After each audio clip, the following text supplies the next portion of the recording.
aviso: antes de entrar no elevador, verifique se o mesmo encontra-se parado neste andar. Essa frase, conhecida por muita gente, é encontrada com facilidade em portas de elevadores em quase todas as cidades brasileiras. Mas será que a mensagem está clara e escrita de forma correta?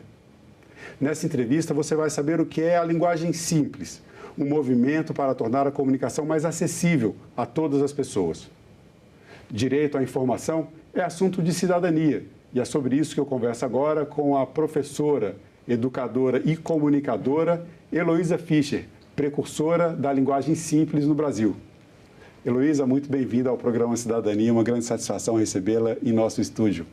Eu agradeço muito, Marcelo, o convite, uma honra estar aqui com vocês. Então, vamos começar falando um pouco sobre a história desse movimento, né? Quando começa esse movimento pela linguagem simples, onde é que está a origem desse movimento para tornar a comunicação mais acessível às pessoas? Bem, eu acho que a gente tem duas delimitações, internacionalmente e aqui no Brasil, né? Então, assim, vou começar internacionalmente. A linguagem simples a gente já pode considerar até vovó, porque, assim, se a gente vai olhar na história desse movimento, remonta lá meados, final dos anos 40, né, quando começam as primeiras movimentações dentro da administração pública nos Estados Unidos, no Reino Unido, buscando a inclusão dos cidadãos para que, né, as pessoas entendam melhor a comunicação pública. Só que esse problema, né, o problema do não entendimento, ele é bem mais antigo do que isso, né? Quando a gente também, na minha pesquisa de mestrado, eu fiz um levantamento grande, assim, aliás, foi na pesquisa de especialização, que foi antes do mestrado. No século XVI, você já via na Suécia, então na Inglaterra, que tinha outro, né, não tinha ainda essa configuração nacional, o rei falando, a corte tem que se comunicar de um jeito mais fácil, porque as pessoas não estão entendendo, né? Então, assim, o problema é muito antigo. Mas como esse movimento, a gente começa a ver, né, as primeiras reações, digamos assim, mais organizadas, em torno da década de 40, 50, eu creio que como movimento mesmo, né, a força veio ganhando a partir dos anos 70, tem alguns marcos, tanto nos Estados Unidos quanto no Reino Unido, e esse movimento ele começa então em países de língua inglesa, Canadá, Austrália, Nova Zelândia, e ele vai se expandindo. Para você ter uma ideia, na Suécia, desde os anos 70, o parlamento sueco tem uma pessoa da área, um profissional da área de estudos de linguagem, um linguista, para ajudar que as leis suecas sejam fáceis do cidadão entender. Então, assim, na Suécia também é um movimento que tem tem cerca de 50 anos. Isso se espalhou para outros países, para outros idiomas, né, para outras culturas. Aqui na América Latina, a linguagem simples está presente, pelo menos assim, de uma maneira organizada, como política pública, desde o início dos anos 2000, acho que 2004 ou 2005, no México. Na Colômbia, por exemplo, é política de atendimento ao cidadão desde 2013. A gente tem redes de linguagem simples muito atuantes no Chile, na Argentina, no Uruguai. Né? Tem inclusive uma cátedra latino-americana de linguagem jurídica simples, reunindo algumas faculdades de direito. Né? Então, assim, é um movimento muito espalhado e como movimento, o que une todas essas reações, né, essas ações e essas pessoas profissionais e simpatizantes à causa, é que todo mundo tem o direito de entender as informações que orientam o seu cotidiano. Então, assim, é um movimento, uma causa social com esse propósito. Desse movimento deriva um conjunto de boas práticas de redação, na verdade, de elaboração da mensagem a ser transmitida, né, que não é só a redação, de elaboração da mensagem a ser transmitida na forma escrita. A linguagem simples ela tem um foco muito grande na comunicação escrita. Então, assim, no processo de transformação digital do setor público, né, os Estados Unidos foi um pioneiro, nós aqui no Brasil também, né, largamos na frente nisso, mas se a gente for olhar no histórico da transformação digital do governo americano, o movimento linguagem simples, que em inglês se chama plain language, né? Plain é simples, direto, né, sem rodeios, né, e language, linguagem. Estava lá, nas premissas de transformação digital do governo americano. No Brasil, isso começa também junto com a digitalização? Não, o que eu queria dizer é que o Brasil foi muito pioneiro na digitalização, né? Nos levantamentos que eu fiz para entender em que momento que a linguagem simples ela entra, né, nas boas práticas de governança digital, não remonta tão lá atrás, né? Porque quando eu falo dos Estados Unidos, eu estou falando de 97, 98, 1997, 1998, e foi nessa época da transformação digital americana, dessa bandeira da linguagem simples, como não adianta só digitalizar os processos. A linguagem que vem junto, a linguagem escrita que vem junto, ela também precisa se atualizar, né? Não pode trazer igualzinho como era na época da papelada, né? Na época do papel, do carimbo. Sim. Né? É uma questão até não faz muito sentido. Então, nessa época, o então vice-presidente dos Estados Unidos, que era o Al Gore, que era responsável por essa supervisão das boas práticas de linguagem simples dentro do funcionalismo público federal, para você ter uma ideia, era o vice-presidente do país que estava responsável por isso. Política pública com importância central. Né? Exato. E naquele momento, como estímulo a uma transformação digital, digamos assim, moderna, atualizada, havia prêmios para os servidores que praticavam a linguagem simples, né? E era o vice-presidente que ia lá e premiava os servidores. E ele falou uma frase que se tornou um lema: a linguagem simples é um direito civil. Aqui no caso do Brasil, você comentou essa frase do vice-presidente dos Estados Unidos, que acabou dando uma orientação, um norte para a linguagem simples. No Brasil, a gente tem um artigo da Constituição, o artigo 5º da Constituição, que são os direitos e garantias fundamentais de todos os cidadãos, e o inciso 14, uma parte desse artigo, garante justamente o direito à informação, como um direito basilar, um direito básico, elementar de todos os cidadãos. Como é que a gente começa com esse movimento de fazer com que a administração pública torne mais fácil a comunicação com os cidadãos e cidadãs, né?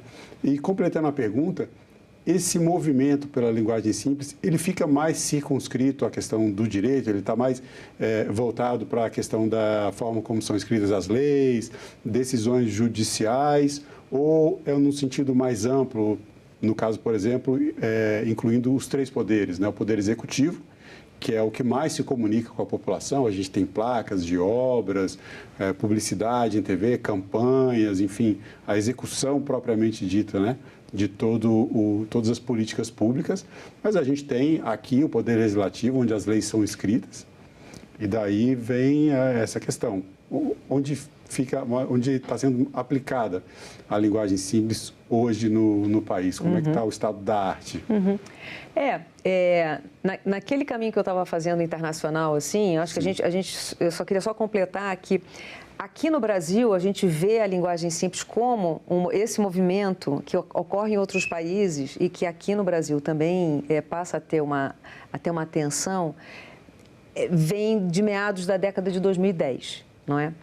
E quando a gente vê o que está acontecendo no Brasil em muito pouco tempo, né? Então, a gente pode usar como marco, por exemplo, o ano de 2016, que foi na pesquisa que eu fiz de histórico de linguagem simples no Brasil, foi o primeiro documento que eu encontrei que mencionava o movimento Plain Language, não é? Porque essa preocupação de simplificar e de dar clareza e concisão, objetividade, isso todos nós temos, né? Isso está na Lei Complementar 95, para falar que as leis devem ser escritas com concisão, com clareza, está no Manual da Presidência da República, sim, diretrizes de concisão e clareza, né? Nós queremos isso, mas esse grande movimento, ele traz não só essa preocupação, como ele traz um conjunto de boas práticas, né? E a evolução dessa história vem de um pacto dessa comunidade internacional de linguagem simples de criar uma norma técnica ISO. Assim como nós temos normas ISO de várias áreas, uma norma ISO de linguagem simples. Ela foi certificado de qualidade de que a linguagem está sendo, exato, uma escrita está sendo elaborada de uma forma que as pessoas consigam compreender. Sim, e quais são os princípios dessa linguagem simples? Esse é um bom ponto, né? Como que seria um passo a passo para as pessoas que querem escrever de forma mais clara, tanto para as pessoas que trabalham na administração pública, mas eu penso que a linguagem simples hoje é uma questão que já ultrapassa, né, o âmbito do setor público.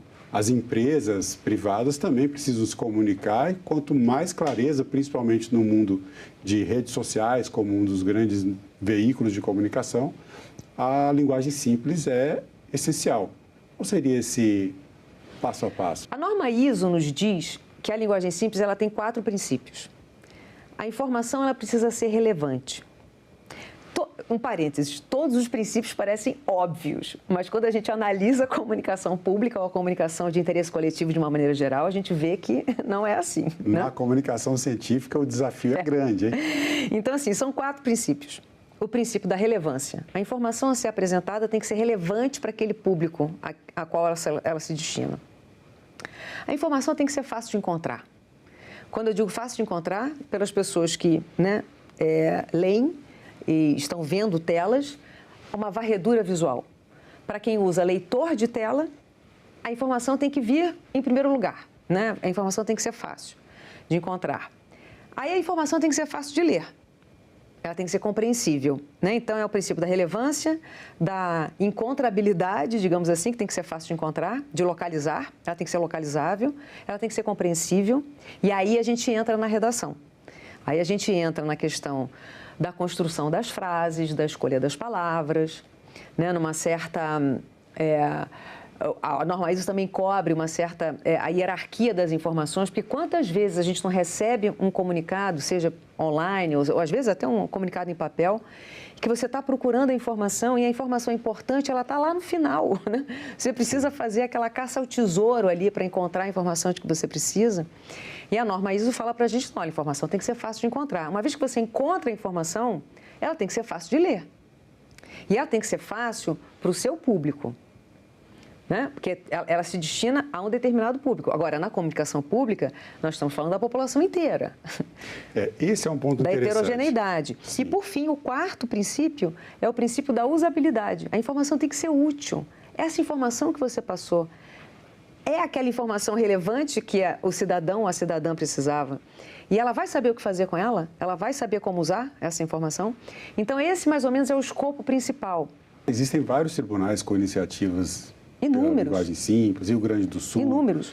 Bahia, eu já entrevistei, inclusive, uma juíza do Tribunal de Justiça da Bahia, que justamente era a pessoa responsável pela implementação da linguagem simples, e o Conselho Nacional de Justiça, que tem um movimento de protagonismo, como você bem colocou, para essa busca por uma linguagem mais simples. O que eu acho que é interessante que está acontecendo aqui em termos de movimento no Brasil é que ele é de baixo para cima e ele é de cima para baixo também. Porque a gente tem força.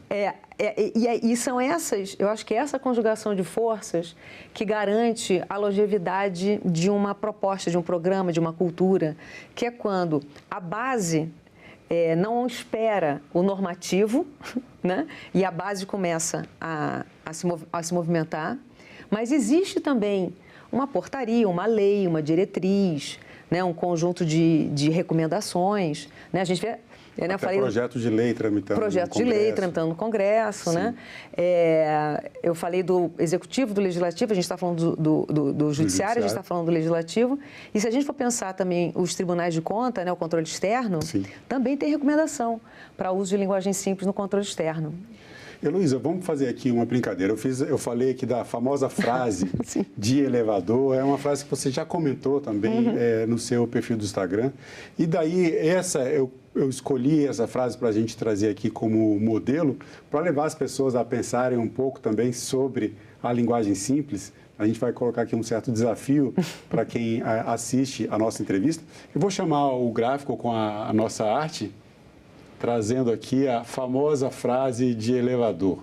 Né? Tem alguma variação na escrita, dependendo da cidade, dependendo do prédio, mas basicamente o que a gente encontra até numa pesquisa rápida na internet, que a gente vai encontrar isso. Antes de entrar no elevador, verifique se o mesmo encontra-se parado neste andar. Até a vírgula ali normalmente nem se coloca, vai tudo direto, né? Essa frase é uma frase clara. A gente vai pensar esse é de interesse de todo mundo, né? Se a gente pensar em termos de público. É uma frase fácil de entender, está escrita corretamente. Essa frase aí, eu acho que é a lei que mais pegou no Brasil, né? Porque ela decorre de uma lei. Ela decorre. Se eu não me engano, começou em São Paulo. Sim. Aí tem lei também no estado, a estadual, se eu não me engano. Tem no estado do Rio de Janeiro, tem no Distrito Federal e tem em vários outros lugares, né? Estados e municípios. Se você for perguntar para um professor de português, uma professora de português, ela vai te dar, assim, 15 problemas que essa frase tem aqui do ponto de vista da gramática, né? Enfim, normativo. Quando a gente analisa essa frase do ponto de vista da usabilidade, né? Da utilidade e da compreensibilidade, né? A gente tem muitas melhorias que a gente pode fazer nessa frase, né? Que ela está na lei e ela é copiada e colada para as plaquinhas que estão nos elevadores, né? E eu acho que ela é icônica dessa questão, né?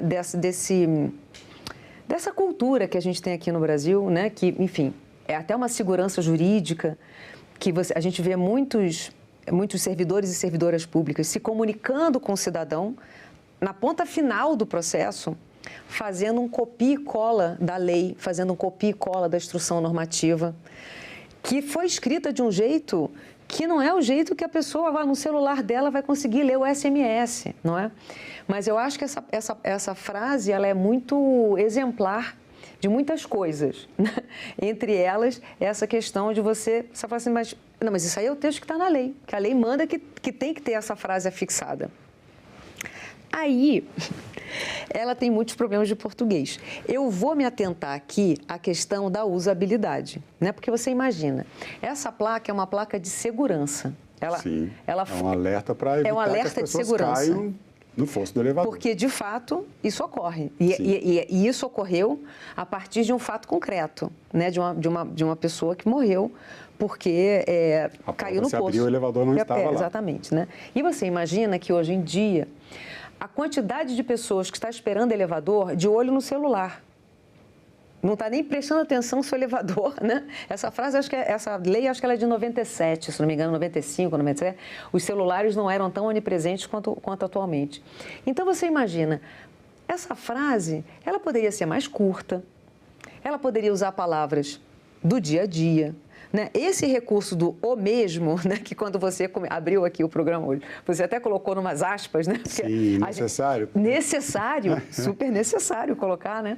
Porque o mesmo, eu tenho até medo desse o mesmo, né? Você fala, meu Deus, o mesmo está dentro do elevador. Quando eu abrir, né? O monstro do o mesmo vai pular em mim, né? Sim. Então, assim, essa frase, ela não é das mais claras, não é mesmo? Nem das mais objetivas, né?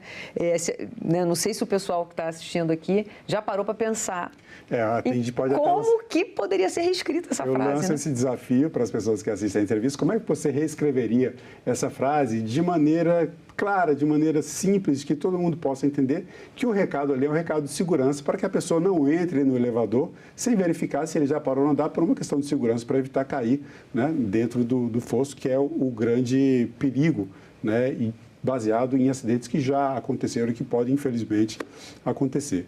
Mas, Heloísa, a gente vai deixar um pouco agora a frase de lado. Deixa o pessoal pensando. Deixa o pessoal pensar. E podem mandar a sua resposta para a gente no YouTube. Comenta lá a entrevista, manda também nas redes sociais do Senado, quem tiver interesse em participar. É um bom desafio.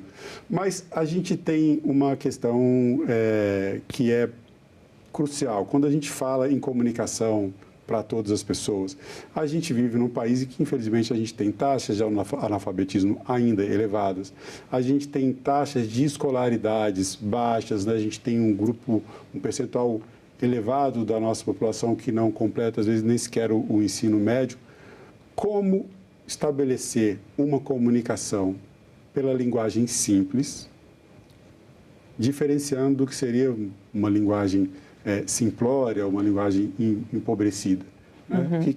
Qual seria a sua recomendação para a gente ter esse movimento, para a gente conseguir chegar a essa linguagem simples, tendo alcance com esse desafio de estar num país onde grande parte da população tem pouca leitura, por exemplo.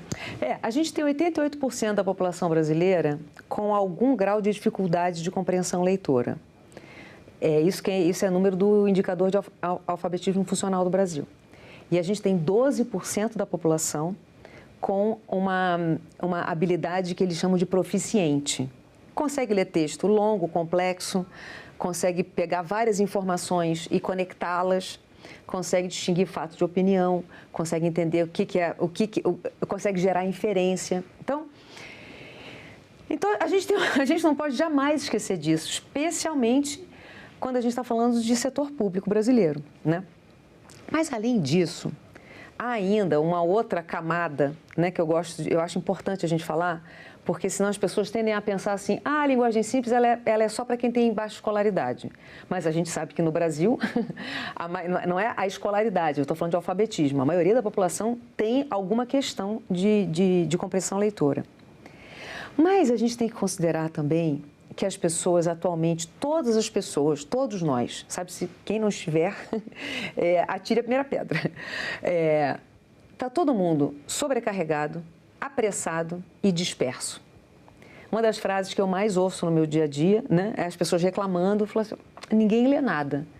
Quantas mensagens de WhatsApp você mandou para uma pessoa amiga ou no trabalho, e-mail que você manda, comunicado, ofício, está tudo escrito lá, e aí a pessoa faz perguntas que ela fala assim, essa pessoa não leu, né? Então, a gente precisa considerar, claro, essa grande população que tem dificuldade de compreensão leitora. A gente precisa considerar as pessoas que estão apressadas, né? Que eu, assim, vou aqui carinhosamente chamar do batalhão dos distraídos, que somos todos nós. A gente está lendo muito apressadamente, a gente está fazendo, e a gente precisa fazer uma leitura estratégica. Por isso que a gente faz varredura visual, por isso que a gente não lê tudo. Então, a linguagem simples, claro, ela vai facilitar, não é nem que ela vai facilitar, ela é a única maneira de uma pessoa que não tem habilidade leitora conseguir entender como é que ela pede a aposentadoria dela do INSS. Não adianta vir com juridiquês me explicar, porque ou eu vou ter que pagar alguém, né? Eu vou ter que pagar alguém, né? Para me explicar. Mas, de uma maneira geral, a gente vai estar sempre beneficiando as pessoas que estão com uma atenção dispersa, que a gente precisa ajudar a reter informação, né? Então, a linguagem simples, as pessoas têm um certo medo, né? Porque simplificar todo mundo quer. Claro. Simplificar todo mundo quer. Agora, o meu texto ser simples, para quê? Não, meu texto ser simples não precisa, né? Não quero, tenho receio, vai empobrecer, vai perder a qualidade técnica, vai me desqualificar como especialista. Existe esse receio. Eu acho que esse receio, ele decorre de um desconhecimento do escopo da técnica da linguagem simples. Porque muitas pessoas acham que, a linguagem simples, tá, então é trocar uma palavra por outra mais comum. E se eu vou trocar uma palavra por outra mais comum, primeiro, tem institutos jurídicos que são aqueles, você não pode trocar, né? Em qualquer área, na área médica, na área previdenciária, qualquer área. E vai empobrecer meu texto. Quando, na verdade, para você conseguir explicar alguma coisa concisamente e objetivamente, você tem que conhecer muito o assunto. Porque se você não conhecer muito, você não consegue fazer essa redução, né?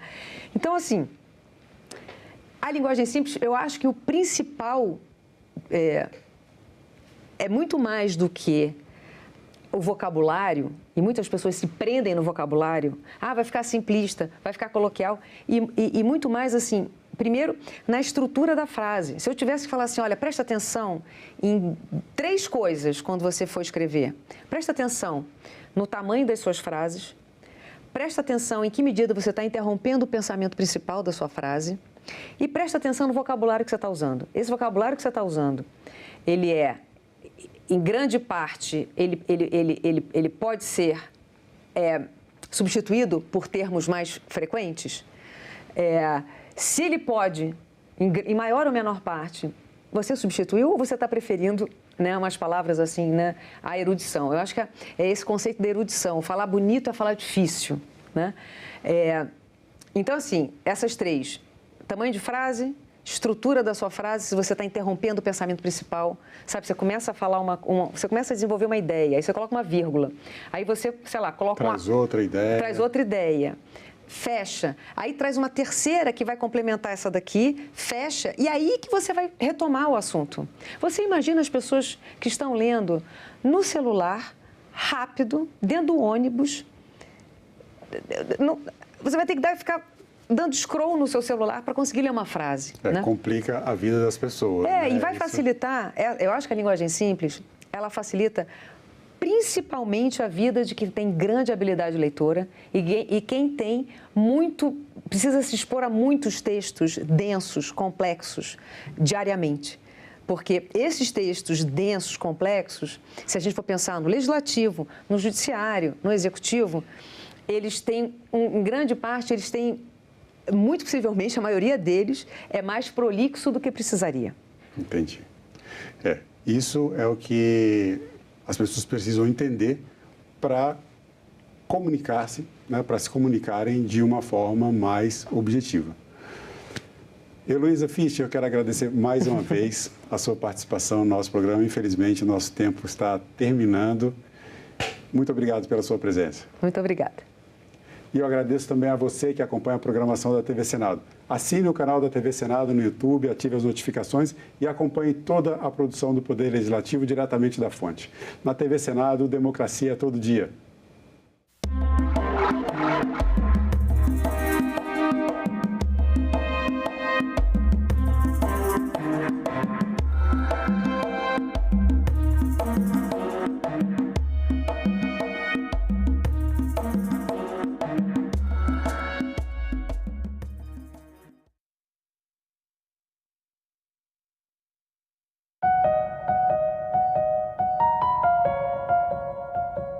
O que explica essa desigualdade? O que há na nossa estrutura social e política que explica isso? Não está invisível, mas Brasil nega. É a herança da escravidão. Brasil teve milhões de escravos, mas foi o último país no mundo, nas Américas, em abolir a escravidão. Agenda Econômica. Hoje, 20h, aqui na TV Senado.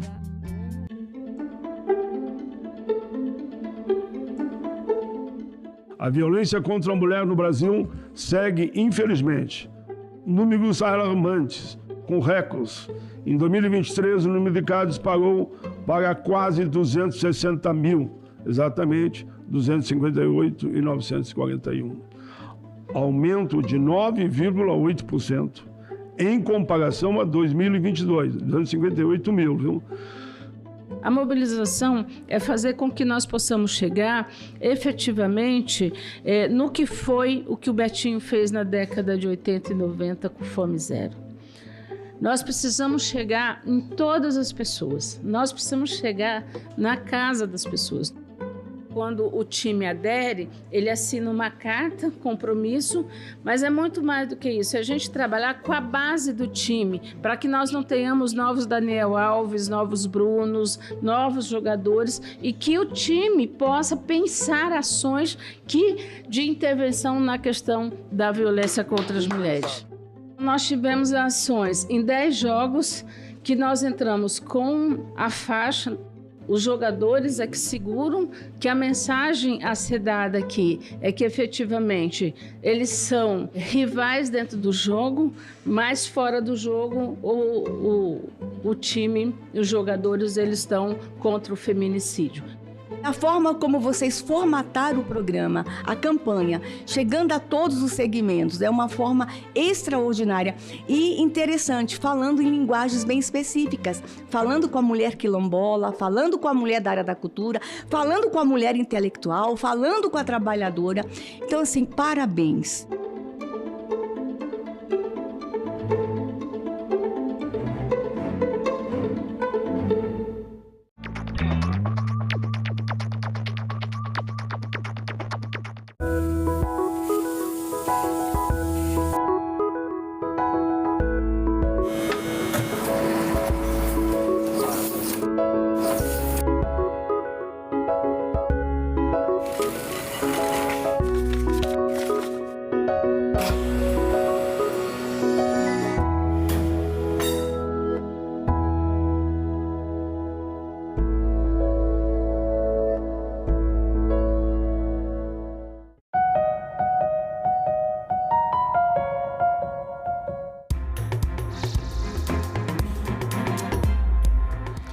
Olá, um bom dia para você. Hoje é terça-feira, 12 de novembro e o Senado Notícias está no ar. Regulação do mercado de crédito de carbono e novas regras para emendas parlamentares ao orçamento da União podem ser votadas pelos senadores nesta semana. As sessões no plenário com esses itens estão marcadas para terça e quarta-feira. O plenário do Senado deve votar nesta terça-feira o marco regulatório para o mercado de crédito de carbono no Brasil. Empresas e países poderão compensar a poluição pela compra de créditos vinculados a iniciativas de preservação ambiental. O projeto divide o mercado brasileiro de crédito de carbono em 2 setores.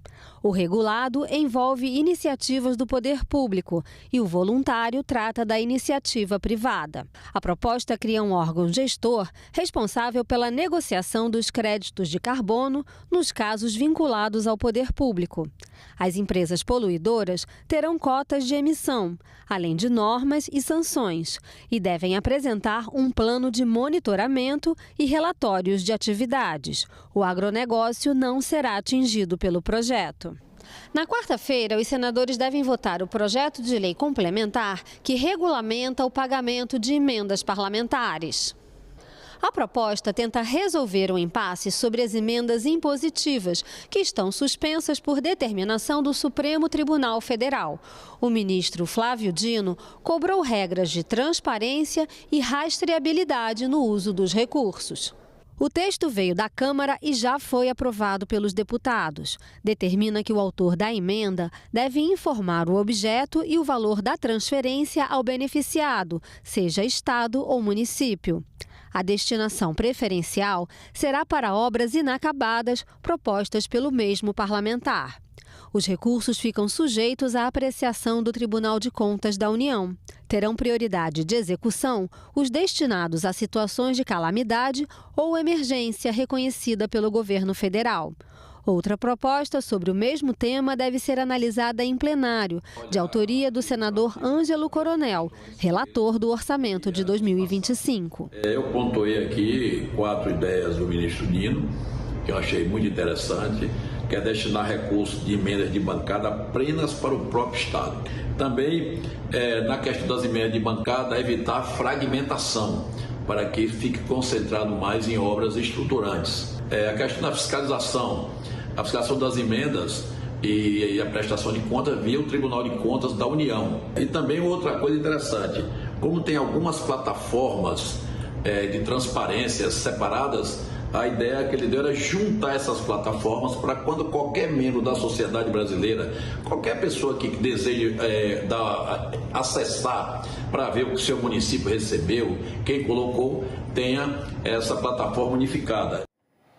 Hoje, às 10 horas da manhã, a Comissão de Assuntos Econômicos se reúne e deve votar um projeto que prevê o uso de parte da receita com multas de trânsito na segurança das escolas.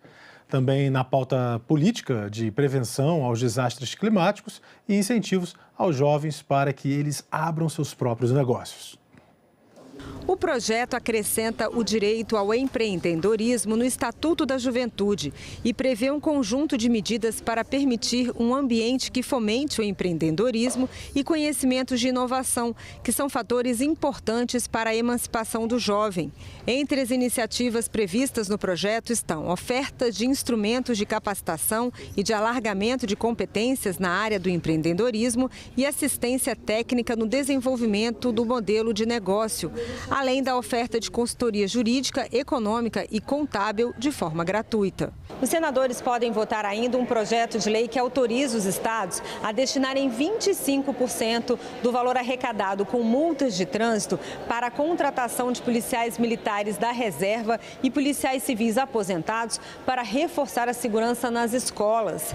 A proposta prevê ainda que 5% do Fundo Nacional de Segurança Pública sejam destinados a ações de enfrentamento à violência contra as crianças. Outro projeto na pauta cria políticas para a prevenção e resposta a grandes desastres.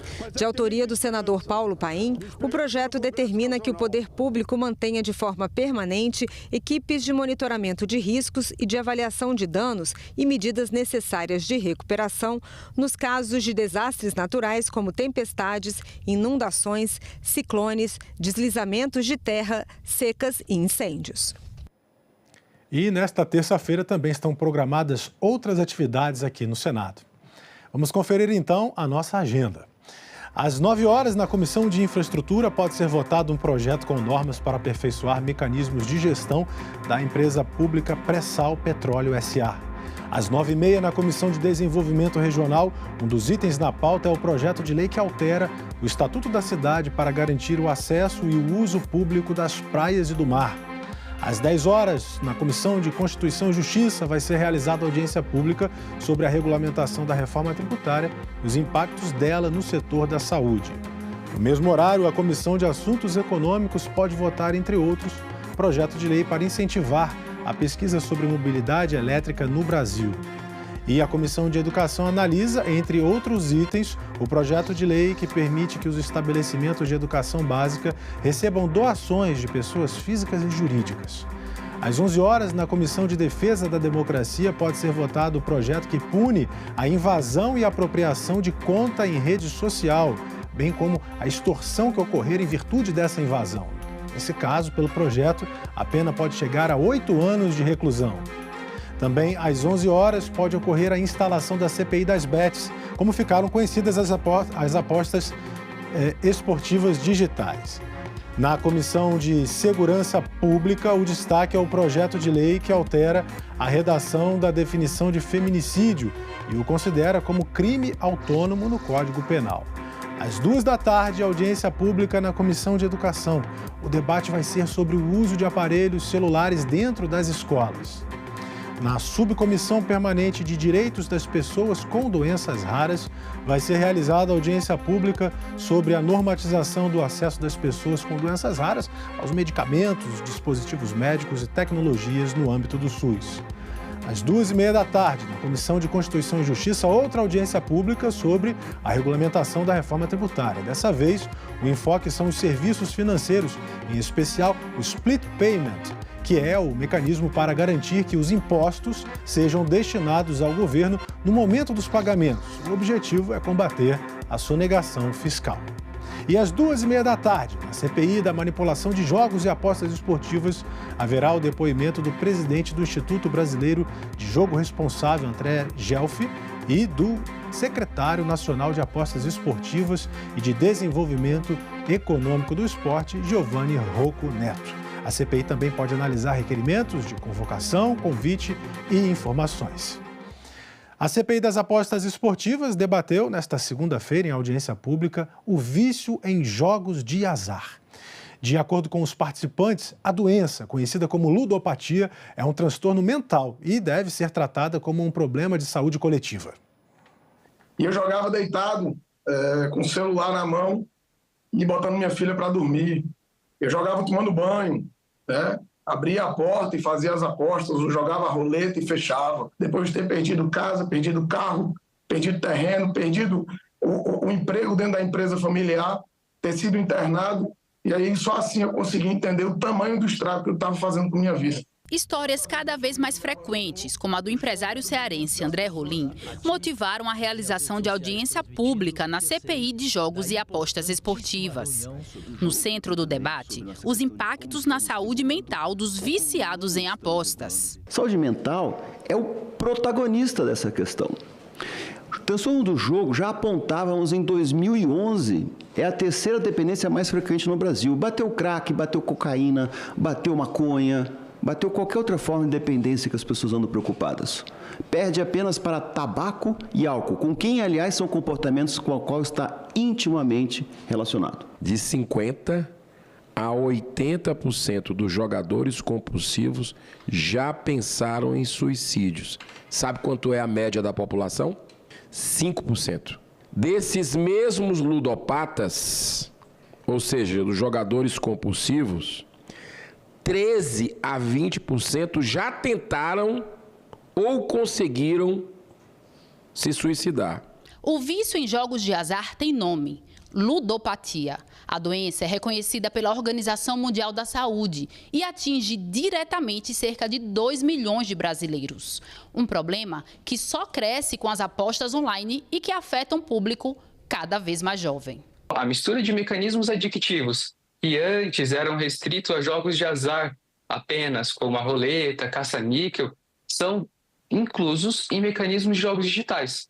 E muitas vezes disfarçados de forma lúdica e atingindo camadas mais novas da sociedade. Medidas preventivas e de apoio para mitigar os impactos negativos da prática foram sugeridas pelos especialistas, como o trabalho de recuperação realizado pelo programa Jogadores Anônimos. JA é uma recuperação, é uma opção de recuperação da doença, cujo folheto de JA define o jogo compulsivo como uma doença progressiva.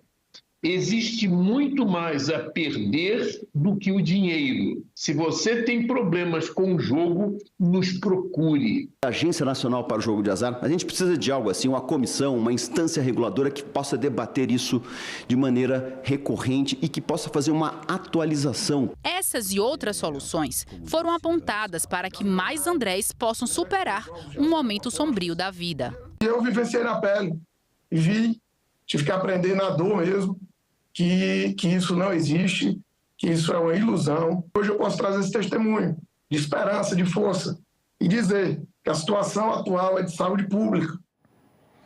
Valorização dos profissionais de educação, mais concursos para profissionais do setor e fiscalização incisiva do Tribunal de Contas dos Estados na execução do novo Plano Nacional de Educação.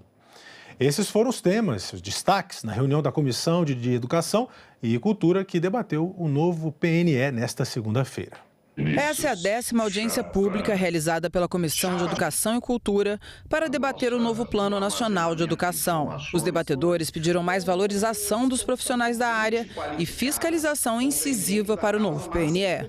A presidente da Associação Nacional pela Formação dos Profissionais de Educação destacou a necessidade de mais concursos públicos. Os dados do INEP são extremamente preocupantes quando apontam que no Brasil, olhando o dado nacional entre redes escolares, municipais e estaduais, nós vamos ter quase 50% dos professores em contratos temporários, com contratos precários, né?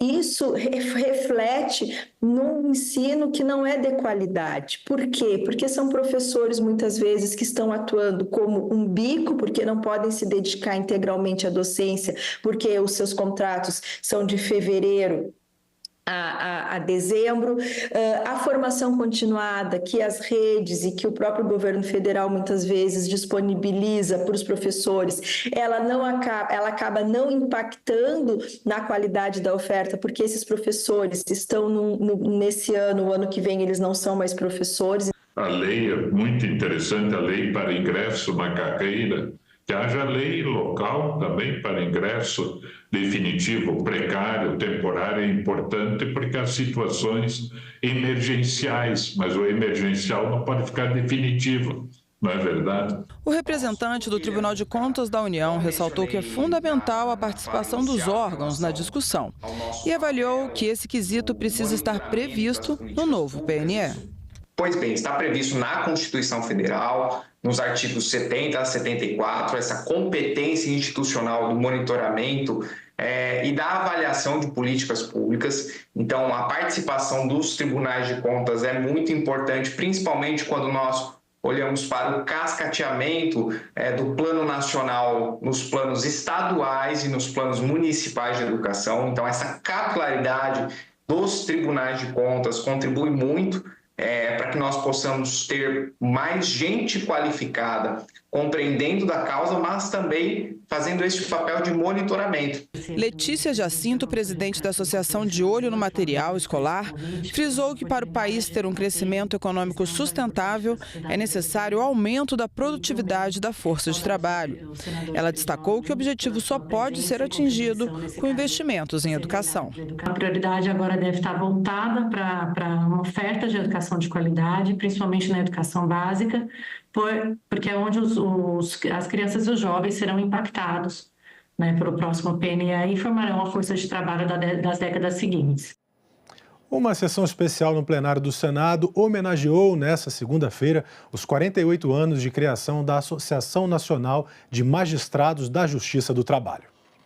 Ao longo de sua existência, sobretudo no período dos governos de exceção, viu-se a ANAMATRA na contingência de lidar com os desafios decorrentes das poucas garantias reservadas aos integrantes do Poder Judiciário. De fato, no contexto dos governos de exceção, entre 1964 e 85, a magistratura nacional ainda não contava com a prerrogativa e a vitaliciedade. Por este motivo, também por conta do contexto histórico antidemocrático, ocorreram no Brasil de então inúmeros arbítrios e graves injustiças, entre os quais a aposentadoria forçada ou a inapelável cassação de juízes, desembargadores e integrantes do Ministério Público. Com a redemocratização do país e a Constituição de 88, a instituição foi se firmando no cenário nacional, de modo que conta hoje com cerca de 4.000 magistrados. Nós temos que discutir realmente o mundo virtual que nós temos hoje. A Covid trouxe realmente uma nova relação, né, do trabalho virtual. Então, são muitas tecnologias novas, agora inteligência artificial. Como é que a Justiça do Trabalho vai conduzir essa questão? Então, acho que o Congresso vai ter muito trabalho e a ANAMATRA vai também ter muito trabalho aqui no Congresso para a gente poder realmente ouvir todos e aprovar realmente uma legislação que seja boa para todos, principalmente para o país e para a sociedade. Não há outro caminho para a justiça do trabalho e para o associativismo trabalhista que não seja a defesa da justiça social. Diante de tal quadro, são veementemente repudiadas alegações de que a magistratura trabalhista resiste à lei e que, sob o pretexto de fazer justiça social, causa prejuízos econômicos às empresas. Estamos atentos à jurimetria, às tentativas de intimidação das nossas magistradas e magistrados no cumprimento da sua missão constitucional de interpretar e de aplicar a lei ao caso concreto e não admitiremos qualquer ação que viole as garantias e prerrogativas da magistratura. A Constituição assegura a autonomia e a independência funcional ao Poder Judiciário, sem ingerências ou pressões políticas externas, sob pena de franca violação ao Estado democrático de direito. O presidente do Senado, Rodrigo Pacheco, participou nesta segunda-feira da solenidade de entrega das medalhas comemorativas dos 200 anos do Senado. Servidores com atuação destacada nas comemorações do bicentenário da instituição, gestores e funcionários com mais de 40 anos de serviços prestados foram homenageados. Criadas pela Casa da Moeda do Brasil, as medalhas comemorativas fazem parte da celebração dos 200 anos do Senado. Foram 3 modelos cunhados em metais nobres, cada um representando um palácio que serviu de sede para o Senado: o Congresso Nacional, o Conde dos Arcos e o Palácio Monroe. Aproximadamente 400 servidores do Senado receberam as medalhas em homenagem aos serviços prestados na casa. Aqueles que estão recebendo, tenho certeza que estarão recebendo e sabendo que ela é extensiva a todos os servidores do Senado, porque não fosse o trabalho de todos, não haveria essa excelência que é o Senado da República, do ponto de vista do desempenho das suas funções legislativas, das suas funções políticas, da sua função na formação da opinião que torna o nosso país mais civilizado. O presidente do Senado, Rodrigo Pacheco, destacou a contribuição dos servidores da Casa para o bom desempenho das atividades legislativas. Para além de simbolizarem a gratidão ao nosso corpo funcional, as medalhas que hoje concedemos sinalizam à sociedade brasileira a importância que esses homens e mulheres têm na consecução dos elevados propósitos do Parlamento brasileiro. Cada agraciado sintetiza a têmpera e a dedicação do conjunto de colaboradores do Senado Federal, sejam aqueles que continuam na ativa ou os que já concluíram suas missões. Nesse sentido, peço aos premiados que eles sejam porta-vozes da nossa mensagem de gratidão. A servidora mais antiga em exercício, com 52 anos de casa, falou sobre sua trajetória no Senado. Essa trajetória foi construída com muitos desafios, aprendizados e, acima de tudo, por pessoas queridas que marcaram a minha vida. Sentimento compartilhado com os servidores homenageados. Fiquei muito feliz de ter sido agraciada com esse prêmio. Um reconhecimento importante e emocionante para nós que somos servidores dessa casa e, assim, muito feliz. É uma emoção de dever cumprido e ter o reconhecimento da direção da casa em relação ao trabalho que a gente faz. Durante a cerimônia, o presidente da casa recebeu uma reprodução do mural Ventania, de Atos Bulcão, em homenagem à sua atuação. Quero dizer, presidente, também da nossa felicidade de termos, ao longo desses últimos anos, ter tido essa mesa diretora, capitaneada por Vossa Excelência, que nos trouxe tanta alegria e tanto sentido de pertencimento a essa casa. O senhor é a prova de que, com moderação, com discernimento, com a calma que lhe é notória, é possível chegar muito longe. E nisso é exemplo para mim, creio que para os seus colegas e para os servidores dessa casa. A principal lição que ele nos deixa é o diálogo, é a moderação, é o equilíbrio, é a paciência, mas é a firmeza de atitudes. É fazer tudo isso sendo firme e buscando o bem do nosso país. E nós ficamos por aqui. Você pode rever as reportagens desta edição na nossa página na internet, senado.leg.br/tv. E daqui a pouco começam as atividades legislativas de hoje aqui no Senado, claro, com transmissão ao vivo aqui pela nossa emissora. Muito obrigado pela sua companhia e continue sintonizado conosco na TV Senado.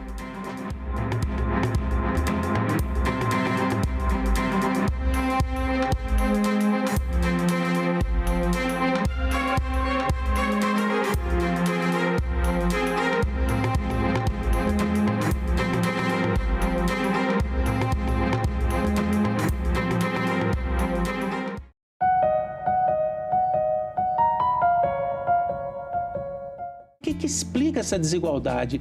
O que há na nossa estrutura social e política que explica isso? Não está invisível, mas Brasil nega. É a herança da escravidão. Brasil teve milhões de escravos, mas foi o último país no mundo, nas Américas, em abolir a escravidão. Agenda Econômica. Hoje, 20h, aqui na TV Senado.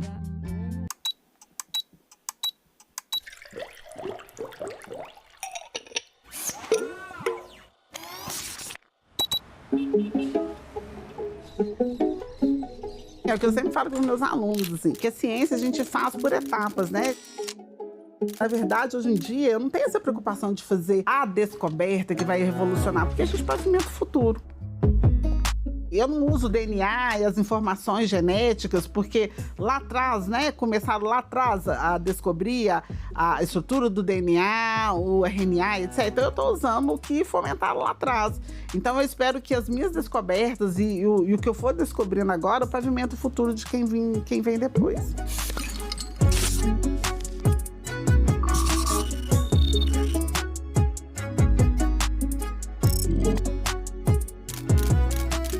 Para quem não conhece o câncer de ovário, é uma doença extremamente silenciosa, insidiosa.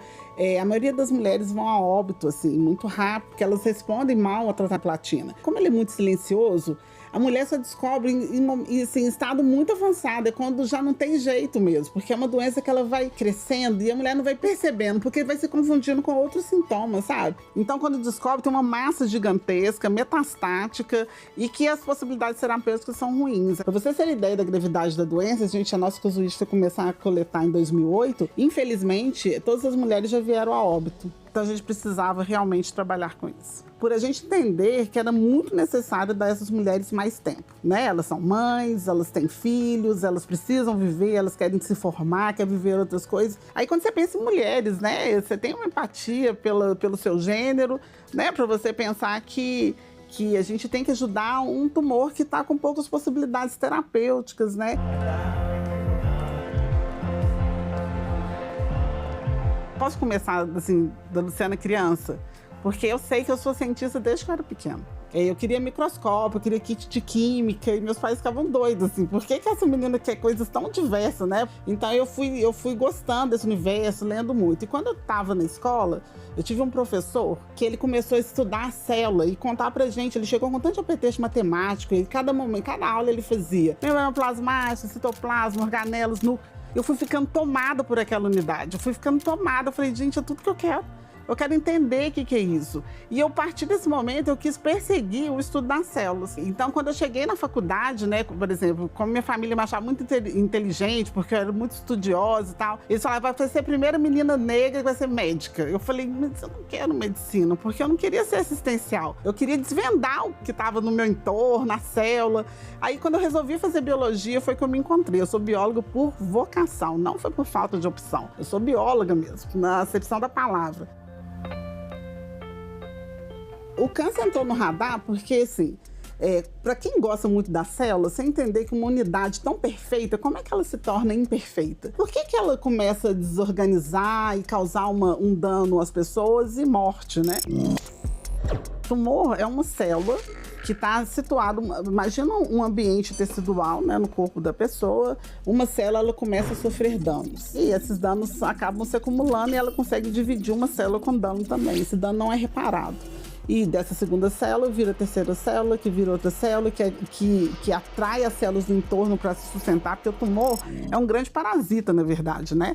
Então eu fiquei muito curiosa para saber qual que era a desordem causada, que a célula causava. E o câncer de ovário, ele entrou na minha vida porque já trabalhando com câncer, uma vez um médico, né, que é o professor Guinaldo da Faculdade de Medicina aqui, ele chegou para mim e falou assim, eu preciso resolver a questão da oncologia no câncer de ovário. Porque na mama, né, para câncer de mama, a gente já incorporou a sobrevida, tratamentos mais eficazes e tem melhorado a sobrevida das pacientes com câncer de mama. Mas no ovário, não. O nosso exame é prognóstico, então ele define o perfil molecular da paciente. Então, por exemplo, como o médico ele está completamente cego, assim, do ponto de vista molecular, sobre como aquela paciente vai evoluir, o nosso exame ele permite dar a ele uma análise de como ela pode evoluir com aquela doença, se ela vai evoluir mal, se ela vai responder a quimioterapia que vai dar para ela.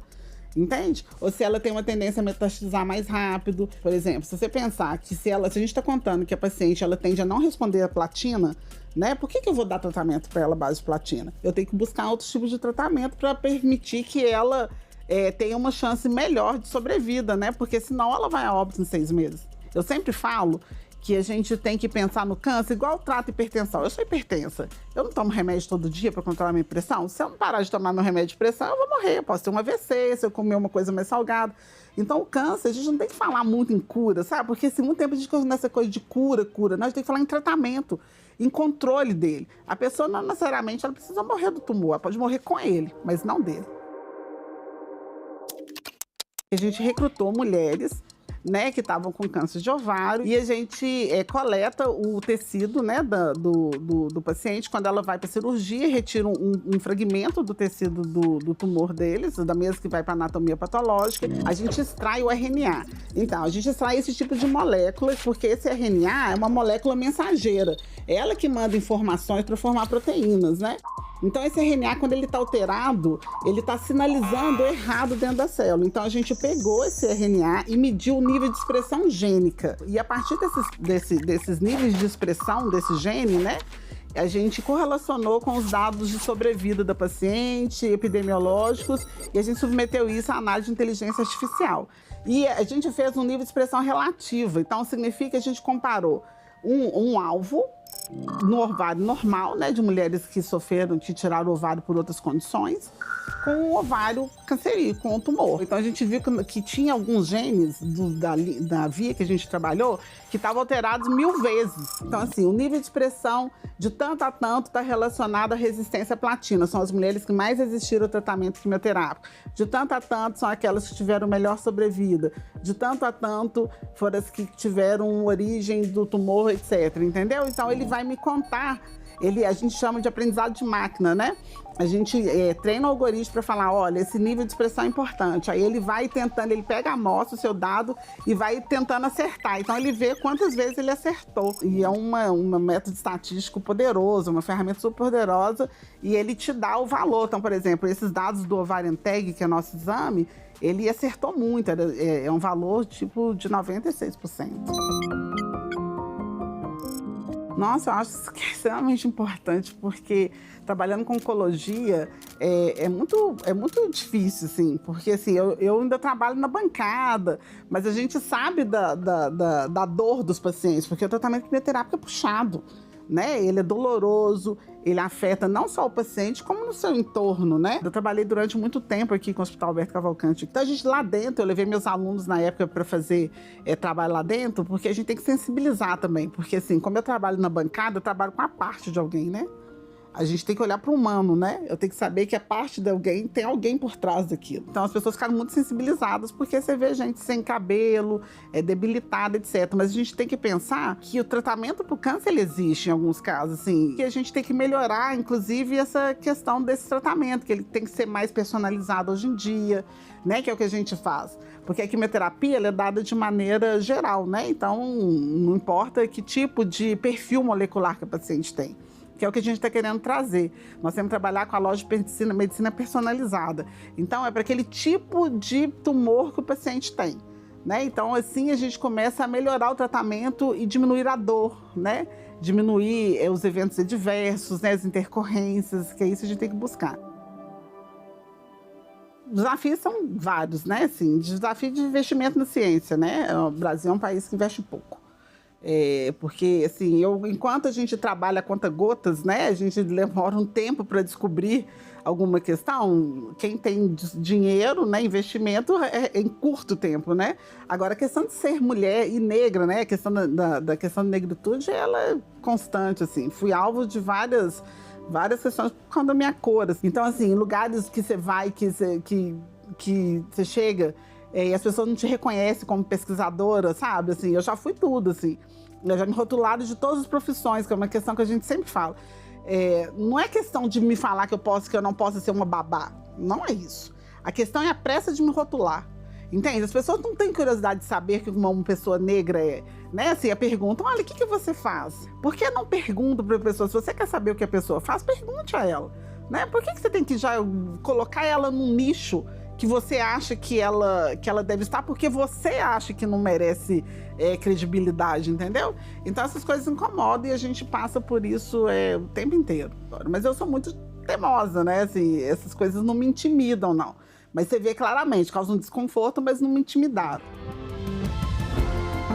Meus próximos passos do meu trabalho é continuar formando gente, porque se tem uma coisa também, eu falei que eu sou bióloga por vocação, mas eu também sou docente por vocação, e eu gosto de formar pessoas. Então, meus próximos passos é continuar fazendo as minhas pesquisas, conseguir mais recursos para poder investir neles, né? Expandir meus horizontes também, porque eu sou muito inquieta, e eu gosto, vai surgindo novas tecnologias, eu quero incorporar o laboratório, né? As coisas que eu quero fazer, então eu fico muito pensando nisso. E pensar no futuro é pensar que a gente tem que estar contribuindo mesmo, contribuindo com a formação das pessoas, sabe? E ajudar mais as pessoas a entender como é que a ciência funciona.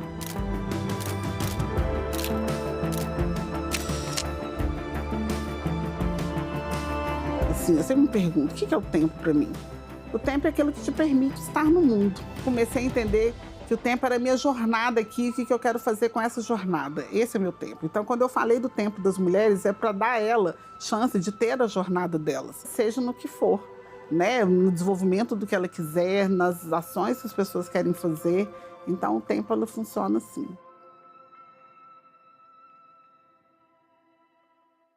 Uma polêmica sobre a reescrita de obras clássicas é a temática do novo romance do Sérgio Rodrigues, A Vida Futura. Dar voz ao Machado, porque o narrador do livro é o Machado, é o fantasma do Machado, né? E eu me socorri dessa ideia meio maluca que me veio, pedi ao nosso maior escritor que me explicasse o Brasil e o mundo, que eu já não estava compreendendo. Nesta sexta, 20h30, aqui na TV Senado. Agora é lei. Empresas reconhecidas como promotoras de saúde mental vão ganhar um certificado concedido pelo governo federal. Para obter o título, as empresas interessadas devem prestar apoio psicológico e psiquiátrico aos trabalhadores, oferecer programas de promoção e avaliação psíquica e realizar treinamentos e campanhas de conscientização em saúde mental. O Senado votou, agora é lei. Nosso grande fantasma aqui no Hélio Rangel é a evasão. A gente perde, assim, no final do ano, 50% dos alunos da noite. Mano, foi a melhor parte que teve na minha vida, foi a escola.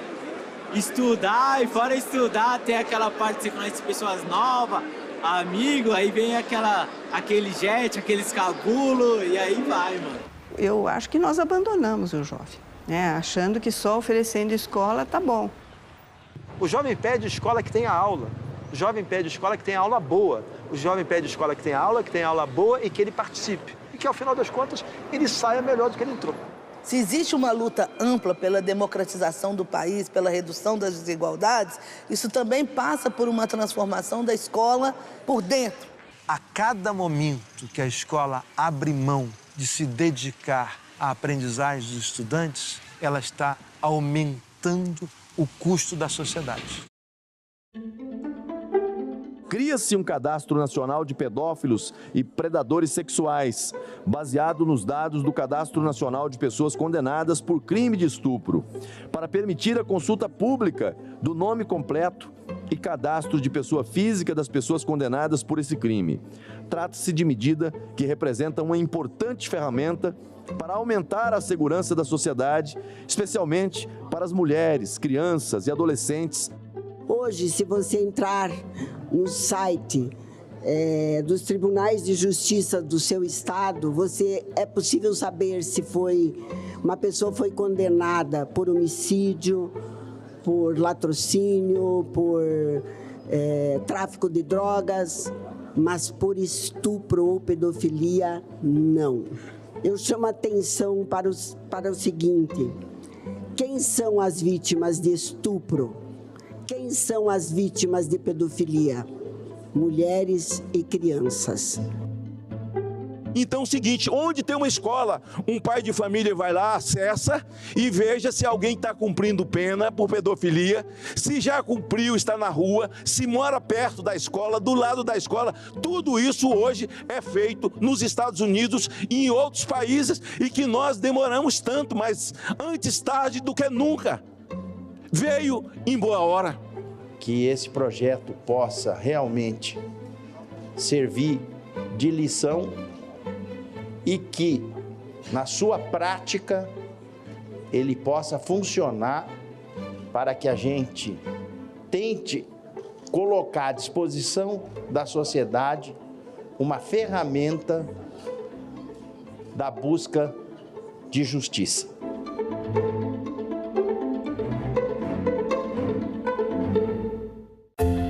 Gostoso de fazer uma série sobre o Senado é que a gente está falando de uma série, na verdade, sobre o nosso sistema democrático brasileiro. Eu espero que com essa série a gente apaixone muitas pessoas pela história do nosso país, de 200 anos para cá, mas que também estimule novas pessoas a terem vontade de ou entrar na política, ou fazer pressão popular, perceber que isso sim faz sentido.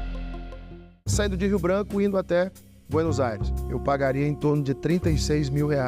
Peguei um voo numa cidade boliviana, Cobija, eu paguei R$3.800. Qual o diagnóstico que o senhor faz hoje? Nós temos um grave problema de precificação do querosene de aviação, mas nós temos também uma questão. As empresas aéreas têm modelos de cobrança, um preço muito elevado. Salão Nobre, nesta quarta, 8 horas da noite, aqui na TV Senado.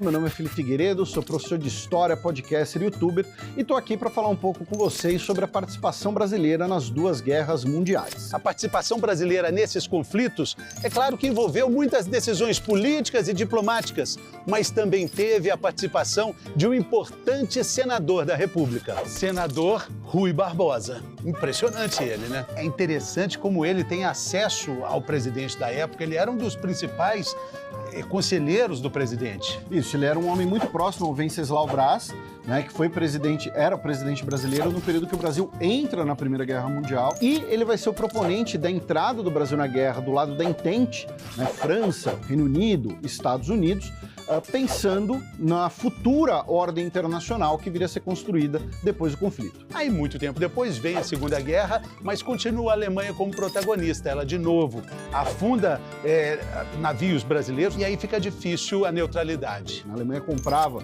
muito café, muito algodão do Brasil. Em 1938, a Alemanha foi o maior destino de exportações brasileiros, né, o ano anterior da guerra. E a gente não pode desvincular, né, a participação brasileira na Segunda Guerra Mundial do acordo feito com o governo dos Estados Unidos, o governo Roosevelt, do uso de bases no território brasileiro e a construção da siderúrgica nacional. Depois da guerra, né, nós temos um momento de euforia muito grande na política nacional, na sociedade brasileira, né, nós temos o retorno desses veteranos de guerra e ganha muita força ali a ideia de, olha só, nós estamos lutando contra regimes autoritários fora do Brasil, mas nós temos um regime autoritário.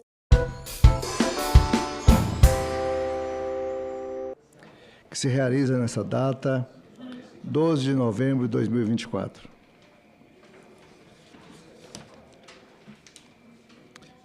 Informo que foram apresentados à comissão os seguintes documentos: um aviso de número 834, 2024, do Tribunal de Contas da União, que trata de auditoria operacional que teve por objetivo avaliar o processo de planejamento da expansão do sistema de transmissão de energia nacional. Documento nos termos da Instrução Normativa da Secretaria-Geral da Mesa, número 12, de 2019, estará disponível para consulta na página da comissão pelo prazo de 15 dias. Comunico ainda o arquivamento dos expedientes que tiveram prazo de manifestação encerrado. A presente reunião é destinada à deliberação de matérias e requerimentos apresentados à comissão.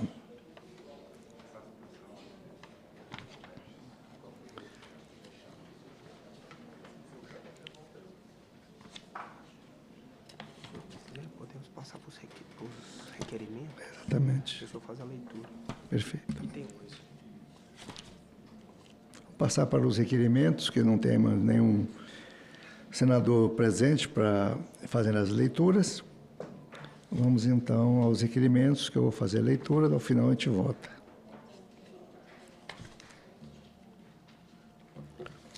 Requerimento da Comissão da Serviços de Infraestrutura, número 98, de autoria de Jorge Cajuru, senador Jorge Cajuru. Requer, na audiência pública objeto do requerimento 91, de 24, seja incluído o CEO da Appian Capital Brasil, Paulo Roberto Castellari. Será uma votação simbólica, vamos aguardar a chegada dos senadores. Requerimento da Comissão de Serviços de Infraestrutura, número 99, de autoria do senador Lucas Barreto, requer seja convidado a comparecer a esta comissão a fim de prestar informações sobre estudos e reuniões realizadas pela criação de unidade de conservação da Marinha, da margem equatorial, constante da segunda atualização de áreas e ações prioritárias para a conservação do Ministério do Meio Ambiente, para conservação, deve ser observação, do Ministério do Meio Ambiente e Mudança do Clima, Marina Silva, Ministro de Estado do Meio Ambiente e Mudança do Clima, Magda Chambriard, da Petrobras, Marcos Sampaio Olsen, Almirante de Esquadra da Marinha, Comandante, Thaís Samara Moraes Mendonça, Secretária do Meio Ambiente do Estado do Amapá. Requerimento da comissão para enriquecimento dessa pauta. Nós temos observado que os autores do requerimento de audiência pública, que no dia não estiverem presentes ao plenário, nós suspenderemos, infelizmente, a audiência pública. Tem acontecido o senador requerer, não aparecer, ou às vezes não querer participar, Aí não justifica o requerimento se o próprio autor não deseja inquirir os convidados presentes, né? Então, nós ficaríamos bem atentos a isso, porque o deslocamento de uma pessoa que vem do Amapá para cá, ou de outros estados, tem custos de hotéis e viagem e tudo mais. Chega aqui, o senador autor não comparece. É desrespeitoso, mas infelizmente nós vamos suspender a audiência pública, porque a gente fica sem argumento para tudo. Requerimento número 100 da comissão requer a inclusão, é de autoria do senador Laércio. Ele requer audiência pública, objeto do requerimento 65/2024, de representantes do Centro Rochas e da Frente Parlamentar da Mineração. Inclusão na audiência pública, ele só representante, mas não citou os nomes. É importante que ele nomine as pessoas para comparecer a essa. Eu também vou verificar a quantidade de convidados, porque a audiência pública com mais de 8 fica muito difícil e demorado demais, não tem grande proveito.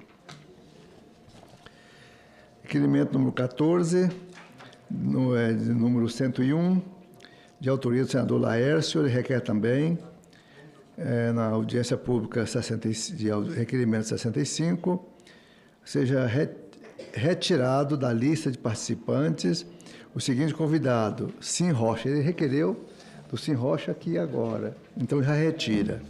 Tudo bem, então é só riscar aí, está pronto.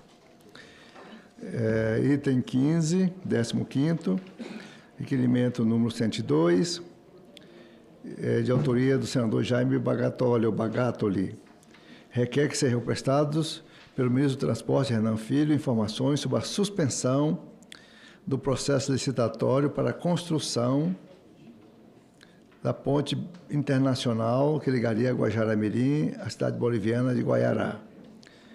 Ele requer que sejam prestados pelo ministro dos Transportes. Como é que ele quer? É um requerimento, né? Ele fez o requerimento, nós fazemos, como é que faz? Eles aprovados, nós mandamos para a mesa e eles... Ah, tá, combinado. Tudo bem, a gente vai dar andamento. Item 16, requerimento 106, é de minha autoria, solicitando a inclusão da advogada Letícia Botelho para debater sobre a audiência pública sobre mineração. Perfeito. Vamos separar agora os itens não terminativos para nós começarmos com eles. Quais são eles aqui? Os não terminativos. Tá. Tudo bem. O senador chegou na hora certa. Estou precisando de para fazer leitura aí. Senta ali, por favor. O item 1 da pauta é do senador Chico Rodrigues. Ele pediu para não nomear ninguém ad hoc, ele chega um pouquinho atrasado, mas chegará. Oba, tá bom, Lucas? Bem-vindo. Acabei de ler seu requerimento aqui, tá bom? Esse do senador Chico, eu vou aguardar a chegada dele. Eu vou deixar aqui separadinho, deixar bem aqui. Esse é aquele que o governo está com problemas, talvez tirar de pauta. O item 2 da pauta é de autoria da própria Câmara dos Deputados e o relator, senador veneziano. O senador veneziano está viajando, né? Acho que ele está para Azerbaijão, né? Está muito longe. Então, ele, como não autorizou nada, a gente vai adiar, né? Vamos adiar essa discussão desse item 2 da pauta. Separe lá para mim, fica para depois, para a próxima reunião. Item 3 da pauta, ele é não terminativo, é de autoria da Presidência da República. E o senador é o senador Rogério Carvalho. Ele falou alguma coisa? Então, eu vou pedir ao senador Bagatoli, por gentileza, fazer a leitura ad hoc desse projeto.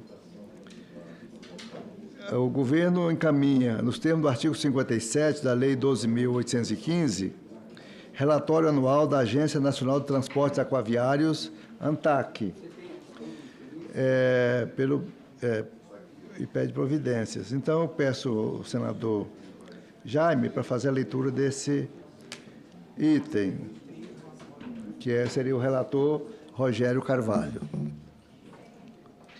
Excelência pode trabalhar.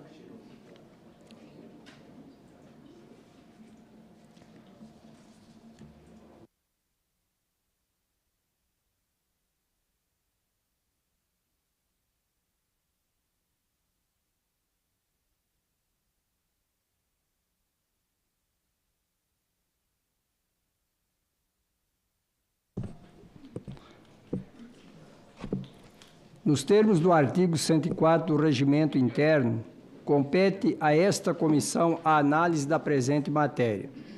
Deve-se salientar que aqui não se trata da análise de relatório das atividades da ANTAC, mas sim de conferir se forem cumpridos os requisitos exigidos no parágrafo do artigo 57 da Lei dos Portos e deles tomar conhecimento. De início, informamos que o prazo legal para envio do relatório não foi obedecido. A mensagem do Congresso Nacional é datada de 26 de dezembro de 2019, quando o prazo limite estabelecido para seu encaminhamento seria até o último dia do mês de março de cada ano. Ou seja, o relatório foi enviado com quase 9 meses de atraso. Passamos a analisar o cumprimento das 5 exigências mínimas contidas no comando legal. Primeiro, redação dos contratos de arrendamento e concessão em vigor até 31 de dezembro do ano anterior, por porto organizado, indicando a data dos contratos, empresa detentora, objeto detalhado, área, prazo de vigência e situação de adimplemento com relação às cláusulas contratuais. A tabela do anexo lista, a tabela do anexo 1, lista 148, contratos de arrendamentos fornecidos em formato analógico, cuja formação do material encaminhado não permite a leitura completa do seu conteúdo. À guisa de exemplo, os dados referentes ao objeto à situação de inadimplemento contratual por boa parte dos contratos listados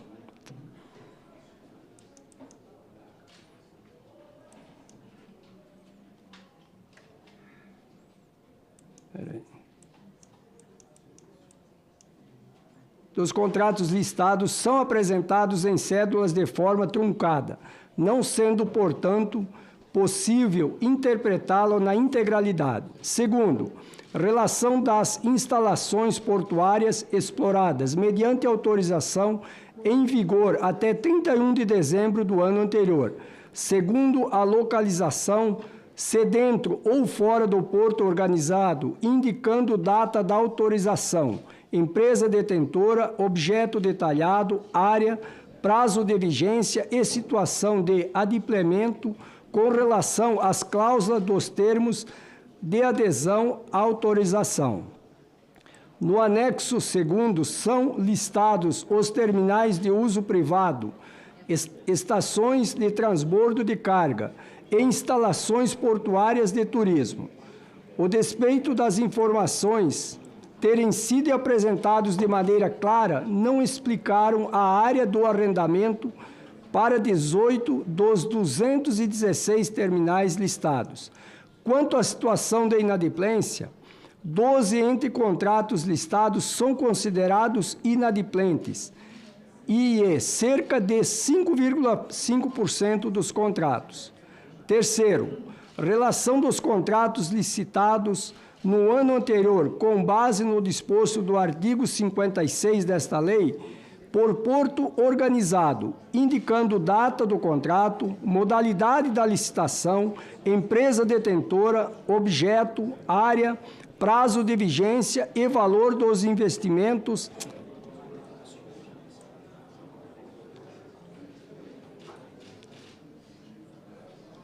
Utilização desse objeto. Prazo de vigência, situação do inadimplente em relação das cláusulas, termos de adesão à autorização. No anexo 2º, listados nos terminais do uso privado, estações de transbordo de carga e instalações portuárias do turismo. A despeito de as informações terem sido apresentadas de maneira clara, não explicaram a área de arrendamento para 18 dos 216 terminais. Já tinha lido isso aqui. Quanto à situação, relação do contrato de estados no ano anterior, já foi. É que está pulando. Embora a relação vigente da Lei 12.815 de 2013 tenha mantido o inciso 3º do parágrafo 5º do artigo 57, observa-se que o artigo 56, que tratava da renovação de contratos de arrendamento celebrados anteriormente à Lei 8.630, de 25 de fevereiro de 1993, foi vedado. Assim, o objeto específico sobre o qual deveria informar não está mais previsto no texto legal. Esse contexto justifica a ausência de informações referente ao inciso 3º no material encaminhado. Quarto, relação dos termos de autorização e os contratos de adesão adaptados ao ano anterior, com base no disposto dos artigos 58 e 59 desta lei, indicando data do contrato de autorização, empresa detentora, objeto, área, prazo de vigência e valor dos investimentos realizados e previsto nos termos de adesão e autorização.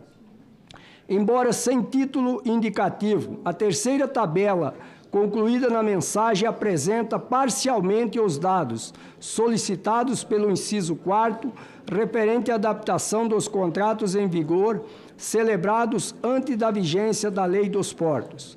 Contudo, apesar de apresentar algumas informações compatíveis com solicitadas e de apontar 2 contratos como adaptados, o documento não é claro quanto à data do contrato e o prazo de vigência e não discrimina o valor de investimentos previstos, conforme solicitado.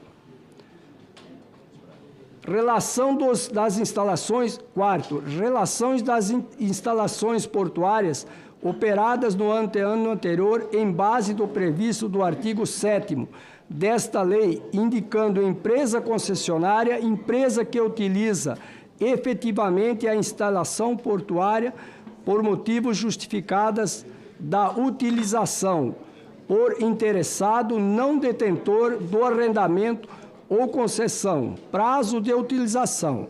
O artigo 7º da Lei dos Portos trata de utilização em contratar excepcional por qualquer interessado de instalações portuárias arrendadas ou exploradas pela concessionária, mediante remuneração adequada ao titular do contrato. Não há referência alguma a essas informações no documento encaminhado conforme no documento encaminhado. Conforme se depreende, o material encaminhado pela ANTAC ao Senado Federal não apresenta características de um relatório. Tampouco contém informações que permitam alguma análise. Ademais, foi entregue com quase 9 meses de atraso em relação ao prazo legal estipulado. O relatório encaminhado não atendeu às formalidades da Lei número 12.815 de 2013, contendo uma vez que a Lei dos Portos determina o encaminhamento anual dessas informações a esta Casa. Seria desnecessário requerer a utilização do conteúdo do relatório, motivo porque surgimentos que esta comissão tome conhecimento do teor da mensagem número 102 de 2018. Proceda no seu posterior arquivamento e de ciência mediante o ofício da ANTAC, para que essas indicações posteriores forneça os dados solicitados de forma completa e inelegível, e em formato digital, para que estejam disponíveis de forma plena à sociedade em geral de forma transparente, através de tanto da página do Senado quanto ao próprio voto agência reguladora. Terceiro voto, ante ao exposto, voto para que esta comissão tome conhecimento do teor de mensagem número 102 de 2018, encaminhe o ofício à ANTAC solicitando adequações ao relatório nas edições posteriores e proceda o seu posterior arquivamento.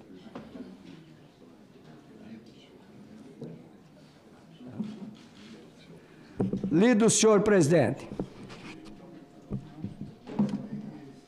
Vamos fazer o seguinte, tem vários não terminativos, então vamos fazer a leitura e a discussão e votar em bloco no final.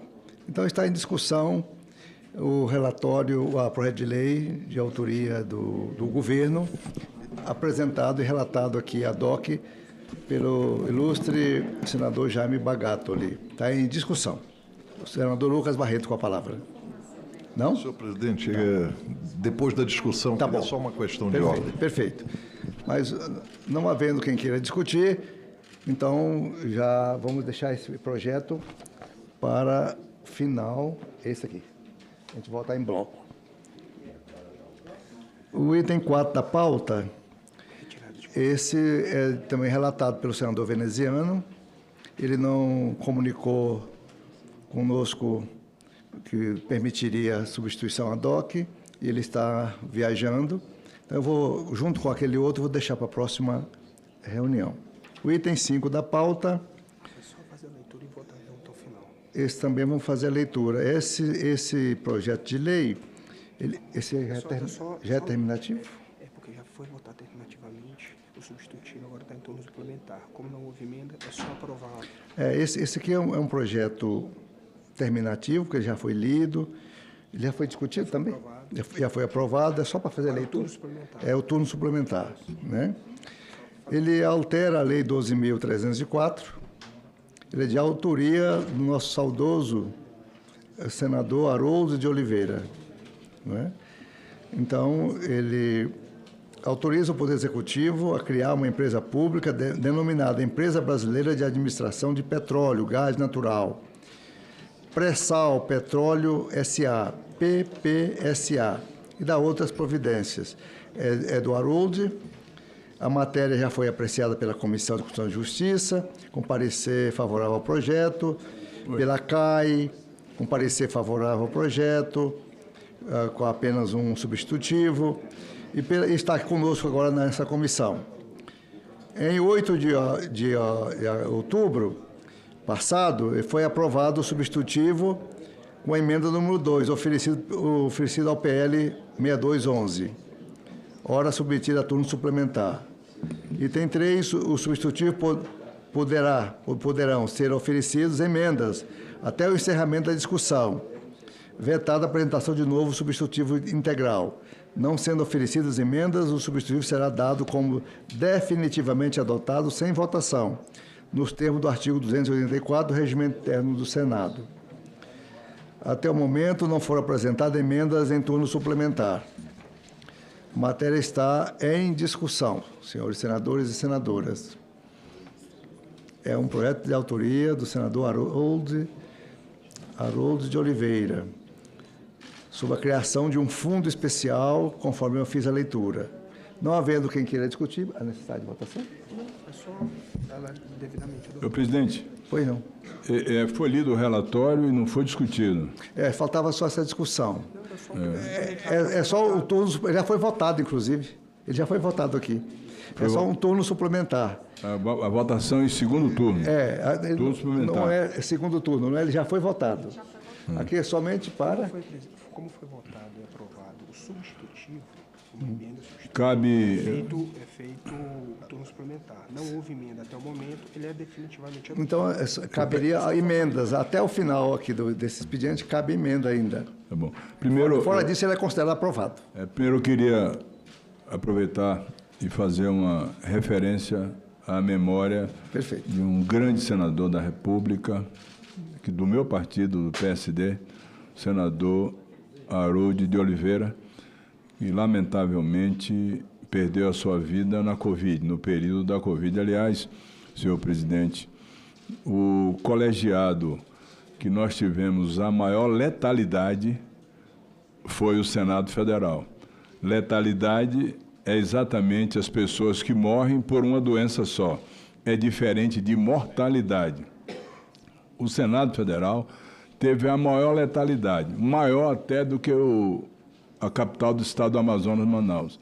Nós perdemos 3 senadores, Haroldo de Oliveira, José Maranhão e o Major Olímpio, que era talvez o homem dos senadores mais fortes do Senado Federal. Era meu vizinho, e eu saía andando de manhã devagarzinho, e ele passava correndo próximo comigo, a diferença de 100 metros em 1 segundo. O Forte não teve a oportunidade de receber a vacina, como eu tive, e tive a doença e me salvei, e nós perdemos 3 senadores no Senado Federal, todos grandes amigos. O Major Olímpio, então, eu tinha uma relação muito próxima com ele, tanto com José Maranhão como Haroldo de Oliveira. Portanto, eu vi aqui, até me emocionei com a iniciativa dele, apresentando esse projeto que hoje está em discussão. Eu pergunto a Vossa Excelência se há oportunidade de vistas para que eu possa ler esse projeto e me manifestar depois. Vossa Excelência decidirá de acordo com o que está pré-estatuído no nosso regimento do Senado Federal. Que os universitários, né? E ele falou que não tem mais esse espaço permitido pelo regimento, né? Daqui, não tendo emendas, o projeto é considerado aprovado em homenagem, muito justa as suas palavras ao nosso querido Haroldo, que foi colega meu quando foi deputado na década de 90. Maravilhoso. Então, esse projeto está decidido. O item 6 da pauta... Senhor presidente, antes da questão de ordem. Tá. Senhor presidente. Pois não, senador. Fique à vontade, senador Lucas Barreto. Também fazer essa homenagem ao... Eu falava que era o meu melhor amigo do Senado, que era o senador Haroldo de Oliveira. Então, que era do nosso partido e a pessoa muito humana e que hoje a gente homenageia também, lembra, as pessoas só morrem quando são esquecidas, e está aí o senador Haroldo sendo lembrado. Senhor presidente, é só para pedir a Vossa Excelência, para pedir à Secretaria da CI, que faça, no nosso requerimento, onde nós convidamos para prestar informações sobre os estudos e reuniões realizados para a criação da unidade de conservação marinha na margem equatorial, constante da segunda atualização das áreas e ações prioritárias para a conservação do Ministério do Meio Ambiente e Mudança do Clima. As pessoas que foram convidadas, né, a ministra Marina Silva, senhora Magna, presidente da Petrobras, o senhor Marcos Sampaio Olce, almirante de esquadra e comandante da Marinha. Então, aí que eu queria pedir, ou indicado por ele, porque ele ligou agora há pouco e disse que ele tem a pessoa da Marinha que sabe tudo sobre isso, que vai poder nos auxiliar muito bem aqui, para que só mudar isso que poderá ser também o indicado por ele, ou indicado por ele, tá? E a senhora Thaisa Mara Moraes Mendonça, que é a nossa secretária de Meio Ambiente do Estado do Amapá, que também virá a esta comissão explicar o que é que ela estava fazendo nessa reunião, né, que quer criar uma área monstruosa de 350 mil quilômetros quadrados, que vai da costa do Amapá, ali do limite com a Guiana Francesa, até o Piauí. Bem-vindo. Obrigado, senador. E já foi alterado aqui, conforme a sua solicitação. Eu vou fazer os itens terminativos. O item 6 da pauta é de autoria da senadora Damares Alves e de relatoria de Cleitinho. E ele pede para o senador Jaime Bagatoli fazer a leitura para ele. Com a palavra, senador Jaime Bagatoli. Hoje estou com a missão triplicada, pelo que eu estou vendo aí, né? Está bem cotado, viu, senador? Obrigado, senhor presidente. Com sua permissão, vou direto para a análise. Nos termos do artigo 104 do Regimento Interno do Senado Federal, cabe à Comissão de Infraestrutura analisar proposições que tratem de assuntos correlatos às obras públicas em geral, o que torna regimental a análise da proposição por este colegiado. Por tratar-se de análise terminativa da matéria, além dos aspectos relacionados ao mérito, serão verificados os aspectos econômicos e financeiros, a constitucionalidade, a juridicidade, a técnica legislativa.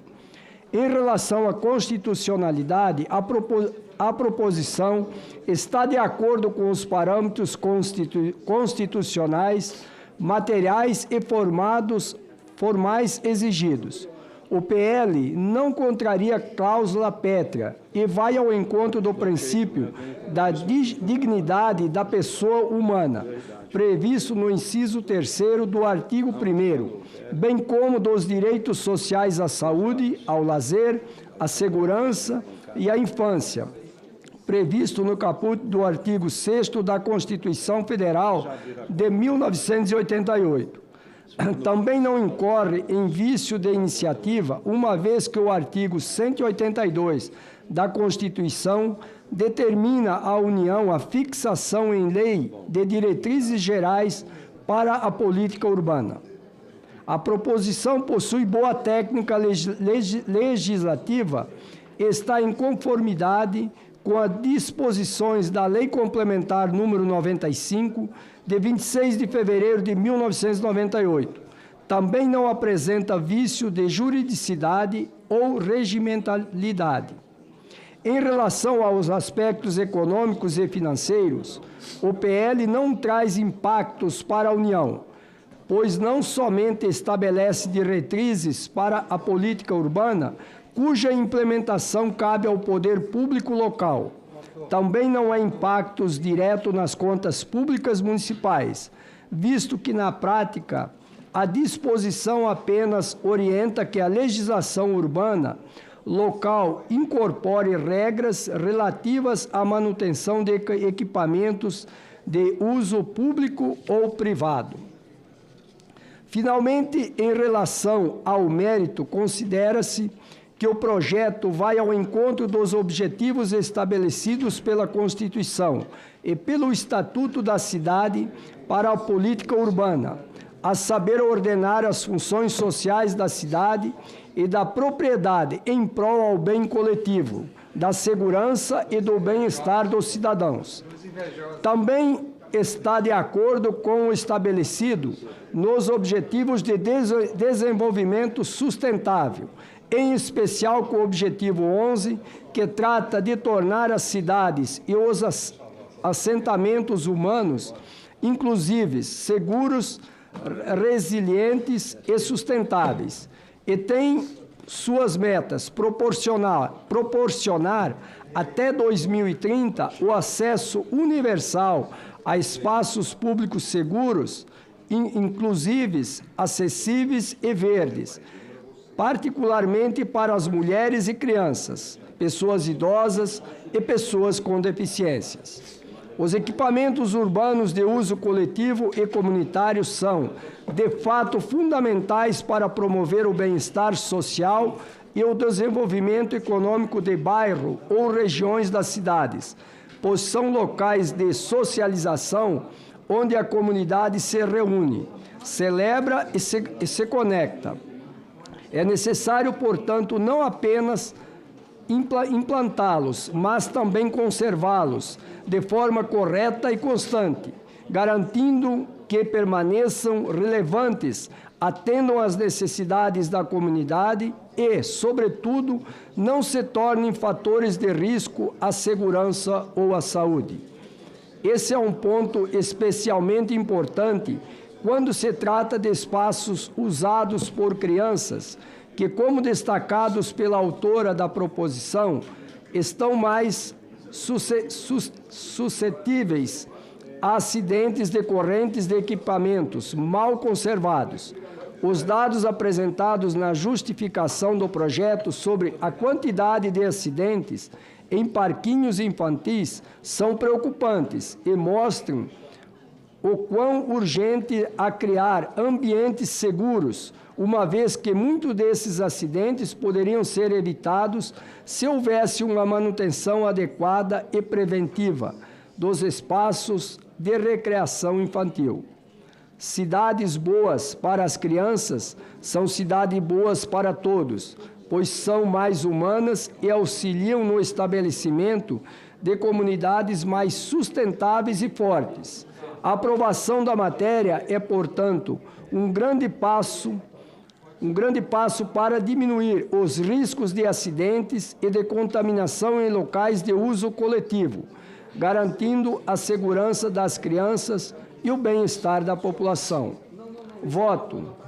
Ante as razões apresentadas, o voto para aprovação do projeto da Lei número 5.386, de 2023. Lido, senhor presidente. Muito obrigado, senador Bagatoli.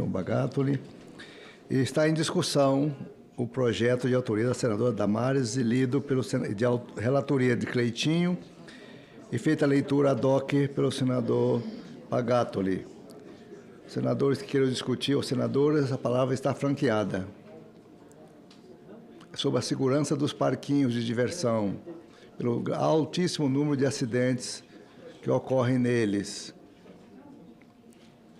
Bem, não havendo quem queira discutir, vamos deixar sobre o Estado para votação em bloco. Segura aqui e põe no pacote terminativo. O item 1, o senador Chico Rodrigues chegou. Eu passo a palavra para o senador Chico Rodrigues para fazer a leitura sobre o projeto de lei 3545/2023, de autoria do senador Messias de Jesus, e ele é o relator. A palavra. Muito obrigado, senador Confúcio Moura. Vossa Excelência, sempre gentil, aguardou um pouco a minha chegada. A Comissão de Serviços de Infraestrutura está hoje votando o projeto de lei número 3.545, de 2023, do senador Messias de Jesus, que dispõe sobre a federalização da rodovia RR-171 no nosso estado, no trecho compreendido entre o início da BR-433 e o Parque Nacional do Monte Roraima, no quilômetro 99. Submete-se à análise da Comissão de Serviços de Infraestrutura o PL 3.545 de 2023, do senador Messias de Jesus, que dispõe sobre a federalização da rodovia, no trecho compreendido entre o início da BR-433 e o Parque Nacional do Monte Roraima, no quilômetro 99. O projeto é composto de 3 artigos. O primeiro deles incorpora o mencionado trecho de rodovia estadual, malha rodoviária federal. O segundo determina que a designação oficial e o traçado definitivo da rodovia, objeto da lei, serão definidos pelos órgãos competentes. E o último artigo é a cláusula de vigência imediata. Na justificação do PL, o autor argumenta que a federalização da rodovia irá facilitar o escoamento da produção local, promover o desenvolvimento regional e nacional e beneficiar as comunidades do interior de Roraima, especialmente do município do Iramutã, que fica já na fronteira com a República Cooperativa da Guiana. O PL foi distribuído a esta Comissão de Infraestrutura e a Comissão de Constituição, Justiça e Cidadania, a quem compete a decisão terminativa. Não lhe foram oferecidas emendas. Da análise, senhor presidente. Nos termos do artigo 104 do Regimento Interno do Senado Federal, cabe à Comissão de Infraestrutura pronunciar-se sobre a proposição notadamente quanto aos efeitos nos transportes terrestres, cabendo à Comissão de Constituição e Justiça opinar sobre a constitucionalidade, juridicidade e técnica legislativa do projeto, na oportunidade de sua análise terminativa sobre a proposição. Sem prejuízo da análise e competência da CCJ, cremos que a matéria é constitucional, posto que atende o artigo 22, inciso 11º da Constituição Federal, que determina a competência privativa da União em legislar sobre trânsito e transportes. Ademais, a matéria se insere no âmbito das atribuições do Congresso Nacional, em conformidade com o caput do artigo 48 da Constituição Federal, não havendo reserva de iniciativa a respeito. Artigo 61, parágrafo 1º da Constituição Federal. Quanto ao mérito, a iniciativa do senador Messias é bastante pertinente. De fato, a Constituição Federal de 1988 estabelece em seu artigo 3º, inciso 3º, que um dos objetivos fundamentais da República Federativa do Brasil é erradicar a pobreza e a marginalização e reduzir as desigualdades sociais e regionais. Assim, a federalização da rodovia RR 171 pode ser vista como uma medida que visa atingir esse objetivo, uma vez que pode contribuir para o desenvolvimento de Roraima e para a redução das desigualdades entre as regiões do país, com impactos positivos para a economia local ao facilitar o escoamento da produção roraimense e estimular a criação de novos negócios.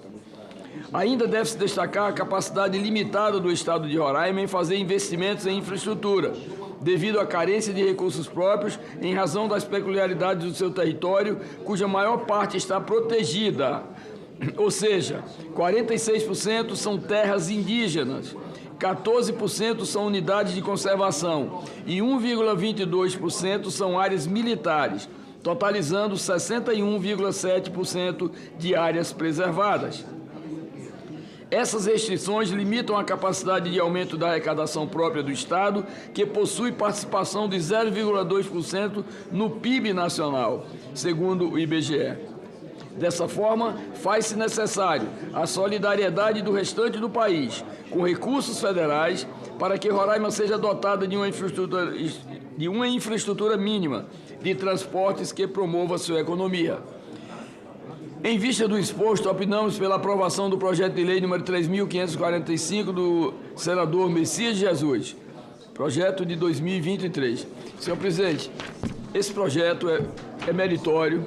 Eu diria que, pela localização geopolítica e geoestratégica do estado de Roraima, nós entendemos que esse projeto ele vem, na verdade, fortalecer, exemplo do estado de Rondônia, que estamos lá no norte, em fronteira com 2 países, né?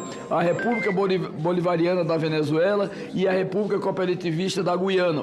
Portanto, 2.000 quilômetros de fronteiras com esses 2 países.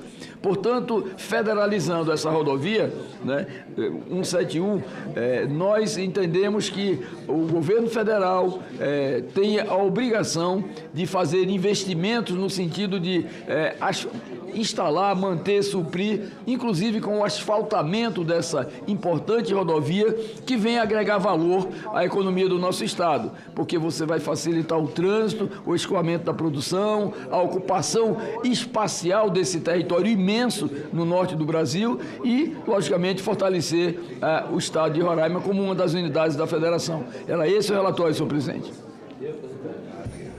Está em discussão o projeto de lei de autoria do senador Messias de Jesus, que federaliza um trecho rodoviário estadual para federal.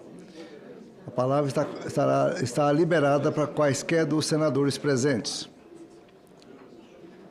Para discutir a federalização de um trecho rodoviário do estado de Roraima. Não havendo quem queira se pronunciar, vamos só aguardar para votarmos em bloco os projetos não terminativos e os terminativos. Dando sequência, guarda que esse aqui é terminativo. Vamos passar... Pela ordem, presidente. Pois não, senador Zequinha. Eu gostaria de me colocar à disposição do senador Lucas Barreto para também endossar o requerimento que solicita a presença das pessoas que ele relacionou nessa comissão, tratando-se da questão da margem equatorial brasileira aqui no Atlântico. Nos interessa de forma muito direta no estado do Pará. Perfeito, muito obrigado. É só para contribuir, agradecer ao senador Zequinha e citar a frase do presidente Trump ontem. Quero fechar a fronteira e quero perfurar, perfurar, perfurar, disse o novo presidente dos Estados Unidos sobre seus planos para o primeiro dia. Perfurar é uma referência à abertura de novos poços de petróleo e gás. O mundo não está nem aí, só querem nos deixar como os escravos ambientais. Então, nós não vamos abrir mão de explorar e perfurar o petróleo no Amapá. é uma reserva trilionária. Obrigado, senhor presidente. Obrigado. Pois não. Pois não, fique à vontade. Só para complementar o que o senador Lucas Barreto está dizendo, o nosso senador Plínio Valério foi o grande relator da CPI das ONGs e desmascarou, se não todas, pelo menos a grande maioria delas, como a serviço de interesses que não são nacionais, nem são globais também. Ele aceitou uma modesta contribuição canônica que eu ofereci. Esses países que vêm censurar e aconselhar e prometer dinheiro para o Brasil, eles agem com um profundo remorso. Eles têm remorso do que fizeram. Porque eles sabem quantas vezes a Europa já destruiu as suas florestas. Estava comentando com o nosso senador Otto Alencar, um dia da guerra da Ucrânia, financiada, nós sabemos por quem. Não estou dizendo que A tem razão ou B tem razão, mas tem alguém que manda arma para lá, aos bilhões de dólares. Um dia de guerra, principalmente no começo, quando ele estava usando o equipamento mais antigo, as bombas mais fumacentas, os tanques de guerra. Lembra daquela fila de caminhões russos? Aquilo tudo de alta capacidade de poluição. Hoje até modernizaram um pouco. Ampliaram a capacidade de matar, sem poluir muito, mas poluindo menos. Então, esse remorso profundo, eles têm. Mas eles inventaram um sistema que não existe no mundo, de terceirização da penitência.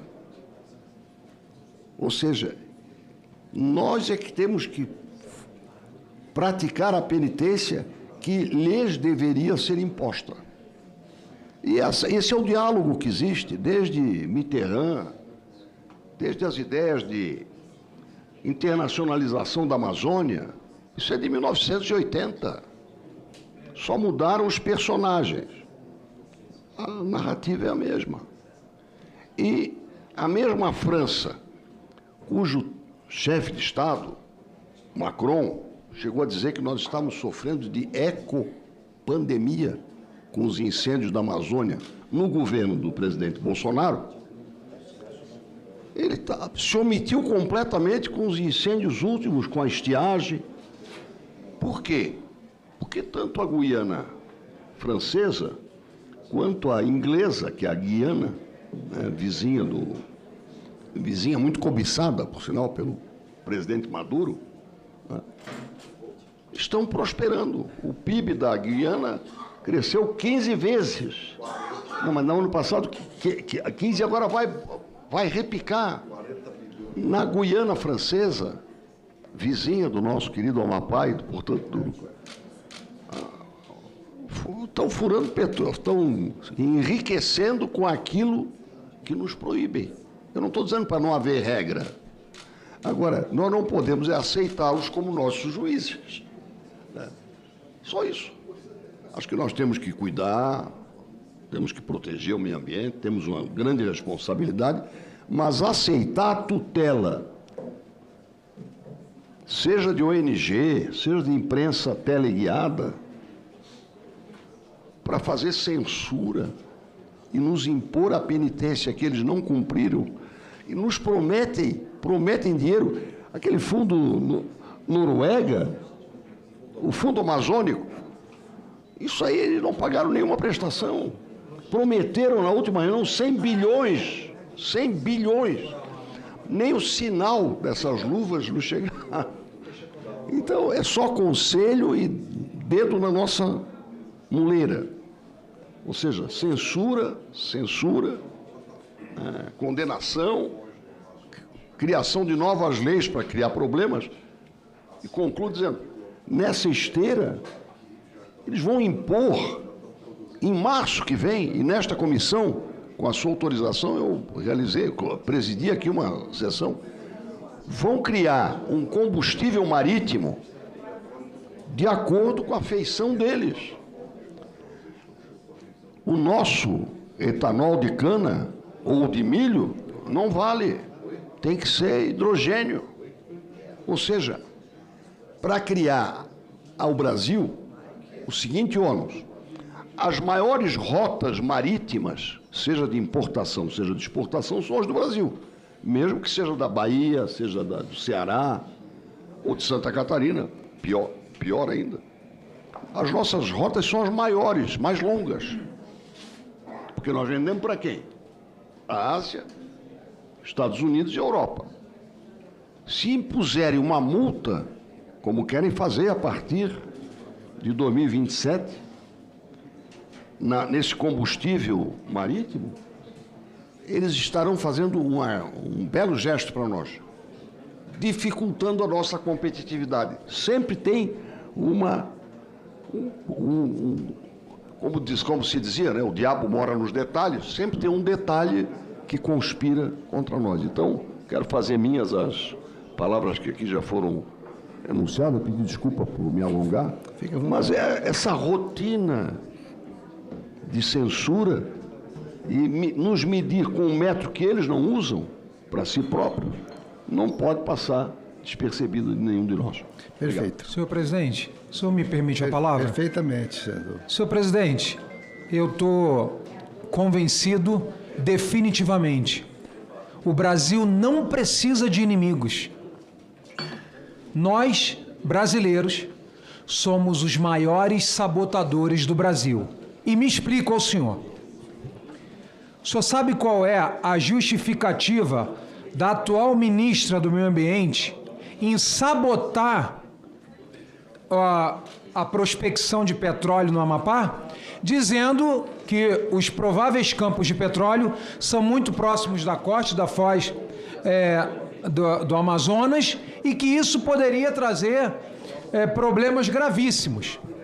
Pois bem, um dos financiadores do Fundo da Amazônia, a Noruega, ao lado da Alemanha, o senhor sabe a quantos quilômetros vai ficar esse campo de petróleo do Amapá? 580 quilômetros. O senhor pode me corrigir, Lucas?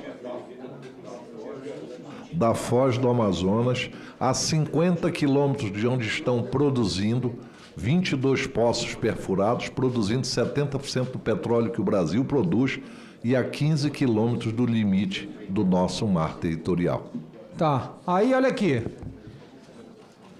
Na Noruega, né, que quer dar exemplo e utiliza a funcionária dele, Marina Silva, para sabotar o Brasil, tem um poço, um campo chamado Gedjoia, localizado no Mar do Norte, 70 quilômetros da costa. Outro exemplo é o campo de Osenberg, situado também no Mar do Norte, a 130 quilômetros da costa norueguesa. Ou seja, os campos de lá não podem trazer problema para a costa, para a população, para os animais marinhos, mas aqui no Brasil é um problema de soberania nacional. Outro exemplo, senhor presidente, o senhor sabe que nós temos uma quantidade de potássio, que é um componente essencial para o agronegócio brasileiro. Nós temos incontáveis minas de potássio na foz do Rio Madeira, do teu Nortão. E aqui no Brasil, índio tem que morrer de fome, está sujeito a traficante, está sujeito a tráfico humano, está sujeito a garimpeiros ilegais. Eu não sou contra o garimpo, sou contra a ilegalidade dessa atividade. E o índio que tem todas essas reservas abundantes não pode utilizar da riqueza das nossas terras para suprir o agronegócio brasileiro. Então, eu acho que cabe uma reflexão às senhoras e senhores senadores, a quem está nos assistindo, à nossa assessoria, de que nós precisamos revisar realmente se o Brasil tem inimigos externos ou se os maiores inimigos e sabotadores do Brasil estão aqui. E pior, senhor presidente, ocupando importantes cargos no Executivo Federal. Muito obrigado. Bem, aqui eu tenho um projeto, o item 7 da pauta, denomina a ponte Nicanor Azambuja, João Dóglia e Diogo Madruga, a ponte sobre o rio Camaquã, na BR-153, na divisa do município de Bagé e Caçapava, no sul, estado do Rio Grande do Sul. Essa é de autoria da Câmara dos Deputados e relatado pela senadora Tereza Leitão. Como ela não fez nenhuma observação, eu vou pedir ao senador Lucas Barreto, por gentileza, fazer a leitura deste relatório, fazendo uma breve passagem na análise e indo direto ao voto. Tá? Essa é uma ponte, é a nomenclatura de uma ponte. Nicanor Azambuja, que ela pede para João Dóglia e Diogo Madruga. Com a palavra, senador Lucas Barreto. Senhor presidente, vem a análise da Comissão de Serviços de Infraestrutura em decisão exclusiva e terminativa o projeto de lei 6.213 de 2023, projeto de lei 8.121 de 2017, na Casa de Origem, de autoria do deputado Paulo Pimenta, que denomina Ponte Nicanor Azambuja, João Dóglia e Diogo Madruga, a ponte sobre o rio Camaquã, na rodovia BR-153, na divisa dos municípios de Bagé e Caçapava do Sul, no estado do Rio Grande do Sul. Para tanto, a proposição institui a homenagem a que se propõe, tal qual descrita pela emenda, encerra, igualmente, a cláusula de vigência prevista para a data da publicação da lei em que se converter a matéria. Na justificação, o autor destaca a história de vida e o legado marcante dos homenageados para os municípios gaúchos de Bagé e Caçapava do Sul. No que diz respeito ao mérito, senhor presidente, a proposição merece prosperar. João Corrêa Dóglia e Nicanor Rosa Azambuja, também conhecido como Tio Nica, marcaram suas trajetórias no município gaúcho de Bagé pela ligação com o tradicionalismo, atividade em que foram idealizadores de diversos projetos de integração de homens e mulheres do campo com homens e mulheres da cidade, de culto às tradições gaúchas, de preservação do meio ambiente e de assistência aos moradores da zona rural, em conjunto com outros.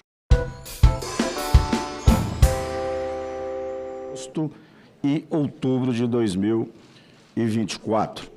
As senhoras senadoras e os senhores senadores que aprovam permaneçam como se encontram. A ata está aprovada e será publicada no Diário do Senado Federal.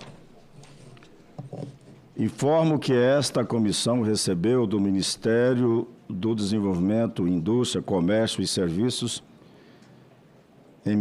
MDIC, o ofício SAI número 7623/2024/MDIC, documentação de caráter sigiloso, que trata de relatórios de financiamentos externos com recursos da União, segundo trimestre de 2024. A documentação ficará na Secretaria da Comissão à disposição de seus membros para retirada pessoalmente sobre caráter sigiloso, mediante assinatura de termo de compromisso. A presente reunião é destinada à deliberação de matérias e requerimentos apresentados à comissão.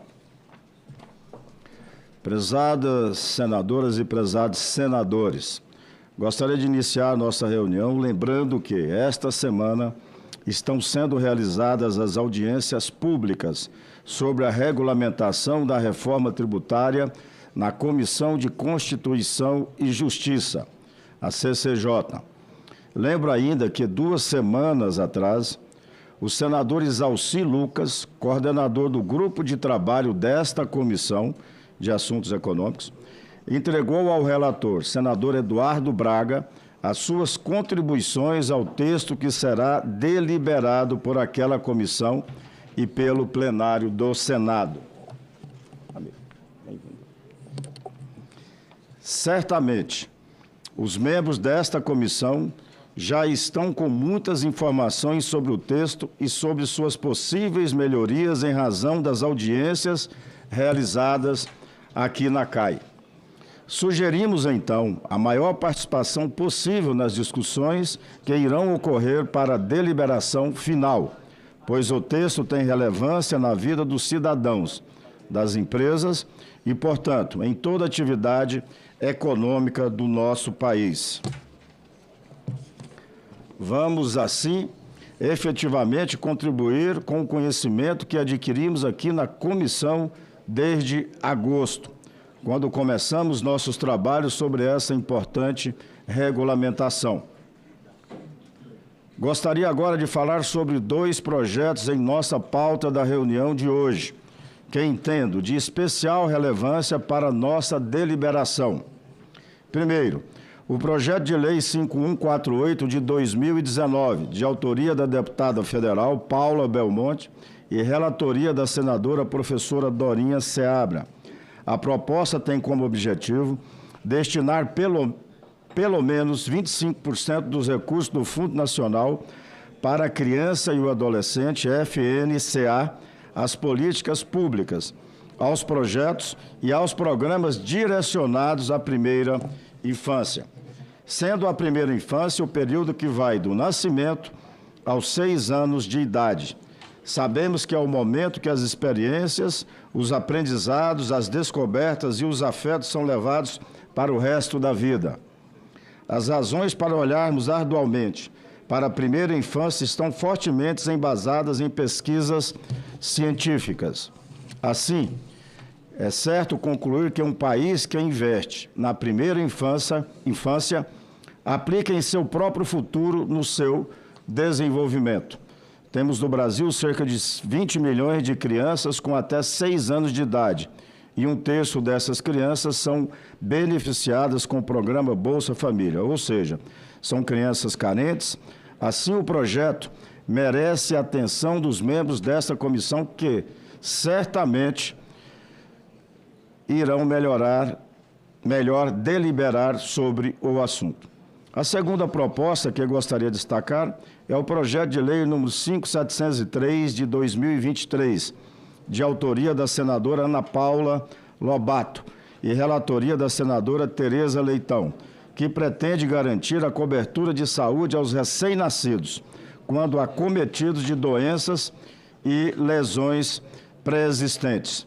O PL se refere especificamente ao momento da inclusão desses como dependentes no plano de assistência à saúde com segmentação obstétrica dos pais. Em outras palavras, o projeto veda a exclusão de coberturas, doenças e as lesões pré-existentes dos contratos relativos à inscrição desses recém-nascidos acometidos de doenças e lesões pré-existentes. A autora ressalta, em sua justificação do projeto, que aqueles que enfrentam doenças mais graves e são privados da cobertura de seguro acabam sofrendo danos emocionais e físicos imensuráveis. Muitas vezes, sua condição se agrava quando se deparam com negativas de autorização total ou parcial para procedimentos, limitações quantitativas e o uso de materiais de qualidade inferior. Bom dia, senador. Mais um tema de extrema relevância para a nossa sociedade que esta comissão tem a competência para deliberar. É o que tinha a dizer. Boa reunião a todos nós. Item extra pauta. Senador. Presidente Vanderlan Cardoso. Sim, senador, com a palavra. Se me permite, eu gostaria de que Vossa Excelência deferisse incluir extra pauta ao parecer sobre a mensagem número 27 deste ano da Presidência da República, que solicita, nos termos do artigo 52, item 5º, 7º da Constituição Federal, a retificação da resolução número 53 de 2023, que autoriza a República Federativa do Brasil a contratar a operação de crédito externo com o Banco Interamericano de Desenvolvimento. Vossa Excelência permite? Será atendido e já vamos imediatamente ao item extra-pauta pedido por Vossa Excelência. Muito obrigado. Mensagem número 27 de 2024.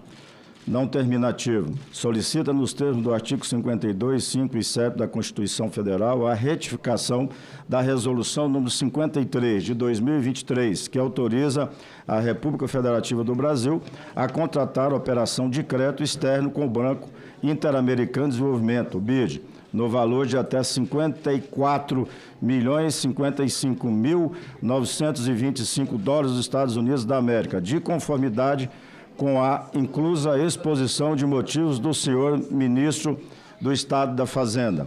Autoria e Presidência da República, relatoria senador Jader Barbalho. Relatório favorável ao projeto nos termos de resolução do Senado que apresenta. Concedo a palavra ao senhor senador Jader Barbalho para a leitura do seu relatório, ou seja, a retificação. Obrigado, senhor presidente. Eu peço a Vossa Excelência e à comissão que eu possa fazer a leitura a partir da análise. Autorizado, senador. O artigo 52, inciso 5º da Constituição Federal, confere ao Senado Federal a competência para autorizar operações externas de natureza financeira de interesse da União, dos Estados, do Distrito Federal e dos municípios, inclusive suas autarquias e entidades controladas. Ademais, nos termos de seu inciso 8º, fica atribuída ao Senado Federal competência para disciplinar os limites e condições da União nas referidas operações.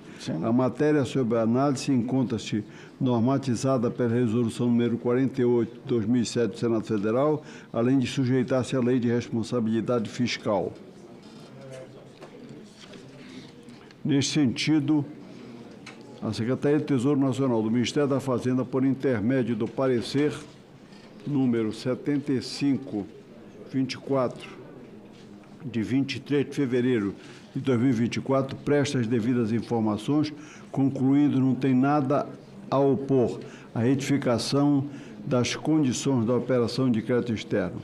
Em relação ao custo da operação, a Secretaria do Tesouro Nacional, nesse parecer, analisou com base no novo cronograma estimativo de execução da operação o impacto financeiro da retificação da comissão de compromisso, concluindo que o custo da operação se manteve em patamares aceitáveis segundo os seus critérios.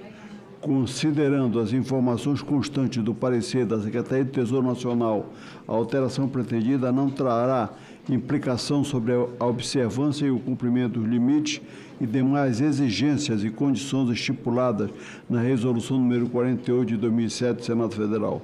Em conclusão, inexistindo obstáculo de ordem regimental ou de natureza jurídica e tendo em vista que se trata de pedido de retificação de autorização senatorial ou reconhecimento de erro técnico, sem implicações sobre o cumprimento dos limites demais condições já analisadas pelo Senado Federal, entendemos que a matéria merece a aprovação. Voto diante do exposto, apresento voto favorável à alteração pretendida na mensagem número 27, 2024, resolução 2024. Lido, senhor presidente.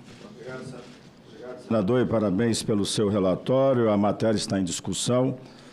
Não havendo mais quem queira discutir, encerro a discussão. A votação será simbólica. Em votação, o relatório apresentado. Senadores que concordam com o relatório permaneçam como se encontram.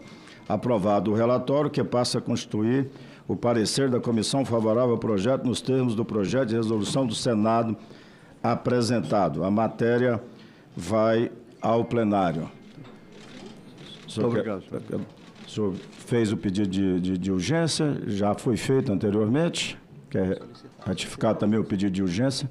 Solicitei, senhor presidente. Está solicitado, mas requer a Vossa Excelência a reiteração do pedido de urgência. Em votação, pedido de urgência ao plenário, a mensagem número 27 de 2024. Senadores e senadoras que concordam permaneçam como se encontram. Aprovado a matéria vai ao plenário. Item 7. Projeto de lei número 60/20 de 2019, terminativo.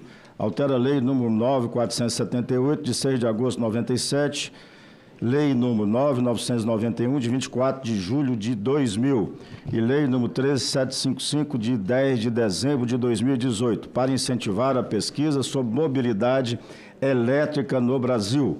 Autoria, senadora Leila Barros. Relatoria, senador Eduardo Braga. Relatório, pela aprovação do projeto com 3 emendas, que apresenta com acolhimento parcial das emendas número 1 da CCT e números 3, 4, 5, 6 e 7 da CAI, e pela rejeição da emenda número 2 da CCT. Observações. Primeiro, a matéria tem parecer da CCT favorável ao projeto com as emendas 1 e 2 CCT. Concedo a palavra ao senador Eduardo Braga para a leitura do seu relatório. Senador Eduardo, com a palavra. Senhor presidente, primeiro agradecendo Vossa Excelência e aos senhores e senhoras senadores. Segundo, pedir autorização de Vossa Excelência e do plenário para ir direto à análise, tendo em vista de que o relatório está publicado e de conhecimento de todos. Eu agradeço a Vossa Excelência. Como foi dito por Vossa Excelência, esse projeto visa incentivar a pesquisa sobre mobilidade elétrica no Brasil. Questão muito importante em função, inclusive, da transição energética que o Brasil enfrenta. O mérito da presente propositura e a técnica legislativa nela adotada foram analisadas na CCT. Cabe à CAI, que decidirá em decisão terminativa as análises de constitucionalidade e juridicidade, bem como das questões econômicas, de acordo com o artigo 99 do Regimento Interno do Senado Federal. Em relação à sua constitucionalidade, juridicidade e regimentalidade, o PL não encontra óbices constitucionais, não apresenta vícios de juridicidade e não colide com o regimento interno do Senado Federal. Do ponto de vista econômico, observa-se particularmente nos países mais desenvolvidos e na China um rápido avanço na venda dos veículos elétricos. Segundo a plataforma alemã de coleta e análise de dados, o número de veículos elétricos a bateria e híbridos em uso no mundo era de 2 milhões em 2016, passando a 25 milhões e 900 mil em 2022. Um crescimento de quase 1.200%. A demanda por veículos elétricos tende a continuar crescendo nos próximos anos, pois a regulação ambiental deve se tornar cada dia mais rígida. Como a produção de veículos é sujeita às economias de escala, para uma faixa relevante da população, espera-se que o aumento da produção leve à redução de custos unitários. Com isso, os preços de veículos elétricos tendem a se aproximar dos que usam motores a combustão, fomentando as decisões dos consumidores de migrar para veículos elétricos. Essa linha de argumentação poderia levar à conclusão de que incentivos relacionados à produção de carros elétricos são desnecessários. Não é bem assim, por duas razões simples. Em primeiro lugar, como a tecnologia do motor é diferente, também são diferentes os fornecedores das partes necessárias para a fabricação do veículo. É preciso, então, formar uma nova rede de fornecedores em torno das montadoras de veículos elétricos. Essas empresas precisam dominar novas tecnologias, o que pressupõe investimentos em pesquisa e inovação. No cenário atual, esses investimentos podem deixar de ser feitos porque as empresas têm incertezas quanto à captura dos seus retornos. Outra razão que justifica os incentivos propostos é que os fabricantes de veículos atualmente instalados no Brasil podem decidir não produzir aqui veículos elétricos. Isso porque eles teriam interesse em amortizar os investimentos já feitos para a produção de veículos a combustão. A parte argumentos de que podemos ter motores a combustão com tecnologia limpa, como seria de acordo com seus defensores, o caso dos motores exclusivamente a etanol, fato é que não exportaríamos veículos a não ser que vencêssemos a difícil tarefa de tornar o etanol amplamente disponível em outras partes do planeta. Como afirmado na Comissão de Ciência, Tecnologia, Inovação e Informática, é necessário ao Brasil planejar o futuro de nossa indústria automotiva, que representa cerca de 20% de nosso PIB industrial, sob pena de vê-la enfraquecer ou mesmo perecer. Portanto, o PL 6020, de 2019, de autoria da competente e dinâmica senadora Leila Barros, é meritório ao identificar a necessidade de maiores investimentos em pesquisa e desenvolvimento relacionados à mobilidade elétrica. No entanto, é preciso planejar estrategicamente a adoção da mobilidade elétrica no Brasil, levando em conta a matriz energética do país, que já possui uma parcela significativa de energia renovável no setor de transporte. Aproximadamente 25% da energia utilizada no transporte no Brasil é proveniente de fontes renováveis, o que é um ponto positivo, pois a média mundial é de 5%. Nesse sentido, é preciso ampliar as tecnologias incentivadas para além da eletromobilidade. É preciso, por exemplo, incluir tecnologias como captura, armazenagem e uso do carbono e hidrogênio de baixo carbono.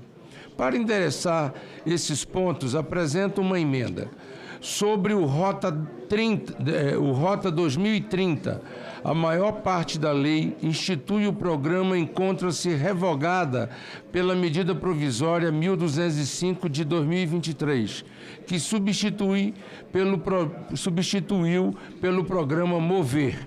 De qualquer forma, acredito que destinar 1,5% do montante das renúncias fiscais das empresas participantes do programa para as tecnologias previstas no projeto de lei sob análise é problemático, pois os interesses das empresas participantes não são conhecidos e podem ser divergentes. Por isso, apresento emenda para suprimir o artigo 4º. Sobre a emenda 3 da CAI, em sua justificação, o autor afirma que a mudança da expressão mobilidade elétrica para mobilidade eletrificada busca abranger uma gama mais ampla de tecnologia, não se restringindo apenas aos veículos totalmente elétricos, mas também incluindo os veículos híbridos, que combinam motores elétricos e motores a combustão, de forma a reduzir as emissões de gases poluentes. Julgamos que a tecnologia híbrida já está consolidada por alguns motivos. Primeiro, o componente principal de um veículo híbrido continua sendo o motor a combustão, cujo processo produtivo é bastante maduro, inclusive no Brasil.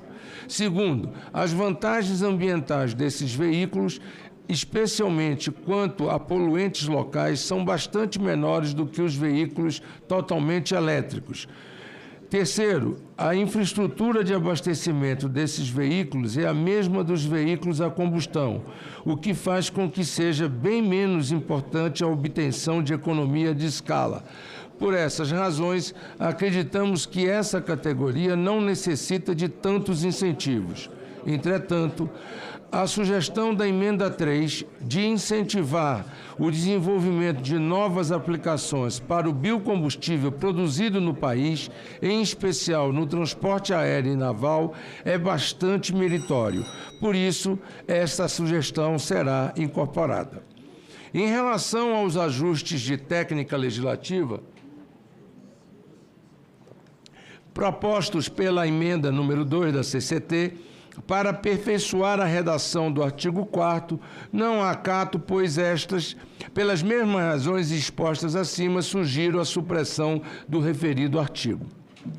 Em relação às emendas 4 e 5, que têm o mesmo conteúdo, propõem-se alterações na Lei 9.478 de 1997 para incentivar e desenvolver a mobilidade com baixa emissão de carbono e da Lei 9.991 de 2000 para incluir programas e projetos de pesquisas que abordem a preservação ambiental e o desenvolvimento da mobilidade de baixo carbono.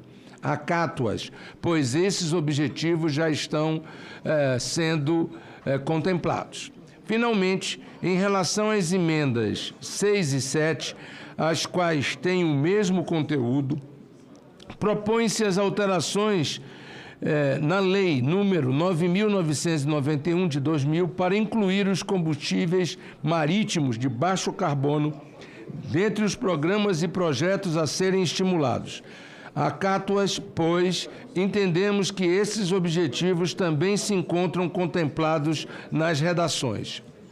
Do voto, senhor presidente. Em função do exposto, somos pela aprovação do PL 6.020 de 2019, com as emendas abaixo, com acatamento da emenda número 1 da CCT e números 3, 4, 5, 6 e 7 da CAI, com a rejeição da emenda número 2 da CCT.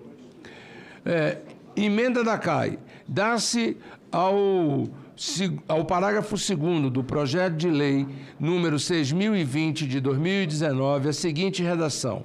O artigo 1º da Lei 9.478, de 6 de agosto de 1997, passa a vigorar com as seguintes alterações.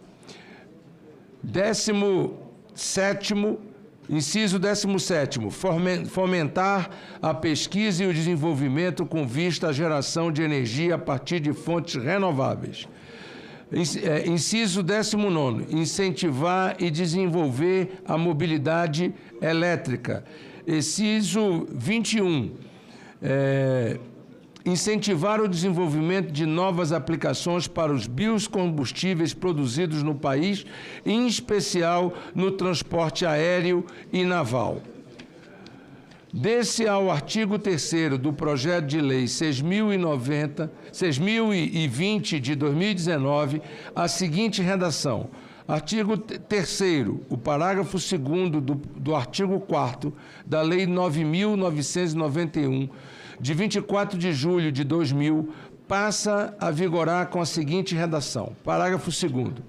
Entre os programas e projetos de pesquisa científica e tecnológica do setor de energia elétrica, devem estar incluídos os que tratem da preservação do meio ambiente, da capacitação dos recursos humanos, do desenvolvimento tecnológico, do desenvolvimento da mobilidade elétrica, da utilização de fontes renováveis de energia utilizadas no setor de transporte e da utilização de tecnologias como captura, armazenagem e uso do carbono e hidrogênio de baixo carbono no setor de transporte.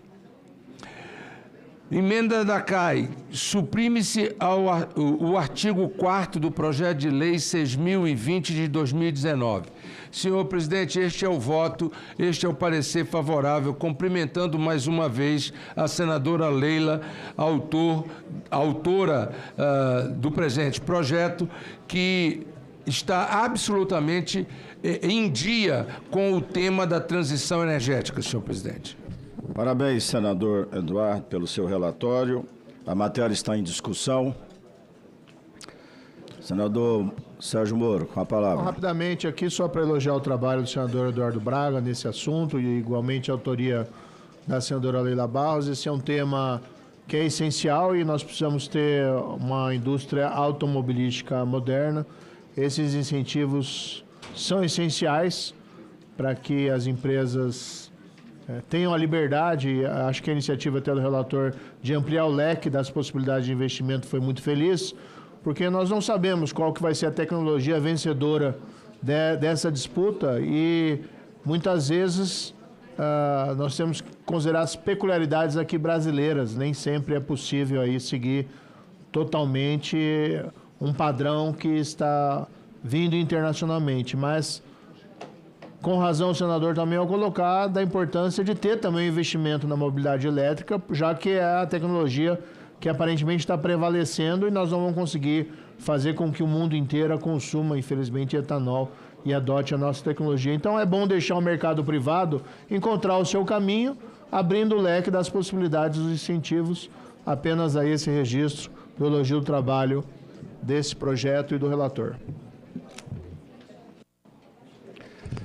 Obrigado, senador Moro.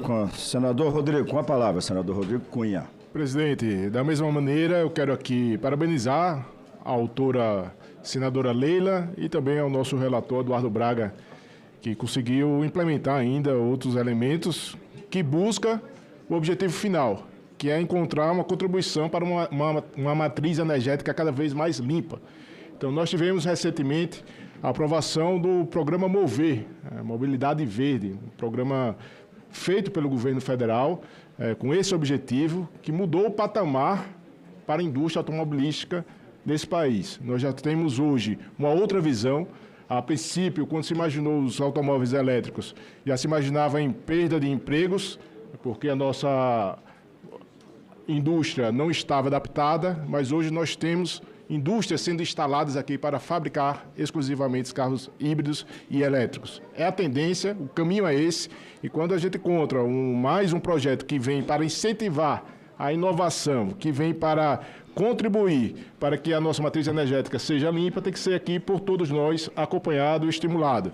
Então nós estamos agora diante de uma outra situação. A nossa reforma tributária, que já está avançando aqui no Senado, ela também tem que enxergar isso. Não pode tratar o automóvel híbrido, o automóvel que usa uma energia limpa, da mesma maneira como um automóvel a combustão. Então nós temos que criar essa diferenciação também nas discussões que estamos fazendo aqui na CAI, no Senado por inteiro, para que não chegue nesse momento e passe a dar um pulo para trás, não é nem um passo, é um pulo para trás, nesse objetivo que é desse projeto, que é do Mover, e aqui o momento pede, de estímulo a uma energia limpa. E o automóvel elétrico, ele traz isso, somado com outras tecnologias. O hidrogênio verde que está chegando, se casa perfeitamente com o elétrico. O álcool, e a indústria sucroalcooleira já entende isso também, que se soma com o elétrico. Então, nesse sentido, eu quero aqui parabenizar o senador Eduardo Braga, a senadora Leila e a todos os senadores que eu tenho certeza que irão acompanhar. Rodrigo, não havendo senador Jaime, para discutir a matéria. Com a palavra, senador Jaime. Obrigado, senhor presidente. Parabenizar a senadora Leila por esse projeto. Dizer para vocês a suma importância que nós temos do etanol no Brasil. O Brasil é pioneiro nessa situação de etanol. Todos sabem, desde a primeira crise do petróleo da década de 70, final da década de 70, que se começou a produção de etanol no Brasil. Nós viemos para os biocombustíveis, para o biodiesel, e nós temos que incentivar, não só incentivar os motores, mas a etanol, a situação do biodiesel no Brasil. Nós temos que analisar também com muito critério os custos no Brasil, e nós sabemos que o petróleo fóssil ele é muito mais barato do que se produzir, às vezes, biodiesel no Brasil. Mas o mundo tem que entender que nós precisamos combater o aquecimento global. E o maior problema do aquecimento global hoje no mundo, sem sombra de dúvida, está no petróleo fóssil. E nós estamos no caminho certo. Parabéns, senadora, parabéns, o relator Eduardo Braga. Estamos juntos nessa luta aí, não podemos desistir. O Brasil é pioneiro e nós seremos vencedores. Obrigado, presidente. Senador Jaime, não havendo mais quem queira discutir, encerro a discussão. A votação será nominal. Peço que abra o painel para votação. Em votação, o projeto de lei número 6020 de 2019, nos termos do relatório apresentado. Os senadores que votam com o relator votam sim. Os senhores senadores e senadoras já podem votar. Já está aberto. Senador Otto. Senador Eduardo, quem vota com o relator, vota sim, senador Eduardo.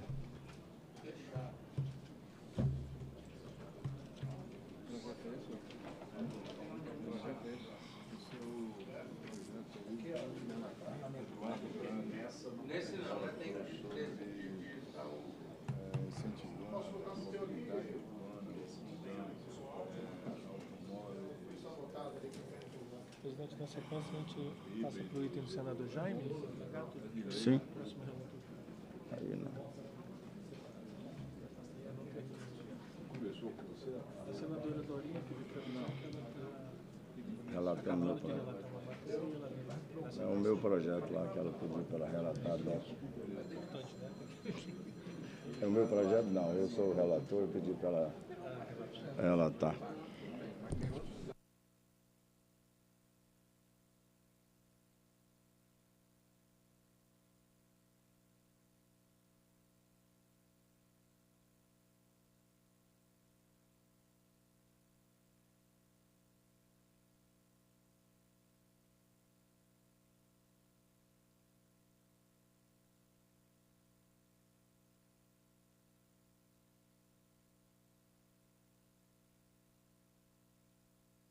Tá, senador Rogério. Obrigado, Diga que era do jogo. Diga que era do jogo.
Senador, consulta senadores e senadoras, se já podemos encerrar a votação.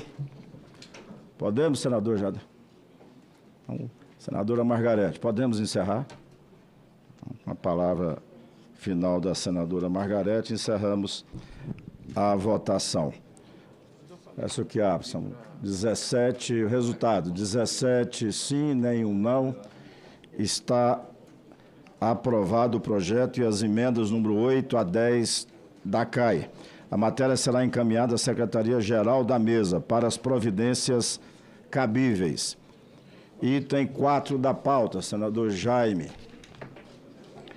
Projeto de lei número 1657 de 2023, não terminativo, altera a lei número 13756 de 12 de dezembro de 2018 para estabelecer que pelo menos 5% dos recursos do Fundo Nacional de Segurança Pública sejam destinados às ações de enfrentamento da violência contra crianças e a lei número 9503 de 23 de setembro de 1997.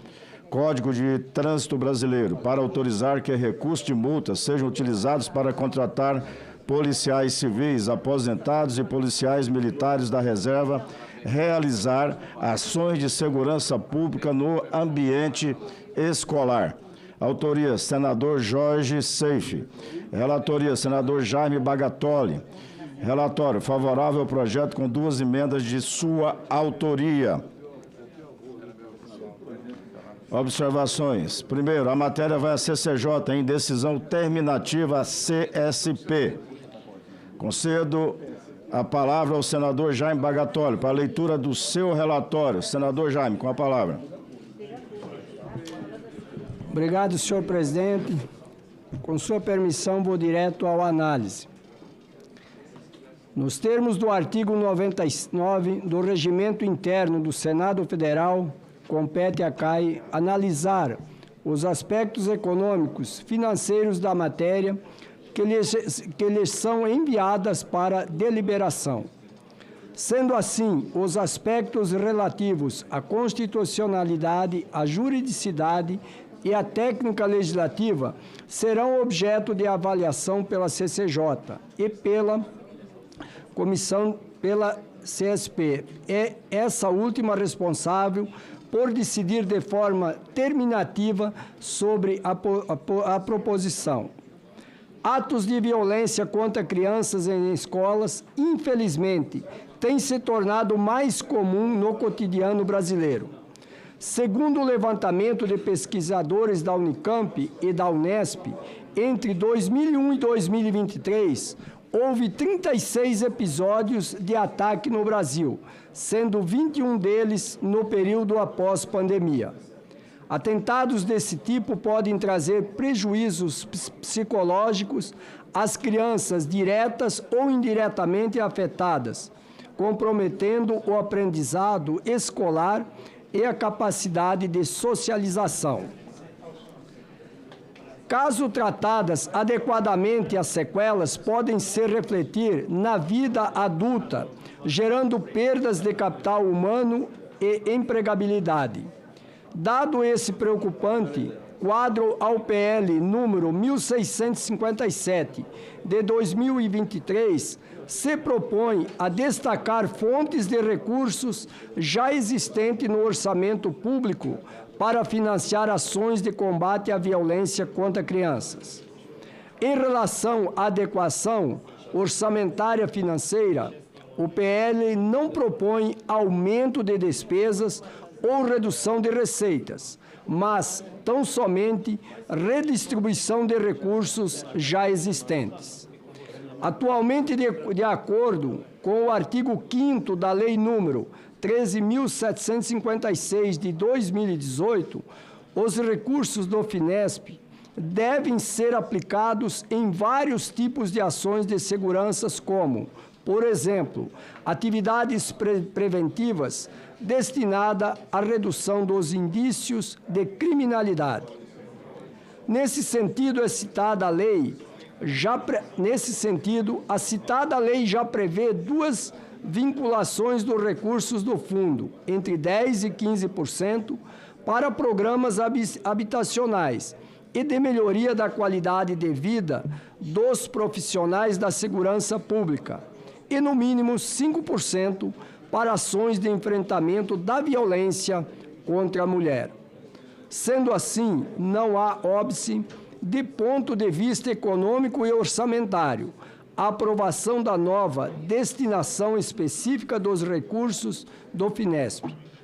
O PL também possibilita que os estados usem até 25% da receita com multas de trânsito para a contratação de policiais civis, aposentados ou policiais militares da reserva, com o propósito de reforçar a segurança no interior e nas imediações das escolas.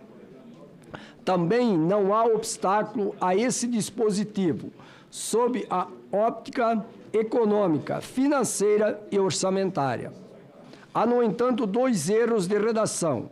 Um na emenda, faltou a palavra para antes da palavra realizar, e o outro no artigo 2º.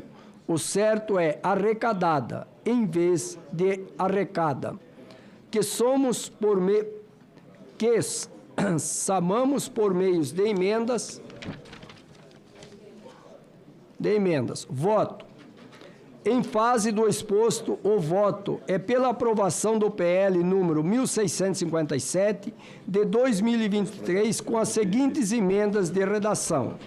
Acrescenta-se a emenda do projeto de lei número 1657 de 2023 a palavra para antes da palavra realizar. Substitua-se o parágrafo 4º do artigo 320 da Lei número 9.523, de 23 de setembro de 1997, Código de Trânsito Brasileiro, na forma do artigo 2º do projeto de lei número 1657 de 2023, a palavra arrecada para a palavra arrecadada. Lido, senhor presidente. Senador Jaime, parabéns pela leitura do seu relatório. A matéria está em discussão. Senhor presidente. Senador Otto, com a palavra. Eu quero pedir vista do projeto para uma análise mais detalhada e voltar depois à discussão do relatório do nobre senador Jaime. Senador Iovisto, com a palavra, senador Iovisto.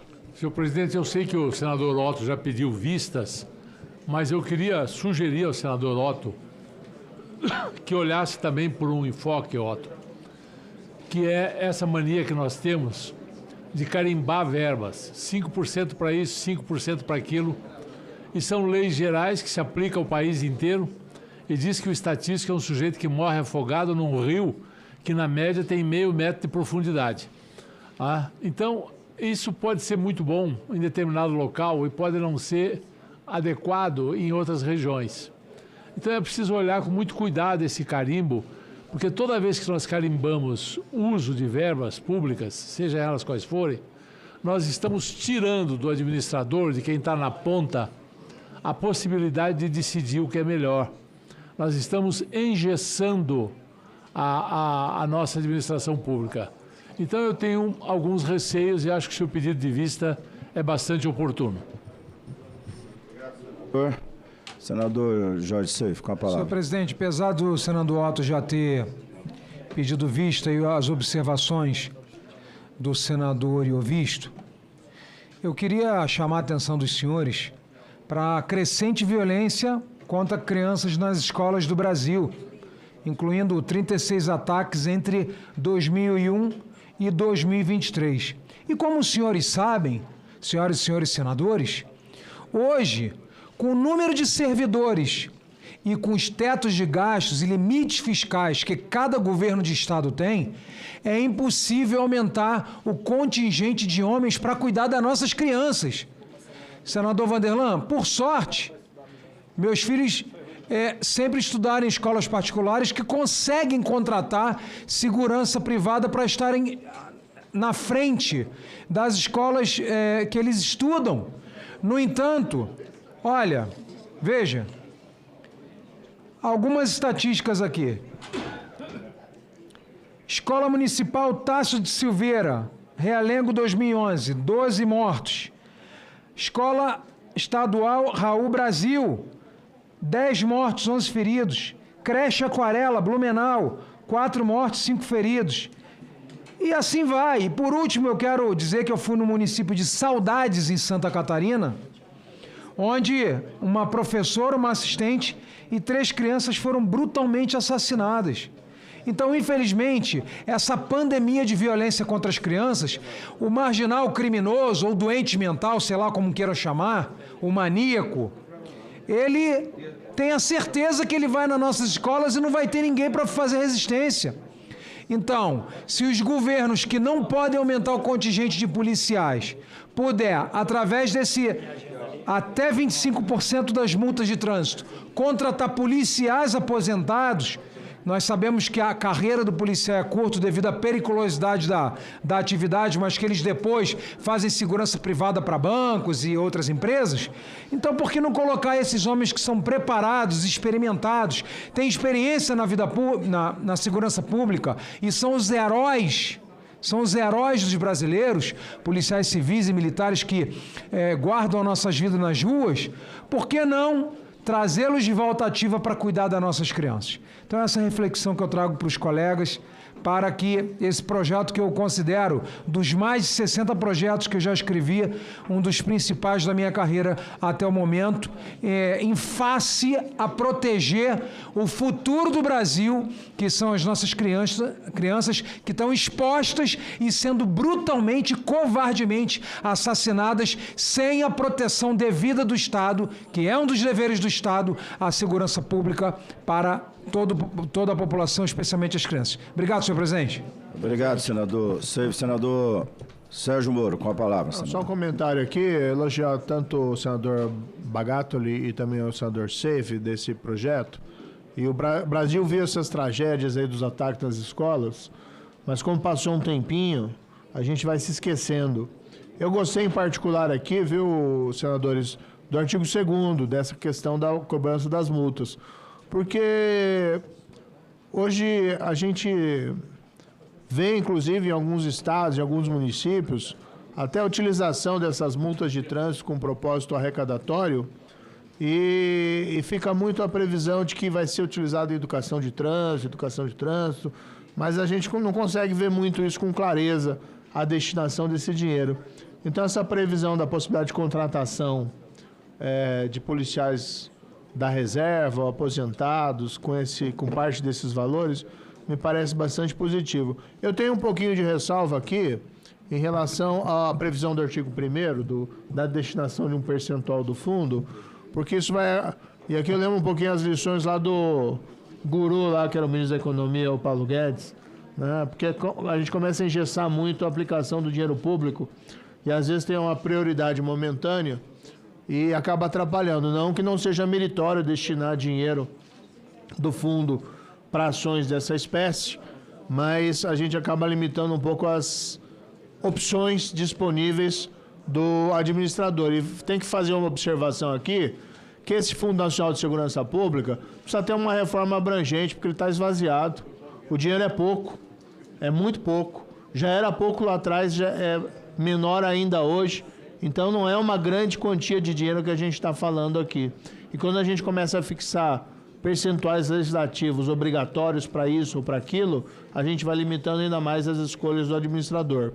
Mas não creio que isso comprometa o projeto, né? Se for para votar ele assim, aprovar, eu aprovaria. Mas eu, em particular, gostei muito da proposta do artigo 2º. E se voltar dessa forma, eu voto a favor, né? Mas talvez essa questão do fundo fosse oportuno ter alguma reflexão a respeito.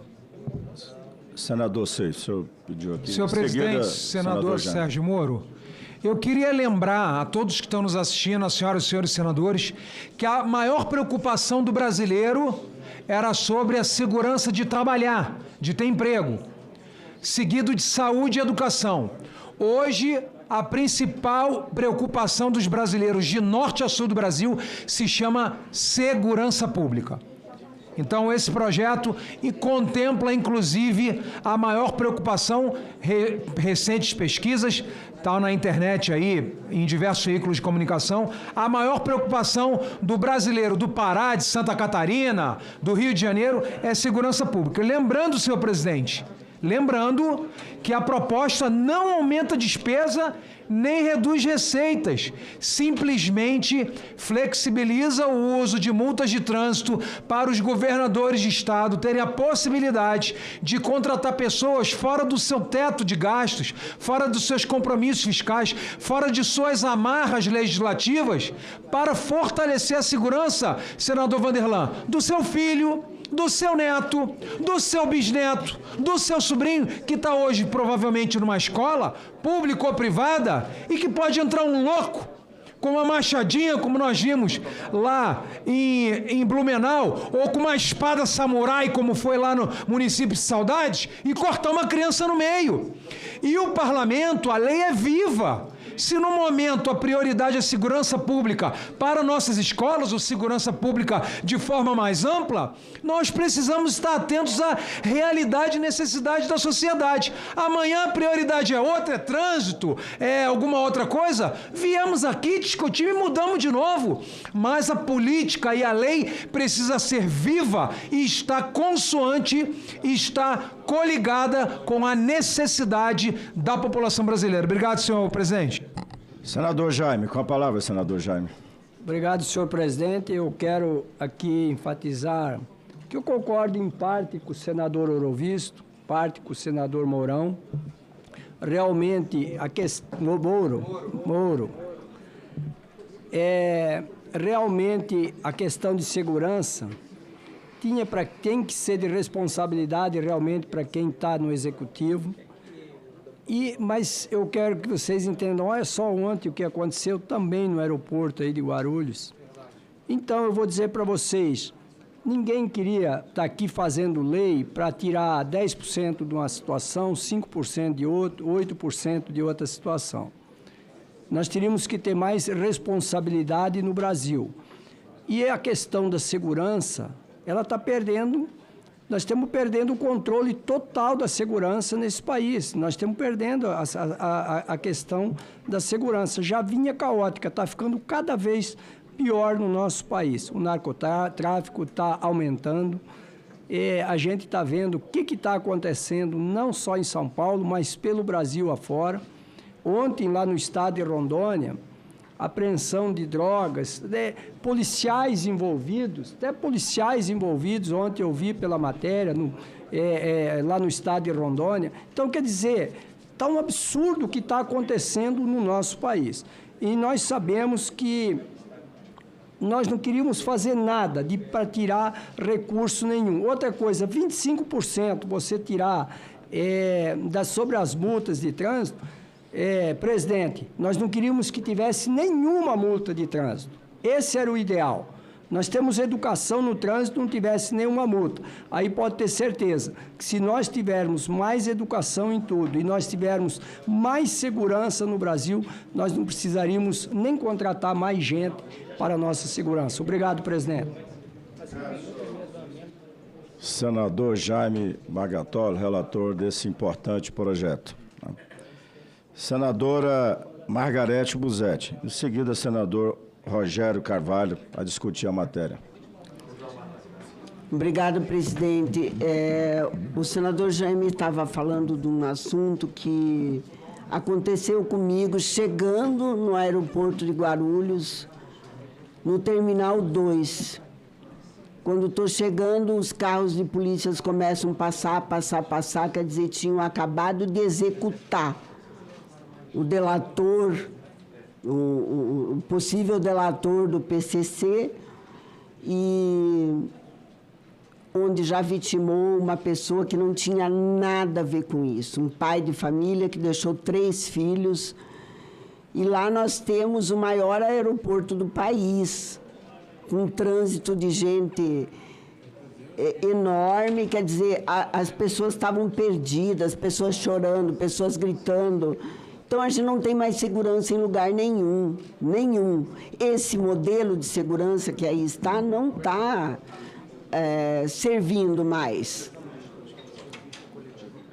E eu estou preocupada com as propostas que estão aparecendo, e eu acho que é nessa comissão que eu tenho que falar, senador Vanderlan, porque apareceu uma proposta, uma PEC da deputada Érica Hilton, para a redução da jornada de trabalho.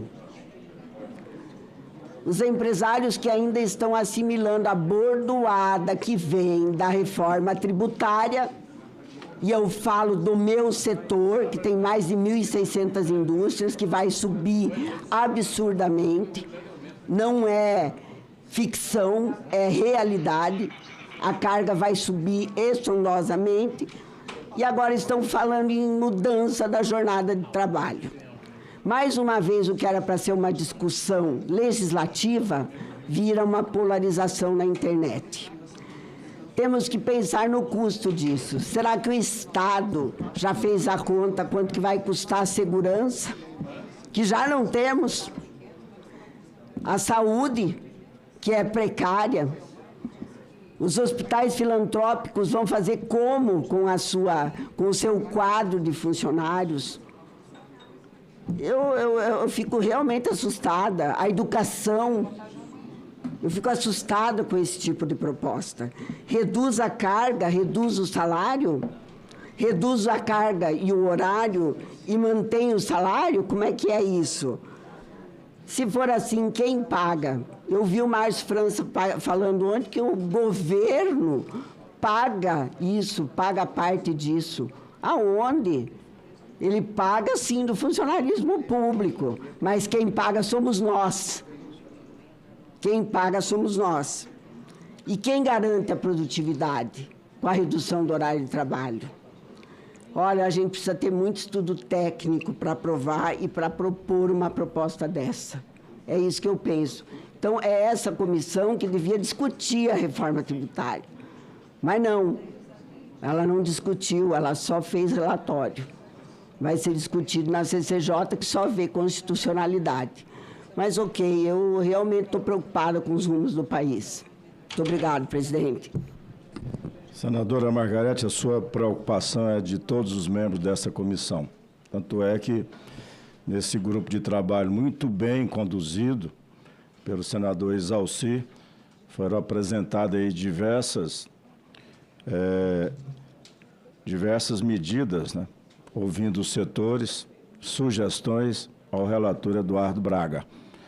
E eu creio que o trabalho que o senador Eduardo Braga está fazendo, hoje mesmo, se eu não me engano, é hoje, né, senador Exalci, tem audiência pública na CCJ, com as audiências públicas que fizemos aqui.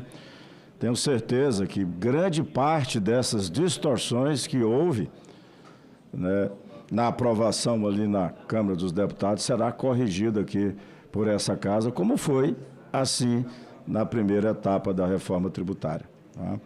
Senador Rogério Carvalho, com a palavra. Senhor presidente, meus cumprimentos a Vossa Excelência. Estamos aqui de volta todos, depois do período eleitoral e com muita disposição para o trabalho. E eu trago uma reflexão que é a necessidade de nós deixarmos de lado um pouco aquilo que nos dividiu e que nos divide e começarmos a pensar nos problemas efetivamente e encontrarmos soluções. Ninguém tem a solução ideal para nenhum problema. Eu fui aluno do professor Carlos Matos, foi ministro do Allende, e ele dizia o seguinte: por mais completa que seja a construção da explicação de uma realidade, ela jamais vai se aproximar da própria realidade. Ou seja, por mais que a gente se esforce, por mais que a gente tente explicar um problema que acomete ou que faz a sociedade adoecer, nós não seremos capazes de conseguir dar essa explicação com toda a profundidade.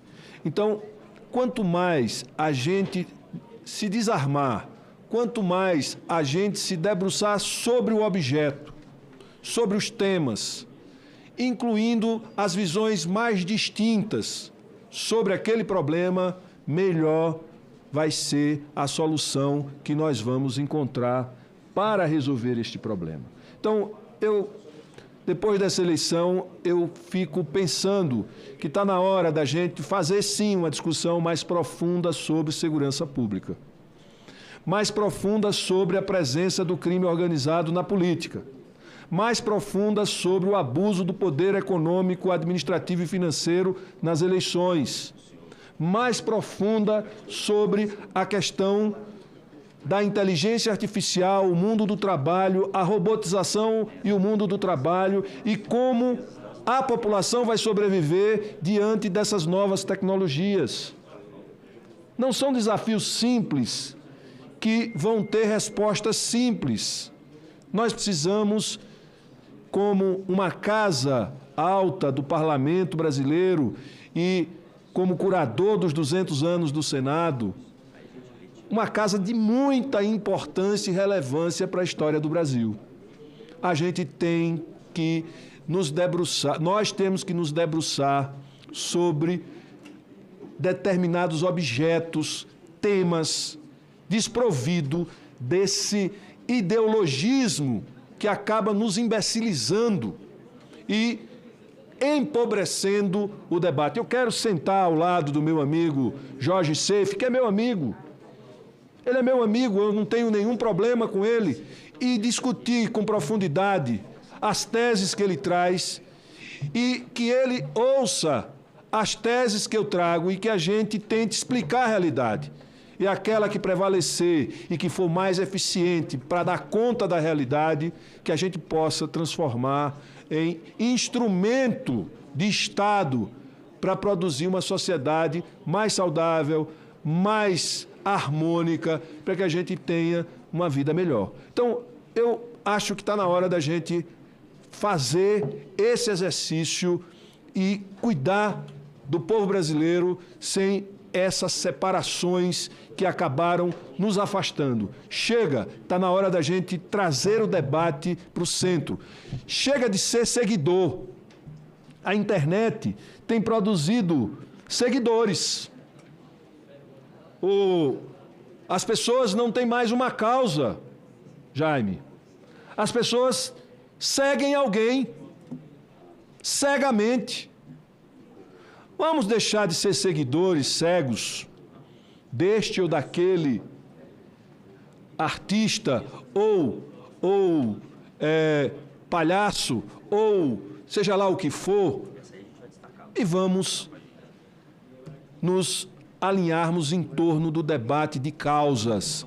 As causas estão ficando de lado, as pessoas estão só sendo seguidores de alguém ou de alguma coisa, às vezes não sabe nem por quê, porque é bonito, porque... Então, acho que está na hora da gente dar os braços aqui e tentar construir caminhos que sejam caminhos bons para o Brasil e para o povo brasileiro. Obrigado, senhor presidente. Obrigado, senador Rogério. Concedo vista coletiva a pedido do senador Otto Alencar ao projeto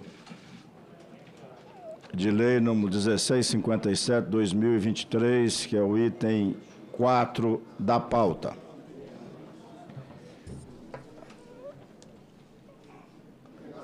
Item 1 da pauta, projeto de lei número 5148/2019, não terminativo.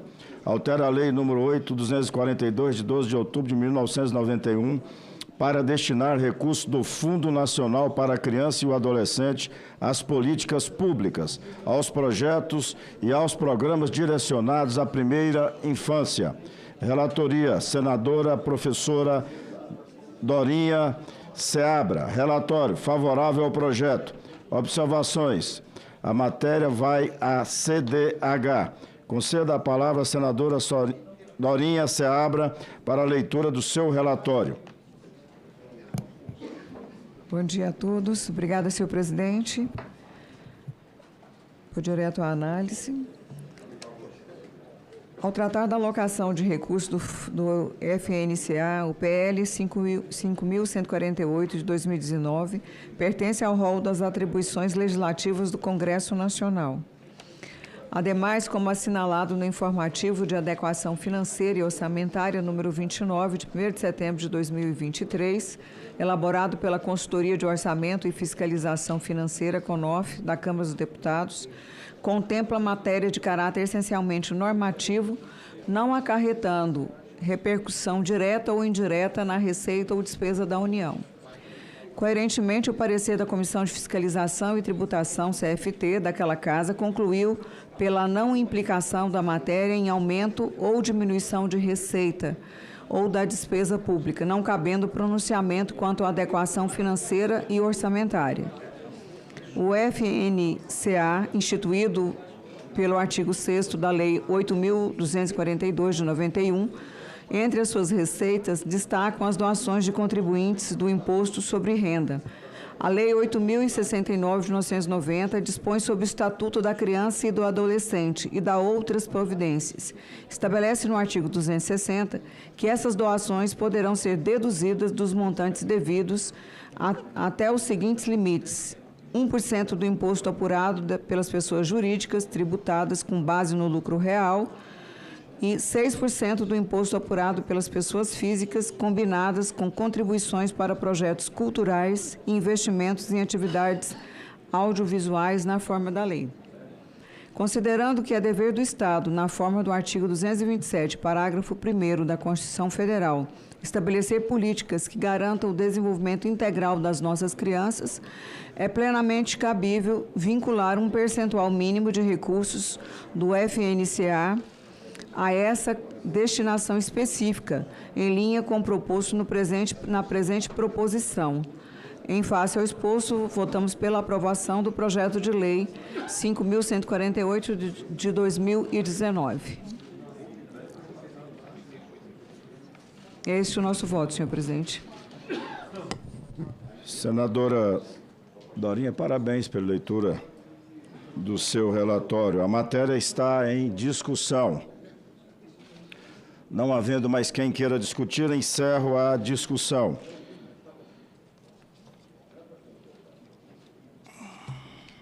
A votação será simbólica. Em votação, o relatório apresentado. Os senadores que concordam com o relatório permaneçam como se encontram.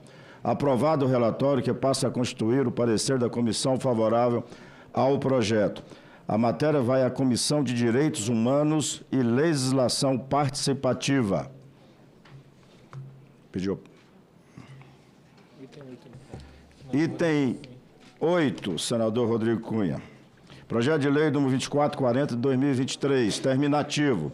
Dispõe sobre o incentivo fiscal às doações realizadas a organizações gestoras de fundo patrimonial constituídas nos termos da Lei 13.800/2019 e sobre sua tributação. Altera a Lei número 9.249 de 26 de dezembro de 1995, a Lei número 9.250 de 26 de dezembro de 1995, a Lei número 9.532 de 10 de dezembro de 1997 e da outras providências. Autoria, senador Flávio Arnes. Relatoria, senador Rodrigo Cunha. Relatório pela aprovação do projeto e pelo acolhimento da emenda número 2, nos termos do substitutivo apresentado. Observações.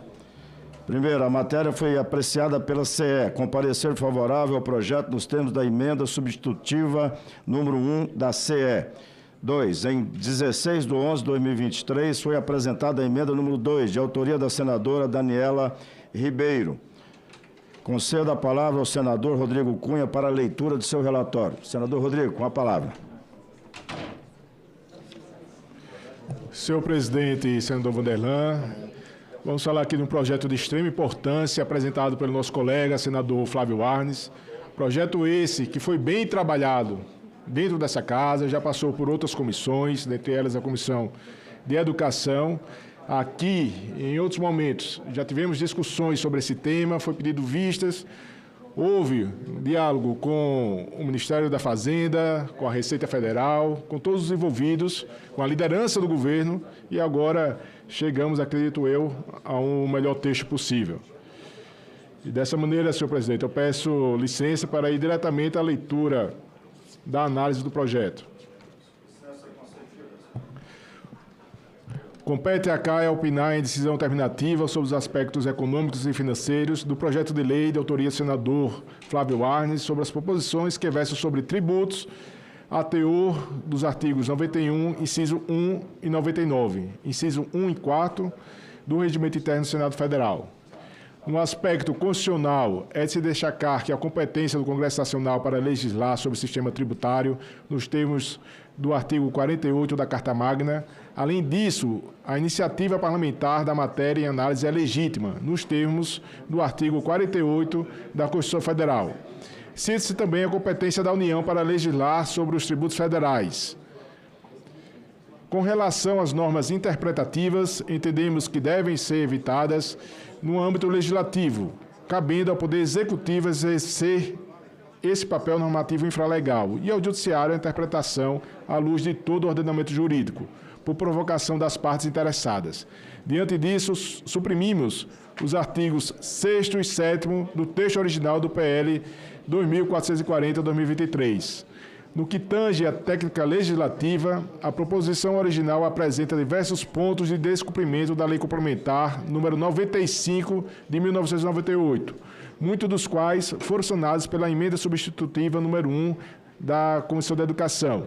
Entretanto, restam alguns pontos que foram devidamente corrigidos na emenda substitutiva apresentada ao final. Com relação ao mérito, a proposta merece prosperar. Senhor presidente, os fundos patrimoniais representam na experiência internacional fontes perenes e significativas de recursos para o ensino e a pesquisa das mais renomadas universidades mundo afora, bem como para o apoio a diversas causas das mais elevadas relevância, como o meio ambiente, a cultura, o desporto, a assistência social e aos direitos humanos. No Brasil, apesar do marco regulatório ter sido publicado no início de 2019, os números ainda são muito tímidos. Levantamento realizado pelo Instituto para o Desenvolvimento do Investimento Social, IDIS, em outubro de 2023, aponta que a enorme maioria das universidades não dispõe de fundo patrimonial associado. Mesmo entre aquelas que já possuem, os valores são insuficientes, em face das necessidades de financiamento de programas e projetos de ensino e pesquisa. Por isso, há de se criar mecanismos para incentivar a constituição e o aumento das doações aos fundos patrimoniais, tais como os benefícios fiscais previstos no PL 2440/2023. Importante destacar que nenhum dos incentivos tratados da proposição é uma inovação. São todos já existentes e aplicáveis a entidades que exercem papel semelhante às organizações gestoras de fundos patrimoniais. Isto é, atuam em benefício da comunidade em que inseridas ou de toda a coletividade do país. Sendo assim, nada mais justo do que receberem similar tratamento tributário. Somos da opinião que, nesse momento, o incentivo fiscal mais adequado é aquele previsto no artigo 2º, que trata da dedutibilidade do valor das doações pelas pessoas jurídicas doadoras, dado que representa um incentivo fiscal efetivo, com implicação em doações de fato pela pessoa jurídica e uma redução proporcional do imposto sobre a renda e da contribuição social de lucro líquido a pagar. Os incentivos fiscais propostos no artigo 3º para pessoas físicas merecem um debate mais aprofundado, pois consistem em programas de cidadania fiscal, com redirecionamento do imposto a pagar. A alternativa da dedução de doação da base de cálculo do imposto de renda a pagar pelas pessoas físicas nos parece mais acertada, mas carece de aprofundamento. Com relação às pessoas jurídicas, de acordo com o relatório do Instituto mencionado aqui, BISC, promovido pela Comunitas, durante o ano de 2022, o uso de incentivo fiscal caiu 23% em 2022, somando 950 milhões. O recorde de utilização foi em 2021, quando foi apurado que, no total das doações realizadas por empresas, 29% foram feitas com a utilização de incentivos fiscais.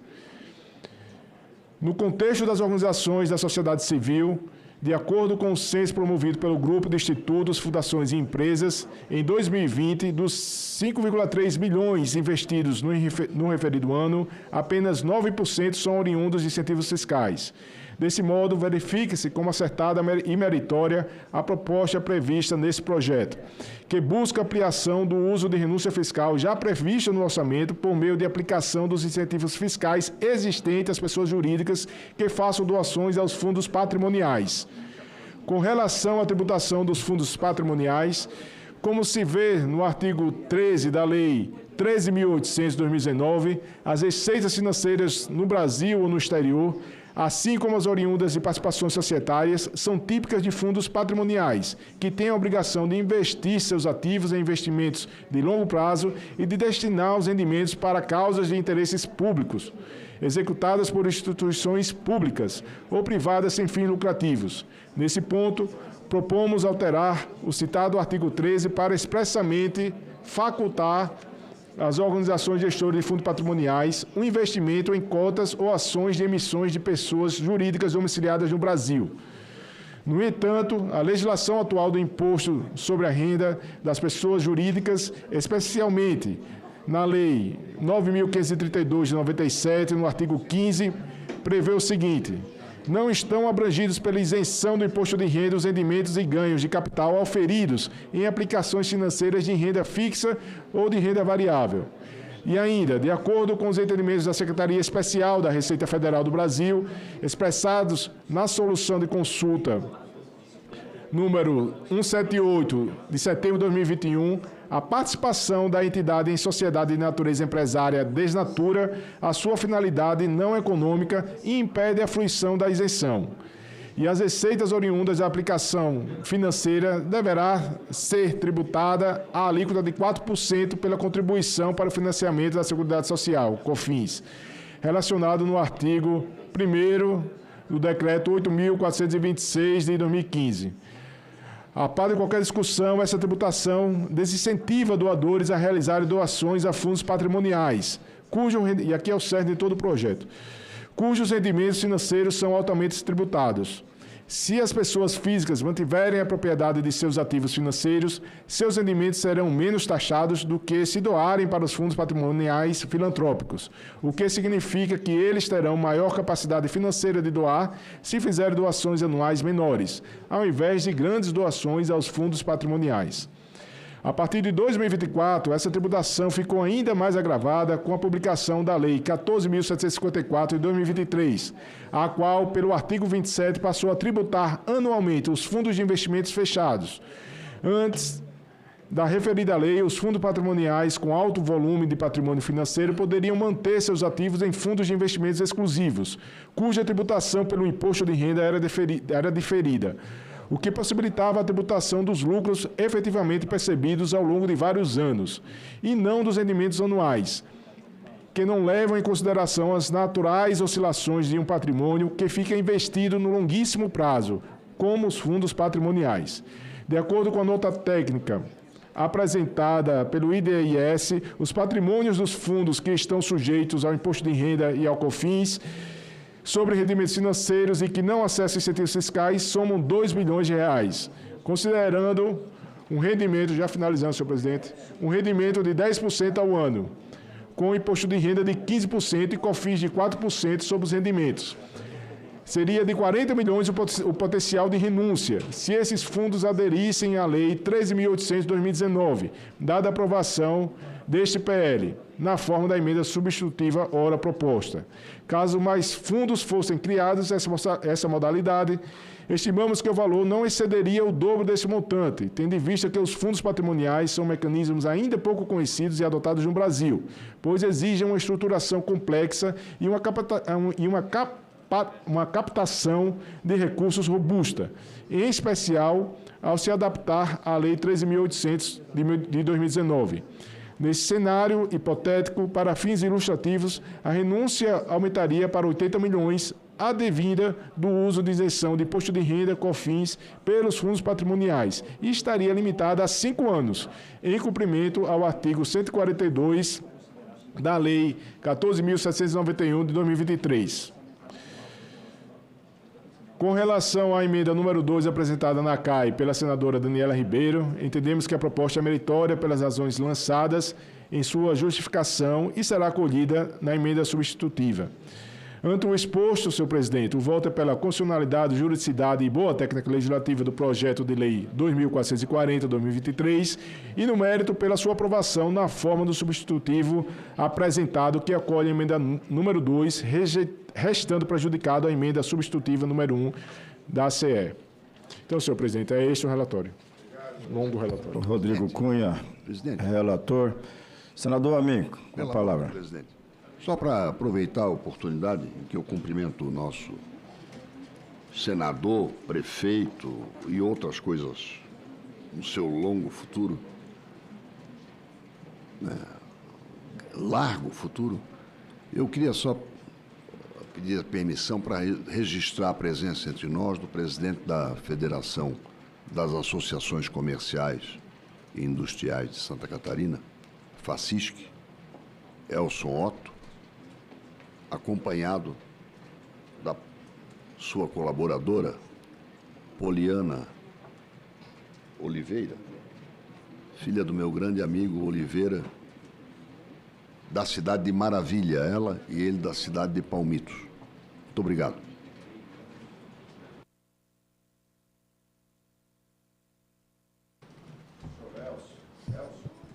Seja bem-vinda a essa comissão, senhora Apoliana também, é nosso presidente da Federação, a FACISC. Eu que já fui presidente de associação comercial, sei a importância que tem as nossas associações e, principalmente, ali no caso, Vossa Excelência, que representa também as associações comerciais. Não é isso, senador Espiridião? Eu consultaria aqui, senador Iovisto, aos senadores e às senadoras presentes, nós passaríamos a discussão, mas como a matéria é nominal, se nós poderíamos abrir já o painel. Lógico, se não houver pedido de vista, né? Posso já pedir para abrir, está aprovado pelos senadores e senadoras, senadora Dorinha. Eu queria só falar uma... Sim. Podemos abrir o painel enquanto passamos a discussão? Não. Então, a matéria está em discussão. Na verdade, eu gostaria de pedir vistas, porque é um novo texto, eu fui relatora desse texto na Comissão de Educação, e ele, na verdade, tem um novo substitutivo, então eu gostaria de pedir vistas. A matéria está em discussão. Senador Iovisto, com a palavra. Senhor presidente, eu quero primeiro dizer que o senador Flávio Arnes, que é o autor, é meu colega de bancada do Paraná. O senador Rodrigo Cunha, que foi o relator, é meu colega de bancada do Podemos. De formas que é muito difícil para mim ser contra esse projeto. Mas eu tenho que alertar, principalmente agora que a professora Dorinha pediu vistas, que nós vamos ter um problema com esse projeto. Quando se fala, lá no final, em isentar os ganhos financeiros dos fundos patrimoniais, porque são a longo prazo, o próprio projeto traz um cálculo que fala em 40 milhões de possibilidade de diminuição de receita. Olha, isso briga com a lei de responsabilidade fiscal, que diz que quando a gente cria uma despesa nova ou uma diminuição de receita, a gente tem que citar a origem que vai cobrir esse buraco. Não é?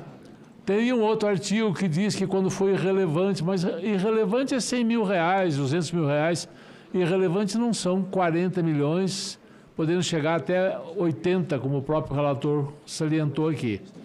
Então é um alerta que faço, que esse mesmo assunto, em 2019, já foi vetado pelo Executivo, essa mesma tentativa de isentar esses fundos patrimoniais, e provavelmente será vetado novamente, porque tem base legal para isso.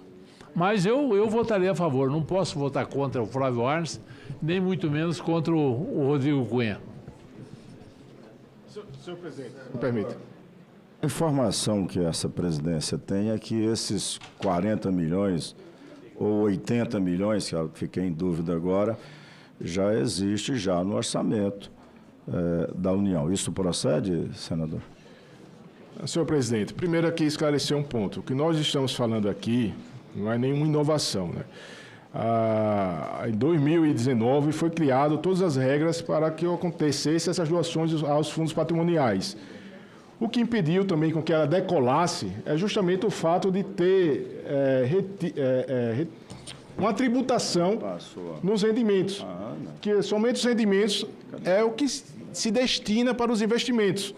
Então, com essa tributação, ela acaba não sendo tão interessante e estimulante. Então, apenas esse aspecto aqui foi o que nós buscamos. Quanto a esse dado aqui mencionado de 40 e 80 milhões, o 80 foi uma estimativa hipotética, certo? Se acontecesse no máximo em todos os cenários possíveis, esse tipo de renúncia chegaria a 80 milhões. Não é o dado concreto. E entenda a senadora Dorinha, inclusive pela capilaridade que tem, pela atuação que tem no tema da educação, que quer contribuir. Então, nesse sentido, a gente jamais vai se opor, de maneira alguma, se não conseguir fazer uma análise do projeto, que de fato teve uma modificação, e espero que essa modificação tenha sido para melhor. Nós estamos aqui com o compromisso do presidente também de trazer na próxima semana ele ajustado, então não quero aqui prejudicar de maneira alguma qualquer tipo de tempo para análise ou adaptação que possa ser feita ao novo texto, que a gente possa conciliar. Eu mencionei no início que já tinha sido pedido vistas, mencionei que foi aberto ao diálogo com o governo, o Ministério da Fazenda, abrimos com um diálogo muito forte com a Receita Federal, que fez aqui todas as indicações, a liderança do governo, então houve todo esse aspecto. Veio da Comissão da Educação, trabalhado por Vossa Excelência, mencionei isso, e teve um ajuste. Então, se não teve o tempo hábil para fazer uma análise, não há problema, no meu ponto de vista, depende do nosso presidente, a fazer esse adiamento. Bem, concedo vista coletiva ao item 8, o projeto de lei 2440 de 2023, a pedido da senadora Dorinha Seabra. Senhor presidente, só uma solicitação para que Vossa Excelência, se assim permitir, já deixe para esse projeto pautado para a próxima reunião e já com o relatório lido, que não deve ter algum ajuste. Se tiver algum ajuste, a gente faria. Senadora Dorinha Seabra, que pediu vista do projeto. O senador autor do projeto, o relator do projeto, pediu já para vir na próxima semana. Teremos aí uma semana para um acordo. Na verdade, eu pedi vistas. É um tema que eu me dedico. Eu já apresentei vários projetos como deputada em relação aos fundos patrimoniais, aos endowments, a importância, né, para o fortalecimento. Eu pedi vistas com o objetivo de olhar o ajuste do texto. A equipe de assessoria estava me dizendo que poderia abrir aprovando um prazo suplementar para o caso de emenda, é isso mesmo? Porque se for no segundo turno... Não, o que ele já pediu que nós pautássemos o projeto para a próxima semana. Eu só consultei Vossa Excelência que nós teremos aí uma semana para que a gente chegue no acordo. Retirando, prefere voltar na próxima semana o texto, é isso, né? Próxima semana. Senador Rodrigo, seu pedido já foi acatado, ok? Volta na próxima semana. E tem... Está à disposição, Dorinha. Você acha que... A tempo eu quero registrar aqui, em tempo, né? Registrar aqui a presença do senhor Vinícius Souza. O senhor Vinícius, ele é CEO da Solute, empresa genuinamente goiânia. Ele foi um dos pioneiros, né, em certificação digital no Brasil, e eu fui um dos primeiros clientes dele. Goiás não é só agro, viu, gente? Também é tecnologia e desenvolvimento. Especialista em ciprografia, inteligência artificial, privacidade de dados, identidade digital, nuvem e tudo isso para prover mais segurança no ambiente digital. Atualmente, a Solute é um dos maiores provedores globais de soluções de confiança, com um portfólio multiprodutos de alta tecnologia. Líder no mercado de certificação digital, com 38% de participação no mercado brasileiro. Então, seja muito bem-vindo. O Vinícius ainda se encontra aí. Aí, só para o pessoal conhecer. Depois a gente manda a conta aqui, a comissão, dessa propaganda toda, tá, Vinícius? Vai ser aprovado aqui, agora vai chegar lá na frente. Item 9 da pauta, projeto de lei do 4096 de 2024, terminativo. Altera a lei número 14165 de 10 de junho de 2021 para estabelecer critérios adicionais para a recompra de cotas pelo Fundo de Investimentos da Amazônia, FINAM, e pelo Fundo de Investimento do Nordeste, o FINOR, para reverter os saldos remanescentes em favor do Fundo de Desenvolvimento da Amazônia, FDA, e do Fundo de Desenvolvimento do Nordeste, FDNE, e para destinar os recursos remanescentes do FINAM e do FINOR para investimentos em infraestruturas nas regiões Norte e Nordeste. Autoria, senadora Augusta Brito. Relatoria, senador Fernando Farias. Relatório pela aprovação do projeto. Concedo a palavra ao senador Fernando Farias para a leitura do seu relatório. Senador Fernando Farias, com a palavra. Obrigado, presidente. Peço licença para ir na análise. Antes disso, registrar a presença aqui do nosso deputado federal João Caldas, lá das Alagoas, esposo da futura senadora Eudócia, que vai compor aqui com a gente, e pai de JHC, prefeito de Maceió, nosso João Caldas.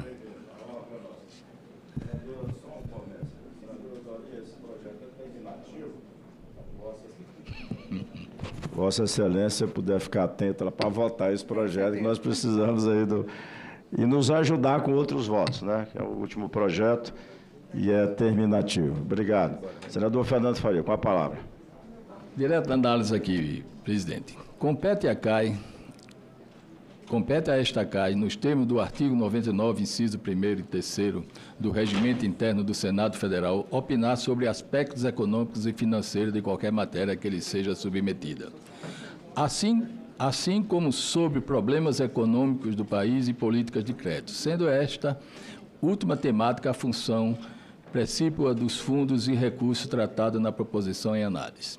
Sendo terminativa a deliberação sobre a proposição em exame, cabe a essa comissão, portanto, pronunciar-se também sobre os aspectos de constitucionalidade e juridicidade no projeto de lei 4.096 de 2024, que ora passamos a fazer. O inciso 7º do artigo 22 da Constituição Federal dá à União competência privativa para legislar sobre políticas de crédito, câmbio, seguros e transferência de valores. Já o artigo 48 prevê que, ao Congresso Nacional, com a sanção do Presidente da República, cabe dispor sobre todas as matérias de competência da União, especialmente sobre matérias financeiras, cambiais e monetárias, instituições financeiras e suas operações. Inciso 13. Destaque-se ainda, quanto às balizas constitucionais, que a matéria em exame não é de iniciativa privada do Presidente da República e em termos materiais. A proposição não desrespeita dispositivo da Carta. Quanto à juridicidade, apontamos que o projeto inova o ordenamento jurídico e apresenta o atributo de generalidade. A matéria de que trata a proposição não pertence àqueles que devem ser regidos por lei complementares. Destacamos ainda que o PL não tem impacto orçamentário e financeiro, pois os fundos de que se trata são extra-orçamentários e não têm impacto para o orçamento geral da União. A proposição atende à boa técnica legislativa de acordo com a Lei Complementar número 95 de 1998, que dispõe sobre a elaboração, a redação e a alteração da consolidação das leis. Ao mérito. Como aponta a ilustre autora, o PL tem por finalidade efetivar desinvestimento e a liquidação do FINAM e do FINOR e, principalmente, mobilizar os recursos remanescentes para a finalidade que justificou a criação desse instrumento, a redução das agudas desigualdades regionais que ainda prevalecem em nosso país. A Lei nº 14.165 de 2021, também voltada para a liquidação de FINAM e do FINOR, destinou eventuais recursos remanescentes do Fundo de Arrendamento Residencial FAR. Em que pese a elevada importância social do FAR, parece-nos cristalino que essa relocação pecou por desvirtuar a finalidade para a qual o FINAM e o FINOR foram criados, subtraindo da Amazônia e da região Nordeste recursos essenciais para que possa superar as diferenças regionais que ainda prevalecem e que tanto custam os termos sociais e humanos do nosso país.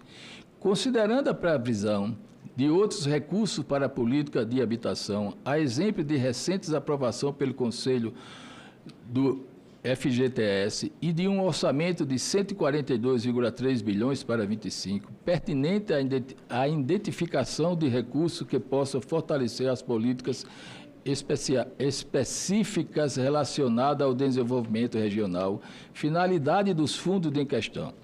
Nesses sentidos, esses recursos reencontrarão a sua vocação original, sendo revertido para o FDA e o FDNE. O PL especifica com precisão a destinação dos recursos que reverte ao FDA e ao FDNE. Uso de obras de Programa de Aceleração de Crescimento. Novo PAC estabelecido pelo Decreto 11.623 de 2023. Isso se fará por meio de aquisição de participações societárias preferenciais sem direito a voto, de companhias concessionárias de serviço público, desde que tenham projetos aprovados no âmbito dos respectivos fundos e independentemente de aditivos contratuais.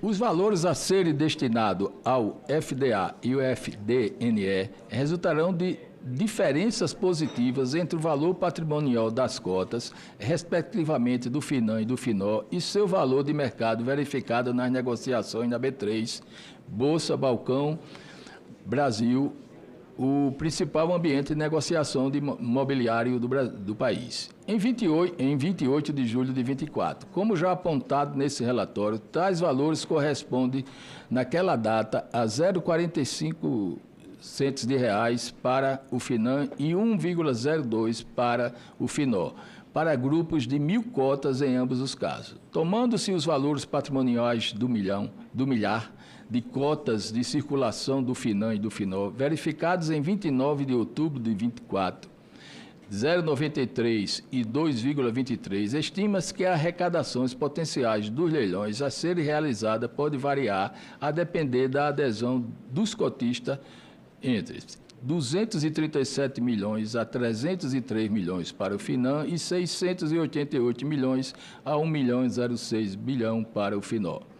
Essas estimativas demonstram o mérito inquestionável da proposição, que torna possível aumentar o investimento na Amazônia e no Nordeste, de mais de 1,3 bilhões, sem qualquer impacto para o orçamento geral da União e as contas públicas em geral, por serem todos os fundos envolvidos de caráter privado e com fluxo totalmente extraordinário. Voto.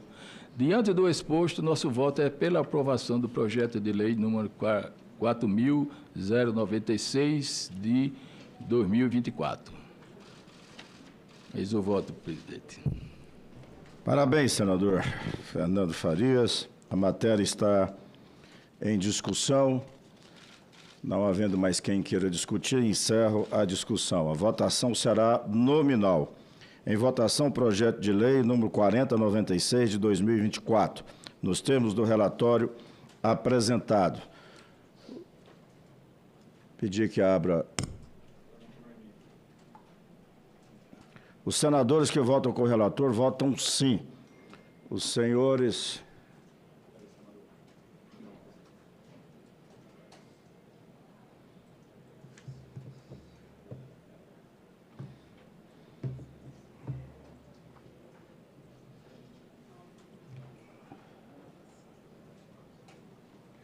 Pedir os senadores para votar, que é nominal. O último item, pedir para eles entrarem.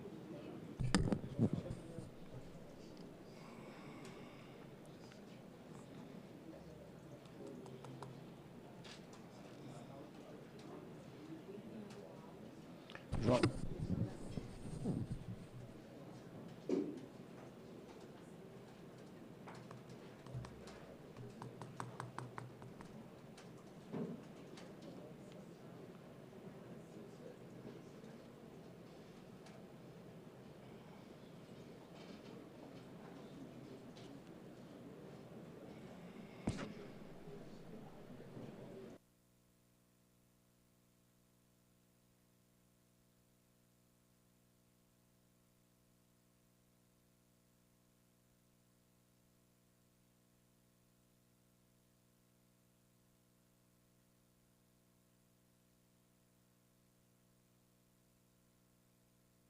Só um instante.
João.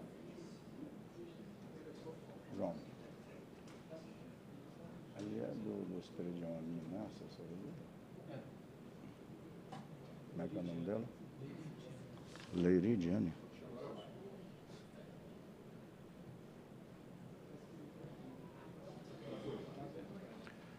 O painel já está aberto, senador Fernando Farias. Quem vota com o relator, viu, senador Fernando, vota sim.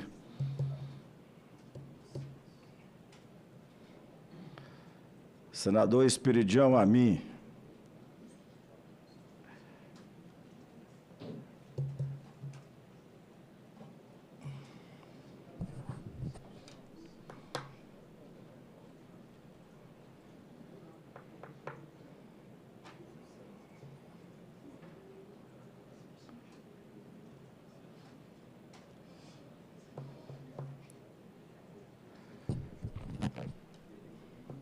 Senador Alan Rick.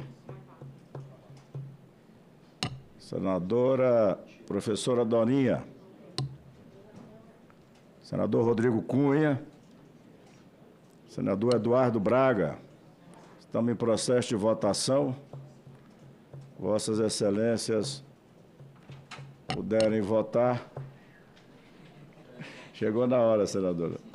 Consegui votar, quase não consegui vir correndo, estava ali presidindo na CCJ, viu? Eu agradeço. Eu posso falar um minutinho? Sim.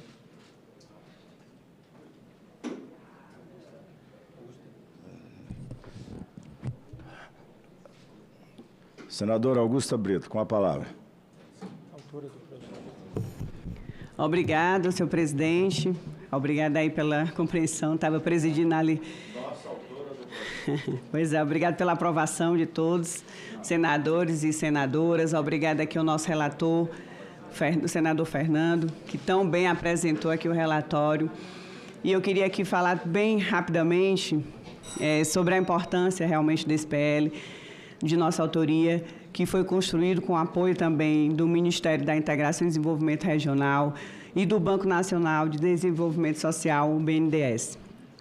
Agradeço demais ao relator, mais uma vez, nosso querido Fernando Farias, pela agilidade e pela brilhante apresentação aqui do relatório. Trata-se também de esse projeto, para que a gente possa ter discernimento, como ele é importante, especialmente para a nossa região Nordeste e Norte, para diminuir as desigualdades, e Centro-Oeste. Eu acho que é para o país inteiro, né? Quando a gente diminui as desigualdades, acaba que é para o país inteiro. É uma proposição que tem como objetivo principal viabilizar os recursos para o Fundo de Desenvolvimento da Amazônia e do Desenvolvimento do Nordeste, e direcioná-lo para os investimentos das obras do PAC. Inclusive, nós temos aqui, lá no estado do Ceará, que não pega só o estado do Ceará, a questão da nossa tão sonhada Transnordestina, que vai também ser viabilizada através desse projeto que foi apresentado.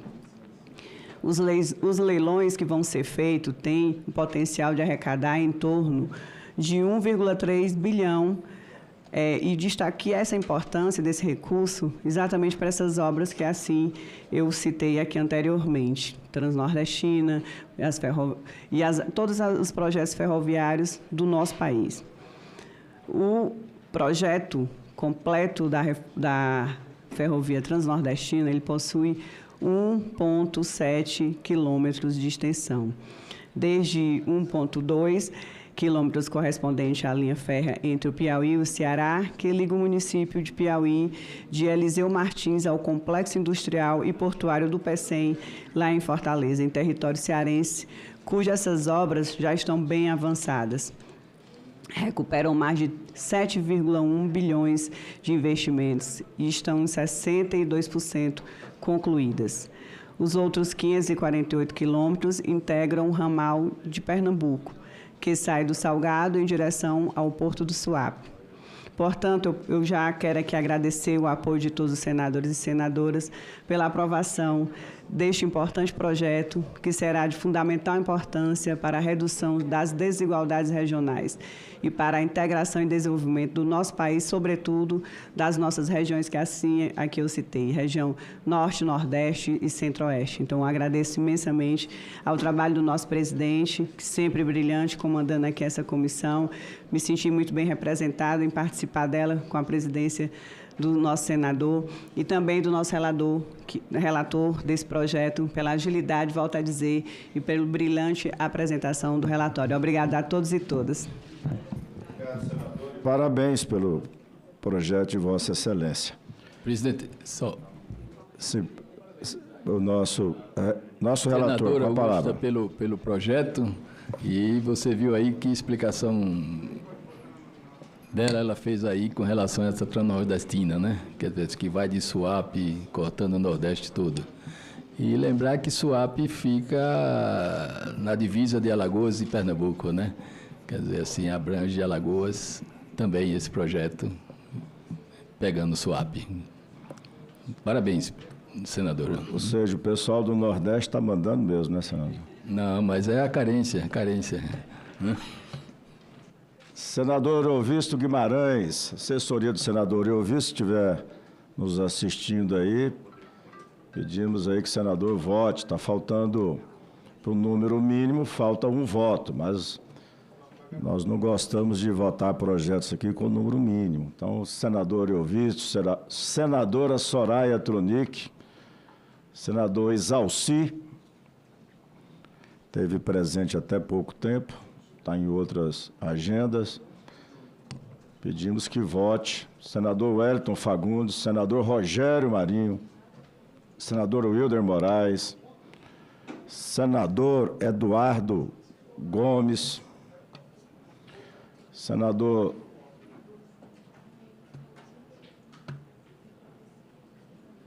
Otto Alencar, líder do governo, líder do PSD, meu líder.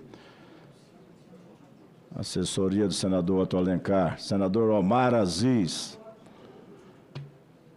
Senador Ângelo Coronel. As assessorias aí dos nossos senadores e senadoras.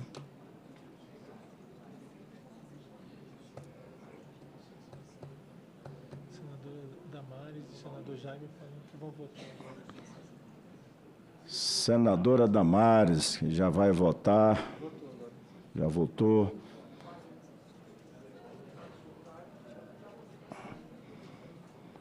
Quem é outro? Já votou também. Senador Jaime. E já tem número, presidente. Mais alguém pediu para esperar? Não, esses dois, mas esses dois já votaram. Deixa eu ver se alguém tem mais um. O senador chegando ali.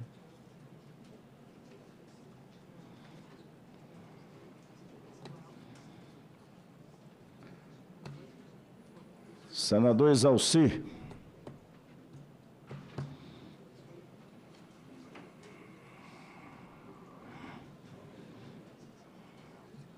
Senador Fernando Farias, podemos encerrar a votação?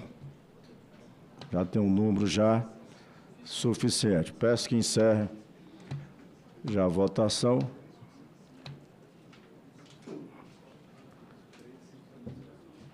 Treze sim, não um. Está aprovado.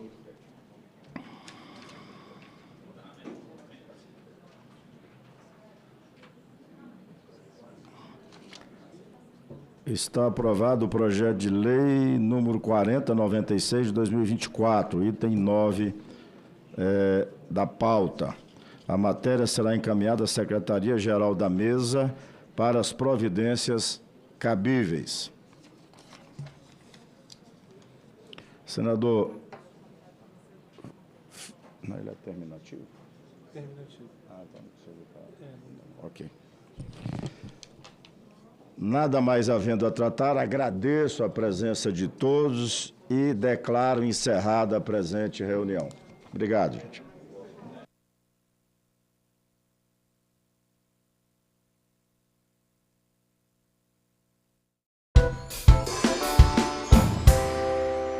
emenda do senador Exalci, que ela é bem didática, senador Efraim. Ele autoriza a manutenção e trata também da questão do aproveitamento de créditos.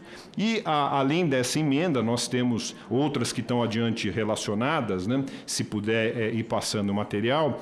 E esse tema também foi expressamente previsto, né?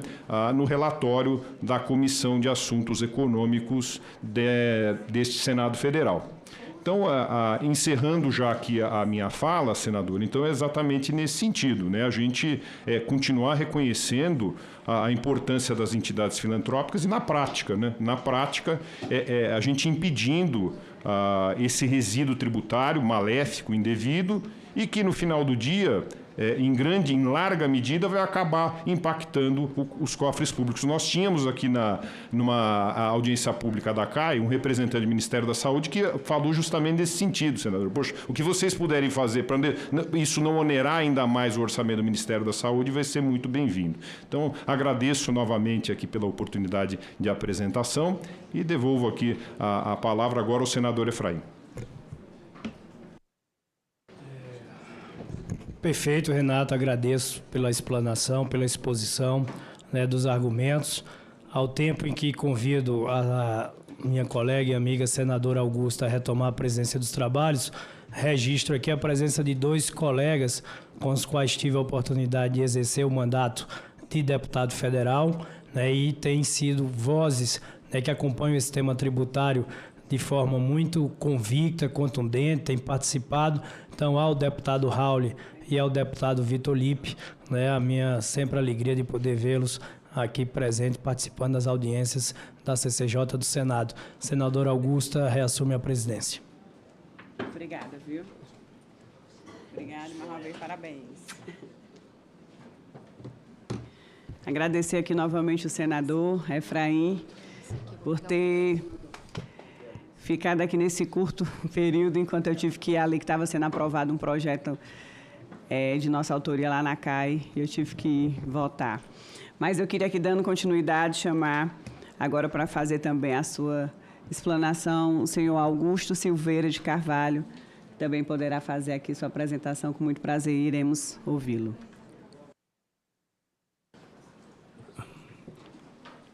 Presidente Augusta, minha xará, ilustres companheiros da mesa, querido colega deputado Carlos Raul, deputado Vitor Lippe, senhoras e senhores, entidades aqui representadas que já também passaram e fizeram aqui a sua exposição.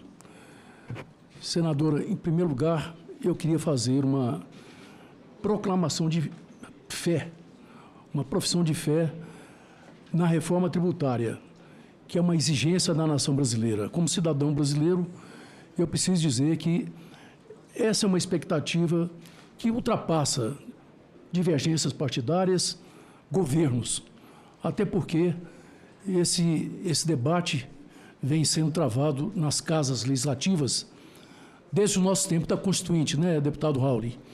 Estava lá pontificando o deputado Raul, o deputado Efraim Moraes, o pai, e tantos outros, né, que há 40 anos atrás proclamavam a exigência de uma reforma que pudesse dar racionalidade ao sistema tributário brasileiro. Então, é com grande expectativa que a nação acompanha o desenrolar desse debate na Câmara e agora no Senado, através dos PLPs que regulamentam o texto da emenda constitucional que foi finalmente aprovada no ano passado. Essa emenda, senadora, ela veio no seu texto original com uma injustiça muito grave, na medida em que colocava entidades de previdência fechada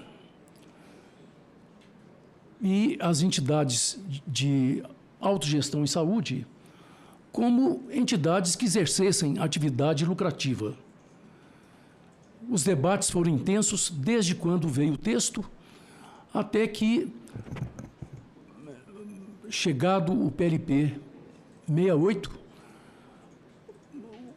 esse debate pudesse ser intensificado no âmbito do Executivo, e no âmbito das diversas comissões, nas diversas audiências que tivemos, né, presidente Jarbas?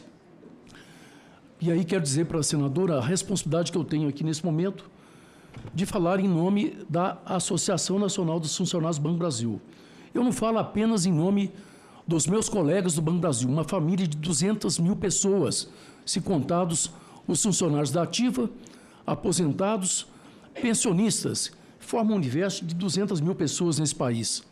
Eu falo também, tenho certeza, apesar de não estarem aqui presentes, falo em nome dos milhões de trabalhadores brasileiros, da Caixa Econômica, da Petrobras, dos Correios e Telégrafos, dos servidores públicos, o nosso presidente do Simpresp, do Funpresp, o Cícero, que infelizmente hoje não pôde estar aqui presente. Mas houve uma grande convergência, senadora, senadores, deputados, uma grande convergência das entidades representativas dos fundos de pensão, capitaneados pela ABRAP, Associação Brasileira de Entidades de Previdência Privada, que tem, sob o seu guarda-chuva, digamos, a representação de 250 fundos de pensão, tanto da área estatal quanto da área privada.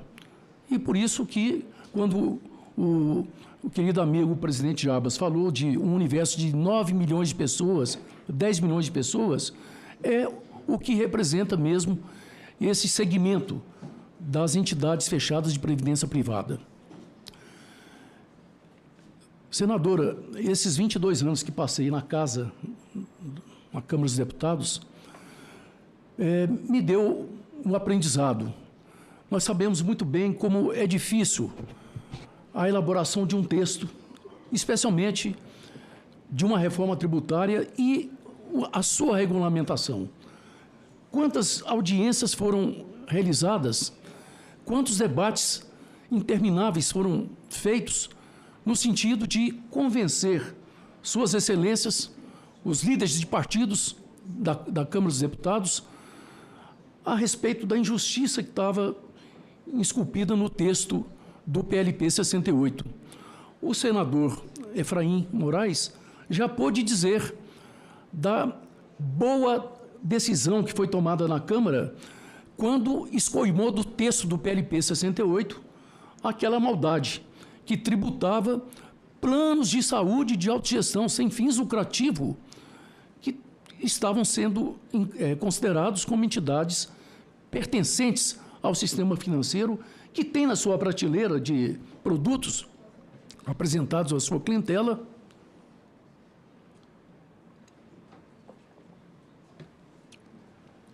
planos privados de saúde, como tem também os planos de previdência privados.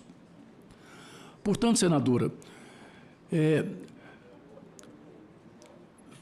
os debates que foram travados na última noite da sessão da Câmara dos Deputados, que se estendeu até altas horas da noite, e eu pude estar palmilhando todos esses corredores, né, dos gabinetes dos deputados, dos líderes de partidos, até que, depois da terceira versão apresentada ao plenário da Câmara dos Deputados, nós tivemos a comemorar o texto finalmente acolhido pelo relator, deputado Reginaldo Lopes, que temos de registrar aqui a sensibilidade, né, e o esforço dos deputados, como o deputado Rauli, e eu tenho de mencionar aqui a deputada Érica Cocai, do PT, o deputado Pompeu de Matos, do PDT, a deputada Bia Kicis, do PL, o deputado Ricardo Silva, do Republicanos de São Paulo, enfim, várias lideranças que se somaram ao esforço de convencer os parlamentares, especialmente o relator, que finalmente teve sensibilidade e apresentou no texto final a eliminação ou a isenção dos fundos de pensão e dos planos de autogestão e saúde daquela tributação que foi em má hora colocada no texto da proposta de emenda constitucional 45. Portanto, senadora, não sou só eu, não é só o Jabas, presidente da BRAP, é um universo de entidades e de milhões de trabalhadores dessas instituições. A Previ, no caso, com 120 anos que completou, que funciona perfeitamente, distribuindo bilhões de recursos em proventos, em aposentadorias que custeiam a saúde das pessoas, que aqui nós estamos falando sobre impacto de saúde, né? E fundo de pensão e planos de autogestão em saúde representam claramente a possibilidade de qualidade de vida das pessoas que, especialmente após o período laboral, precisam dessa ferramenta fundamental nas suas vidas. Esse debate foi travado já aqui no Senado Federal, na Comissão de Assuntos Econômicos, presidida, ou aquele grupo de trabalho presidida pelo nobre senador Isalci Lucas. Debate esse que também, depois de várias discussões, de várias audiências, chegou à conclusão de que a proposta erguida aqui pela BRAP, pela Petros, pela Previ, pela FUNCEF, pela FUNPRESP, pelas entidades representantes dos fundos de pensão e pelo seu colegiado de representantes de trabalhadores, no caso, com muito orgulho, representando aqui 82 mil associados da Associação Nacional dos Funcionários do Banco do Brasil. Nós pugnamos para que o Senado da República aprove o texto que veio da Câmara dos Deputados, porque é assim que, tal como na imprensa está proclamado, para quem não quiser 15 acreditar. segundos. Reforma tributária. Entidades de previdência complementar fechadas ficam isentas de tributação. Há alguns que insistem em torcer o resultado desse debate, o resultado dessa modificação da emenda constitucional que veio originariamente com essa injustiça, e que uma injustiça que revogava a conquista histórica que tínhamos desde 2001, quando o artigo 69 proclamava a isenção das contribuições dos trabalhadores para fundos de pensão em nosso país. Portanto, senadora, eu apenas para finalizar, agradeço a oportunidade de estar aqui expressando a voz desse universo de milhões de trabalhadores que aguardam de vossas excelências, quando no momento final da decisão do plenário, que possamos ter essa parte específica relativa a fundos de pensão e planos de autogestão em saúde, consagrados no seu texto a forma da isenção tributária que foi alcançada na Câmara dos Deputados. Muito obrigado. Obrigado também ao senhor Augusto. Não esquecerei seu nome nunca, né? Eu entendi bem qual foi o mesmo pedido que já vem aí, essa questão, especialmente que está atribuindo a reforma tributária à saúde, a sua grande maioria que fique o mesmo texto, o pedido, pelo que eu estou entendendo, que veio da Câmara dos Deputados e Deputadas, com algumas mudanças redacionais e também com algumas mudanças mais pontuais em relação à questão, especialmente da pessoa com deficiência. Se assim eu estou percebendo que a gente tem que trabalhar nesse sentido, tirando aqui as conclusões precipitadas um pouco dessa audiência pública, que ainda vou me debruçar para poder realmente ter uma opinião mais fundamentada, uma opinião própria. Mas eu queria que, para o nosso último convidado, não é grau de importância, viu, os convidados aqui da lista, eu acho que deve ser até, já quer ter, né, deve ser por ordem alfabética. Mas eu queria chamar aqui o senhor Tiago, que também poderá fazer o uso e a sua apresentação. Senador, eu queria, antes de começar, eu queria deixar a senhora muito à vontade se...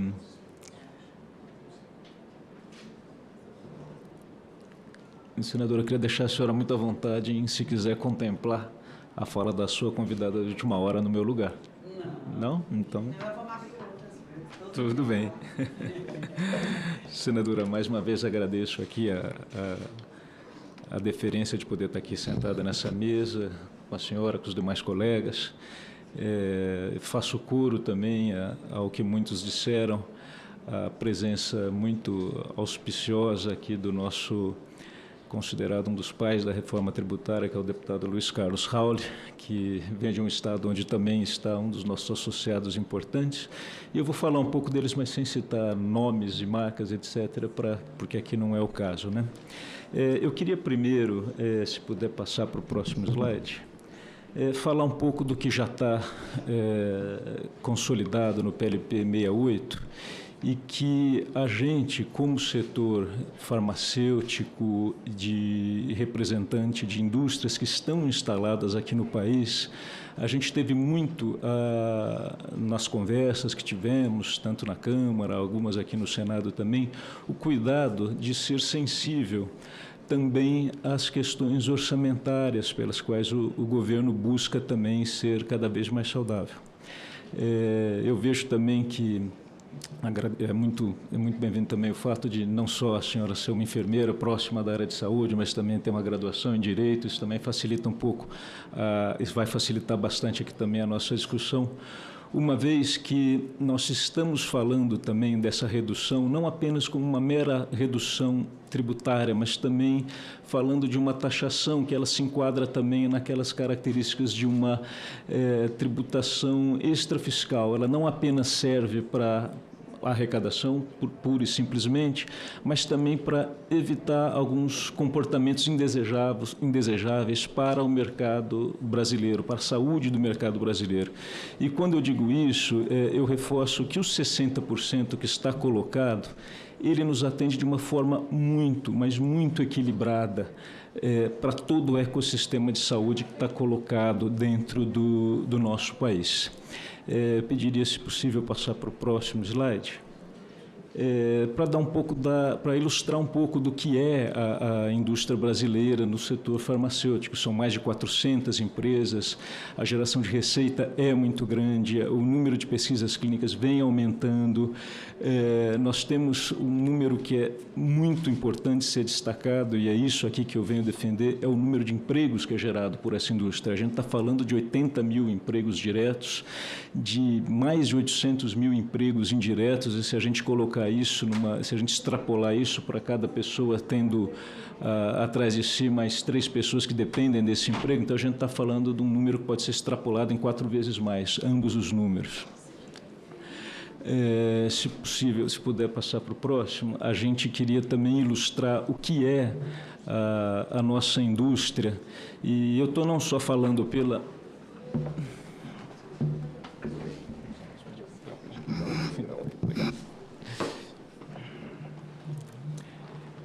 E eu também não estou só falando, quando eu falo no nome das associações aqui pelas quais eu estou falando, todas elas têm mais ou menos o mesmo equivalente em associados, são praticamente os mesmos. E a gente está falando de dados que são muito precisos, como esses aí, feito por uma consultoria especializada, onde para cada 1 bilhão que a gente investe na indústria farmacêutica, você tem um valor adicionado de 1,6 bilhões. E isso são mais 22 mil empregos. Tudo isso e uma massa remuneratória de 700 milhões de reais. E isso tudo também é algo que foi consolidado graças a incentivos legislativos que foram feitos aqui dentro do nosso Congresso. A gente sabe das dificuldades que houve em todas as discussões que aconteceram na Câmara.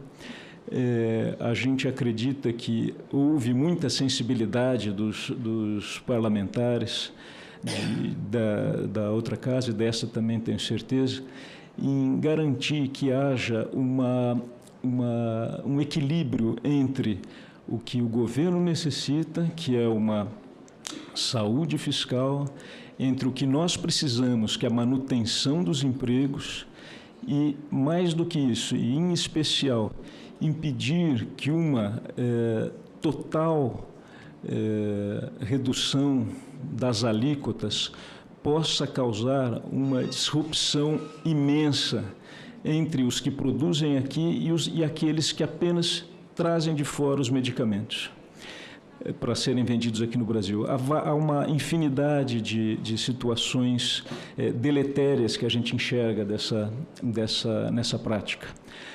Uma delas é que você vai poder inundar o nosso país com medicamentos em que não foram fabricados da mesma forma, que foram fabricados aqui, sob o controle de qualidade da nossa Anvisa, sobre a jurisdição nacional, sobre cobrindo os custos de impostos, respeitando as legislações trabalhistas, até mesmo as legislações ambientais, que são muito rígidas aqui no nosso país. E a partir do momento em que, se você isenta todos os medicamentos para 100%, você acaba ferindo quase que de morte um ecossistema que está aí posto e vem funcionando muito bem. Em especial, eu posso dizer, a partir da própria lei de criação dos genéricos, que já tem mais de 20 anos e é uma política muito bem sucedida e é fruto da criação aqui do próprio Congresso. E queria pedir para o próximo slide, por favor. Esse aqui é um dos mais importantes e ilustra muito bem o que eu disse até agora. Quando a gente fala em industrialização, a gente não pode deixar de esquecer que o setor industrial farmacêutico do Brasil é um dos poucos setores, considerando várias variáveis, mas é um dos poucos setores que vem crescendo de forma constante, pelo menos nos últimos 5 anos, e esses números aqui reforçam muito bem isso. Por exemplo, aquele terceiro retângulo que mostra crescimento de quase 60% dos postos de trabalho no espaço de 10 anos praticamente, e quando a gente compara com as outras indústrias, houve 4,1%. Muito disso está ligado à desindustrialização, fomentada muitas vezes por uma importação mal colocada, uma importação feita de uma forma assodada. Recentemente, o governo, o Congresso, até se deparou com uma situação um pouco análoga, né, quando se resolveu taxar importações de produtos, destaque-se não essenciais, que iam até $50, a partir de abaixo de $50. Isso estava gerando uma desindustrialização muito grande. A gente não quer isso acontecendo aqui dentro do nosso país. Quando você repara também que a saúde privada, os números de ocupações, tanto da saúde privada quanto da saúde pública, os números do setor de saúde, não só no nosso país, vem crescendo de forma expressiva, como também quando a gente olha para países, vamos ao extremo, vamos pegar um país de uma economia ultramoderna em alguns aspectos, mas em especial no setor de saúde, que é os Estados Unidos, eles têm ali a parcela do PIB deles em praticamente 20% de todo o complexo industrial, que é uma política desse governo, em fomentar o complexo econômico e industrial da saúde, né? E dentro dessa política muito está as indústrias que estão aqui estabelecidas. E eu não estou fazendo distinção aqui entre indústrias nacionais e internacionais. Ambas as indústrias precisam estar aqui no Brasil, conhecer a realidade nossa e também participar do nosso regramento, não só regulatório, mas também jurídico, com responsabilidade pelos trabalhadores. Então, é isso tudo que a gente vem falando, e a gente disse lá na Câmara, a gente espera a compreensão desta casa, uma casa introspectiva que faz muito refletir o que foi feito lá. A gente não acha que o Senado, de forma alguma, vai simplesmente olhar e simplesmente referendar. A gente sabe que as discussões aqui são profundas e a gente espera que os argumentos que nós trabalhamos possam ser aqui também considerados, porque toda a cadeia de medicamentos ela é muito extensa, ela é muito dispar, seja da drogaria que está lá, por exemplo, num município pequeno, onde muitas vezes é atendido por uma farmácia independente, no município de Graça, no Ceará, no município de Monteiro, na Paraíba, que são cidades abaixo de 100 mil habitantes, onde as grandes redes ainda não chegaram, mas lá contam com aquelas farmácias menores, independentes, que fazem o seu trabalho.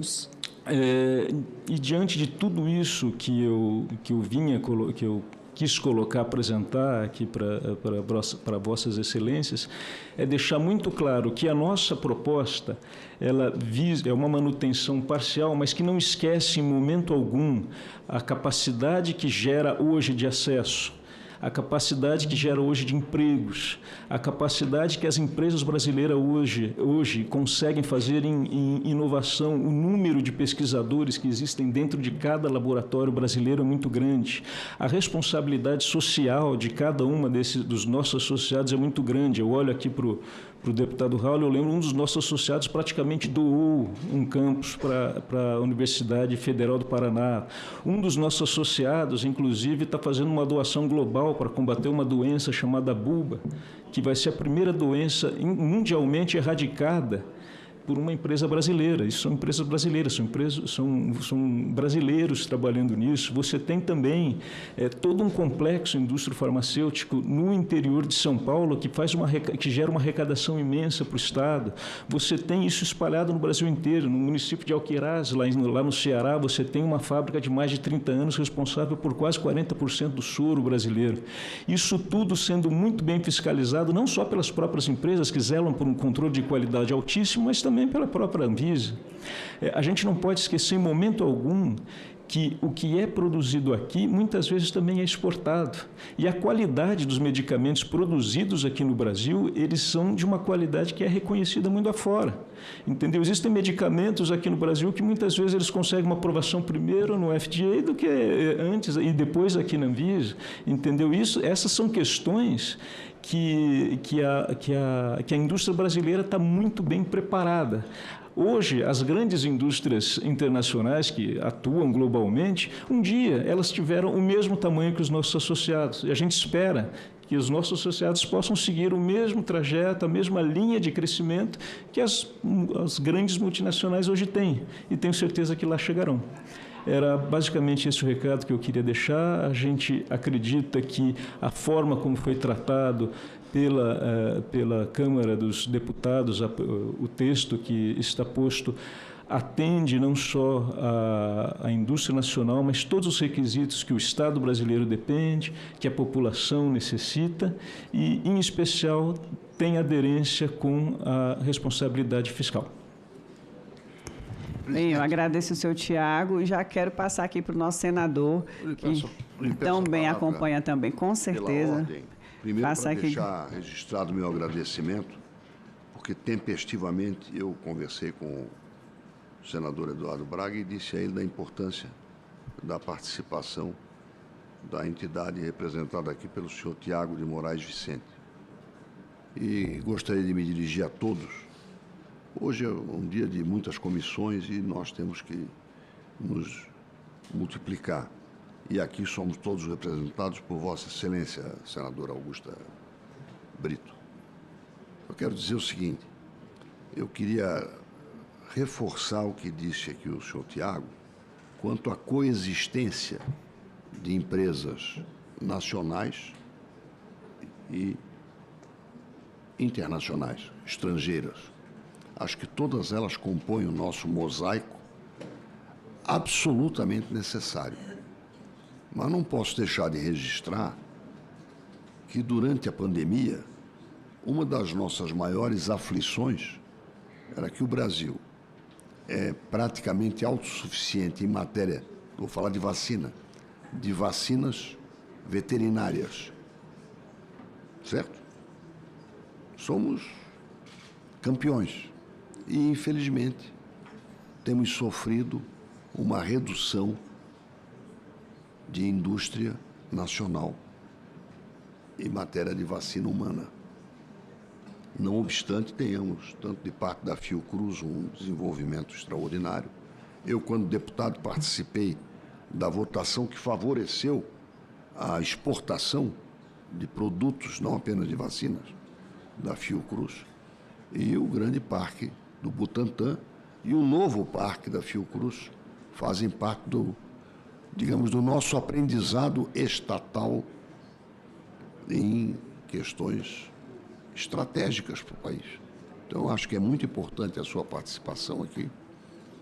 Tomei nota da sua frase final e quero reiterar o meu agradecimento, tanto pela participação dos demais, especialmente à nossa senadora Augusta Brito e ao senador Eduardo Braga, por favorecerem um debate tão amplo quanto este.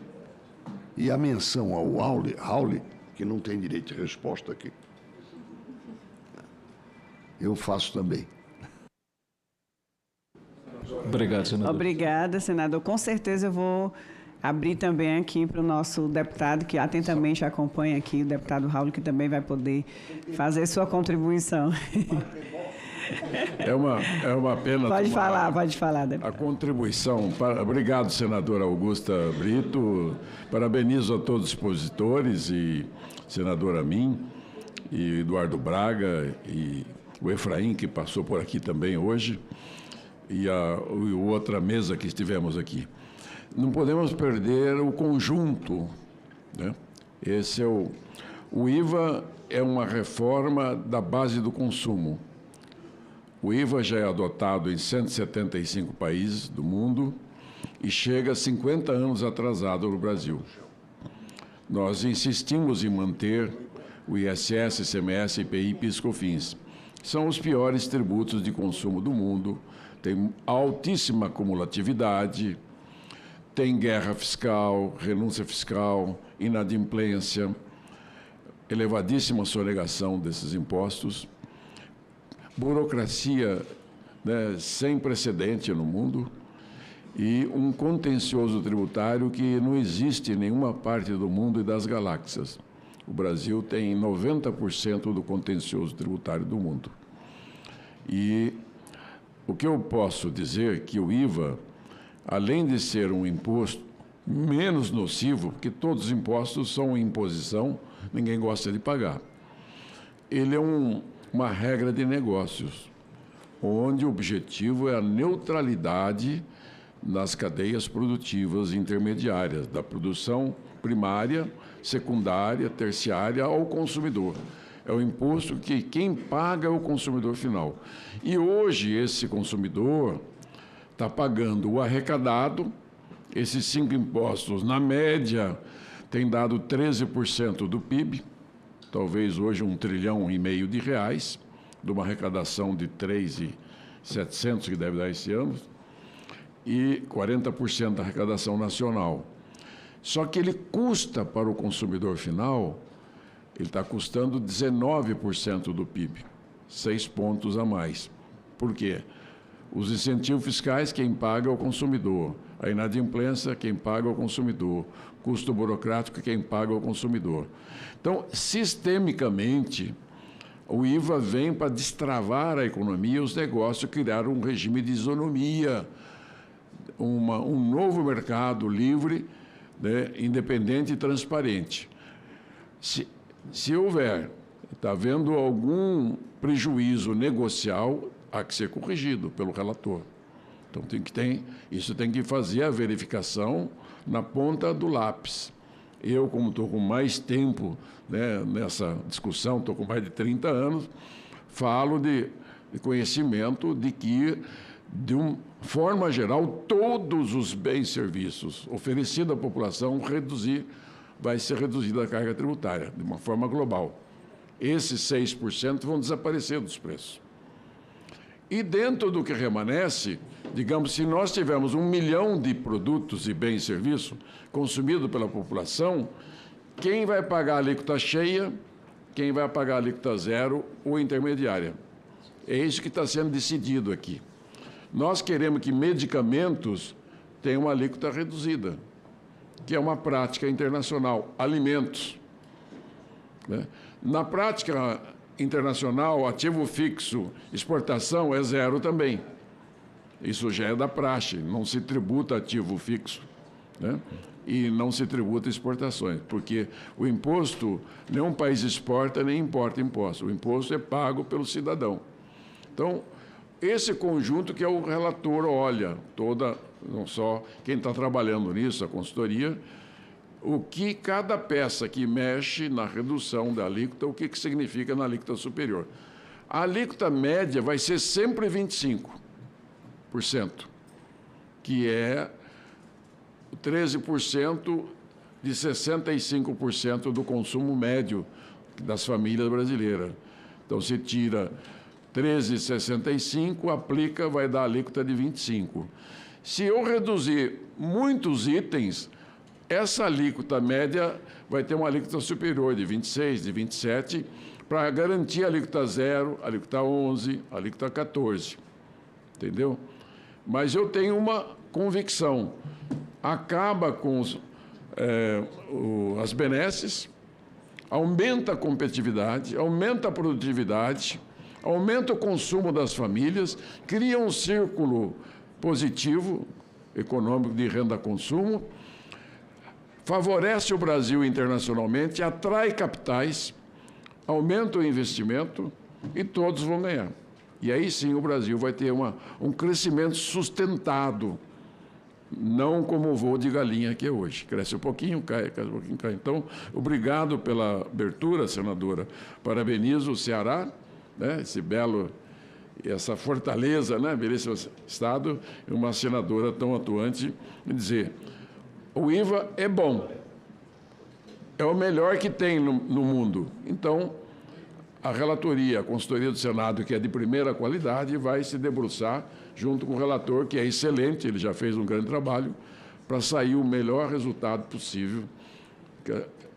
Claro, atividades que não pagam IVA. Isso é clássico no mundo inteiro. Só você pesquisar internacionalmente o que paga e o que não paga, né? E depois você decide.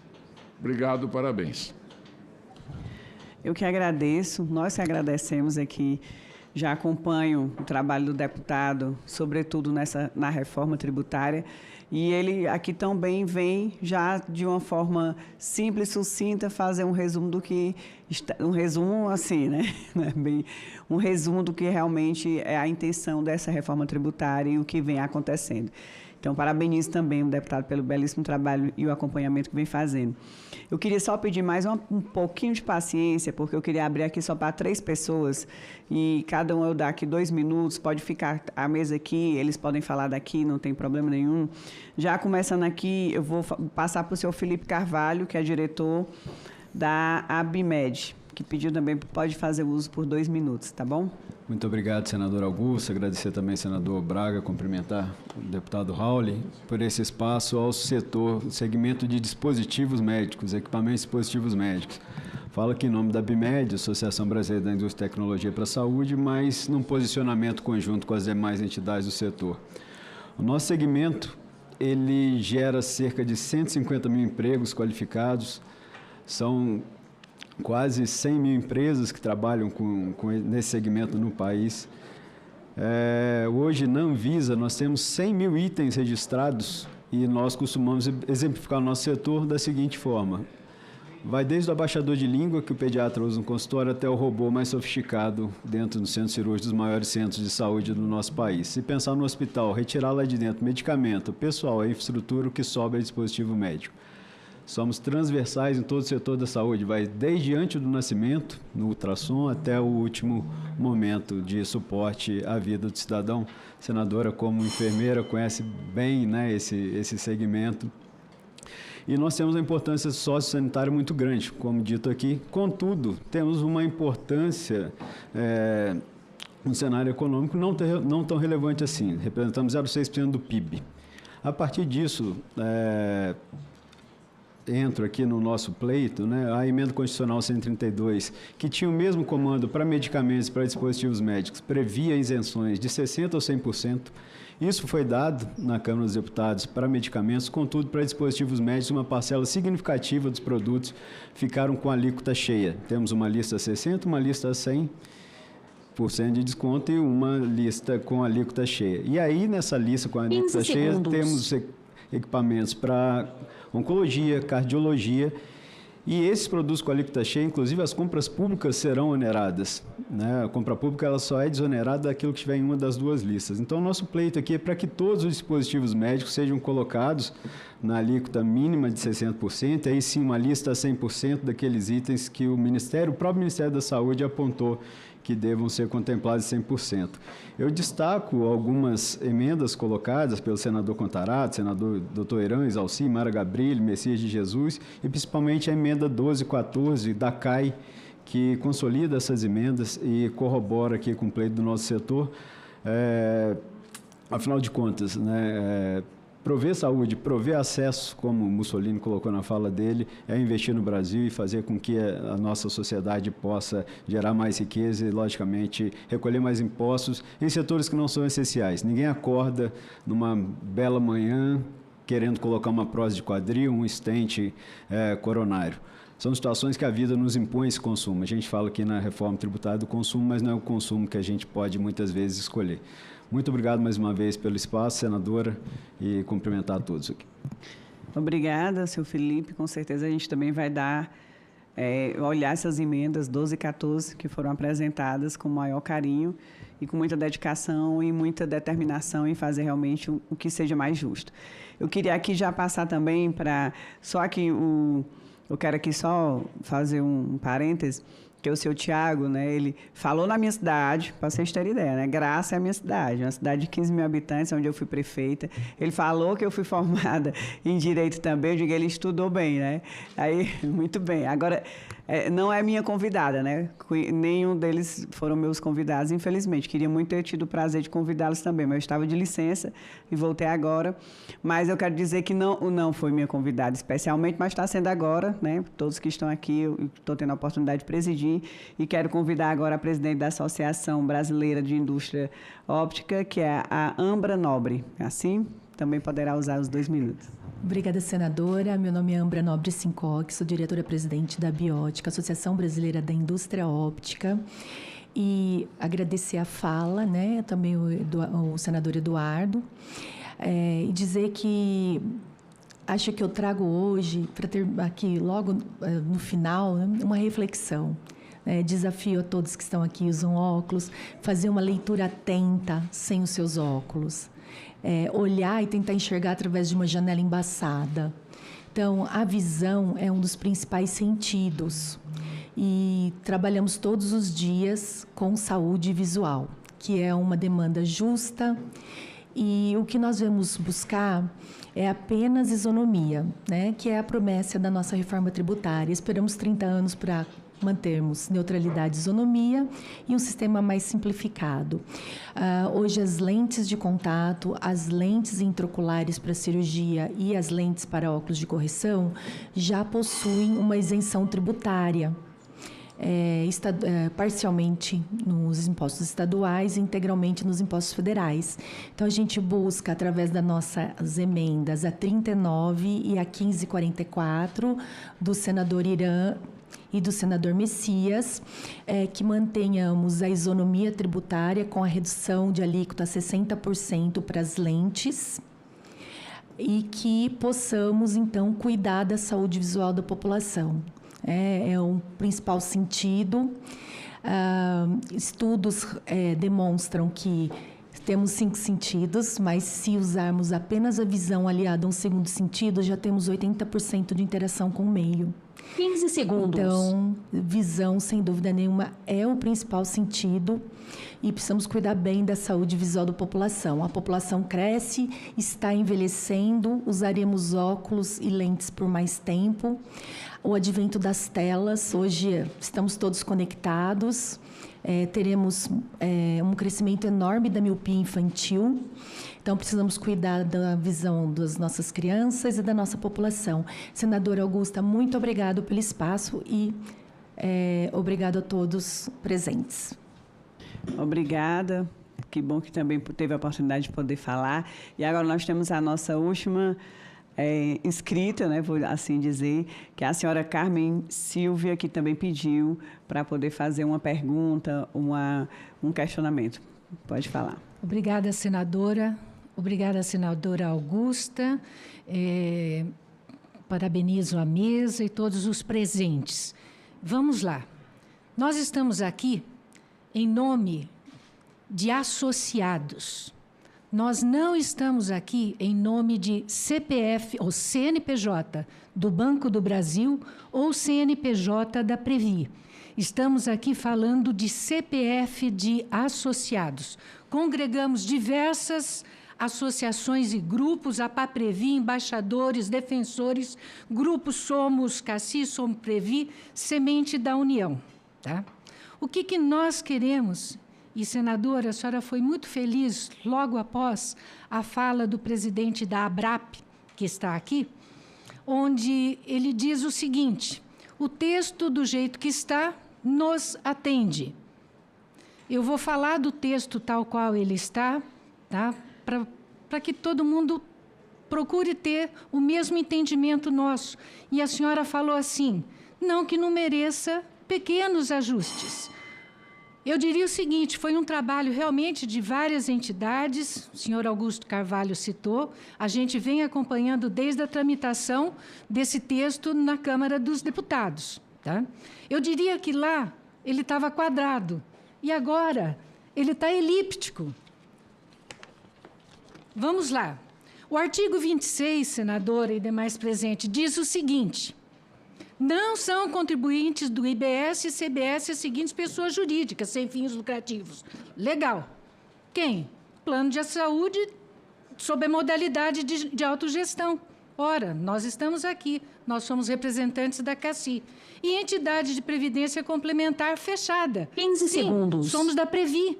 Tá? Contudo, tem um desde que cumpra os mesmos requisitos aplicáveis à instituição de educação e assistência social. Ora, nós não somos nem educacional e nem assistencial. Mas que requisitos são esses? São requisitos contábeis? Sim, nós cumprimos, os nossos. Não pode nos impor que cumpram o da educação. Distribuição de lucro, que não haja distribuição de lucro. Nós não falamos em lucro, mas nós falamos em superávit ou déficit, que tem um regramento próprio. Tá? E nós temos também aplicações. Toda uma regra que vem do Conselho Monetário Nacional a respeito das nossas aplicações. Os fundos de pensão têm sido alvo de muita cobiça. De muita cobiça. Recentemente apareceu no jornal.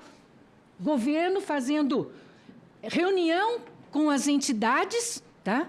E querendo alguma coisa, as entidades vieram e falaram, não, não é bem isso. Mas, enfim, temos dinheiro? Sim.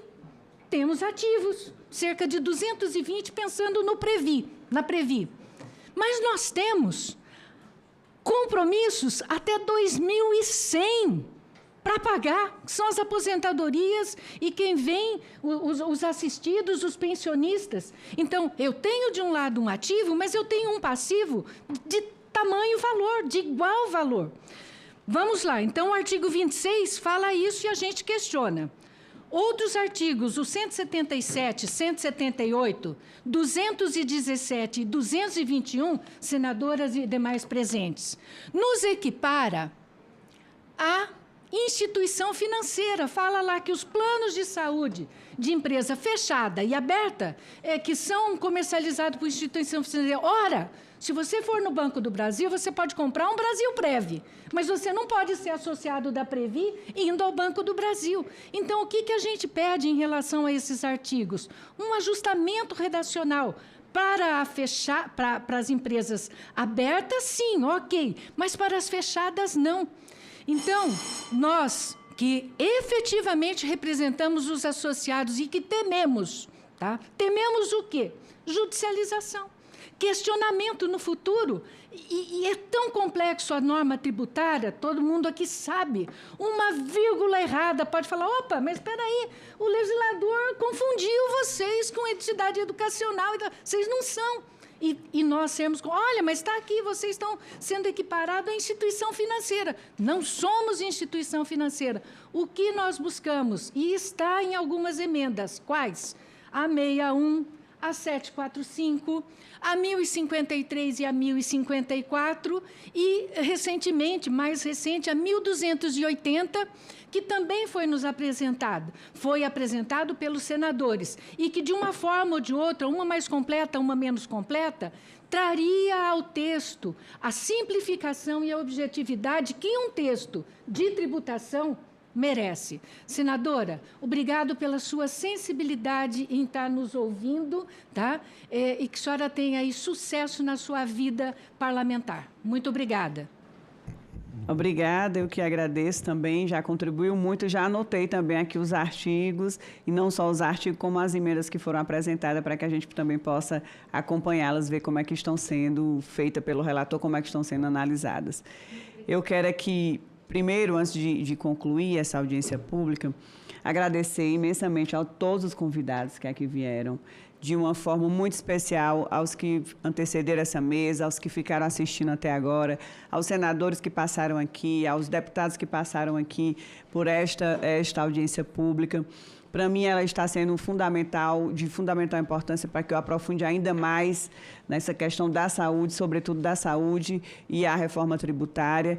E gostaria aqui também de fazer, além dos encaminhamentos, que eu anotei aqui tudo que é importante para cada apresentação, de cada convidado, de cada instituição, de cada representante que aqui esteve, com muita atenção para que verdadeiramente essa audiência pública possa ter essa validade da escuta, que é muito importante, mas também de uma devolutiva do que foi discutido aqui. Então, pois não. O meu xará quer falar, vou deixar. Tá. Uma observação. Que bom que nós vivemos numa sociedade democrática, né? E que as entidades são criadas e, enfim, são plurais, o pensamento que é livre e cada um tem a sua expressão, sua avaliação sobre as lutas que acontecem desse universo dos trabalhadores. Então, eu queria apenas dizer que esse perfeccionismo que se procura, essas filigranas que se busca no texto para diminuir a vitória singular que foi obtida na Câmara dos Deputados, isentando, isso que é o fundamental, isentando as entidades de autogestão em saúde e isentando de tributação os fundos de previdência. Isso, para nós, é que é o relevante. As questões posteriores, lá a vida vai se ajustar. Eu agradeço, mas é bom a audiência pública por isso, né? Exatamente, é um espaço democrático para que a gente possa ouvir diversas opiniões de diversas entidades que concordam ou não concordam, e aí daí a gente fazer os encaminhamentos do que seja analisado, né? No caso, pelo Senado Federal, pelos senadores e senadoras, com a contribuição, obviamente, das representatividades aqui, que eu digo, não só de entidades, mas da própria sociedade, do que pode ser ajustado e do que será melhor, né, para todos e todas. Acho que a intenção de uma audiência pública não só ouvir, mas também de refletir do que foi discutido, analisar e dar os encaminhamentos e uma resposta, né, também o mais rápido possível para os que merecem tê-las e que estão aí buscando através dessa participação. Eu quero aqui, antes de encerrar, agradecer imensamente aos servidores, pedir desculpa pela quebra do protocolo, sempre adoro quebrar um protocolo e deixar outras participações. Eu acho que a audiência pública tem que ouvir o público, né? Então, é bom esse debate, é bom a gente ter opiniões diferentes, é bom a gente poder ouvir para poder ter discernimento realmente do que a gente acha que deve ser melhor. Então, eu digo muito que uma audiência pública que não escuta o público, né? Não sei nem se tem que botar de outro nome, mas que bom que os servidores aqui, o Luiz, a Roberta, a Caroline, a Ana Cristina e a Ana Caroline, o Damião, que fica aqui toda hora servindo água e café, o Damião, não é isso, o Braga, que ficam ali fora dando suporte. Eu quero agradecer imensamente a todos que fazem esta comissão verdadeiramente acontecer e essa audiência pública também acontecer de uma forma tão agradável e eu tenho certeza engrandecedora a todos e todas. Então, a gente encerra a nossa audiência pública, agradecendo a todos, pedindo desculpa pelo adiantado da hora e agora já vou sair para outra reunião, mas é assim, a nossa vida no Senado é bem intensa. Obrigada a todos e todas.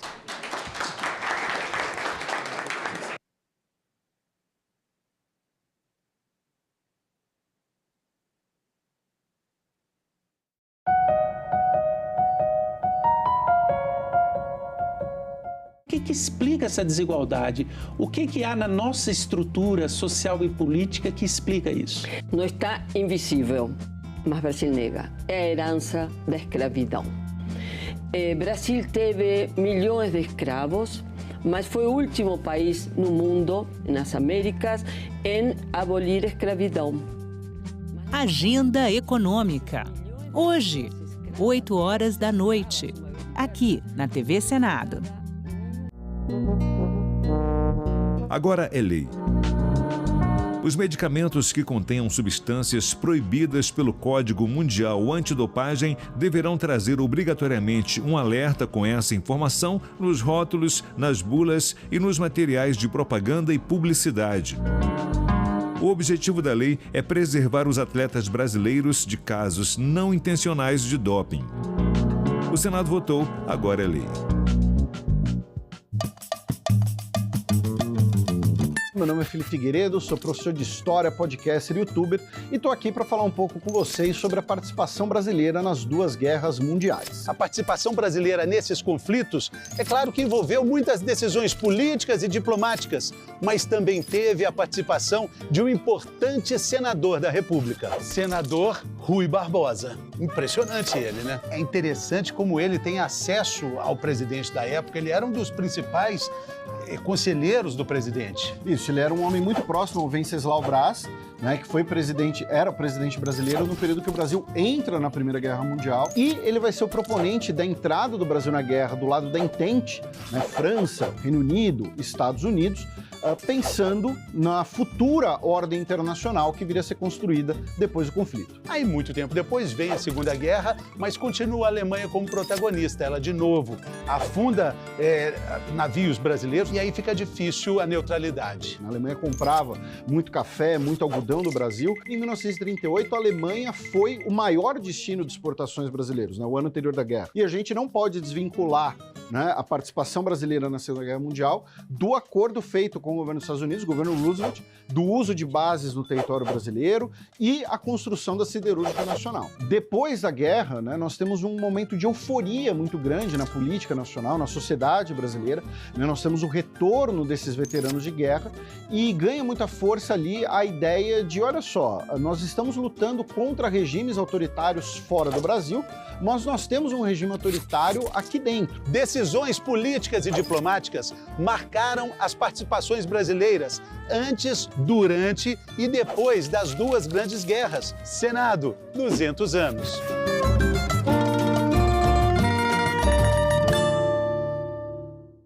Saindo de Rio Branco, indo até Buenos Aires, eu pagaria em torno de R$36 mil. Peguei um voo numa cidade boliviana, Cobija, eu paguei R$3.800. Qual o diagnóstico que o senhor faz hoje? Nós temos um grave problema de precificação do querosene de aviação, mas nós temos também uma questão. As empresas aéreas têm modelos de cobrança, um preço muito elevado. Salão Nobre, nesta quarta, 8 horas da noite, aqui na TV Senado. Se o Brasil não vai à guerra, a guerra vem ao Brasil. Foi o que aconteceu em 1942, quando navios brasileiros foram torpedeados por submarinos alemães em nosso próprio litoral. Só então o Brasil entraria de fato na guerra.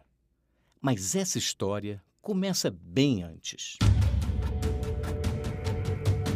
A Segunda Guerra Mundial se inicia em 1939 e dura cerca de 6 anos.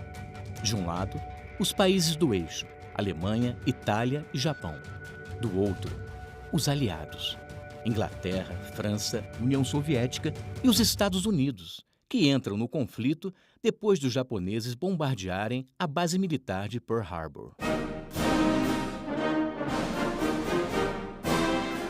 O Brasil estava numa situação delicada. Estados Unidos e Alemanha eram seus dois maiores parceiros econômicos. É verdade que o governo de Getúlio Vargas tinha lá suas simpatias pelo regime alemão, mas o marketing norte-americano era bem mais eficaz.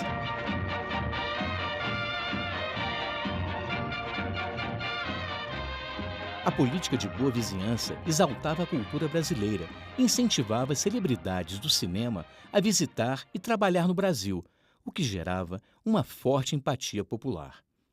Além disso, o dinheiro falou mais alto.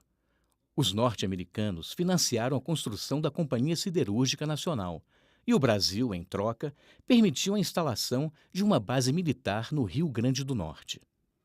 Em janeiro de 1942, o chanceler brasileiro Oswaldo Aranha anuncia o rompimento das relações diplomáticas com a Alemanha. A partir daí, Vários navios brasileiros que levavam mercadorias para os Estados Unidos são atacados, com base em informações de uma rede de espiões infiltrada no Brasil. Um sentimento antinazista começa a tomar conta dos brasileiros, reforçado pelo sucesso do filme O Grande Ditador, no qual Chaplin faz uma sátira impagável a Hitler. Mas o pior ainda estava por vir. 15 de agosto, 19 horas. Os passageiros do navio brasileiro Baipendi são surpreendidos em pleno jantar por 2 torpedos disparados pelo submarino alemão U-507. Das 306 pessoas a bordo, apenas 36 sobrevivem. A maioria num pequeno barco à deriva na escuridão. 2 horas depois, eles avistam um clarão no horizonte. Era o navio Araraquara, também destruído pelo submarino alemão. Mais 131 mortos. E antes que o dia amanhecesse, o U-507 faria mais 150 vítimas ao afundar o navio Aníbal Benévolo. No dia seguinte, mais 2 navios são atacados. A reação é quase imediata.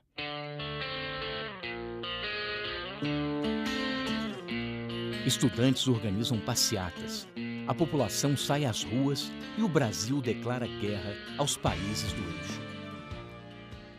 É mais fácil uma cobra fumar do que o Brasil mandar soldados para a guerra. Os alemães não acreditavam no poder militar brasileiro, mas a cobra fumou. Em setembro de 1944, 25 mil pracinhas da Força Expedicionária Brasileira se juntam aos aliados na Itália, vencem importantes batalhas e capturam mais de 20 mil soldados inimigos. Com a vitória dos aliados na guerra, a população pressiona e o Brasil ganha um imenso presente: a volta das eleições diretas para presidente e para o legislativo. Um golpe militar tira Vargas do poder, mas ele, político experiente, negocia uma renúncia e volta eleito senador por 2 estados e deputado por 7, por conta de uma inusitada legislação eleitoral. Em breve, estaria de volta à presidência pelo voto popular.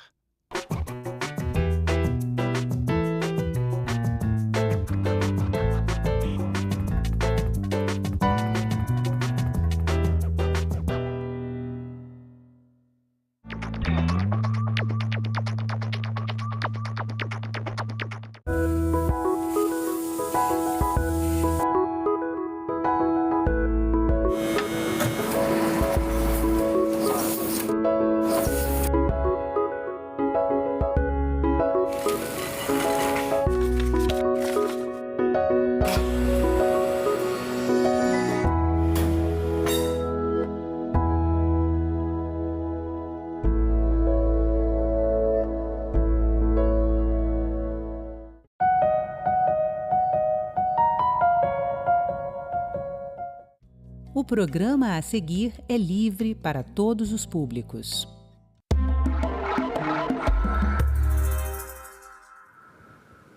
A cada ano, 72 mil brasileiros são diagnosticados com câncer de próstata, uma doença curável desde que detectada precocemente. Por essa razão, a campanha Novembro Azul procura alertar os homens sobre onde e como procurar ajuda para enfrentar e vencer esse problema de saúde. Conosco aqui no estúdio, o urologista do Hospital Brasília, Dr. Ricardo Ferro. Muito obrigado pela sua presença aqui, doutor. Eu que agradeço, é sempre uma honra. Doutor, o câncer é diagnosticado precocemente, ele é bastante curável, cerca de 90% dos casos. Acontece que diagnosticar precocemente é objeto de uma rotina, já prescrito pelos médicos, os clínicos gerais, os urologistas principalmente. E como seria essa rotina de detecção? As sociedades mundiais, elas preconizam que todos os homens, a partir dos 50 anos, façam uma avaliação rotineira, em geral anual, mas isso vai ser individualizado caso a caso. E pacientes que têm riscos aumentados a partir dos 45 anos de idade. Esses riscos aumentados são principalmente fatores familiares, não só a ocorrência de câncer de próstata, mas de mama, de ovário, de intestino, de pele. São tumores que aumentam a probabilidade de desenvolvimento de câncer de próstata. As pessoas, ou seja, não só o pai e irmão, não só o pai e mãe também. Isso, o câncer de mama é muito importante. Mulher. E quanto mais precoce na idade é a ocorrência do câncer familiar, mais importante o fator genético. Então, o desenvolvimento de câncer de mama abaixo dos 50 anos de idade é bastante importante como um fator de risco para a próstata, né, nos irmãos, né, na sua descendência familiar próxima, né? Quanto mais próximo, maior a importância disso. Pessoas de pele negra também têm um risco aumentado, as pessoas com obesidade também são um outro fator de risco e as pessoas que têm um maior consumo de proteína animal, então isso é um outro fator. Então, a culinária asiática, né, mais voltada ao peixe, a culinária mediterrânea também diminui essa probabilidade da ocorrência de alguns tumores, como o intestino e também próstata. Ou seja, os hábitos de vida são importantes. São, né? Fundamentais. O sedentarismo, por exemplo. Sem dúvida nenhuma. Então, assim, o que a gente precisa para prevenir câncer? E no caso do câncer de próstata, não há uma medida específica. Eu faço isso e não tenho, como é o caso do câncer de pulmão. Não fumo, tenho menos risco de câncer de pulmão. A próstata nós não temos isso, então a gente tem que ter hábito de vida saudável. O que passa por isso? Boa alimentação, controle do peso, atividade física regular, tanto aeróbica quanto anaeróbica, ou seja, fazer parte cardíaca, né? Caminhada, bicicleta, natação e musculação, isso ajuda a controlar peso, boa qualidade de sono, então, e hábitos como o lazer mesmo, né? As coisas que fazem redução do nível de estresse. Tudo isso melhora o nosso sistema de defesa e a gente está protegendo contra qualquer tipo de câncer, incluindo próstata. Bom, a próstata é uma glândula, só os homens têm. Sem dúvida. Então, qual a função da próstata? Muitos homens acreditam que a próstata participe da produção de testosterona e isso é um equívoco, né? Então, a produção de testosterona não tem qualquer relação com a glândula prostática e a glândula suprarrenal. Isso. 95% são os testículos, 5% glândula suprarrenal. A glândula prostática ela serve para produzir sêmen. E qual que é a importância disso? Os espermatozoides sobrevivem até 72 horas na vagina da mulher, ou seja, esperando uma ovulação, vamos falar assim. A natureza querendo... Isso, a natureza querendo ajudar a fecundação. Então, essa é a função da próstata, ou seja, quando a gente não quer mais ter filhos, a gente, na verdade, não precisaria mais de próstata. Por que a gente não tira a próstata preventivamente? Porque os nervos que determinam o controle urinário e ereção, ou seja, potência sexual, estão grudados à próstata. Então, se a gente fosse operar todo homem que não quisesse mais ter filho, né, como um método de prevenção, a gente poderia colocar em risco esses pacientes. Eu acho que já a gente vai voltar a essa questão dos nervos que ficam perto da próstata. Mas se a próstata ela está aumentada, quais são os sintomas que o homem sente? O aumento benigno da próstata todos experimentaremos. Então, a partir dos 35, 40 anos de idade, modificações nos nossos níveis de testosterona vão produzir aumento da glândula prostática. Só que isso acontece na parte interna da próstata. E como a uretra atravessa literalmente o meio da próstata, os sintomas urinários são atribuíveis ao crescimento benigno. E isso é uma questão bastante traiçoeira.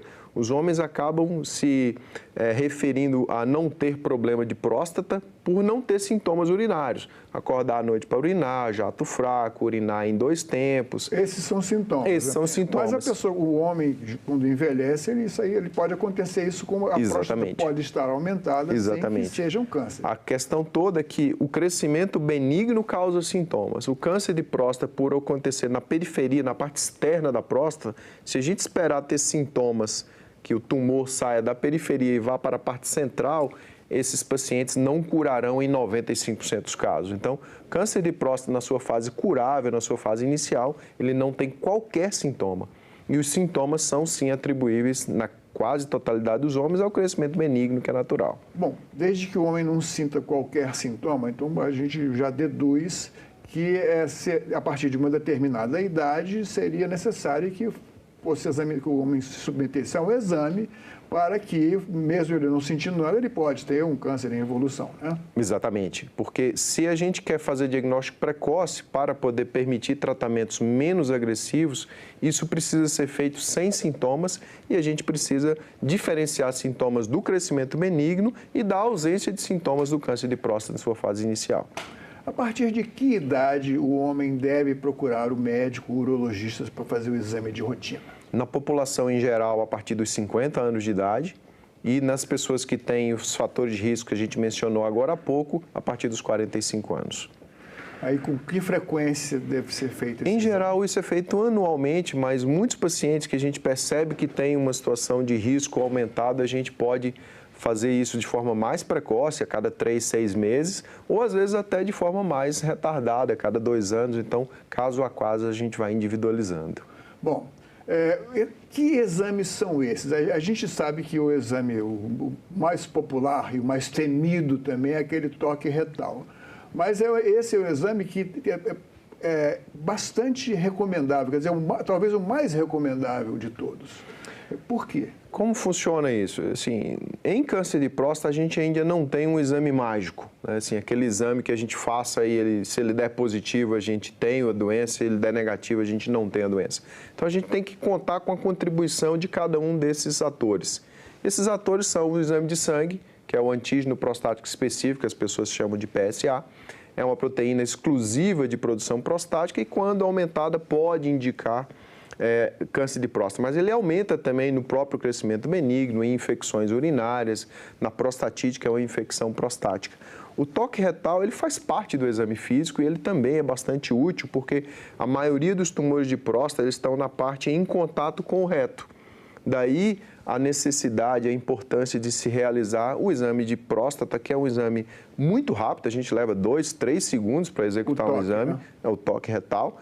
E é um exame sem custo algum, que faz parte do exame físico e é possível de ser realizado em qualquer local mais remoto do Brasil, um país de dimensão continental, né? Bom, eu vou contar aqui a trajetória de todo mundo que quer escapar desse toque retal.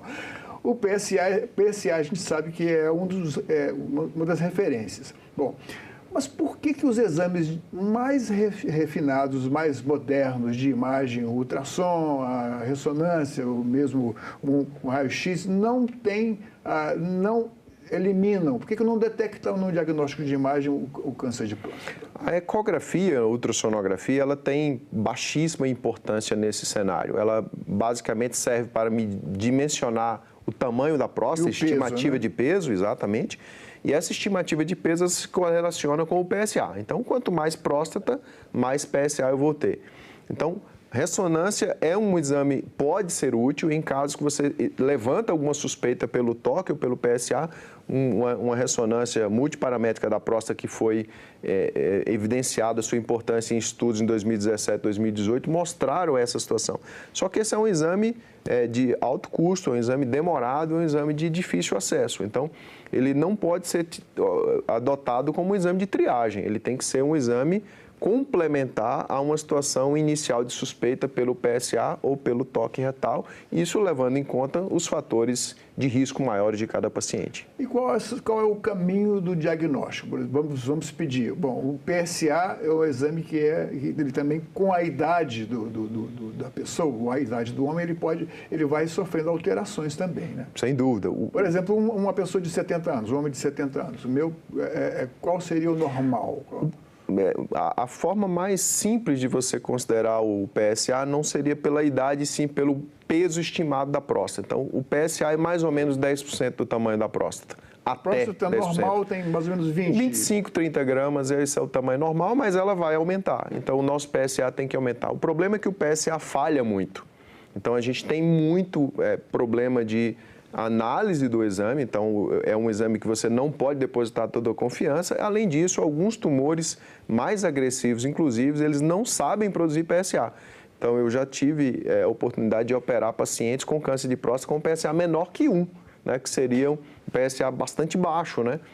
Se você for imaginar que uma próstata com 10 gramas, ela poderia até ter 1 de PSA. Então, nós não podemos depositar confiança absoluta no exame de PSA. Ele pode dar exames que o resultado não corresponde ao estado do Exatamente. Então, às vezes vem no referencial do laboratório normal até 2,5, até 4. Isso é uma situação que a gente considera que não ser segura. Então, Mas a gente tem que individualizar. Depende da idade também, né? Depende da idade, porque com a idade a próstata vai crescer. Então, só que o crescimento é absolutamente individual, ou seja, tem pacientes com 70 anos que podem ter próstata de 30, de 60, de 90, de 120 ou muito mais que isso, ou seja, o crescimento da próstata é absolutamente individual. Agora, por que é recomendável que antes de fazer o toque retal, o paciente tenha seu sangue colhido e feito a dosagem do PSA? Porque existem... Pode alterar alguma coisa? Isso, existem estudos que falam que algumas situações podem alterar o PSA. O toque retal é uma delas, atividade sexual, atividade física. O médico me recomendava, você não ande de bicicleta. Andar a cavalo, por exemplo, andar de moto. Pode alterar. Né? Existem outros estudos que questionam a importância desse cuidado, mas como em medicina, a gente demora muito tempo para a gente formar convicção das coisas, a gente continua recomendando que essas práticas sejam evitadas 48 horas antes da coleta do exame de sangue. Bom, o que o toque retal revela para o médico? É a consistência, se a próstata tem uma consistência dura, se sente algum entumecimento, algum nódulo, é isso? A próstata ela repousa sobre o reto e a mais ou menos 4 centímetros do ânus, né, do orifício anal, você tem por proximidade. Então, a próstata não faz parte do reto, ela está apenas próxima, ela está repousada sobre. Então, a intenção é você dimensionar tamanho, e isso é importante. Então, com o toque, a gente consegue ter uma noção de tamanho para poder comparar com o PSA. E a maior importância é você buscar nódulos, né? Caroços, áreas endurecidas, e muitas vezes não é um nódulo propriamente formado, mas uma área de alteração na sua consistência. Então, essas são situações que a gente vai colocando na balança. Tudo isso para quê? Para formar a convicção da necessidade de biópsia, que é o exame que faz o diagnóstico. Então, a biópsia é o diagnóstico definitivo. Isso. Com um porém, uma biópsia negativa não quer dizer que o paciente não tenha o problema. Porque às vezes a punção não pega uma amostra. Exatamente, é uma amostra. Então, hoje nós temos recursos para poder melhorar a possibilidade da biópsia vir positiva, fazendo o quê? Se você localiza um nódulo na ressonância multiparamétrica da próstata, você pode guiar, fundir a imagem da ressonância com o ultrassom em tempo real e direcionar o apontamento da agulha para tentar capturar a amostra daquele nódulo especificamente. Mas mesmo assim, isso não é uma situação de mira laser, né? Não é uma situação de acerto absoluto. Eu acho que a nossa entrevista pode ser mais positiva, mais frutífera para quem está nos assistindo, se o senhor tentar convencer aquele paciente que está ali naquela câmera, que é homem, por que ele não deve ter resistências ao toque retal do diagnóstico? O toque retal é um exame muito, muito rápido, completamente indolor e que pode salvar a sua vida. Como o câncer de próstata não tem sintomas, nós precisamos fazer diagnóstico na sua fase inicial. Na sua fase inicial, os tratamentos serão muito mais rápidos, muito mais eficientes no sentido de cura e pouparão, sem dúvida nenhuma, os grandes efeitos indesejáveis dos tratamentos, quer seja em controle da função urinária, ou seja, a incontinência urinária, quer seja a impotência sexual, que é tão temida pelos homens. Isso tudo está absolutamente relacionado com o diagnóstico precoce. Então, todo ano o paciente deve fazer o toque retal, né? Exatamente. Então, a avaliação urológica... Acima dos 50 anos. A avaliação urológica, ela consiste na avaliação do PSA, no toque retal. Em alguns casos, a gente solicita ressonância da próstata e, quando há uma suspeita diagnóstica, biópsia de próstata. Essa periodicidade é anual na maioria dos pacientes. Bom, o senhor é cirurgião, quer dizer, o senhor intervém, tem 25 anos já de prática médica, então está bem, tem história, né? Toda uma história do que é necessário fazer. Bom, é claro que uma cirurgia sempre deixa o homem meio apavorado, porque ele escuta muitas histórias de que ele vai ficar impotente, e não é totalmente sem motivo, porque as terminações nervosas, como o senhor falou, ficam em torno da próstata e pode ser que, não é nem questão de imperícia, pode ser que haja, assim, os nervos ficam tão próximos que sejam lesados. Então, a primeira opção que o paciente vai pedir, existe alguma solução que não seja cirúrgica? Tipo assim, colocar nódulos radioativos, inserir na próstata?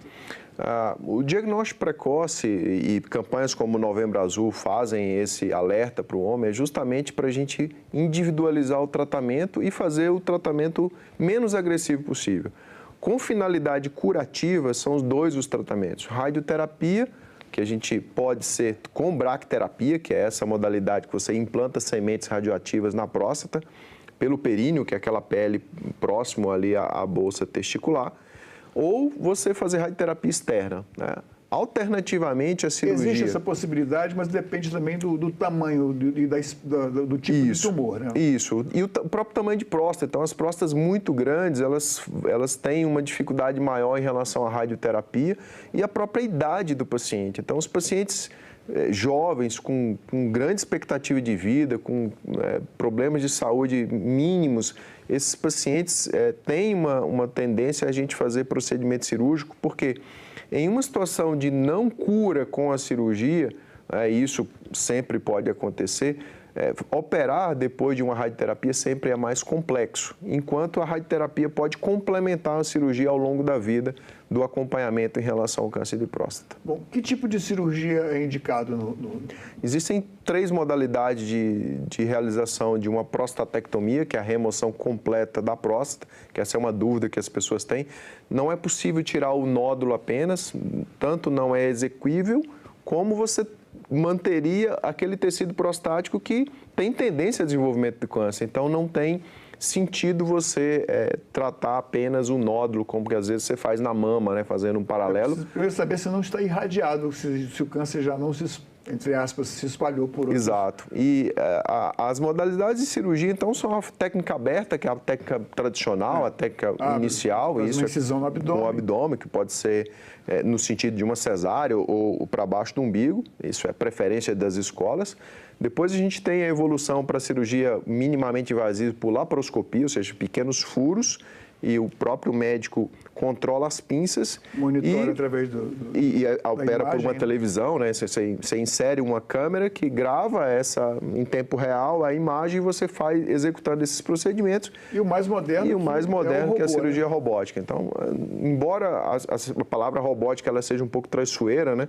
O robô não faz a cirurgia. Quem faz hoje é 100% humano. O que o robô faz é facilitar esse procedimento, que é por vídeo também, ou seja, é uma câmera, mas o robô segura a câmera e o robô segura as pinças. Ele torna muito mais precisos os pequenos movimentos. Sem dúvida. Então, ele elimina tremores, ele me dá a visão em 3 dimensões, né? Ele me dá uma visão muito parecida com a imagem real e você faz uma cirurgia mais delicada. Isso é muito importante na preservação dos nervos, porque os nervos não são visíveis, a gente não visualiza os nervos. A gente sabe onde eles estão e o diagnóstico precoce também tem bastante importância nisso. Se a doença é diagnosticada num ponto mais tardio, o nódulo, o câncer, pode estar invadindo a área dos nervos e eu vou precisar obrigatoriamente sacrificar os nervos, aumentando, sem dúvida nenhuma, níveis de impotência e incontinência urinária. Por isso a importância de fazer o toque do diagnóstico retal, fazer o exame anual, né? Sem dúvida. Bom, além desse tipo de cirurgia, além dos tipos de cirurgias, nós temos uma classificação dos cânceres de próstata, né? Dos estágios, né? Exato. Quais são esses estágios? Então, assim, de forma mais simplificada, a gente sempre faz o estadiamento da lesão tumoral, ou seja, que é o T, né? Ou seja, T de lesão tumoral. Isso vai do 1 ao 4. E a gente faz a avaliação... É o localizado. É o mais localizado, espalhou, né? Exato. Existem classificações específicas da próstata, que é o caso do Gleason. O Gleason é o grau de diferenciação da célula. Quanto maior o Gleason, mais indiferenciada, mais agressiva é essa célula. e, mais recentemente, a classificação da Associação Mundial de Patologia, que é o ISUP. Então, o ISUP vai do 1 ao 5, o TNM, que é utilizado para todos os tumores, o T é de tumor, o N é de gânglios, são ínguas, né, que podem ser acometidas pelas células, é um local de metástase regional, ou seja, as células do tumor de próstata podem ir para um gânglio e existe as metástases à distância, que é o M do TNM. Né? Essas metástases são mais frequentes nos ossos, não é isso? Isso. Fora da pelve, o local mais predisposto à ocorrência de células metastáticas do câncer de próstata são os ossos. Bom, em que casos está recomendada a quimioterapia? Quimioterapia no câncer de próstata, em particular, são sempre casos muito agressivos de doença completamente fora de controle. Então, na sequência de tratamento da próstata, primeiro a gente faz tratamentos localizados, então cirurgia ou radioterapia. Alguns pacientes vão precisar fazer uma castração, seja ela cirúrgica ou química, para tirar a produção de testosterona, tirar o hormônio. E pacientes que evoluem ainda, apesar dessa situação, é que podem precisar de tratamentos como a quimioterapia, que são sempre em situações mais adiantadas. E mais modernamente existem radioisótopos que podem ser utilizados também para tentar diminuir essa doença, controlar essa doença, mas esses pacientes terão uma doença sem capacidade de cura. De cada 100 pacientes que é diagnosticado com câncer de próstata, quantos são curáveis? 90 a 95% dos pacientes são curáveis. Os 5% que a gente não cura é por atraso no diagnóstico, e essa é a importância da gente alertar o homem para essa situação, ou então doenças muito agressivas, ou seja, pacientes que vão aparecer ao diagnóstico, mesmo tendo feito a avaliação periódica, já com uma doença fora de controle. Mas, felizmente, essa é uma situação rara. Faz sentido dizer que toda cirurgia implica um risco de perda da potência sexual?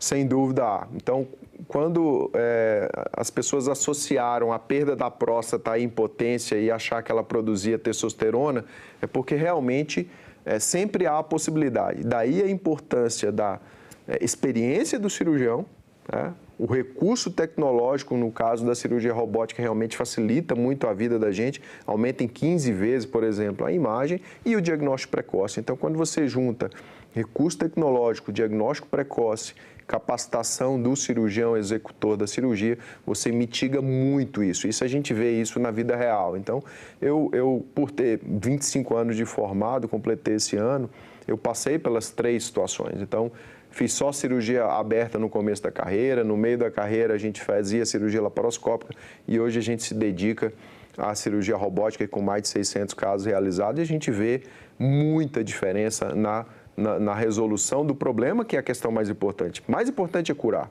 mas sem dúvida nenhuma, após a cura, a gente precisa tentar preservar as funções, tanto potência sexual como controle de urina. A cirurgia robótica já está disponível no SUS? Alguns hospitais do SUS possuem, não é uma questão difundida, porque para além do custo, para além do custo inicial, que é a aquisição, manter a plataforma robótica tem um custo alto, porque as pinças, né, de utilização na plataforma, elas têm vida útil. Então, você utiliza 10 vidas e a pinça ela não mais funciona. Então, isso agrega muito custo, sem dúvida nenhuma, para você manter. Alguns hospitais no país até têm a plataforma, mas não conseguem utilizá-la de forma plena, por questão dos insumos, né? É um procedimento de custo elevado. E sempre lembrando que prevenir e fazer o diagnóstico precoce, inclusive com o toque retal e o exame PSA, são fundamentais para que se tenha uma expectativa de vida e de saúde muito melhor. Né? O tumor de próstata, quando a gente exclui pele, né, nós moramos num país tropical, o tumor de pele é o mais frequente, mas felizmente ele não é letal em quase todos os pacientes. Então, dos tumores que podem levar à morte, o câncer de próstata é o mais comum. Então, se é o câncer mais comum do homem, né, todos estamos em risco de desenvolver, e no começo você trouxe esse dado aí, cerca de 70 mil homens por ano terão um diagnóstico novo, não é juntando com 2023, com 2022, não, é diagnóstico anual de um novo caso de câncer de próstata. Então, a importância da ocorrência é enorme, a ausência dos sintomas é a questão traiçoeira, então a gente tem que aprender com as mulheres, né? Até fazendo uma homenagem aí ao Outubro Rosa, as mulheres elas vão sistematicamente ao médico ginecologista ali na sua adolescência e fazem isso o resto da vida, fazem o preventivo ginecológico que é incomparavelmente uma situação diferente da do homem. O toque retal é muito rápido e muito tranquilo de se fazer quando você compara com o exame ginecológico. As mulheres não vivem mais ou menos 7 anos a mais que os homens à toa, né, por uma situação de precaução. Doutor, muito obrigado por sua presença aqui no Cidadania, foi excelente, muito útil para nós, homens. Eu que agradeço e não deixe de consultar o seu médico urologista. Esta entrevista e todos os nossos outros programas estão disponíveis para você rever ou compartilhar no nosso site, senado.leg.br/tv, ou então pelo nosso canal no YouTube. Inscreva-se lá e marque o sininho para receber notificações. Obrigado pela companhia e até o próximo Cidadania.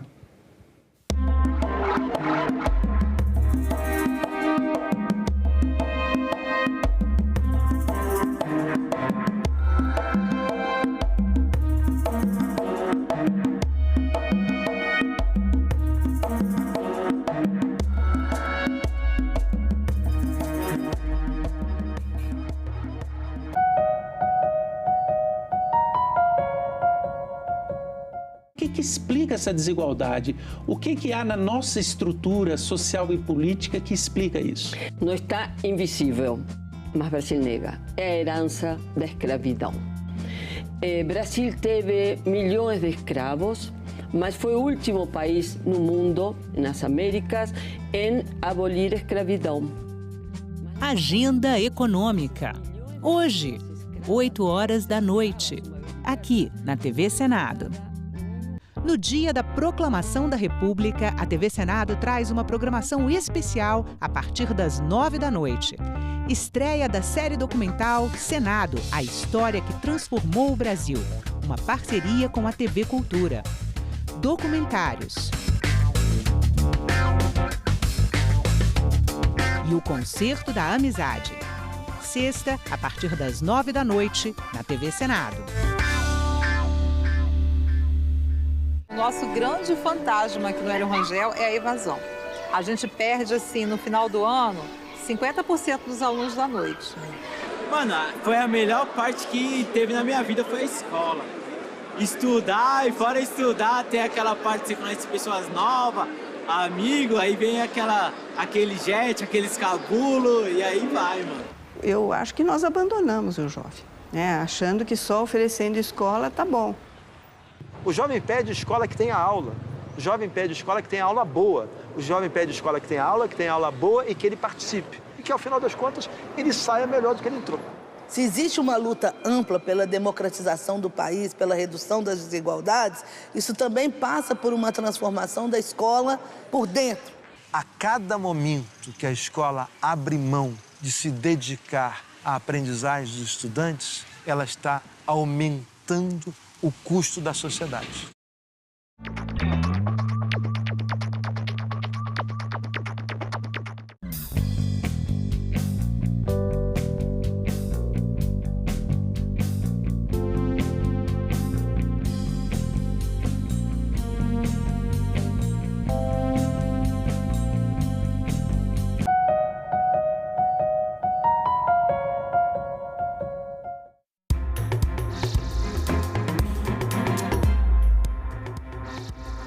Olá, boa tarde. Em Brasília, 13h30 e o Senado Notícias está no ar. E nós começamos nosso jornal indo direto ao Rio Grande do Sul. 6 meses depois da tragédia que afetou os gaúchos, a TV Senado volta ao estado para acompanhar a reconstrução das cidades atingidas pelas enchentes. E quem está lá é o repórter André Ricardo. Boa tarde, André. Como é que estão as coisas por aí? Boa tarde, Isadora. Nós estamos aqui no bairro de Humaitá, no pátio dos trens, né, onde tem também as oficinas de manutenção desses trens da companhia Transurber, que faz aqui o transporte da área metropolitana de Porto Alegre, servindo a 6 municípios. Como nós sabemos, o setor de mobilidade urbana foi um dos atingidos pelas enchentes no Rio Grande do Sul, as enchentes de maio e junho.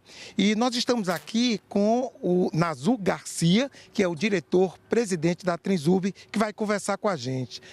Em primeiro lugar, Nazur, como é que foi o impacto inicial das enchentes sobre a Transurb?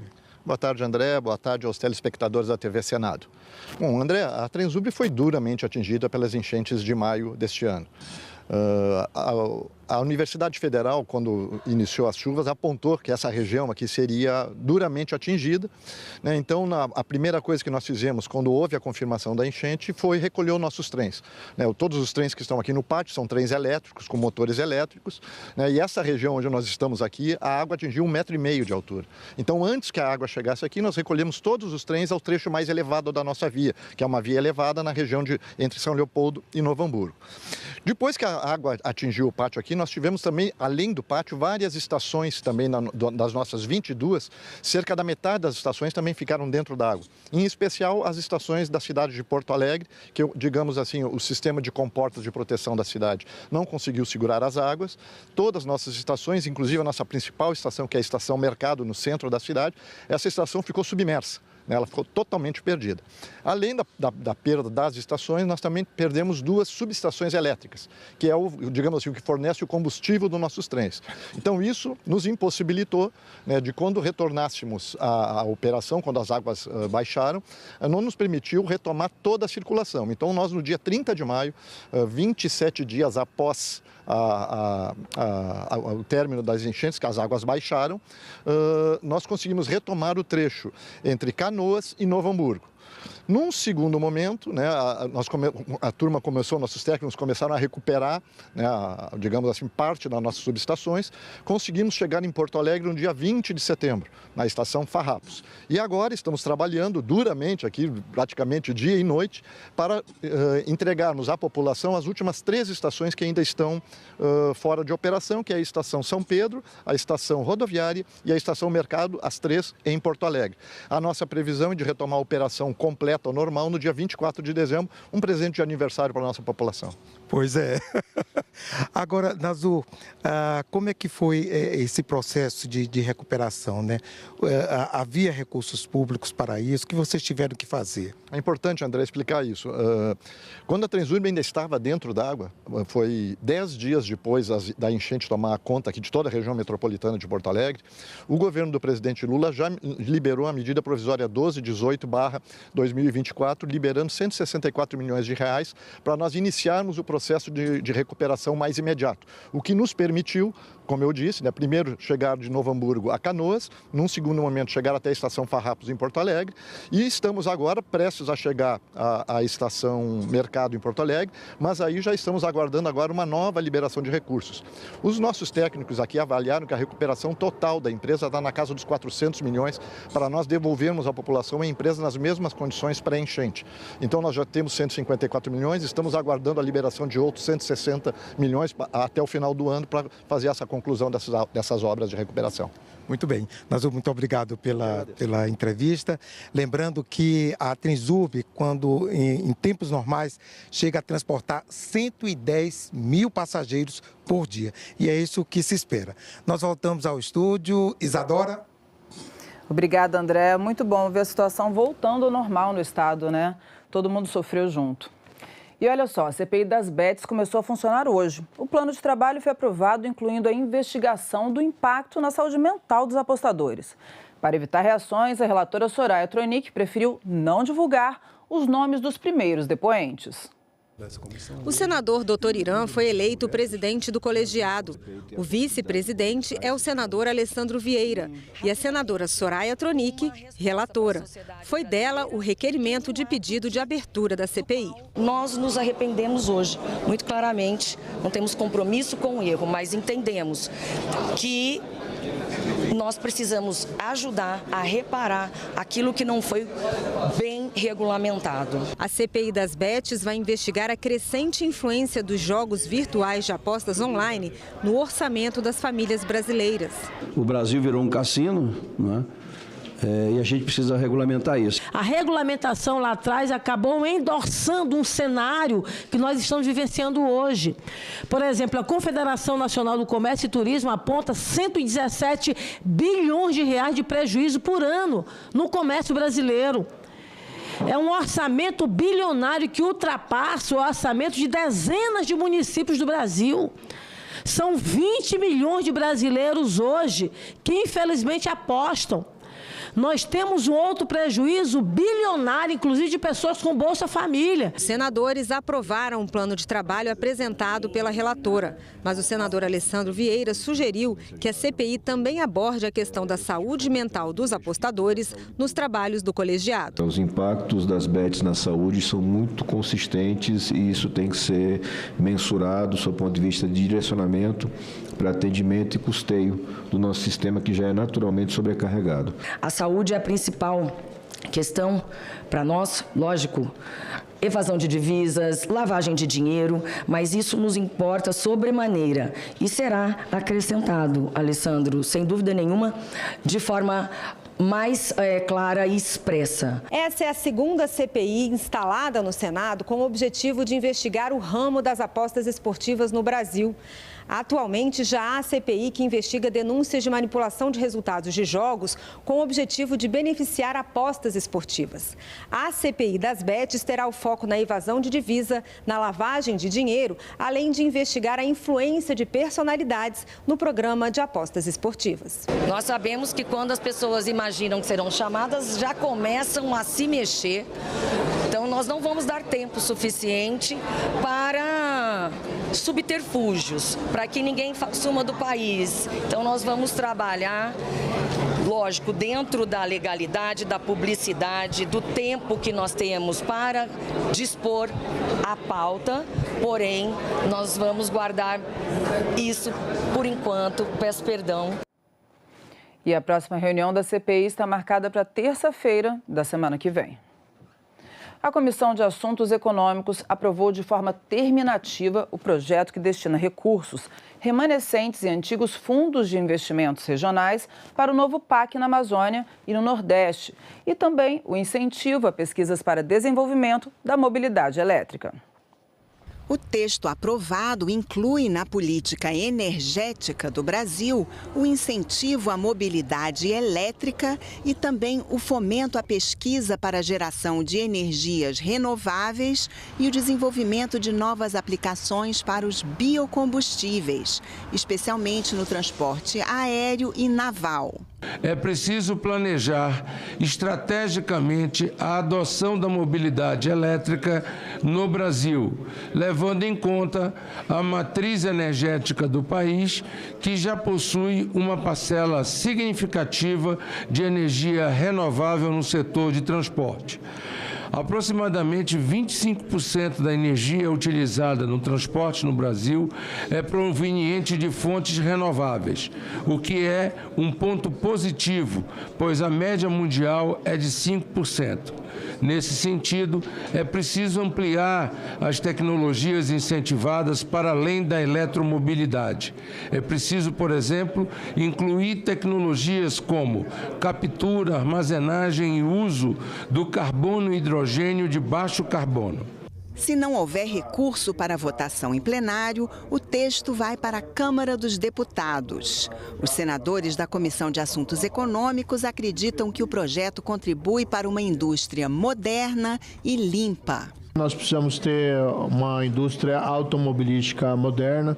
Esses incentivos são essenciais para que as empresas tenham a liberdade, acho que a iniciativa até do relator de ampliar o leque das possibilidades de investimento foi muito feliz, porque nós não sabemos qual que vai ser a tecnologia vencedora dessa disputa. Hoje nós temos indústrias sendo instaladas aqui para fabricar exclusivamente carros híbridos e elétricos. É a tendência, o caminho é esse, e quando a gente encontra mais um projeto que vem para incentivar a inovação, que vem para contribuir para que a nossa matriz energética seja limpa, tem que ser aqui por todos nós acompanhado e estimulado. Os senadores da CAI também aprovaram o projeto que destina pelo menos 1/4 dos recursos do Fundo Nacional para a Criança e o Adolescente a políticas públicas, projetos e programas direcionados à primeira infância. A proposta agora vai para análise da Comissão de Direitos Humanos. É uma etapa do desenvolvimento que faz uma diferença enorme. Aquela criança que desenvolveu as suas condições, habilidades e competências naquela fase dos 0 a 3 anos, que passou não adianta, nós vamos recuperar determinados conhecimentos e desenvolvimento que a neurolinguística mostra isso. Então agora é dinheiro carimbado, né? A proposta é essa, é recurso e dinheiro carimbado para a infância. E a Comissão de Constituição e Justiça realizou na manhã de hoje uma audiência pública para debater a regulamentação da reforma tributária. Os senadores ouviram representantes das farmácias, da indústria farmacêutica, de operadores de seguro-saúde, de entidades de previdência complementar e das pessoas com deficiência. A desoneração dos medicamentos foi pedida por 2 participantes. O Brasil, infelizmente, é o campeão de impostos em medicamentos, né, no global, e a gente convive com... É uma iniquidade, na verdade, isso que acontece, né? Porque medicamentos já deviam ser considerados há muito tempo bens essenciais, porque mudam a vida das pessoas, porque podem salvar as pessoas, né? O texto aprovado na Câmara e no Senado já apontou que medicamentos têm que estar na menor alíquota possível, já apontou um redutor de 60%, né? O ideal seria que a gente tivesse ido para a isenção total. O nosso sistema de saúde é muito inspirado no sistema inglês de saúde. Daí, nesse sistema, não há tributação de medicamentos. Na Argentina, nossos vizinhos aqui de baixo, não existe. Nos Estados Unidos, Canadá, não tem tributação sobre medicamentos. E no nosso país tem essa tributação, que é uma redução de 60%, para os medicamentos de uma forma geral e para as vendas governamentais uma redução de 100%. A tributação de medicamentos acaba por trazer outros custos para o país, como o aumento da demanda do Sistema Único de Saúde. Custa muito para a sociedade brasileira não ter o cidadão coberto com os medicamentos, com assistência farmacêutica, como acontece em toda a Europa, Estados Unidos, Canadá, Austrália e muitos países que eu poderia citar. A emenda 34, ela vai na linha de ter uma alíquota zero para todo e qualquer medicamento tarjado. O medicamento tarjado, os senhores senadores, é aquele medicamento que ele não pode ser adiado. É o medicamento de uso crônico, é justamente o medicamento para diabetes, hipertensão, para o coração, para problemas de colesterol e tantos outros. Quando o médico prescreve um produto, se a pessoa não consegue comprar na farmácia, ele socorre ao posto de saúde para ir buscar no posto de saúde esse medicamento. Então, ele inflaciona, vamos dizer dessa forma, o Sistema Único de Saúde. Onerar a saúde não é um tiro no pé, mas é um tiro na cabeça. A saúde precisa ser desonerada e, com isso, nós vamos ter um país mais saudável, mais produtivo e mais pagador de impostos. Já o representante das pessoas com deficiência salientou a importância da locomoção na vida dessas pessoas. A pessoa hoje ela deixa de comprar uma cadeira de rodas adequada para ela, para ter um carro na garagem. Ela, ao invés de comprar uma cadeira de rodas sob medida, ela compra um carro porque ela precisa do carro para trabalhar, ela precisa do carro para fazer o tratamento médico, ela precisa do carro para estudar, ela precisa do carro para sobreviver. Abraão Dib pediu que seja aumentado o preço máximo para a compra de um veículo por pessoa com deficiência, que há 15 anos está fixado em R$70 mil. Também pediu que seja extinta a obrigatoriedade de o veículo ter alguma adaptação externa para ter direito à isenção. O que é adaptação externa? Você compra o veículo, sai da concessionária, você leva e coloca uma adaptação externa. Você coloca um pomo no volante, você tira o acelerador e o freio do pé e coloca no volante. A senadora Mara Gabrilli, ela é uma pessoa com tetraplegia, ela não dirige o veículo dela. Ela compra o veículo, se ela quiser comprar um veículo com isenção, ela vai comprar o veículo e alguém vai dirigir o carro dela. Para que é que a senadora Mara Gabrilli vai fazer uma adaptação no carro se quem vai dirigir não precisa de adaptação? Para que é que uma família de criança com autismo vai comprar um carro para o pai e a mãe dirigir se não precisa de adaptação? Para que é que uma pessoa com deficiência visual vai comprar um carro, vai indicar 2 condutores? Esses condutores não precisam de adaptação externa ao veículo. E a Comissão de Segurança Pública aprovou um requerimento de convite ao ministro da Justiça, Ricardo Lewandowski, para explicar as ações do Ministério no combate ao crime organizado. O país está chocado com aquele crime semana passada, aquele atentado em São Paulo, no aeroporto, na saída do aeroporto, uma área que normalmente tem um controle federal, mas mais do que tudo mostra a ousadia do crime organizado. O crime organizado está crescendo no Brasil, está escalando e, infelizmente, a gente não tem visto políticas do governo federal robustas na área de segurança pública.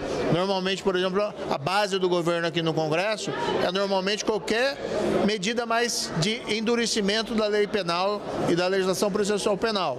Não se vê o governo federal, o Ministério da Justiça, agindo de maneira robusta contra o crime organizado. Então, a oportunidade de nós chamarmos aqui o ministro da Justiça para ouvirmos e cobrarmos soluções para o cidadão brasileiro, porque o cidadão brasileiro hoje está desprotegido e se nós continuarmos na ausência dessas políticas, o crime só vai crescer. E a Comissão de Infraestrutura aprovou um projeto para federalizar um trecho de uma rodovia estadual de Roraima. Assim, os custos da manutenção passam do Estado para a União. A proposta deve passar pela Comissão de Constituição e Justiça antes de ser analisada pela Câmara dos Deputados. É extremamente relevante porque vai ligar a BR-433 com o Parque Nacional do Monte Roraima, fazendo com que os investimentos nesta importante rodovia no nosso estado de Roraima possa facilitar o escoamento da produção, o transporte da população ali existente, interligando uma fronteira internacional. Portanto, esse projeto é de extrema relevância para Roraima. E com isso, nós iremos, juntamente com o senador Messias, solicitarmos recursos para que o DENIT possa, em federalizando essa estrada, investir em tão importante rodovia para a integração do estado de Roraima. E a Comissão de Defesa da Democracia aprovou um requerimento para a realização de uma audiência pública que deve discutir o apoio e a rejeição à extrema-direita e seus impactos políticos no Brasil, no Chile e na Argentina. Nós recebemos, inclusive, aqui um estudo aprofundado sobre o avanço da extrema-direita no Brasil, no Chile e na Argentina, um estudo muito complexo e, ao mesmo tempo, muito conclusivo, Nós, então, vamos levar esse debate para a Comissão. A Comissão de Defesa da Democracia, ela nasceu com esse objetivo, de fazer um debate sobre os extremismos, Então, toda a provocação que chega à nossa comissão, a comissão está, de fato, aberta a fazer esse debate. São estudiosos, pesquisadores, inclusive de universidades, e não apenas brasileiros, mas também de integrantes desses demais países. Nós já tivemos no Chile, nós estamos, na verdade, com uma programação de visitarmos também a Argentina. Então, assim, a comissão está muito atenta nesse debate. O Chile, a Argentina e o Brasil, que tem algumas semelhanças, eles deverão estar realmente na pauta e na ordem do dia. Então, o requerimento foi aprovado, agora é apenas agendar o dia da realização dessa audiência pública. E nós vamos conferir agora quais são as atividades previstas aqui no Senado. Às 14h, a Subcomissão Permanente de Direitos das Pessoas com Doenças Raras faz audiência pública sobre a normatização do acesso a medicamentos, dispositivos médicos e tecnologias no âmbito do SUS. Às 14h30, na Comissão de Constituição e Justiça, outra audiência pública sobre a regulamentação da reforma tributária. Dessa vez, o enfoque são os serviços financeiros, em especial o split payment, que é um mecanismo para garantir que os impostos sejam destinados ao governo no momento dos pagamentos. O objetivo é combater a sonegação fiscal.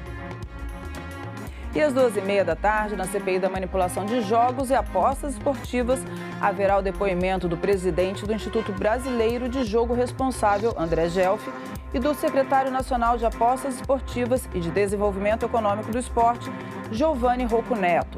A CPI também pode analisar requerimentos de convocação, convite e informações. E às 14h, audiência pública na Comissão de Educação. O debate vai ser sobre o uso de aparelhos celulares dentro das escolas. Esse assunto vem sendo bastante debatido no Brasil e em outros países também. Houve uma iniciativa do MEC, assim, apontando para a proibição de uso de celulares, agora a aprovação do projeto nesse sentido da Câmara dos Deputados. E é importante a gente trazer especialistas, as pessoas envolvidas na área, na educação, também em outras áreas relacionadas à educação, para vermos os impactos positivos e negativos, né, sobre o uso de celulares. Mas não só de celulares, que nós ampliamos um pouco o debate para dizer educação midiática. Então, todas as telinhas que a gente está usando nas escolas e como que isso pode beneficiar os alunos e, ao mesmo tempo, a educação para a segurança digital, para a utilização dos celulares e os limites que temos que ter nessa área, sem dúvida alguma. Importante e necessário, né? E a sessão do plenário do Senado também está marcada para as 14h. A regulação do mercado de crédito de carbono e novas regras para emendas parlamentares ao orçamento da União podem ser votadas pelos senadores nessa semana. Esses projetos podem ser votados hoje e amanhã. O plenário do Senado deve votar nesta terça-feira o marco regulatório para o mercado de crédito de carbono no Brasil. Empresas e países poderão compensar a poluição pela compra de créditos vinculados a iniciativas de preservação ambiental. O projeto divide o mercado brasileiro de crédito de carbono em 2 setores. O regulado envolve iniciativas do poder público e o voluntário trata da iniciativa privada. A proposta cria um órgão gestor responsável pela negociação dos créditos de carbono nos casos vinculados ao poder público. As empresas poluidoras terão cotas de emissão, além de normas e sanções, e devem apresentar um plano de monitoramento e relatórios de atividades. O agronegócio não será atingido pelo projeto. Na quarta-feira, os senadores devem votar o projeto de lei complementar que regulamenta o pagamento de emendas parlamentares. A proposta tenta resolver um impasse sobre as emendas impositivas, que estão suspensas por determinação do Supremo Tribunal Federal. O ministro Flávio Dino cobrou regras de transparência e rastreabilidade no uso dos recursos. O texto veio da Câmara e já foi aprovado pelos deputados. Determina que o autor da emenda deve informar o objeto e o valor da transferência ao beneficiado, seja Estado ou município. A destinação preferencial será para obras inacabadas propostas pelo mesmo parlamentar.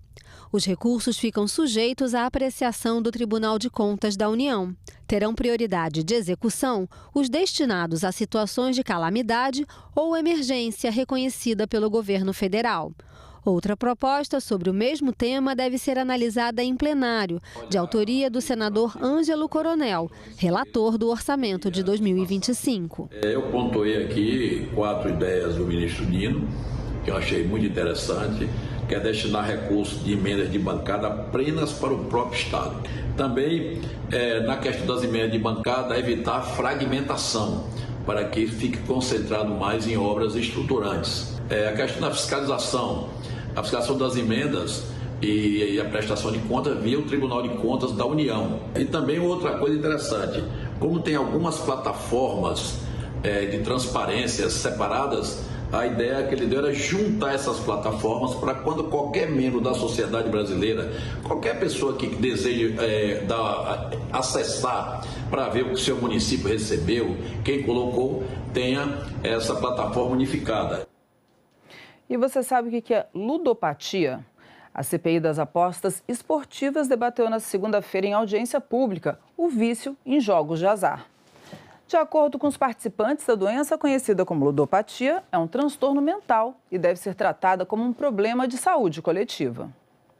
E eu jogava deitado, com o celular na mão e botando minha filha para dormir.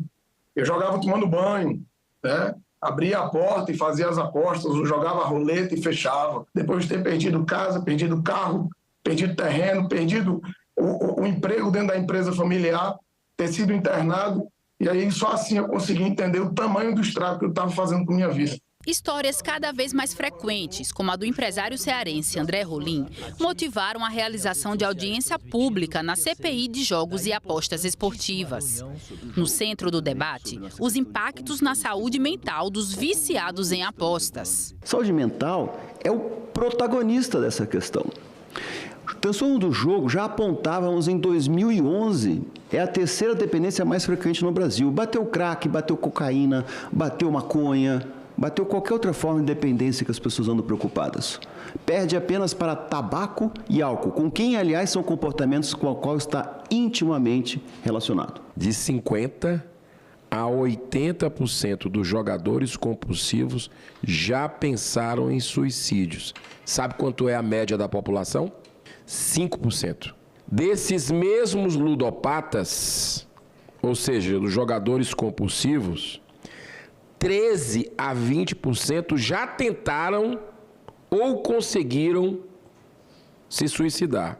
O vício em jogos de azar tem nome: ludopatia. A doença é reconhecida pela Organização Mundial da Saúde e atinge diretamente cerca de 2 milhões de brasileiros. Um problema que só cresce com as apostas online e que afeta um público cada vez mais jovem. A mistura de mecanismos adictivos que antes eram restritos a jogos de azar apenas, como a roleta, caça-níquel, são inclusos em mecanismos de jogos digitais. E muitas vezes disfarçados de forma lúdica e atingindo camadas mais novas da sociedade. Medidas preventivas e de apoio para mitigar os impactos negativos da prática foram sugeridas pelos especialistas, como o trabalho de recuperação realizado pelo programa Jogadores Anônimos. JA é uma recuperação, é uma opção de recuperação da doença, cujo folheto de JA define o jogo compulsivo como uma doença progressiva. Existe muito mais a perder do que o dinheiro. Se você tem problemas com o jogo, nos procure. A Agência Nacional para o Jogo de Azar, a gente precisa de algo assim, uma comissão, uma instância reguladora que possa debater isso de maneira recorrente e que possa fazer uma atualização. Essas e outras soluções foram apontadas para que mais Andrés possam superar um momento sombrio da vida. Eu vivenciei na pele, tive que aprender na dor mesmo, que isso não existe, que isso é uma ilusão. Hoje eu posso trazer esse testemunho de esperança, de força e dizer que a situação atual é de saúde pública. Difícil. Valorização dos profissionais de educação, mais concursos públicos para profissionais do setor e fiscalização incisiva do Tribunal de Contas dos Estados na execução do novo Plano Nacional de Educação. Esses foram os destaques da reunião da Comissão de Educação e Cultura, que debateu o novo PNE nesta segunda-feira. Essa é a 10ª audiência pública realizada pela Comissão de Educação e Cultura para debater o novo Plano Nacional de Educação. Os debatedores pediram mais valorização dos profissionais da área e fiscalização incisiva para o novo PNE. A presidente da Associação Nacional pela Formação dos Profissionais de Educação destacou a necessidade de mais concursos públicos. Os dados do INEP são extremamente preocupantes quando apontam que no Brasil, olhando o dado nacional entre redes escolares, municipais e estaduais, nós vamos ter quase 50% dos professores em contratos temporários, com contratos precários, né? Isso reflete num ensino que não é de qualidade. Por quê? Porque são professores, muitas vezes, que estão atuando como um bico, porque não podem se dedicar integralmente à docência, porque os seus contratos são de fevereiro a dezembro, a formação continuada que as redes e que o próprio governo federal muitas vezes disponibiliza para os professores, ela acaba não impactando na qualidade da oferta, porque esses professores estão nesse ano, o ano que vem eles não são mais professores. A lei é muito interessante, a lei para ingresso na carreira, que haja lei local também para ingresso definitivo, precário, temporário, é importante porque há situações emergenciais, mas o emergencial não pode ficar definitivo. Não é verdade? O representante do Tribunal de Contas da União ressaltou que é fundamental a participação dos órgãos na discussão e avaliou que esse quesito precisa estar previsto no novo PNE. Pois bem, está previsto na Constituição Federal, nos artigos 70 a 74, essa competência institucional do monitoramento e da avaliação de políticas públicas. Então, a participação dos tribunais de contas é muito importante, principalmente quando nós olhamos para o cascateamento do plano nacional nos planos estaduais e nos planos municipais de educação. Então, essa capilaridade dos tribunais de contas contribui muito para que nós possamos ter mais gente qualificada compreendendo da causa, mas também fazendo esse papel de monitoramento. Letícia Jacinto, presidente da Associação de Olho no Material Escolar, frisou que para o país ter um crescimento econômico sustentável é necessário o aumento da produtividade da força de trabalho. Ela destacou que o objetivo só pode ser atingido com investimentos em educação. A prioridade agora deve estar voltada para uma oferta de educação de qualidade, principalmente na educação básica, porque é onde as crianças e os jovens serão impactados, né, pelo próximo PNE e formarão a força de trabalho das décadas seguintes. E o presidente do Senado, Rodrigo Pacheco, participou nesta segunda-feira da solenidade de entrega das medalhas comemorativas dos 200 anos do Senado. Servidores com atuação destacada nas comemorações do bicentenário da instituição, gestores e funcionários com mais de 40 anos de serviços prestados foram homenageados. Criadas pela Casa da Moeda do Brasil, as medalhas comemorativas fazem parte da celebração dos 200 anos do Senado. Foram 3 modelos cunhados em metais nobres, cada um representando um palácio que serviu de sede para o Senado. O Congresso Nacional, o Conde dos Arcos e o Palácio Monroe. Aproximadamente 400 servidores do Senado receberam as medalhas em homenagem aos serviços prestados na casa. Aqueles que estão recebendo, tenho certeza que estarão recebendo e sabendo que ela é extensiva a todos os servidores do Senado, porque não fosse o trabalho de todos, não haveria essa excelência que é o Senado da República do ponto de vista do desempenho das suas funções legislativas, das suas funções políticas, da sua função na formação da opinião que torna o nosso país mais civilizado. O presidente do Senado, Rodrigo Pacheco, destacou a contribuição dos servidores da Casa para o bom desempenho das atividades legislativas.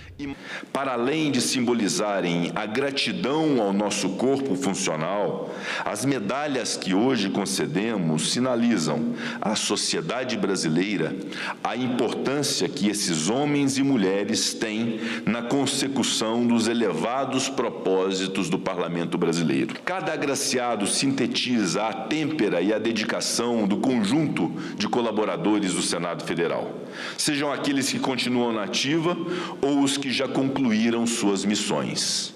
Nesse sentido, peço aos premiados que eles sejam porta-vozes da nossa mensagem de gratidão.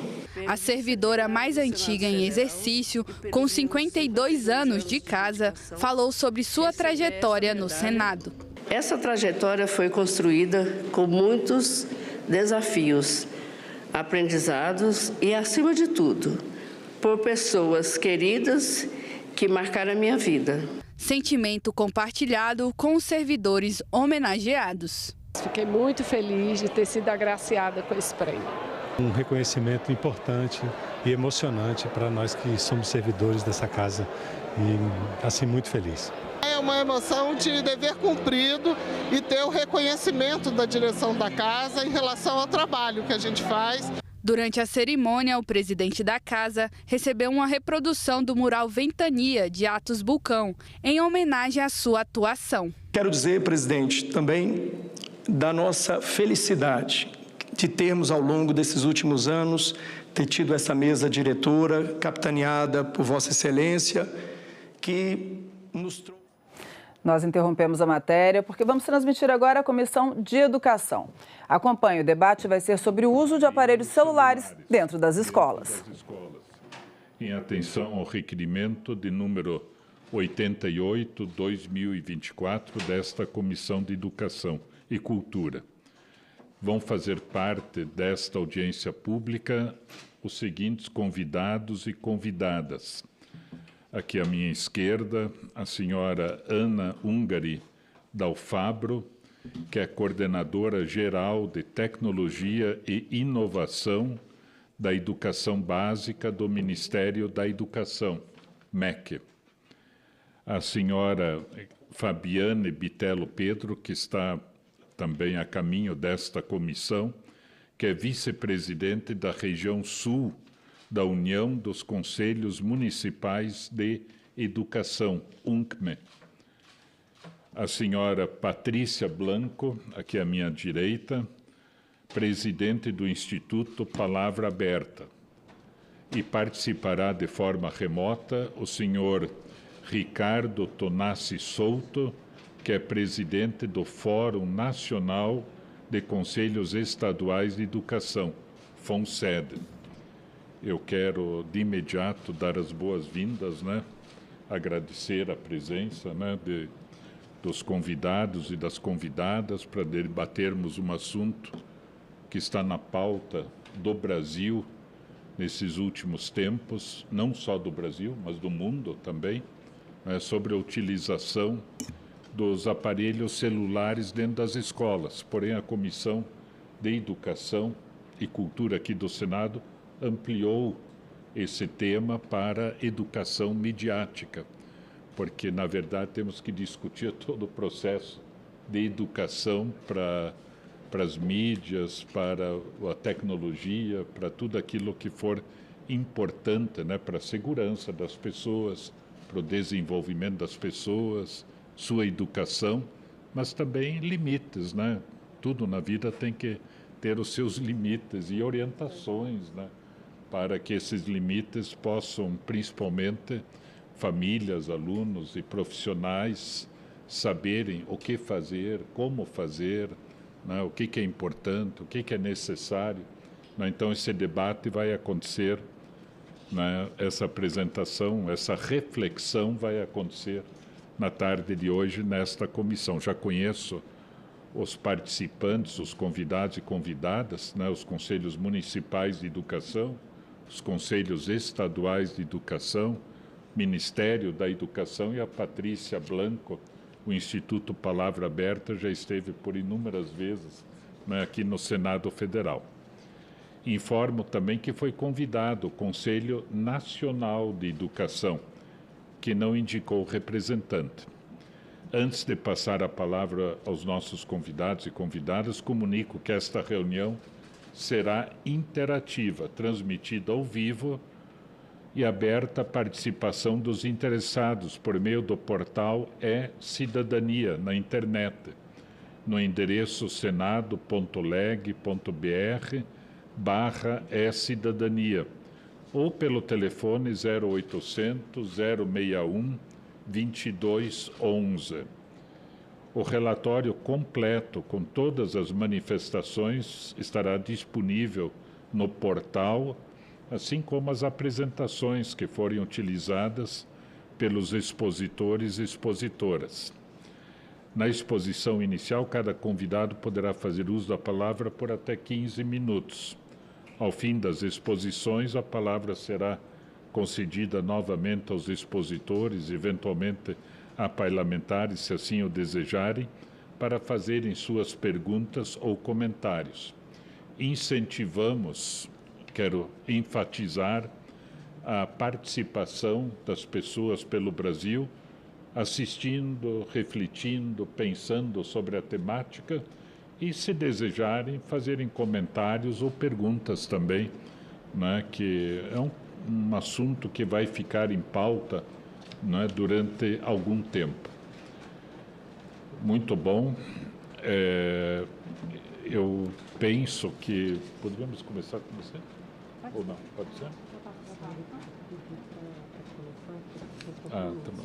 Muito bem. Então, nós vamos começar com o Dr. Ricardo Tonassi Souto, que está participando dessa audiência pública de forma remota. ele que é presidente do Fórum Nacional de Conselhos Estaduais de Educação, FONSED. Seja muito bem-vindo de novo, Ricardo. Eu agradeço por todas as ocasiões em que o FONSED participou na sua pessoa e contribuiu de maneira assim importante para os debates da Comissão de Educação e Cultura. Com a palavra. Muito boa tarde, senador Flávio Arnes. Boa tarde a todos aqueles que nos veem, que nos ouvem, a todos os convidados.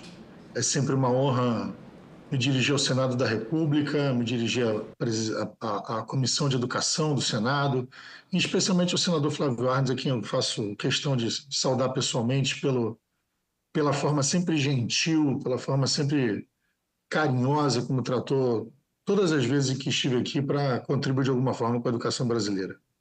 É um dos assuntos mais comentados do momento, é um assunto absolutamente delicado, e já inicio dizendo que não existe nenhuma solução fácil para isso. Lamentavelmente não. Se o intuito é ouvir uma resposta de que temos uma solução fácil para isso, não temos.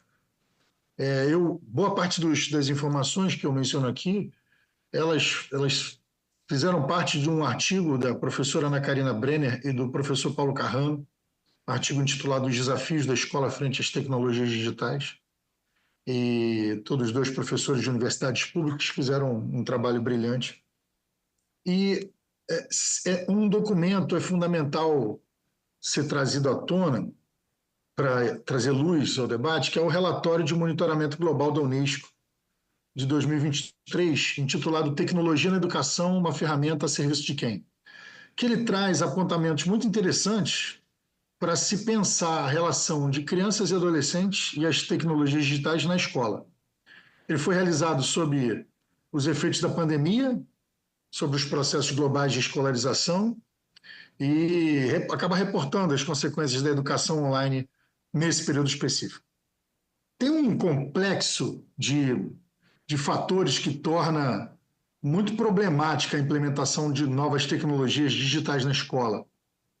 Eu posso citar aqui o custo elevado para a aquisição das tecnologias, notadamente em países de baixa renda, em estados em que a situação orçamentária e financeira não é das melhores, o bem-estar das crianças e dos adolescentes.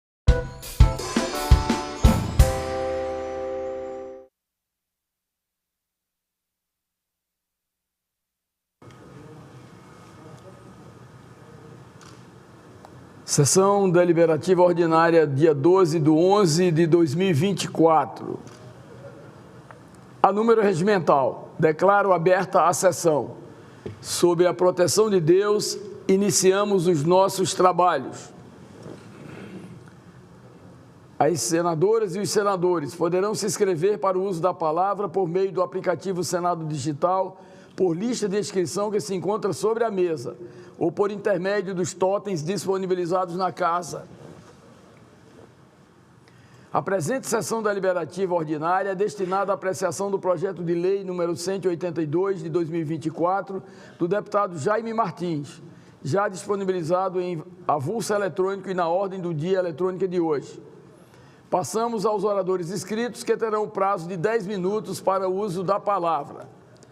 Como primeiro orador inscrito, e na ausência do senador Jorge Cajuru, que já deve estar se dirigindo ao plenário, passo a palavra ao senador Eduardo Girão, do Novo do Ceará. Vossa Excelência, que é permanente e assíduo usuário desta tribuna da Câmara Alta do Brasil.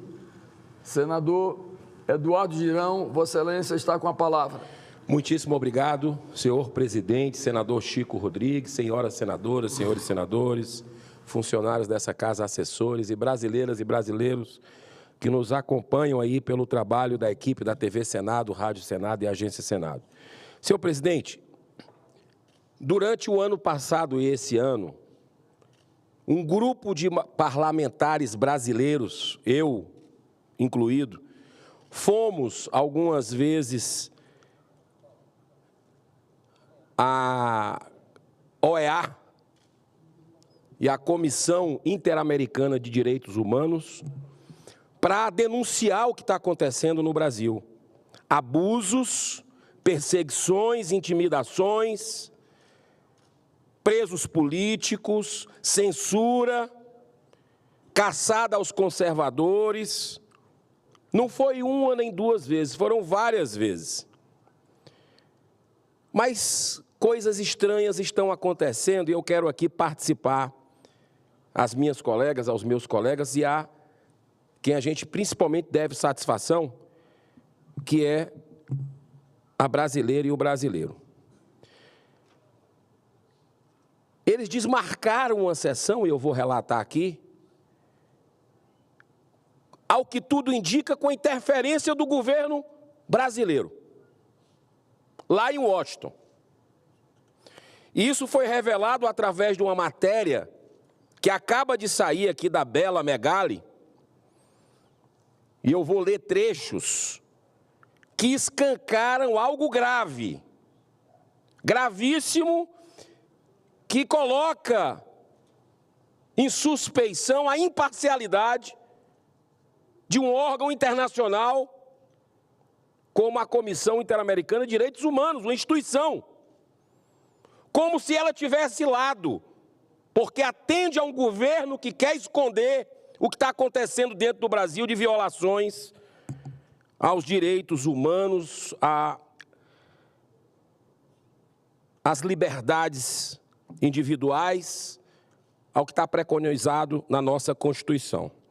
Então, junto com vários parlamentares, associações e cidadãos brasileiros, seguindo fielmente os regulamentos formais, demos entrada num pedido junto à Comissão Interamericana de Direitos Humanos da OEA, que é a Organização dos Estados Americanos, para a realização de uma audiência pública com o objetivo de apresentar denúncias de violação da liberdade de expressão no Brasil. Nós fizemos isso também no Congresso americano. E lá foi realizada, eu estava presente, no Parlamento, no Congresso dos Estados Unidos, uma audiência pública que ouviu os dois lados, para descobrir exatamente o que está acontecendo no Brasil. E foi muito produtiva, muito esclarecedora. Passaram lá vários deputados americanos. Mas olha bem, no dia 7 de outubro agora, do mês passado, foi confirmada pelo secretário adjunto da Comissão Interamericana de Direitos Humanos, que é o Pedro Vaca, e também a sua equipe, intitulada essa audiência pública presencial, chamada Audiência 17, Institucionalidade Democrática, Poder Judicial e Governança dos Conteúdos de Internet no Brasil. E foi agendada para amanhã, seria amanhã, dia 13 de novembro, de forma presencial, essa audiência bilateral.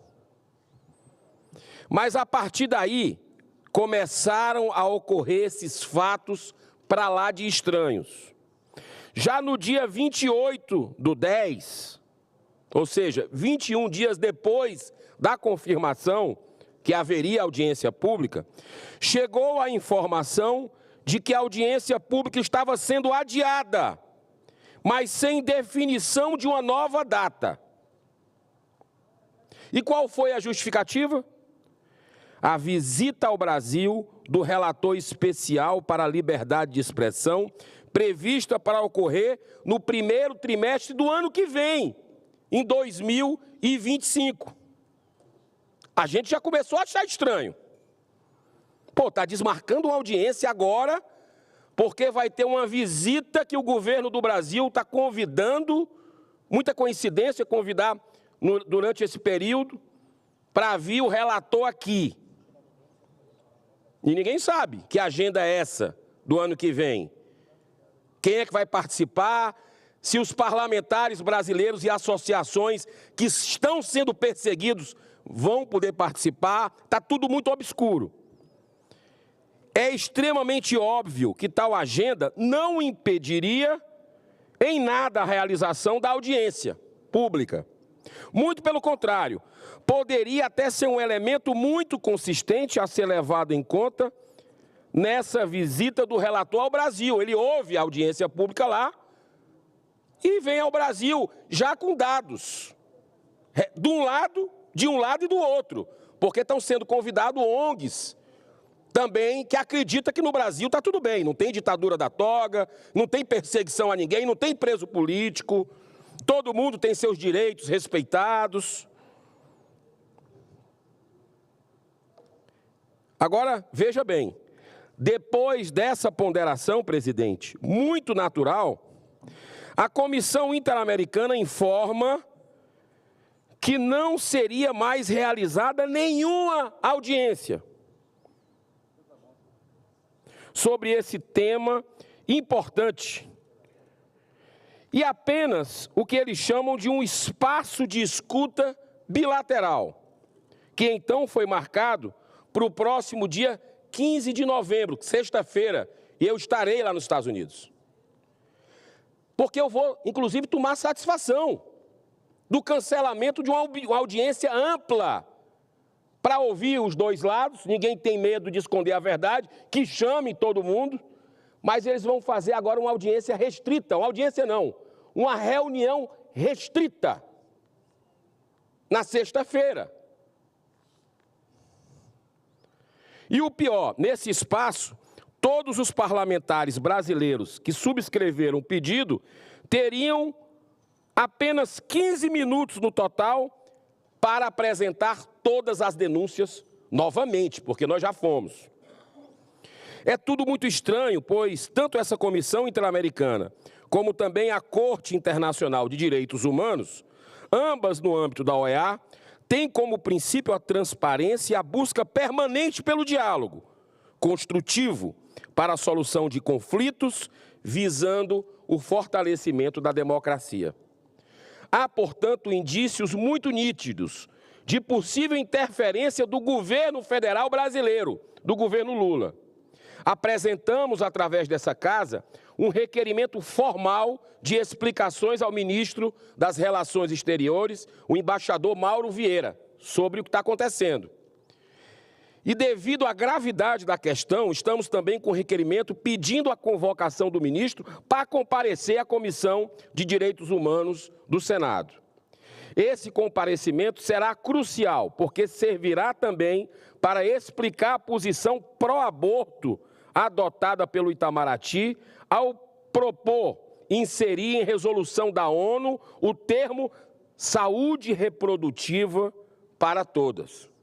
Inclusive, eu quero saudar a presença aqui do jovem Matheus Macilon, que é do Instituto Isabel, aqui presente na casa, no Senado Federal.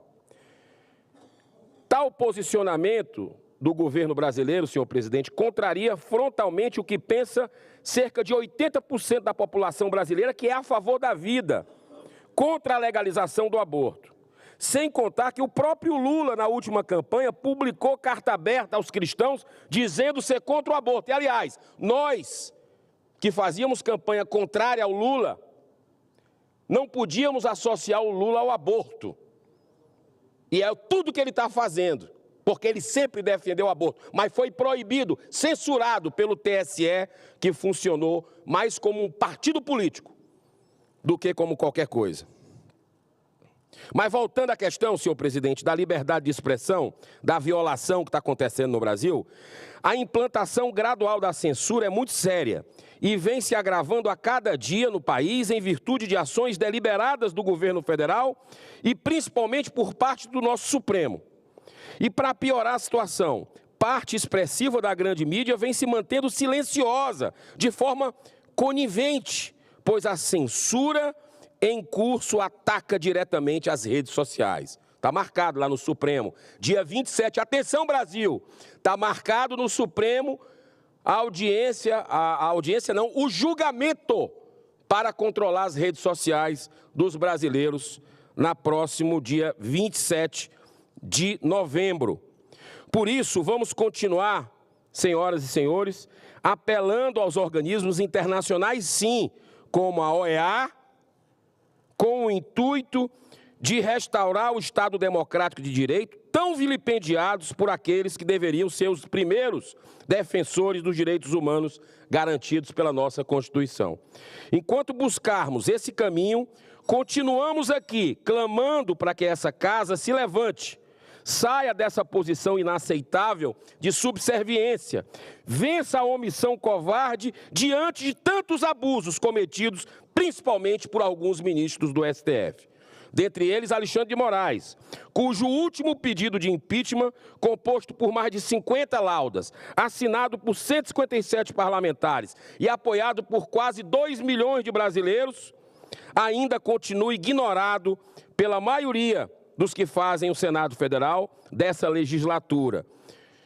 Senhor presidente, está aqui a matéria que eu prometi para encerrar, matéria da Bela Megali, e o trecho horroroso aqui, que mostra a interferência direta do governo para se cancelar essa audiência pública, que seria para ouvir os dois lados, para buscar a verdade. Atenção, quem é que não quer a verdade nessa história? Quem é que quer esconder o quê?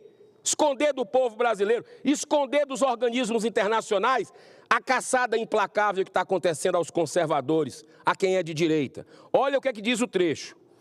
Num documento, as entidades pedem alteração do formato de audiência, as entidades de um dos lados, e fazem um alerta para o risco de perseguição e violência online contra elas. Olha só o argumento.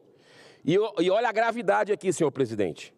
O governo brasileiro também externou à Comissão Interamericana de Direitos Humanos a preocupação de que a audiência não proporcionasse um ambiente de diálogo construtivo, tendo como pano de fundo as narrativas disseminadas por alguns parlamentares brasileiros.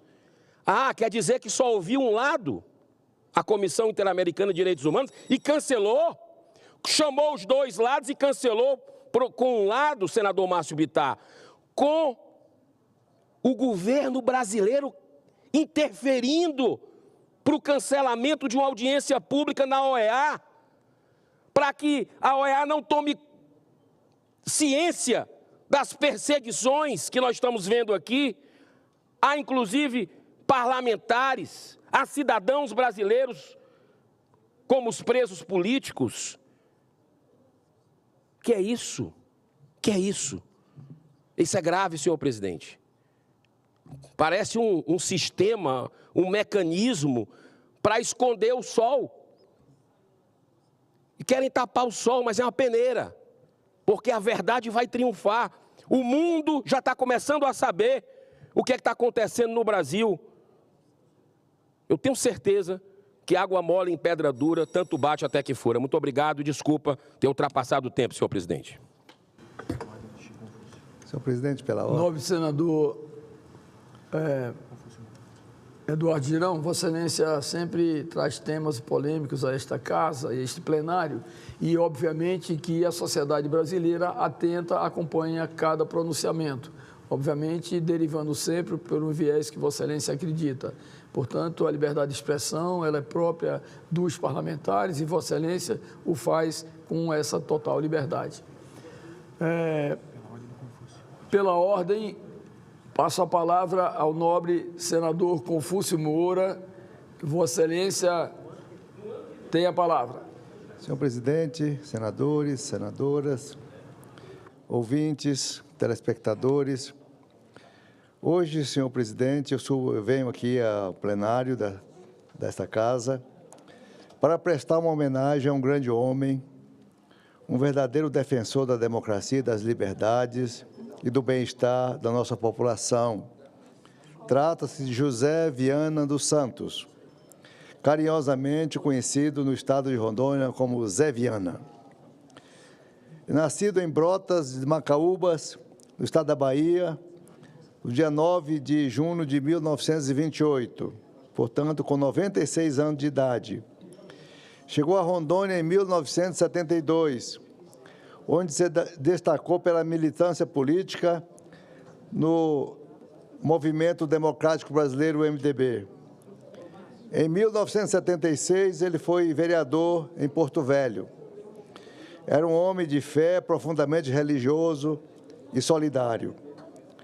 Em 1982, candidatou-se a prefeitura de Ji-Paraná, na primeira eleição do município. A derrota na eleição não se deixou abater.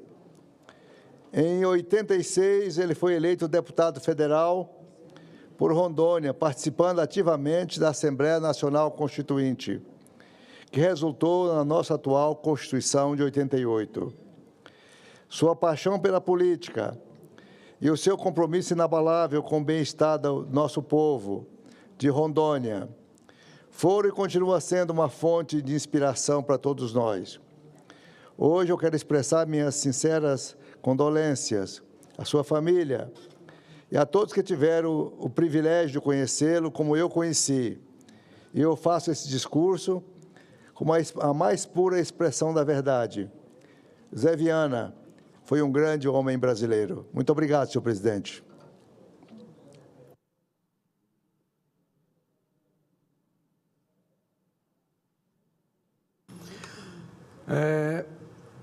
Gostaria de parabenizar Vossa Excelência pela homenagem que faz ao ex-deputado federal e dizer que Vossa Excelência, que tem toda a autoridade pela liderança, por todos os cargos que ocupou no estado de Rondônia, inclusive governador do estado, né, tem, obviamente, na sua memória afetiva a lembrança desses que, na verdade, marcaram parte tanto da sua história de vida quanto da história de vida do estado de Rondônia. Portanto, fica aqui o registro nos anais do Senado. Eu gostaria de convidar o nobre senador Plínio Valério para assumir aqui a presidência, enquanto eu me dirijo à tribuna.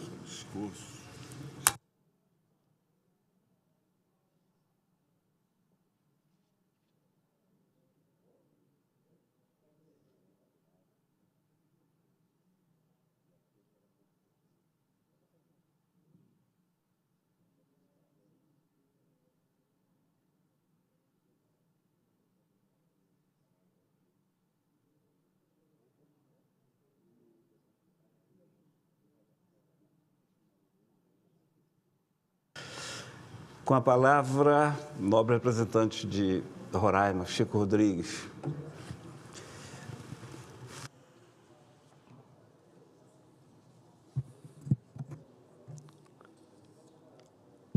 Senhor presidente, nobre senador Plínio Valério, colegas senadores, gostaria de, hoje, falar sobre as eleições dos Estados Unidos. Dirijo-me a esta tribuna para cumprimentar o povo americano pela conclusão de mais um processo eleitoral e parabenizar o presidente eleito Donald Trump e o Partido Republicano pela vitória nas eleições norte-americanas. Este resultado marca um novo ciclo para os Estados Unidos e, certamente, gera repercussões profundas para o cenário internacional e para o Brasil, consequentemente. A política interna americana, como sabemos, se encontra em um momento de intensa polarização. O presidente eleito assume a liderança do país em um momento desafiador, com a missão de lidar com questões complexas, como a recuperação econômica, a gestão de uma dívida pública significativa e as demandas sociais internas. Trump soube capitalizar o sentimento de uma parcela da população que busca um líder forte e disruptivo, capaz de reavivar a grandeza da América. Esse desejo por mudança se reflete em discursos que prometem uma era de ouro para os Estados Unidos, com a recuperação da economia e a garantia de uma vida melhor para os americanos. O impacto desta nova geração na gestão do Trump, no entanto, não se restringe a fronteiras americanas. As políticas econômicas defendidas pelo presidente eleito indicam postura mais protecionista, com a intenção de implementar tarifas sobre importações e fortalecer a economia nacional americana. Para o Brasil, essa nova realidade exige atenção e uma estratégia bem clara para proteger os nossos interesses. O dólar mais forte, como já estamos observando, impacta diretamente nossa economia, seja em termos de competitividade de nossas exportações, seja no encarecimento de insumos e produtos importados, pressionando a inflação e limitando a capacidade do Banco Central de reduzir os juros. Diante deste cenário, a diversificação de mercados, a busca por novos acordos comerciais, o fortalecimento do Mercosul e a conclusão do acordo Mercosul-União Europeia se tornam ainda mais urgentes. Por outro lado, é importante destacar que em um dos meios de desafios também surgem oportunidades. Uma eventual guerra comercial entre Estados Unidos e China, por exemplo, pode abrir espaço para o Brasil no mercado global, favorecendo principalmente nosso agronegócio, que encontrará mais espaço para ampliar suas exportações de soja, carne e milho para o país asiático, como aconteceu na primeira gestão do presidente Trump. Além disso, a ênfase de Trump em acordos bilaterais pode ser uma oportunidade para o Brasil fortalecer suas relações comerciais com os Estados Unidos. Alguns analistas apontam que é pouco provável que Trump imponha tarifas muito agressivas sobre produtos brasileiros, uma vez que o Brasil é um dos principais fornecedores de alimentos para os Estados Unidos, principalmente carne, café e suco de laranja, o que impactaria diretamente o preço de alimentos para o mercado interno americano e colocaria o novo governo em uma situação delicada. Ainda no campo econômico, vale destacar que a política energética e ambiental defendida por Trump sinaliza uma provável reavaliação do comprometimento dos Estados Unidos com o Acordo de Paris. Isso é claro. Caso se concretize a saída do país deste tratado internacional, as metas globais para o combate às mudanças climáticas poderão enfrentar obstáculos consideráveis, uma vez que o país ocupa a segunda posição no ranking global de emissões de dióxido de carbono, atrás somente da China. A possível saída dos Estados Unidos do Acordo de Paris imporá consideráveis desafios estratégicos para o Brasil, que sediará a COP30 em Belém e precisará assumir um papel de liderança e protagonismo ainda maior na busca de alianças com outras nações, como as nações da União Europeia. A política energética dos Estados Unidos deverá ser marcada, como o primeiro governo de Trump, pela expansão de produção de combustíveis fósseis, com o objetivo de impulsionar o crescimento econômico e promover a independência energética do país, com menos ênfase nas fontes limpas e renováveis. Essa mudança na política energética norte-americana também representará importante ponto de inflexão para o Brasil, em momento que o governo brasileiro luta internamente para conseguir explorar petróleo na margem equatorial.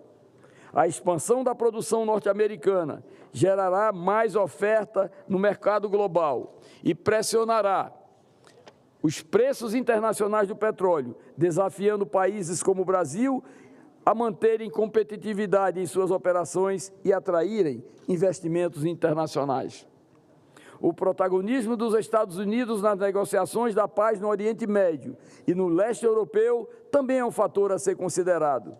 A postura de Trump em relação à OTAN será decisiva para o equilíbrio geopolítico e o futuro dessas regiões. O Brasil, com sua tradição diplomática e sua vocação pacifista, deve acompanhar de perto os desdobramentos da política externa americana, buscando sempre o diálogo e a defesa da paz. Essa nova conjuntura internacional, ainda mais complexa e incerta, demanda uma postura bastante estratégica por parte do governo brasileiro. Inegavelmente, o triunfo de Trump representa um novo capítulo na história mundial, com reflexos diretos sobre o Brasil. Devemos analisar com atenção as nuances da nova realidade e nos preparar para os desafios e oportunidades que ela apresenta. Com nossa tradição diplomática e nossa vocação para o diálogo, devemos agir com pragmatismo na defesa dos nossos interesses e na construção de um mundo mais democrático, mais justo, pacífico e sustentável. Portanto, senhor presidente, esse é um momento de extrema observação por parte de todos os países que assistem com extrema atenção ao resultado das eleições dos Estados Unidos. Obviamente que com a postura do presidente Trump, com o reflexo das suas ações no período em que foi presidente dos Estados Unidos pela primeira vez. Positivamente, para o Brasil, de uma forma específica, houve um momento de crescimento, um momento de relações com toda a comunidade internacional. O Brasil, que hoje é o maior produtor de proteína do planeta. O Brasil, que com sua agricultura forte, com o agronegócio cada vez mais estabelecendo uma relação de produção, tem se tornado a âncora do crescimento nacional. E, lógico, com uma política que nós esperamos até que aconteça no governo do presidente Trump, nós haveremos de ver o Brasil crescer a passos largos. Muitas vezes, alguns dos nossos companheiros, muitas vezes a imprensa, alguns segmentos da sociedade brasileira torcem para o quanto melhor em função do atual governo.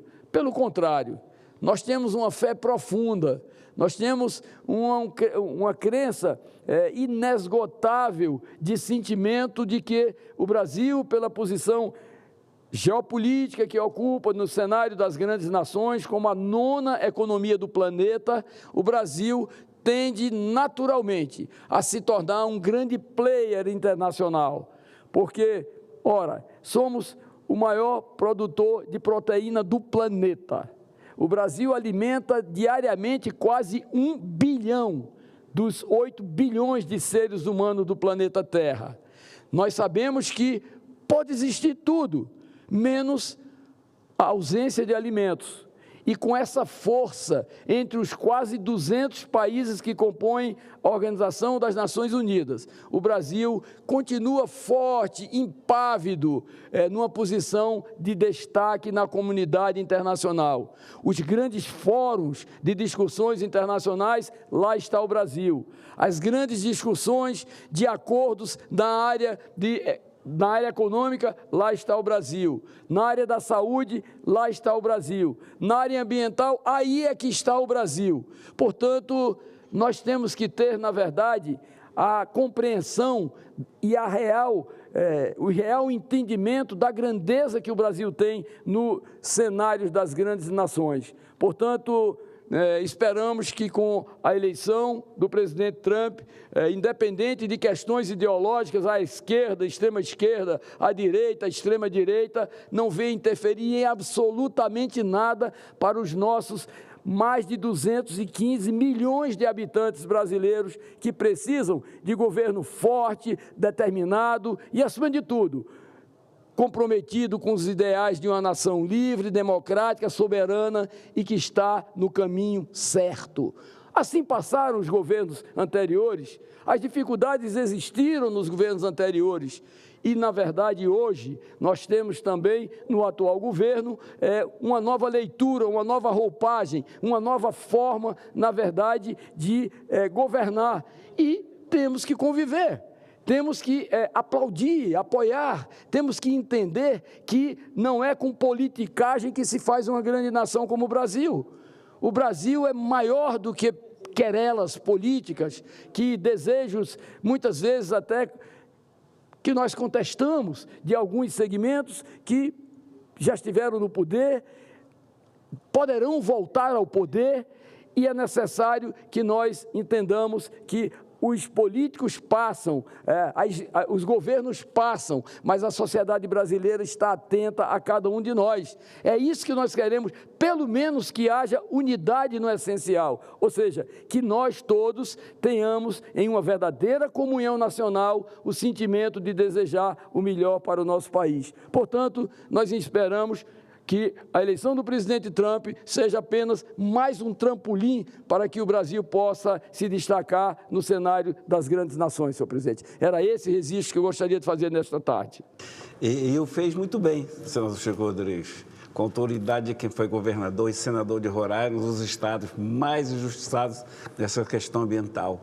Abre-se aí uma expectativa de que as coisas melhorem. Os trombeteiros do apocalipse, que são essas ONGs ambientalistas e a elite da mídia no Brasil, possam entender isso. Muito bom o seu discurso. Muito obrigado, presidente. Com a palavra, senador Márcio Bittar do Acre, nosso relator da CPI.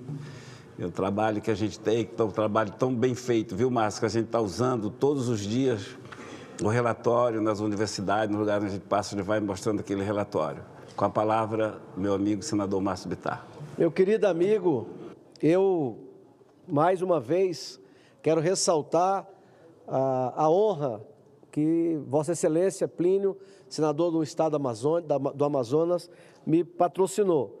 Eu disse várias vezes e vou repetir, tantas quantas forem necessárias.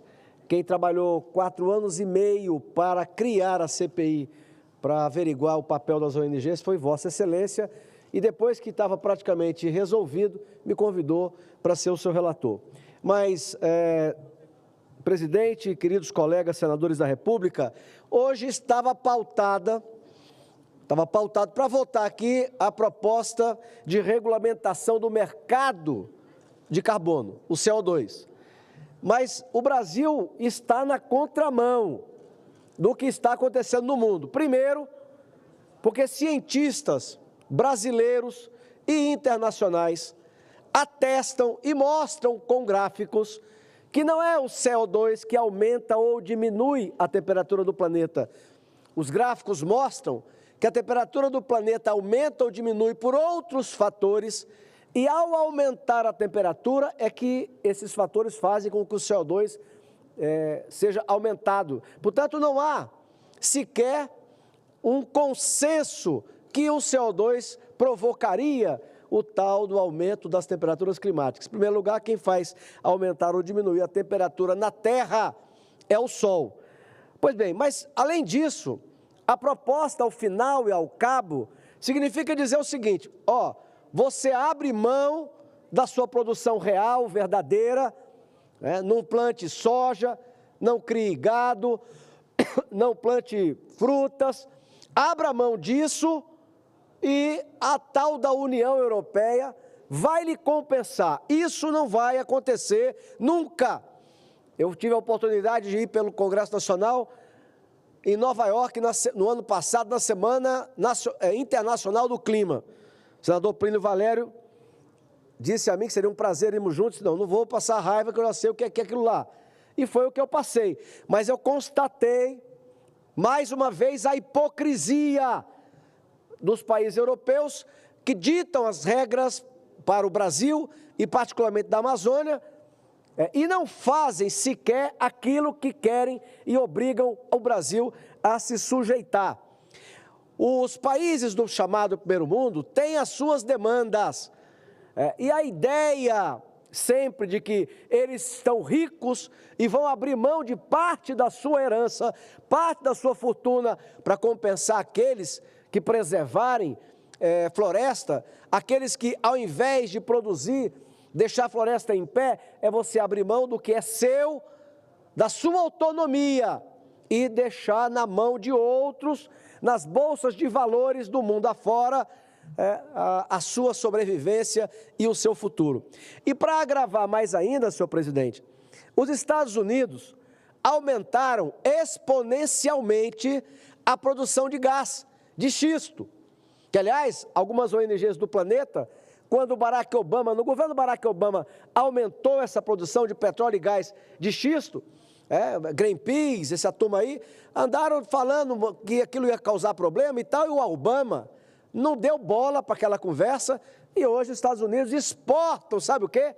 Carvão vegetal para a Europa, porque os Estados Unidos estão aumentando exponencialmente a produção de gás, extraído de xisto, e está sobrando carvão vegetal. E esse carvão que sobra é exportado para a Europa. Resultado, a Europa está aumentando, a União Europeia aumenta agora, e muito, nos últimos anos, a produção, a queima de carvão mineral, aumentando o CO2 no planeta. Mas isso, para eles, não tem problema. Eles vão vir para o Brasil, no ano que vem, lá em Belém, para dizer que nós temos que aceitar aquilo que eles querem. Inclusive, senhor presidente, o uso do carvão aumentou as emissões de CO2 na União Europeia, tão engajada no discurso ambiental. E olha só, o chamado mercado de carbono, veja, o Brasil querendo aprovar um troço que a Europa está abandonando. O chamado mercado de carbono, essencialmente europeu, veio abaixo. Sobram cotas de carbono e ninguém se interessa. Em abril, o Parlamento Europeu votou uma sentença de morte para o mercado de carbono. Rejeitou limitar as autorizações de emissão de CO2 propostas pela Comissão Europeia. Essa aqui é a Europa. Portanto, senhor presidente, eu, se fosse ter a votação, vou votar contra, porque eu não vou votar em mais um item que quer incentivar pessoas da nossa Amazônia, por exemplo, a deixar de plantar o seu roçado para tentar reflorestar, porque o que eles querem é isso. O nosso agronegócio, liderado aqui no Senado pela nossa querida senadora Tereza Cristina, disse que pode até participar dessa votação desde que entre a reserva legal, ou seja, a reserva legal que nós somos obrigados a manter da Amazônia em 80% no mínimo. Se tiver um igarapé, aumenta, se tiver uma encosta de morro, aumenta, então isso também teria que entrar. Mas isso o mercado europeu não interessa.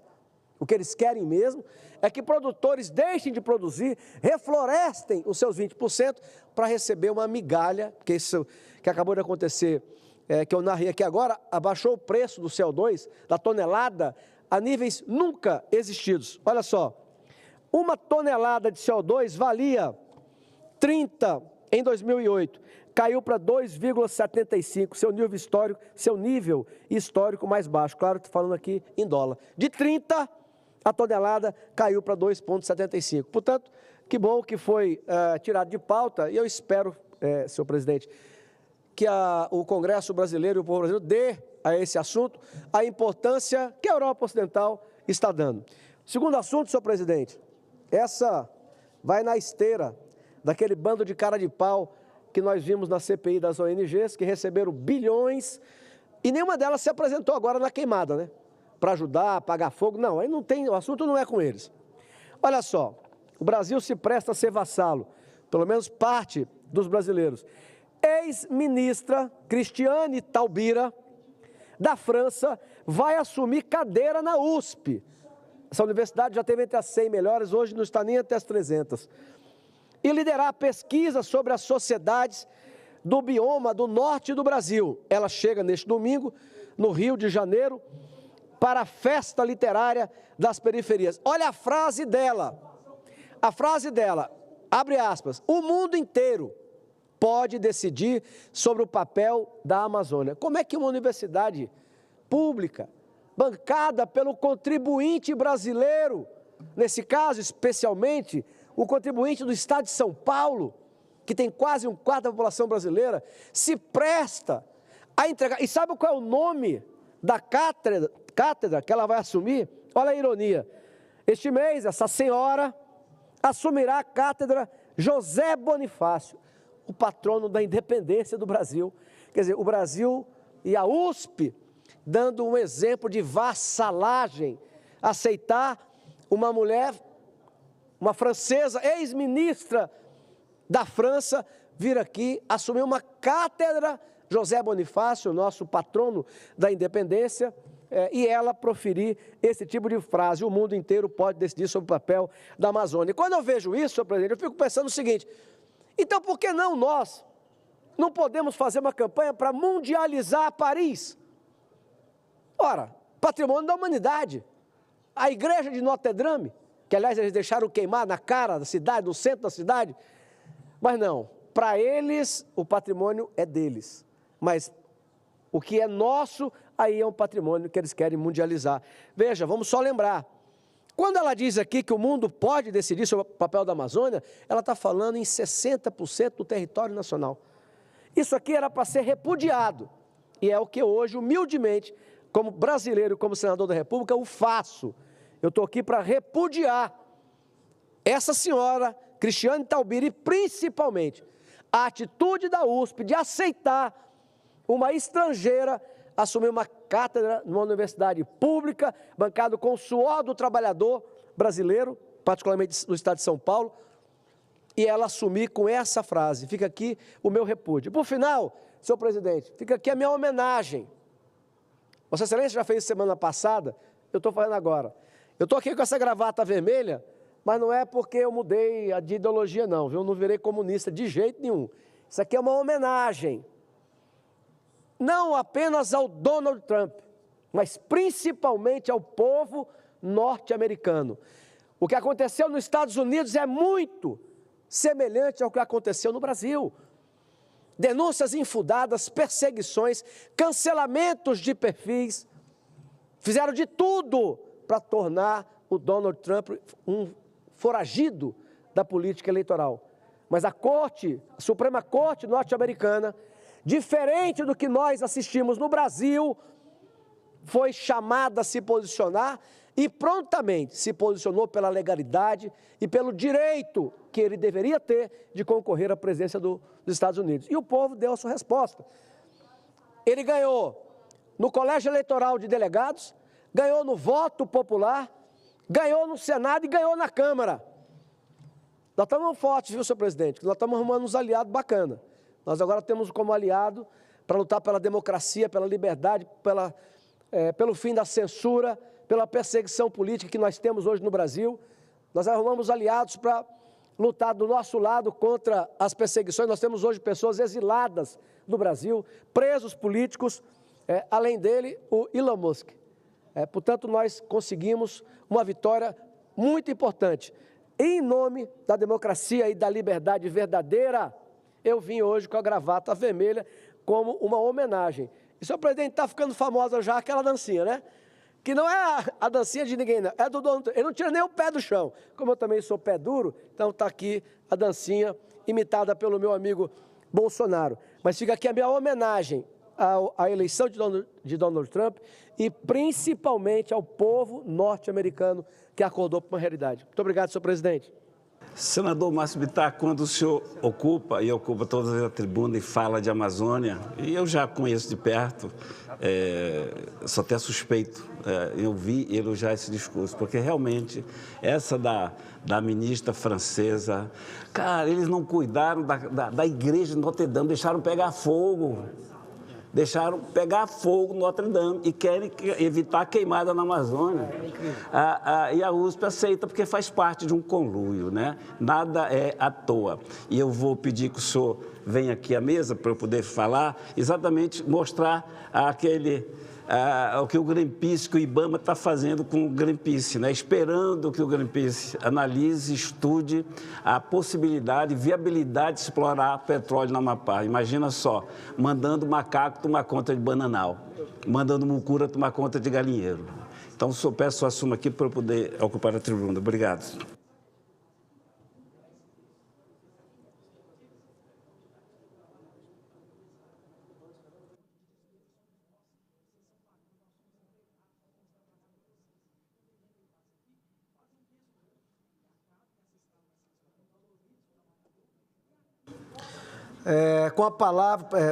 Concendo a palavra ao ilustre brasileiro, representante do Estado do Amazonas e do Brasil, meu amigo senador Plínio Valério.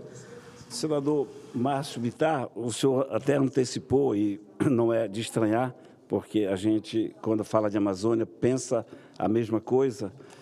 Falou a respeito dessa ex-ministra e professora que veio para a USP para fazer estudo sobre a região norte. A região norte é a Amazônia. E a região norte é a nossa região e a minha região. Então, não há como manter a pose, não há como ser educado, não há como não responder esse tipo de hipocrisia. Porque tudo que eles fazem tem um nome, hipocrisia. E essa professora chega aqui para elaborar um estudo que vai certamente concluir por aquilo que a gente já sabe. Ela vai exatamente dizer que no norte precisa estar abandonado, nós não temos condições de tomar conta da Amazônia, nós somos pobres coitados. Nelson Rodrigues chamava de o complexo do vira-lata, e eu chamo do complexo do colonizado. O brasileiro tem isso, tudo que é do outro é melhor. Então, se for da Europa, dos Estados Unidos, então aí que é bom para nós. Mas o culpado disso não é a ministra, está no papel dela, de colonizadora, de imperialista. O culpado disso são os maus brasileiros, que aceitam e que acatam. Vou dar um exemplo aqui agora. Senhoras senadores, senhores senadores, não há quem ignore que, a pretexto de proteção ambiental, os santuaristas e suas entidades difundem todo tipo de invenção. Uma delas, já de tempos atrás, foi a existência de uma barreira de corais na foz do Amazonas, na foz do Rio Amazonas. Figuras respeitáveis por seu conhecimento, como o ex-ministro Aldo Rebelo e o professor Luiz Ercílio, da Universidade do Pará, estudam aquela região há muito tempo e demonstraram com clareza a falsidade das imagens da pretensa barreira de corais divulgada pelo Greenpeace. Não há coral nenhum. E eu fiz até uma ironia aqui, semana passada, senador Márcio, que o IBAMA estava aguardando o Greenpeace deslocar esse coral para mais perto de onde tem petróleo. Eles vão levando o coral mentiroso dele para perto de onde pode se explorar. E eu fazia essa ironia aqui. A própria diretora de produção e exploração da Petrobras, Silvia dos Anjos, disse textualmente: fazemos tudo para atender a demanda do IBAMA e obter a licença, embora a nossa experiência mostre zero acidente durante a perfuração que a Petrobras fez, de mais de 5.400 poços naquela área. Desse total de poços, cerca de 65 foram em águas rasas do Amapá e 3.000 em águas profundas e ultraprofundas. As imagens do Greenpeace são sabidamente falsas e utilizadas pelos santuaristas. Uma observação importante: quando eu falo de santuarista, eu não estou aqui falando de ingênuos, pobres coitados que lutam pelo bem da humanidade, que acreditam na preservação ambiental a qualquer custo. Mas são pessoas que têm como objetivo prejudicar não apenas o desenvolvimento nacional, como a qualidade de vida dos brasileiros, a começar pelos brasileiros, mais dos brasileiros indígenas. E aqui que eu perco a pose. Quando esses imbecis, quando esses hipócritas falam e nos impedem de progredir, de avançar, eu não posso ficar calado. O Amazonas, que é o estado mais rico da federação, tem hoje, senador Márcio Bittar, 65% de sua população vivendo abaixo da linha de pobreza. Ou seja, não tem R$11 para sustentar por dia. E esses panacas vêm aqui nos ditar norma, nos impedir de explorar petróleo, ouro, minério, potássio, seja lá o que for. Nos impedem, na verdade, de comer, de se alimentar, de criar, de viver, de subsistir. Nossos irmãos do Acre, do Amazonas, do Amapá, de Rondônia, de Roraima, nós temos as mesmas vontades, os mesmos desejos e temos os mesmos direitos. E está lá o Greenpeace, com seu coral ambulante, levando para cima e para baixo, para dizer onde pode. E o que é pior, o IBAMA, a quem cabe a resposta final, a consulta, mandaram para lá, está esperando o estudo que o Greenpeace vai elaborar. Olha, o Greenpeace já tem esse coral, vai levar esse coral para lá, com aquelas fotos de corais existentes lá fora, e vai dar o laudo que aqui não pode. E o IBAMA vai se basear no laudo, senador Cleitinho, do Greenpeace. É como se o senador Cleitinho, lá em Minas, numa granja lá no interior de Minas, mandassem a mucura tomar conta do galinheiro. A mucura vai dizimar as galinhas. É como se na minha terra, lá em Urunepé, mandasse o macaco tomar conta de bananal e dissesse a ele: macaco, o bananal está madurinho, Eu vou negociar, daqui a pouco eu venho... Não come macaco, uma só banana. E o macaco vai acabar com o bananal, porque é da sua índole, da sua natureza. Aqui, assim como é do imperialista, de querer nos tratar sempre como colônia, daí o complexo do colonizado. Nós não somos mais colônia, já fomos. Alguns brasileiros querem isso, querem voltar a ser colônia, porque pensam, Márcio, você já ouviu isso? Porque pensam que, por ser convidados para a festa do imperador, são também parentes, ou então fazem parte daquela corte, como havia no tempo colonial do Brasil. O imperador chamava os donos de cafezais de escravos, e eles, com aquela roupa dos cortesãos, achavam que também faziam parte da corte. E não fazem. São pessoas utilizadas como a Marina Silva, como a Guajajara, que são pobres bonecos na mão dessa gente. Olha só, o IBAMA diz textualmente, está esperando as pesquisas do Greenpeace na margem equatorial. A Petrobras já sabe das coisas, do que existe ali e de que forma que pode ser explorado. Vejamos, senador Márcio, o que acontece na Noruega, que o senhor acabou de citar aqui, financiadora do Fundo Amazônia. Tão cara a ministra Marina Silva e tão generosa com as ONGs que dão palpite no Brasil.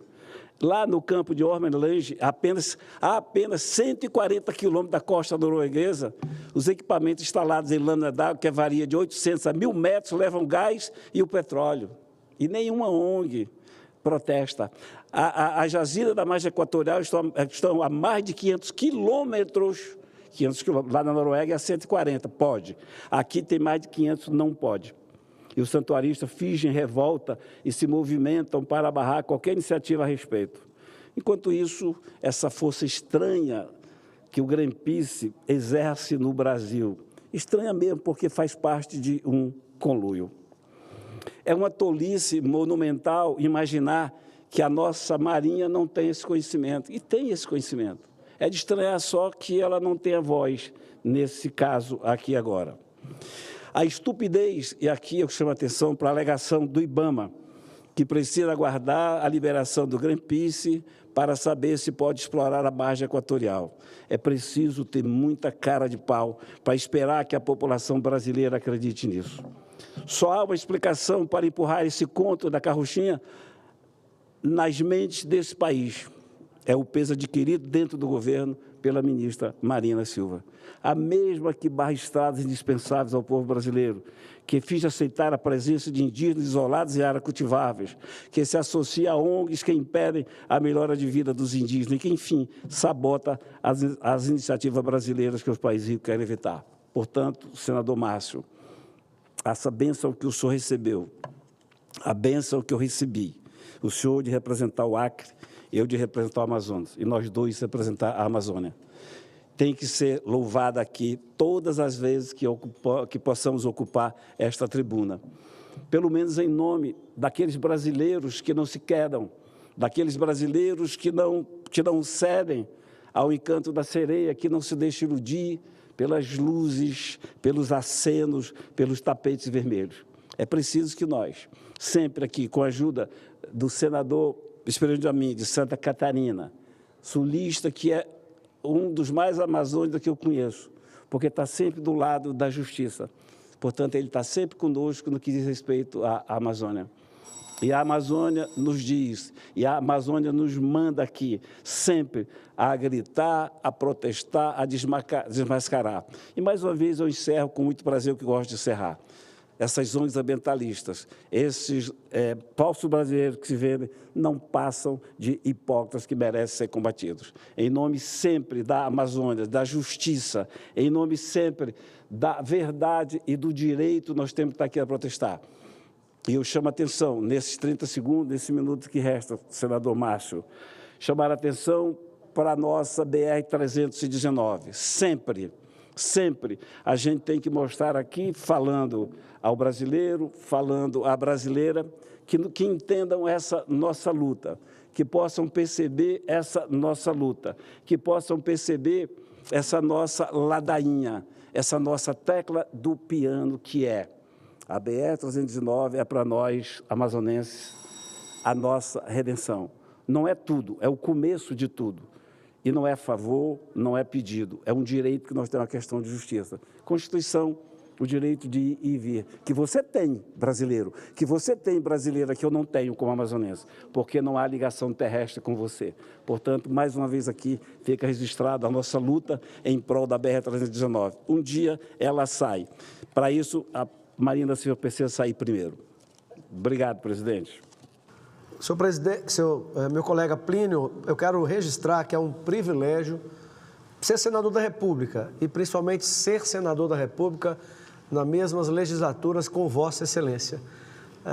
Eu também, como Vossa Excelência, guardo uma profunda indignação com o que o Brasil aceitou que se faça na Amazônia. Eu já disse muitas vezes que o maior roubo do Brasil, o maior assalto aos cofres brasileiros supera o mensalão e o petrolão, é o assalto que faz na Amazônia brasileira. Quanto custa um país do tamanho do Brasil abrir mão de explorar potássio, de explorar nióbio, de explorar petróleo numa região que é 60% ou mais do Brasil? Isso é incalculável. E, em contrapartida, nós temos a população mais pobre do país. Quer dizer, essa conta não fecha. E, de fato, Vossa Excelência termina com uma outra fala absolutamente verdadeira. Eu só quero ampliá-la. Nossas estradas, porque muitos irmãos do Sul e do Sudeste não sabem disso, como Vossa Excelência apontou, nós somos proibidos de ter as estradas e as pontes que o Sul, o Sudeste e o Centro-Oeste já têm. Nós temos hoje municípios no estado do Amazonas, no estado do Acre, que estão isolados completamente de qualquer ligação. E um dos exemplos dessa histeria é o fato de que proíbem, no governo petista do presidente Lula e da ministra Marina, proíbem de fazer o asfaltamento da única rodovia que liga Manaus a Porto Velho e, portanto, ao restante do país. Mas isso só quando tiver uma outra turma. Enquanto essa governar... Não, vou. Eu quero chamar o senador Cleitinho para assumir o meu lugar na mesa, enquanto eu cedo a palavra ao querido senador Esperidião Amin, e na sequência vocês invertem. Presidente, então eu passo que o Plínio vem então para a presidência e o senador Cleitinho, do queridíssimo estado de Minas Gerais, está com a tribuna à sua disposição. E na sequência o Amin. Não, ele quer falar depois. Pronto.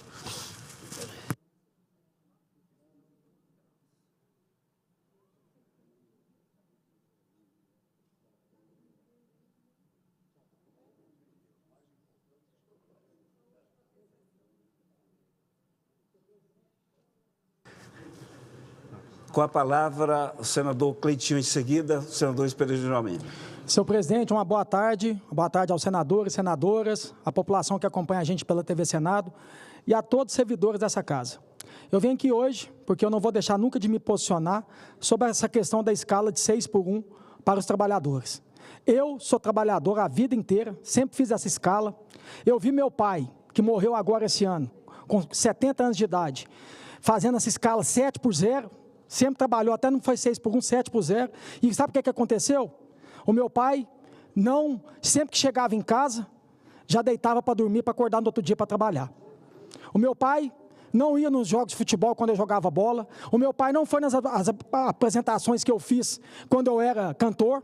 Nunca ia. Meu pai não parava um dia para ele poder ensinar eu a estudar. Sabe por quê? Não fazia porque não queria, não. É porque não tinha tempo. É porque sempre trabalhou. Então, já foi falado aqui, tanto por parlamentares de direita e de esquerda, que essa questão da escala 6x1, ela é desumana.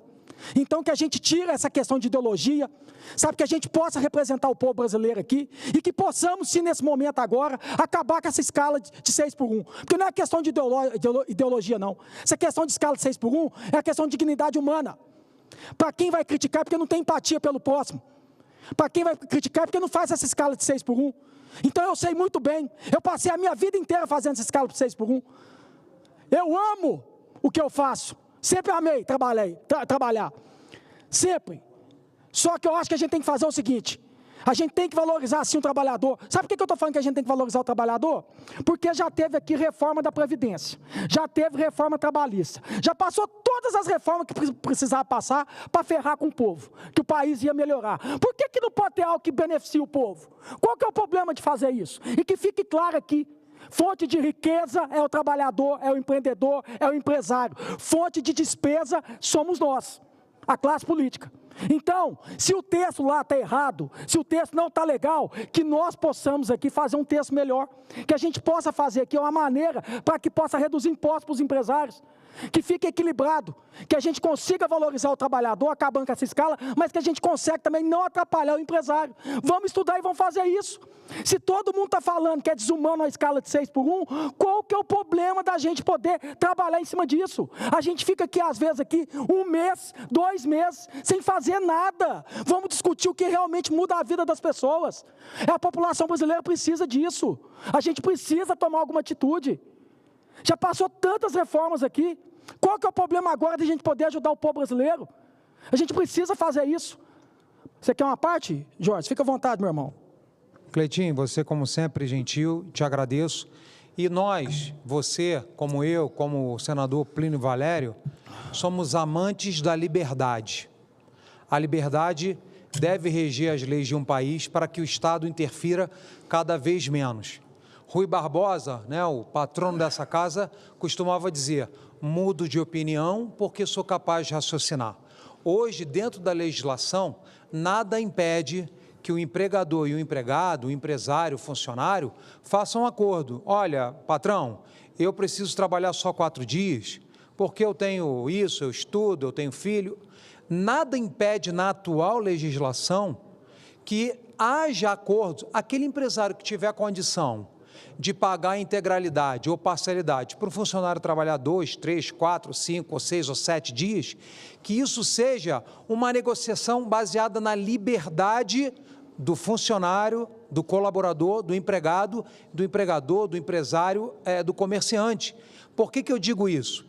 Nós, enquanto parlamento, um país que hoje precisa trabalhar mais, um país hoje que tem uma das menores taxas de proatividade, de produtividade dos seus funcionários.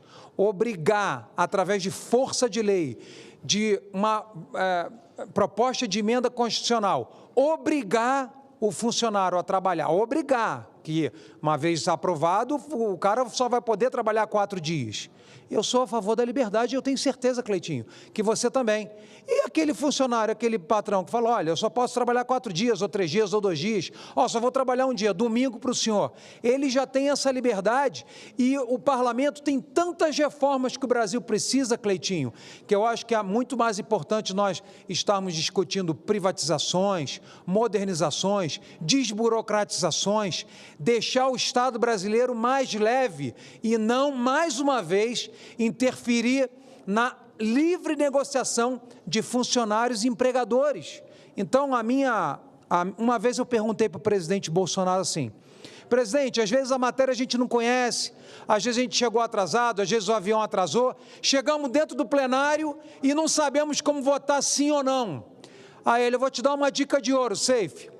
Se foi o PT, o PSOL que propuseram, vota não que você vai acertar. E eu te falo isso, vício de origem.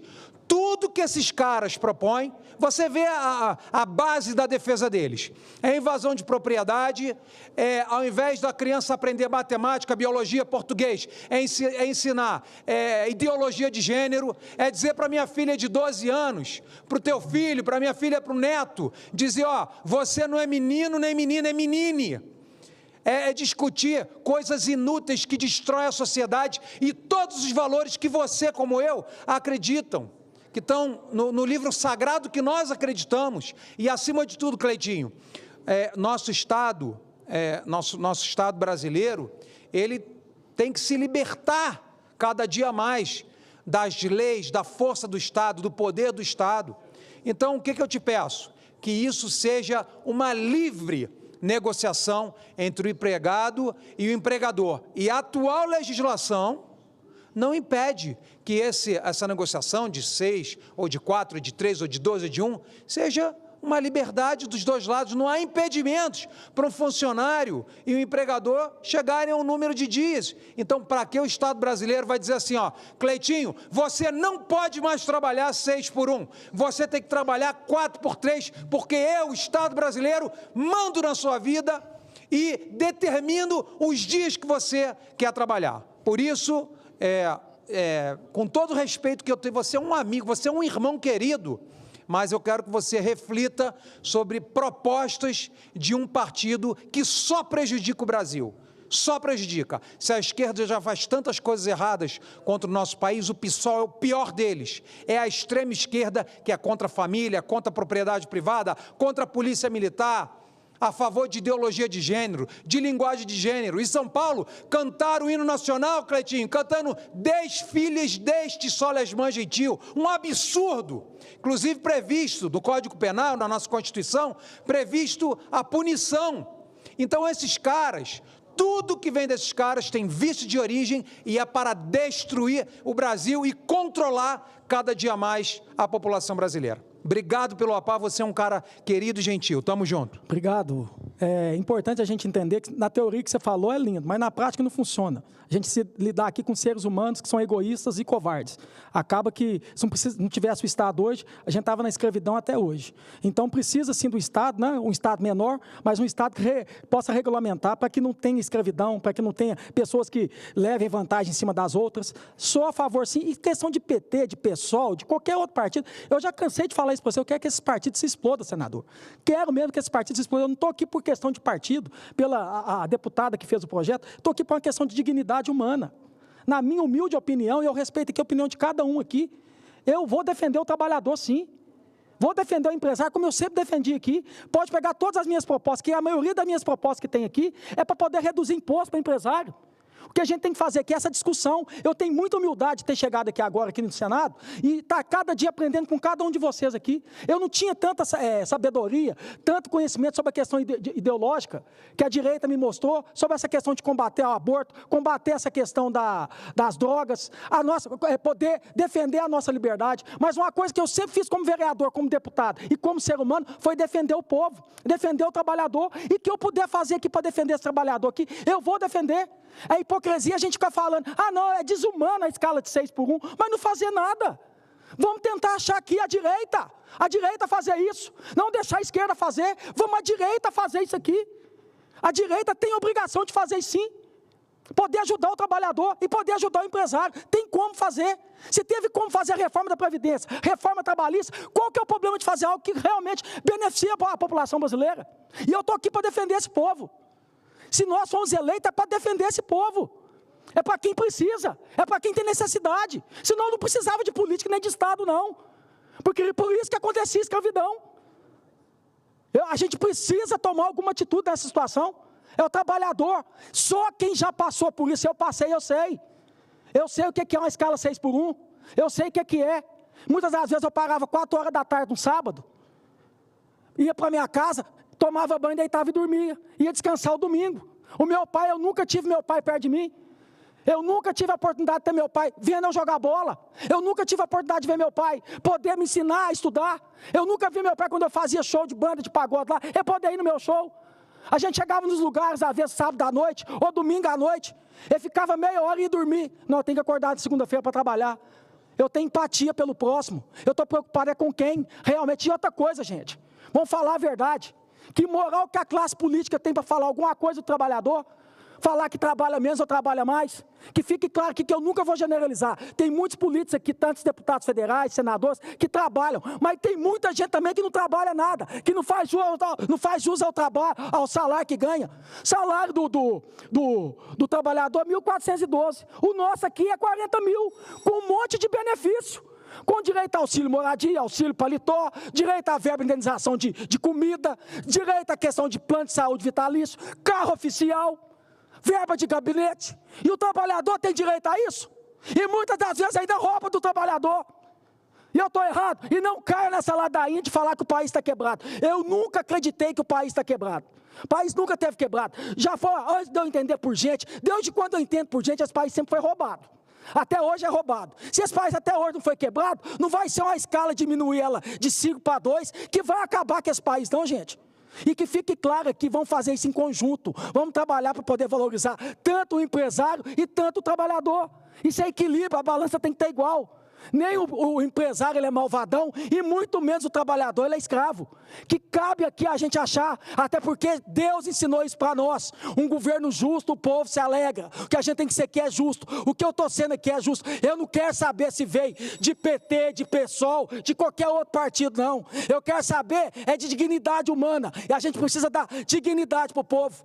É para isso que eu vim aqui, é para isso que eu vim defender aqui, a população brasileira, quem paga meu salário, quem me colocou aqui, e eu vou continuar honrando vocês, e espero que comece um movimento dentro do Brasil aqui agora, porque eu já falei, tudo que era para fazer, para falar que o país ia melhorar, no lombo do povo foi feito. Falou de reforma da Previdência, ok, reforma trabalhista, agora reforma tributária, e agora que é para beneficiar o povo, e agora que é para ajudar o povo brasileiro. É a hora da gente fazer isso, tanto para o empreendedor, tanto para o empresário e tanto para o trabalhador. Agora, quem critica essa escala de 6 por 1, é porque nunca trabalhou por 6 por 1. Eu sei muito bem o que é 6 por 1. Eu escuto isso de todo mundo. Quem é eleitor de direita, quem é eleitor de esquerda, quem é eleitor do Bolsonaro, quem é eleitor do Lula, quem não é eleitor de nada, que não aguenta mais essa questão de 6 por 1. E não aguenta mesmo, não. Outra coisa que está acontecendo, vou finalizar, presidente, outra coisa que está acontecendo. Eu escuto de muito empresário que tem supermercado, empresário que tem, então um amigo meu que tem um Subway, lá em Divinópolis, Cleitinho, eu não estou conseguindo funcionário. O funcionário não quer trabalhar nessas escalas, não, que fica de segunda a segunda, de segunda a sábado, de segunda a domingo. A verdade é essa, não tem motivação. Um salário de 1.412, como é que trabalha? Como é que tem motivação para trabalhar? É o que está acontecendo também, que não está tendo mão de obra mais. Se não motivar, incentivar uma maneira de poder, incentivar esse pessoal a poder ir trabalhar, não vai ter mão de obra mais. A gente precisa olhar isso. Isso é uma realidade que está acontecendo no país hoje. Ninguém aguenta trabalhar em supermercado, não. Pega um serviço, vai até 10 horas da noite. Tem que trabalhar sábado, tem que trabalhar domingo. Cadê a dignidade humana? A gente vem aqui também para poder usufruir da vida. Ou é só os políticos que podem usufruir? O povo não pode usufruir, não? Então que fique claro aqui, respeito a opinião de cada um, isso aqui é democracia, que fique claro isso. Vou respeitar a opinião de cada um, mas espero que respeite a minha também. Muito obrigado, senhor presidente. Obrigado, senador Cleitinho. O senador Espírito de Amin, até nos orgulha aqui a ocupar essa tribuna. Enquanto o senador Amin não ocupa a tribuna, senador Euvisto, podemos pular aqui a ordem dos fatores. Meu amigo representante do Paraná.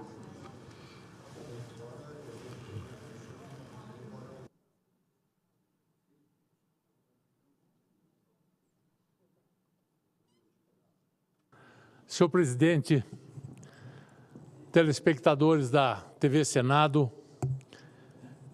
eu quero tratar hoje aqui de uma questão muito presente no noticiário brasileiro. Os nossos jornais, as nossas TVs não falam em outra coisa a não ser num pacote de corte de gastos que o ministro Fernando Haddad articula com os demais ministros do governo Lula. Ele ia para a Europa, desistiu da viagem, ficou aqui para articular o tal pacote de corte de gastos. E aí eu fico me perguntando, por que o PT, um partido que sempre acreditou que gasto é vida, agora está falando em cortar despesas? O que foi que aconteceu?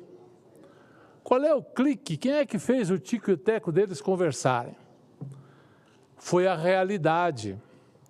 Finalmente, parece que esse governo está entendendo que gasto é vida até um certo ponto. Depois daquele ponto, gasto é morte. É morte e é morte sofrida. É simples de entender isso. Qualquer pessoa, qualquer empresa pode sim tomar um financiamento, pode sim fazer uma dívida, pode sim fazer um saque contra o futuro, como se chama a economia. Pegar um bom dinheiro, gastar na reforma da casa, ou trocar de carro, ou fazer um progresso na sua família. Todas as empresas devem. A maioria das pessoas físicas devem alguma coisa. No mundo inteiro é assim, não existe nada de errado em dever um pouco. mas essa dívida tem que estar escalonada e tem que caber dentro do orçamento de quem deve. Se eu ganho 10 mil por mês, faço um empréstimo de 100 mil, para pagar 1.000 por mês durante sei lá quantos meses, uma prestação fixa, maravilha, eu posso fazer, não tem problema nenhum. Agora, nesse sentido, o gasto é vida. Então, a economia tem dessas coisas. O que é verdade até uma certa dose, depois passa a ser mentira. O que eu critico no PT é que ele entende que gasto é vida de uma forma absoluta. Não é. Gasto é vida dentro de certos limites, depois gasto é morte. De novo, se eu ganho 10 mil por mês e faço uma dívida para pagar 15 mil por mês, o que é que vai acontecer? Os bancos vão tomar tudo que eu tenho, eu vou quebrar. Então tem limite, tudo tem limite, uma pessoa tem limite, as empresas têm seus limites, os municípios têm seus limites, os estados que compõem a federação têm seus limites e o governo federal tem limite. O que acontece quando o governo federal passa do limite? Quando ele já deve muito e continua acreditando que gasto é vida. E cada vez faz déficit, cada vez mostra mais que não tem dinheiro para pagar a dívida. O Brasil já deve 7,8 trilhões de reais. O juro disso é qualquer coisa como 800 bilhões por ano. Esse é um país que não pode tomar mais empréstimo. Esse é um país que tem que mostrar que vai ter uma política fiscal que leve a um caminho que essa dívida se torne viável, que ele possa pagar. Ele tem que ir para o superávit primário. Ele tem que chegar no fim do ano gastando menos do que aquilo que arrecadou. Gastando menos do que o salário dele, que é o conjunto de todos os impostos que ele recebe. Se ele não fizer isso, acontece o que nós estamos vendo. Primeira coisa que acontece, os investidores internacionais, com medo de que o governo não honre a sua dívida, já não investem no país. Segunda coisa, os brasileiros que podem, tiram reais daqui, compram dólar e vão para fora. Foi por isso que nós vimos o dólar bater esses dias em 5,80. E vai subir mais, pode chegar a 6, pode chegar a 6,5, pode chegar a 7. Pode, não é que deva, pode. Não estou fazendo previsão. Ninguém sabe quanto vai ser o dólar amanhã. Mas se o governo não divulgar um pacote de corte de gastos que torne crível para o mercado, para as pessoas, para os empresários, para os bancos, para todo mundo, que ele está num caminho de tornar a dívida viável, que ele está num caminho que vai levar a superávit fiscal, o dólar pode chegar a 7, sim. E o que acontece quando o dólar sobe? O preço dos produtos importados sobem, a inflação sobe. Nós estamos vendo a inflação subir. Quem vai no supermercado sabe disso. E o que acontece quando a inflação sobe? O governo cai. Ou se não cai, mal se suporta nas próprias pernas. E com certeza não fará o próximo presidente da República, não fará o próximo sucessor. E se for candidato, vai perder a reeleição. Se continuar nessa trajetória, eu acho que o PT já entendeu que o governo Lula pode se transformar no governo Dilma III, onde a inflação explodiu. Gasto nem sempre é vida. No caso do Brasil, do governo federal, gasto é morte, morte certa. Dito isso, eu queria dizer que nós, parlamentares, como um dos três poderes, assim como o judiciário, também deveríamos nos preocupar em dar uma contribuição, em fazer economia, gastar menos.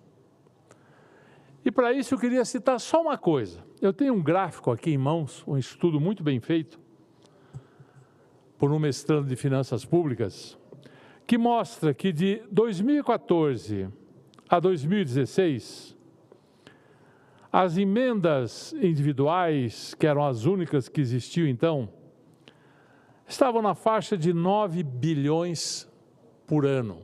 Todos nós, parlamentares, senadores, deputados, tínhamos 9 bilhões por ano para gastar com emendas. No governo Temer, elas subiram em 2017 para 15 bilhões, 2018 caíram novamente para 11,8 bilhões. No governo Bolsonaro, elas subiram novamente para 13,7 e em 2020 elas foram para 36 bilhões. 2021, 33 bilhões. 2032, 25 bilhões. No governo Lula, em 2023, 46 bilhões. E 2024, 48,8 bilhões. O Parlamento brasileiro avança célere sobre o orçamento da União. E aí justificam assim, não, mas tudo bem, no mundo inteiro é assim. Mentira, não é assim no mundo inteiro. Para vocês terem uma ideia, o Parlamento brasileiro hoje come 24% de todo o dinheiro livre que tem discricionário para investimento. 24%. Depois do governo brasileiro, o país que mais concede emendas é a Alemanha. E a Alemanha consome 9%. Nós consumimos quase 3 vezes mais que a Alemanha. E o terceiro colocado é a Coreia, com 4,4%. O Canadá e a Austrália, a quantidade de emendas parlamentares é 0, não tem. Nem por isso o parlamento da Austrália ou do Canadá é pior do que o nosso. Nós sofremos um desvio de função no Brasil. Parlamentares, no meu entendimento, deveriam existir para discutir e resolver as grandes questões nacionais, como uma reforma administrativa, com uma reforma do judiciário, com uma reforma tributária, não essa que está aí, que essa Deus o livre. As grandes questões nacionais nós não tocamos no assunto.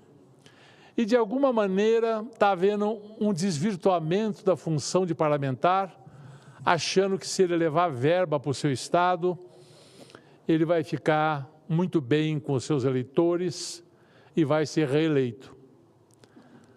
Perde o país porque esse dinheiro é aplicado sem critério, sem transparência, e perde o país não só o dinheiro que é aplicado, perde os seus parlamentares, que deixam de fazer o que os parlamentares deveriam fazer e se transformam em despachantes de emendas. Despachantes de emendas, que não olham para a nação como um todo, que não estudam os problemas reais desse país, que não pensam a longo prazo, mas que pensam na próxima eleição e na próxima emenda.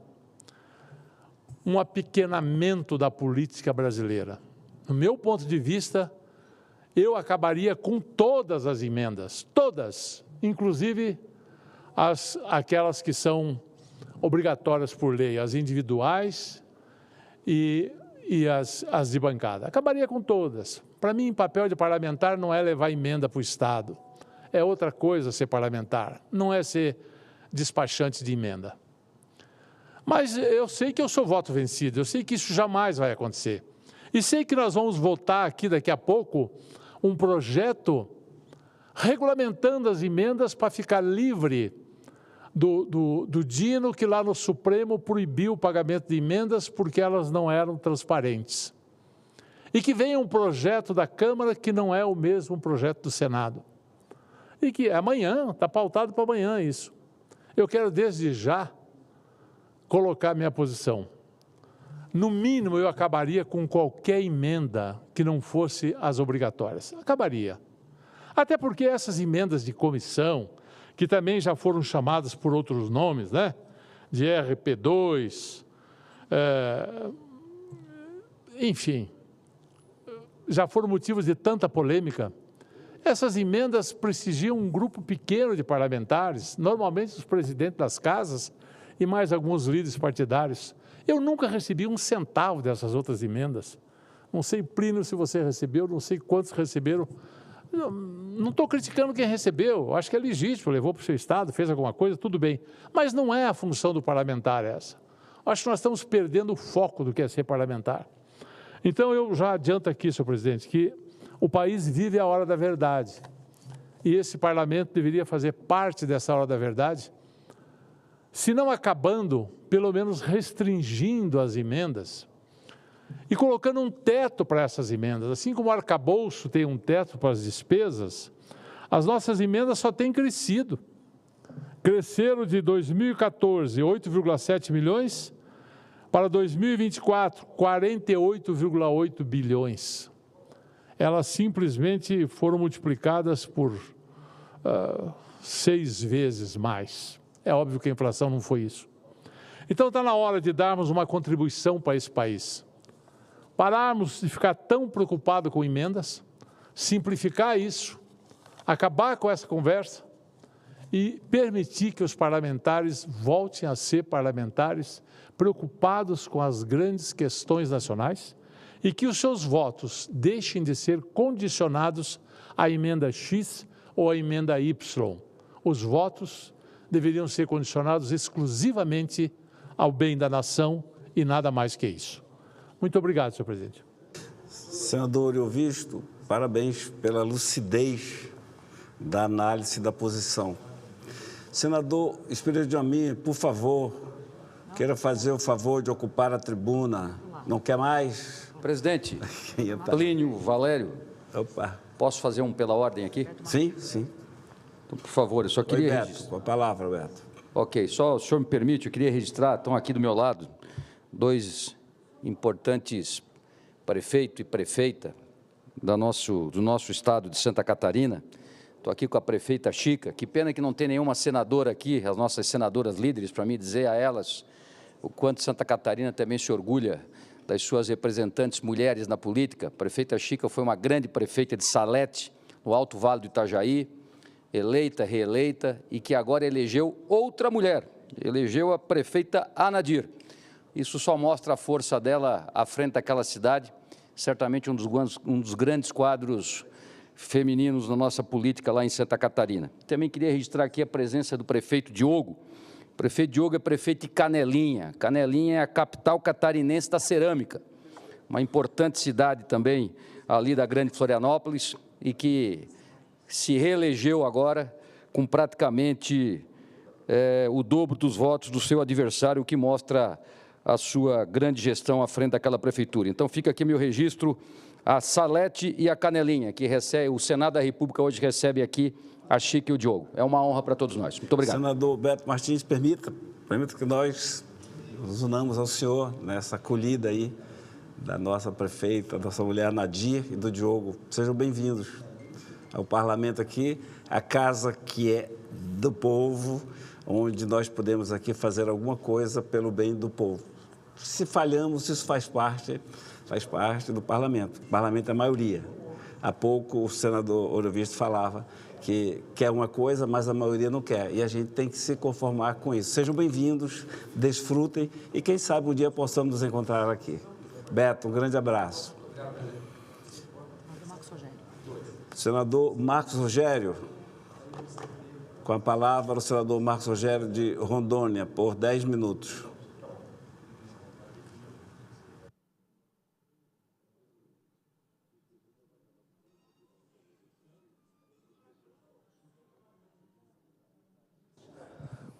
Senhor presidente, senhoras e senhores senadores, hoje o tema que me traz à tribuna do Senado, ele vai na direção um pouco daquilo que o senador professor Euvisto já abordou aqui no plenário do Senado Federal hoje. Nós estamos vivendo um período de inquietação no governo central. O governo do PT parece que acordou para uma realidade que ele sempre negou. O impacto das contas públicas no resultado experimentado por todos os brasileiros.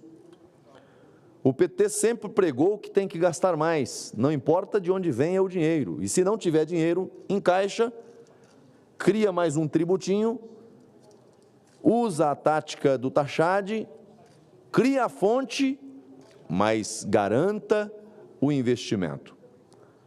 a conta chegou. Esse é o governo, nos últimos anos, que mais criou imposto no Brasil. Aumento de carga tributária, aumento de taxas, de contribuições. E com isso, o custo do Brasil só aumenta. É difícil ser empresário no Brasil, é difícil a vida do consumidor no país, porque nós temos um Estado que é bom para cobrar e é péssimo para investir. Eu estava observando dados, os dados do governo, né, o rombo fiscal do governo Lula é algo assustador. Veja, o governo tem déficit primário de quase 100 bilhões no acumulado do ano. Quase 100 bi. Mas o saldo negativo foi de 22,4 bilhões em agosto. Só no mês de agosto. Só no mês de agosto. 22 bi de saldo negativo. E de outros 227,5 bilhões no acumulado ao longo dos últimos 12 meses. Esse é o governo do PT. Lula acumula em 2 anos o maior rombo de estatais do século. As estatais, as empresas públicas brasileiras estão no vermelho, estão dando prejuízo, amargando prejuízo. Senhor presidente, o déficit foi de 9,7 bilhões em 2023 e 2024. O que representa, repito, o maior resultado negativo desde 2022. Aqui, traçando um paralelo entre a realidade de um governo que defende a economia liberal, o livre mercado, um governo que criou a lei da liberdade econômica, o governo do presidente Bolsonaro, quando a gente compara os resultados da atividade econômica de agora, o resultado das empresas estatais de agora, com aqueles medidos no governo, na gestão do presidente Bolsonaro, aí a gente tem uma diferença absurda. Na gestão do presidente Bolsonaro, o lucro das estatais bateu recorde. Foram 188 bilhões em 21. E entre as empresas que tiveram saldo positivo, uma delas, a Petrobras, que agora está na casa dos quase 3 bi de prejuízo, só a Petrobras, lá atrás deu lucro. Por que no momento você tem empresas públicas com resultados positivos e em outro você tem empresas públicas com resultados negativos? Eu começo com um dado simples. Nós aprovamos aqui no Senado Federal a lei das estatais. Nós aprovamos a lei das estatais, criando regras, sistema de controle, de eficiência, indicadores de resultados. E um dos pontos que nós colocamos, que dizia respeito ao modelo de governança, que diz respeito ao modelo de indicação daqueles que poderiam dirigir essas empresas, foi colocar travas condicionantes para que o governante de plantão não quisesse beneficiar algum apadrinhado que foi sacado, que foi retirado da vida pública, então que ele tivesse uma quarentena, um impedimento para assumir essa posição. Logo, o que nós vivemos na prática com a chegada do PT? O PT ingressa com ação no Supremo Tribunal Federal, arguindo a inconstitucionalidade, senador Uriel Visto, daquele ponto que dizia que não era possível, que não poderia fazer a indicação do apadrinhado, do companheiro. E com isso conseguiu eliminar, no âmbito do Supremo, que garantiu a indicação do presidente do BNDES com a burla à lei das estatais, Só para dizer que foi decisão monocrática. Decisão monocrática. E quem deu virou ministro. Foi premiado com um cargo de ministro posteriormente. Decisão monocrática. Isso garantiu à Petrobras a indicação com burla à lei das estatais que nós aprovamos. Está aí o resultado. A Petrobras dando prejuízo. Está aí o resultado. O BNDES deixando de cumprir as suas finalidades. Indicação, eu não sou contra a indicação política. A indicação política é parte da cultura política do Brasil. Agora, os critérios são estabelecidos para serem cumpridos. E nós vivemos um período em que os critérios são relativizados para atender o governante de plantão. E o pior, quando o investidor estrangeiro olha para o Brasil, senador Jaime Campos, ele tem medo de investir no Brasil por uma razão muito simples. O Brasil é um país que não oferece previsibilidade. É um país que não oferece segurança jurídica. A lei do momento não se tem garantia de que daqui a pouco ela vai continuar fazendo cumprir os seus efeitos, porque uma decisão monocrática, como sublinhada aqui pelo senador Oriovisto, muda todo o jogo. E aí? Aí o resultado é o cenário que nós temos hoje. Prejuízos nas empresas públicas brasileiras, déficit primário, rombo nas contas públicas. É uma escolha política. É uma escolha política. Eu vou além. Nós aprovamos também aqui no plenário do Senado e lá na Câmara a lei do saneamento, o novo marco legal do saneamento básico brasileiro. Aí nós temos, no âmbito do governo, a relativização, fragmentação, afrouxamento das balizas, das diretrizes que nós estabelecemos para garantir saneamento básico ao Brasil e um ambiente negocial seguro para as empresas. Ora, em centenas de anos, os governos não conseguiram fazer saneamento básico no Brasil. E aí, quando você começa a criar um ambiente para avançar com essa política, vem um governo que é mais Estado e menos mercado e quer desfazer tudo. O mesmo aconteceu com a legislação trabalhista. Nós avançamos, nós reformamos, nós modernizamos. E aí vem o governo do PT e, quando não consegue fazer pela via do legislativo, usa o judiciário para desmontar aquilo que foram avanços, que foram conquistas dos brasileiros. Eu vou citar um exemplo aqui, a contribuição sindical. Olha o que aconteceu em São Paulo recentemente. A fila de servidores, e servidores filiados aos sindicatos vermelhos, lá, gerando constrangimento a esses que brigam e impuseram à força a volta do imposto sindical.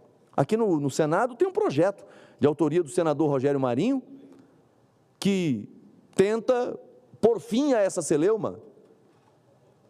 Voltou para uma comissão e não aprova, tem alguém que sentou em cima e não deixa votar. Por quê? Porque querem o puxadinho da contribuição sindical obrigatória. Aquilo que o legislador finalizou, acabou, mas por via de interpretação e de remendos decisórios, estão trazendo de volta. Então, quando a gente olha para os resultados do Brasil, o senador Oriovisto disse aqui, né, o PT está preocupado com o processo eleitoral.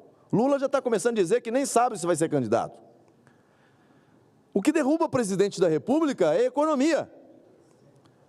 Economia ruim, resultado ruim, desemprego, poder de compra das pessoas despencando, que é isso que nós temos no Brasil hoje. Porque de vez em quando o governo vem bater no peito, se gabar de crescimento econômico, o Brasil está crescendo acima da média. Não, o Brasil está se endividando, aumentando a dívida pública e fazendo um crescimento artificial. Ou eu estou falando alguma besteira? É isso que nós temos. Então os resultados são ruins.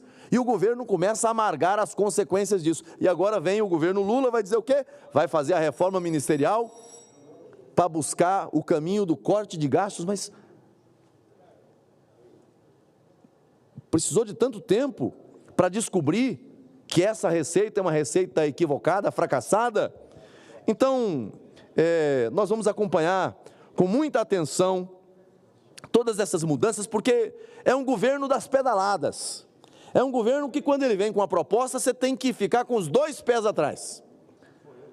Porque, às vezes, ele oferece com uma mão e está buscando retirar com 2. Não é um governo que quer fazer corte de gastos. É um governo que quer aumentar a arrecadação. É um governo que quer pesar mais no bolso do trabalhador. O governo tem que sair do cangote dos contribuintes brasileiros. Nós estamos a discutir aqui uma reforma tributária, e eu finalizo aqui, senhor presidente. Nós estamos a discutir uma reforma tributária, eu tenho grandes e profundas preocupações com essa reforma. Para mim, reforma tributária que não simplifique, que não reduza a carga e que não distribua melhor o fruto da arrecadação, não é reforma tributária. Agora, a PEC foi aprovada e depois da PEC, quantas mudanças nós já não tivemos com majoração de carga tributária? Então, reformar para quê? Porque se antes mesmo de garantirmos efetividade, a reforma tributária já se está fazendo puxadinhos para aumentar a carga tributária no Brasil. Esse é um governo de estelionato, é um governo de enganação, é um governo que não quer reformas estruturantes. Ele é um governo que mente ao povo brasileiro. Por isso os indicadores de aprovação estão tão negativos e por isso aquilo que disse agora há pouco o senador Uriel Visto, eu assino embaixo. É um governo que está fracassando no tempo por suas próprias escolhas equivocadas. Senhor presidente, agradeço a tolerância de Vossa Excelência. Muito obrigado. Parabéns pela sequência ao discurso do senador Uriel Visto. Coisa boa ouvir discursos lúcidos e análise a respeito desse governo. Senador Jaime Campos, Mato Grosso, comunicado de liderança. Quero se dirigir à tribuna.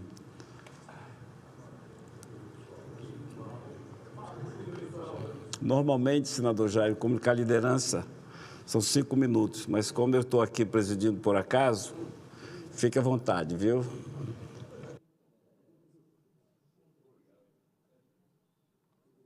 Presidente, senador Plínio Valério, senhoras e senhores senadores, quero cumprimentar da mesma forma como o Plínio, nosso presidente, saudou aqui, cumprimentou as palavras ilustres e eminentes do senador Uriel Visto Guimarães, da mesma maneira, forma o senador Marco Rogério. De fato, Vossa Excelência tem razão. Tudo que falou aqui retrata a verdade e o sentimento da sociedade brasileira. Falar em reforma tributária, que na verdade não virou nada por enquanto, né? Chama-se conversa de bebo para delegado, que nós falamos muito lá em Mato Grosso, infelizmente. E eu estava conversando com o senador Uriel Visto também, outra matéria interessante, ele falou em relação à distribuição de emendas, eu concordo, né? Até porque, muitas vezes, colocam todo mundo, os parlamentares, do mesmo cesto, do mesmo balaio. E não é bem assim, nem o dia da almoço é igual. Entretanto, outro assunto tem que ser discutido com mais clareza aqui, é a questão do fundo partidário, né? Que eu acho também que é um escárnio. Lamentavelmente, muitas vezes, eu tiro base pelo Mato Grosso, o estado onde eu represento, vejo ali candidatos recebendo 2, 3 milhões de reais, e aí vai para as urnas, chega lá, tem 400, 500, 600 votos. Passa a ser verdadeiro balcão do negócio. E quem está pagando a conta aqui, lamentavelmente, é o cidadão brasileiro, né? Que já paga uma carga tributária, talvez uma das maiores do planeta. Eu acho que também tem que ser revisto também essa questão do fundo partidário, de forma mais criteriosa da sua distribuição, se porventura continuar. Tem já alguns projetos, encaminhamento, algumas conversações em relação à possibilidade de, talvez, na próxima eleição, em vez de ser 5,3, 5,4 bilhões, reduzir no máximo para R$1 bilhão, acho que estaria de bom tamanho. É aquela velha história, né? Se quer ser candidato, por favor, né? Tenha boas propostas, gasta muita saliva, sola de sapato e tenha o poder de convencimento do seu eleitor para que possa, com certeza, confiar na sua fala, na sua proposta, e elegê-lo para representar, seja o cargo que, naturalmente, bem entender. Seja vereador, prefeito, deputado estadual, federal, estadual e assim por diante. Essa é a tese minha também e concordo também com Vossa Excelência da fala aqui. Mas, senhor presidente, quem me traz da tribuna na tarde de hoje aqui, era para nós falarmos também um pouco em relação à reforma tributária. É um dos temas mais de relevância nessa agenda legislativa do Senado Federal, é a reforma tributária. Depois de 4 longas décadas do Brasil, ainda anseia um sistema tributário justo e de fácil compreensão. A luta agora, nesta luta, melhor dizendo agora, no qual serei vigilante, soldado, é não tolerar aumento da carga tributária no momento da regulamentação da nossa reforma. É preciso, mais do que nunca, construir um texto equilibrado, de forma a impedir o aumento, ou seja, o aumento das taxas e impostos. Não podemos penalizar o consumidor brasileiro. O atual sistema ele é confuso, desigual e, muitas vezes, ineficaz.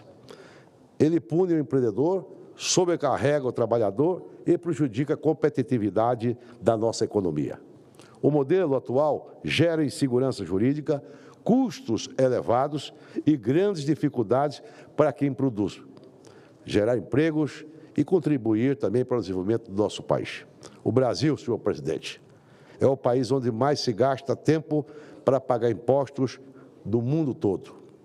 São 1.501 horas por ano que as empresas brasileiras gastam apenas para cumprir obrigações tributárias, de acordo com o levantamento do Banco Mundial. São dados oficiais, que infelizmente se gasta 1.500 horas só para pagar os seus tributos.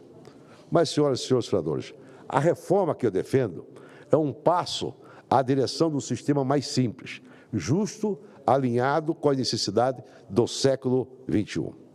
Apresentei 22 emendas ao projeto de lei complementar 68 de 2024, que regulamenta a reforma tributária. Uma das emendas estabelece o limite máximo para a soma das alíquotas dos tributos, fixando em 26,5%, de forma a evitar um aumento excessivo da carga tributária. Ao definir o teto para as alíquotas combinadas, oferecemos uma contribuição para um ambiente de negócios mais favorável, sem aumentar os impostos. Também apresentamos uma emenda para garantir o tratamento fiscal diferenciado para produtos médicos, bem como para os planos de saúde, de forma a beneficiar os nossos consumidores. Na mesma linha, sugerimos uma emenda para fortalecer o setor agroindustrial brasileiro, com a promoção do biocombustível, além de vedar incidência de imposto seletivo sobre bens minerais. Para estimular o mercado de trabalho, apresentamos uma emenda para assegurar a não taxação da receita bruta de motoristas por aplicativo, criando um regime diferenciado para a categoria. Feito isso, senhor presidente, senhoras e senhores senadores, sabemos que a população e as empresas não podem suportar mais impostos. Queremos uma regulamentação que permita ao governo arrecadar de forma mais justa e eficaz, combatendo a sonegação e estimulando a economia. Isso significa que todos ganham: o cidadão trabalhador, e o empresário e o nosso país. Enfim, nós defendemos uma reforma que permita que nosso sistema tributário deixe de ser um obstáculo e passe a ser uma alavanca para o crescimento econômico, a inovação e o bem-estar social. Nós temos que, juntos, senador, construir um país mais justo, mais produtivo, mais próspero, e, sendo assim, eu tenho a certeza que nós vamos caminhar muito bem. Mas já na fase de conclusão, senador Plínio, que nós temos a honra de vir presidir na sessão na tarde de hoje, nós temos que sequenciar urgentemente aqui, senador Plínio, eu acho que esta matéria aqui não, que é a questão da regulamentação das emendas. O PL se encontra aqui, que é o 175. Sou vice-presidente da Comissão do Orçamento. Praticamente está parado. Até hoje não foi votado nem a LUA, muito menos o LDO. Então, está impossibilitado de nós darmos sequência do trabalho lá na Comissão do Orçamento. E isso, com certeza, vai atrasar muito, que a discussão tem que ser grande, até porque os recursos são aquém, né, daquele que tem necessidade do nosso país. Temos que fazer uma discussão bem ampla para que possamos aplicar da melhor forma possível as emendas que, naturalmente, vamos propor, particularmente as emendas dos senhores deputados e senadores, e também um orçamento que seja justo, em que o governo federal possa aplicar em favor da maioria brasileira, da nossa população brasileira, melhor dizendo, e com isso nós terminamos, nós estamos no mês de novembro, não foi votado nada lá. Por incrível que pareça, hoje, eu presidi lá até minutos atrás, lá a sessão, foi só votado lá 4 medidas provisórias que já estavam praticamente vencidas, né? Tinha que votar de qualquer forma, ademais não andou nada. A comissão está praticamente paralisada nos seus trabalhos.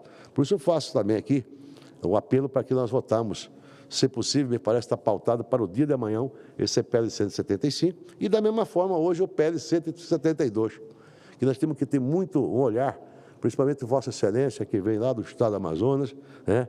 Que é um povo sofrido, um povo que lamentavelmente sofre só com as intempéries do tempo, mas sobretudo com a verdadeira perseguição que existe, nós que estamos na Amazônia brasileira, uma perseguição que parece que nós somos terrorista ou coisa que não contribui com esse país aqui, e somos quase 26, 27 milhões de brasileiros que estamos nessa vasta região do Brasil e, infelizmente, nós somos tratados, talvez, como uma pessoa que não é brasileira. De forma que eu quero aqui que nós tenhamos muita precaução, Vossa Excelência, que faz um belo trabalho aqui em defesa da Amazônia brasileira e certamente do povo brasileiro, nós temos que ter muita precaução em relação ao PL 182, sobretudo que é a regulamentação do crédito de carbono que Vossa Excelência deve estar acompanhando aqui. Faço esse apelo para que nós fiquemos atentos aqui, caso contrário, nós vamos perder muita competitividade. Haja vista que eu propus aqui uma emenda, senador Plínio, que é em relação a estabelecer isonomicamente, que a lei que estão tentando aprovar só prejudica o setor produtivo brasileiro. Entretanto, esse mesmo produto que muitas vezes nós exportamos, nós estamos sujeitos a essa legislação. Mas aquele que vende lá, que talvez não cumpre nem 1% da legislação em relação à questão ambiental, vai competir conosco aqui, vai vender muito mais barato e, com isso, perdendo a força da indústria, da agroindústria brasileira. É um alento que estou fazendo aqui, tendo em vista, conversei com o senador Marco Rogério, ele também está muito atento, para que não podemos, em hipótese alguma, aprovar da forma que está o PL 182. Muito obrigado, senhor presidente. A gente aqui agradece, senador Jaime, pela sua lucidez, e eu estou aqui torcendo para que aquelas autoridades que impedem o andamento das coisas aqui possam estar lhe ouvindo, para saber como é que as coisas devem e poderiam ser. Senador Beto Martins, de Santa Catarina, do PL, por favor, dirija-se à tribuna.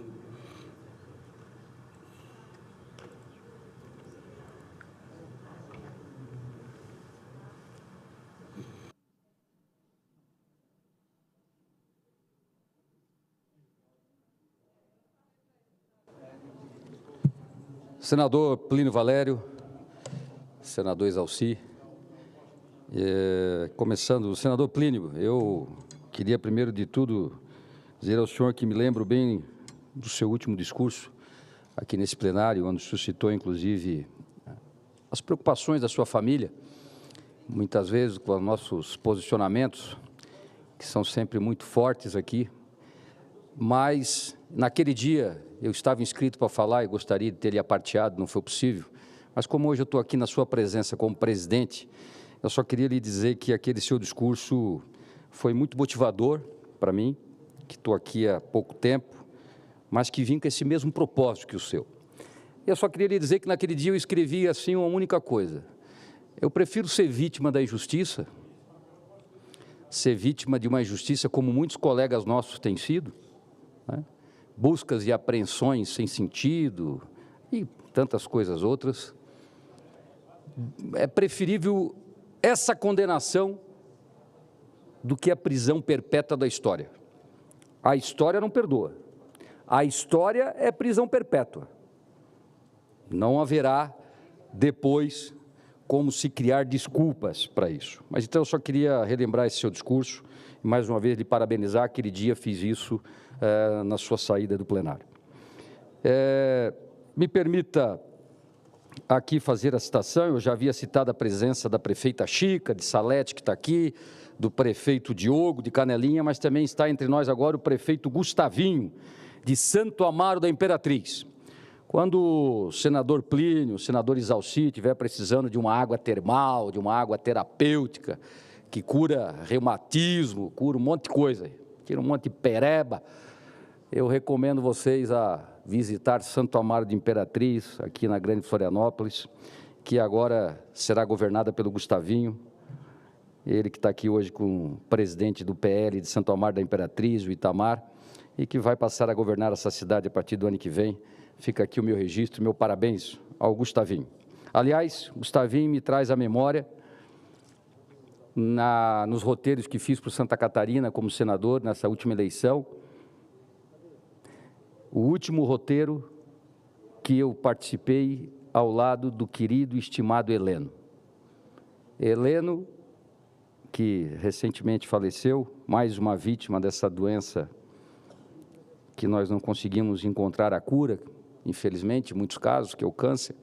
Mas o Heleno é uma das grandes referências do Partido Liberal de Santa Catarina. O Heleno é seguramente, e se o governador Jorginho Melo estivesse aqui, me autorizaria a dizer, o seu grande amigo da vida. Heleno, Deus vai te receber bem e a tua memória nunca vai ser apagada em Santa Catarina. Fique com Deus. Eu queria, presidente, dizer que depois de ouvir aqui o senador Marcos Valério, depois de ouvir tantas coisas negativas e tristes que estão acontecendo no país, esse déficit histórico de mais de 105 bilhões de reais já, antes mesmo do final do ano, isso obviamente tende a crescer. O senhor ainda fazia referência naquele seu discurso, né? Nós agora temos que tratar o ex-deputado José Dirceu como vítima no Brasil, né? Ele deixou de ser condenado e passou a ser vítima, talvez até entre com ação contra a União por alguma indenização. Esse é o país que nós estamos vivendo agora, onde o trabalhador, o cidadão brasileiro fica se perguntando, né? Que dia, qual geração vai salvar o Brasil dessa vergonha internacional? Esse momento em que existe uma sanha de arrecadação, nada se ouve falar, rigorosamente nada, para se fazer controle de gasto público, para se administrar com responsabilidade, para poder respeitar as futuras gerações, que quem vai pagar a conta desse estouro todo serão os brasileiros das próximas gerações. Essa reforma tributária que o governo quer dar de presente para o país e para os brasileiros, eu estou aqui. Eu tive esse privilégio, essa oportunidade que me foi dada pelo governador Jorginho, pela senadora Ivete, de hoje estar aqui. Então, hoje eu estou aqui, estou enxergando claramente, no detalhe, os impactos dessa reforma na vida do cidadão brasileiro. Mas e os empresários que não têm tempo para ver a TV Senado?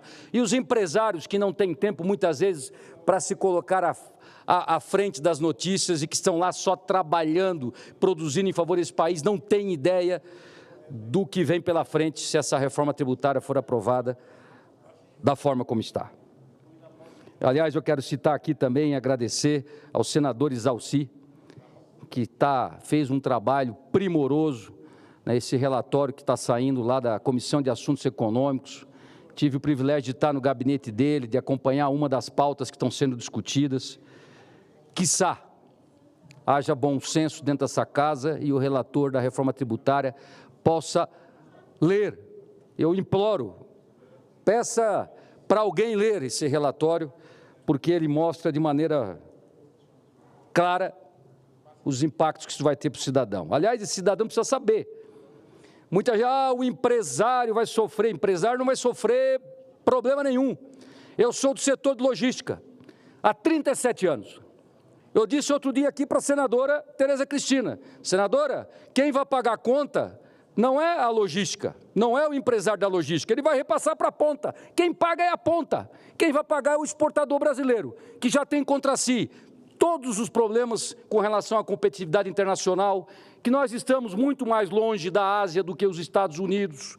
Nós temos o problema do custo Brasil, está saindo carga do Mato Grosso e Goiás para embarcar num porto no litoral sul de Santa Catarina, minha cidade, em Bituba. Os contrassensos da logística e do custo Brasil. E não bastasse tudo isso, se nós não tivermos acatado as nossas emendas nessa reforma tributária, vamos aumentar em mais 20 tantos por cento o custo da logística no Brasil para os exportadores brasileiros. Falei, senadora Tereza Cristina, vai ser a soja, vai ser o milho, vai ser o farelo, vai ser o DDG que vai pagar essa conta, e nós não podemos deixar que isso aconteça. Mas, diante de tantas notícias ruins, eu queria fazer um contraponto aqui. Eu queria fazer um contraponto sobre Santa Catarina, que é governada de uma maneira completamente diferente. Não há sanha por arrecadação, muito pelo contrário. Lá, o objetivo é sempre diminuir os impostos, porque nós temos o exemplo vivo de que quando se diminui os impostos, você tem uma ampliação da cadeia econômica e isso representa sucesso, como é o que nós estamos vivendo. Eu tive o privilégio de ser convidado pelo governador Jorginho Melo e fui secretário de Portos, Aeroportos e Ferrovias de Santa Catarina nos últimos 2023, 2024, até assumir aqui o Senado. Deixa eu dar um exemplo para vocês de imposto. Nós pegamos o ICMS em Santa Catarina e dissemos para as companhias aéreas, voe mais aqui, coloque sua manutenção aqui no Estado, faça seu catering aqui no Estado, traga seus negócios para o Estado, que o teu ICMS pode cair de 17% para até 1,5%. É uma redução de 17% para 1,5%. Mas é claro que não tem nada de graça. Qual é a contrapartida que a gente queria, que a gente pede? Voe mais no nosso Estado. Nós temos demanda. Nós tivemos a oportunidade de estar em Portugal com o presidente da TAP. Nós estivemos acompanhando o governador Jorginho Melo. Estivemos no Panamá conversando com o CEO da Copa Airlines e mostrando para eles, Santa Catarina tem demanda.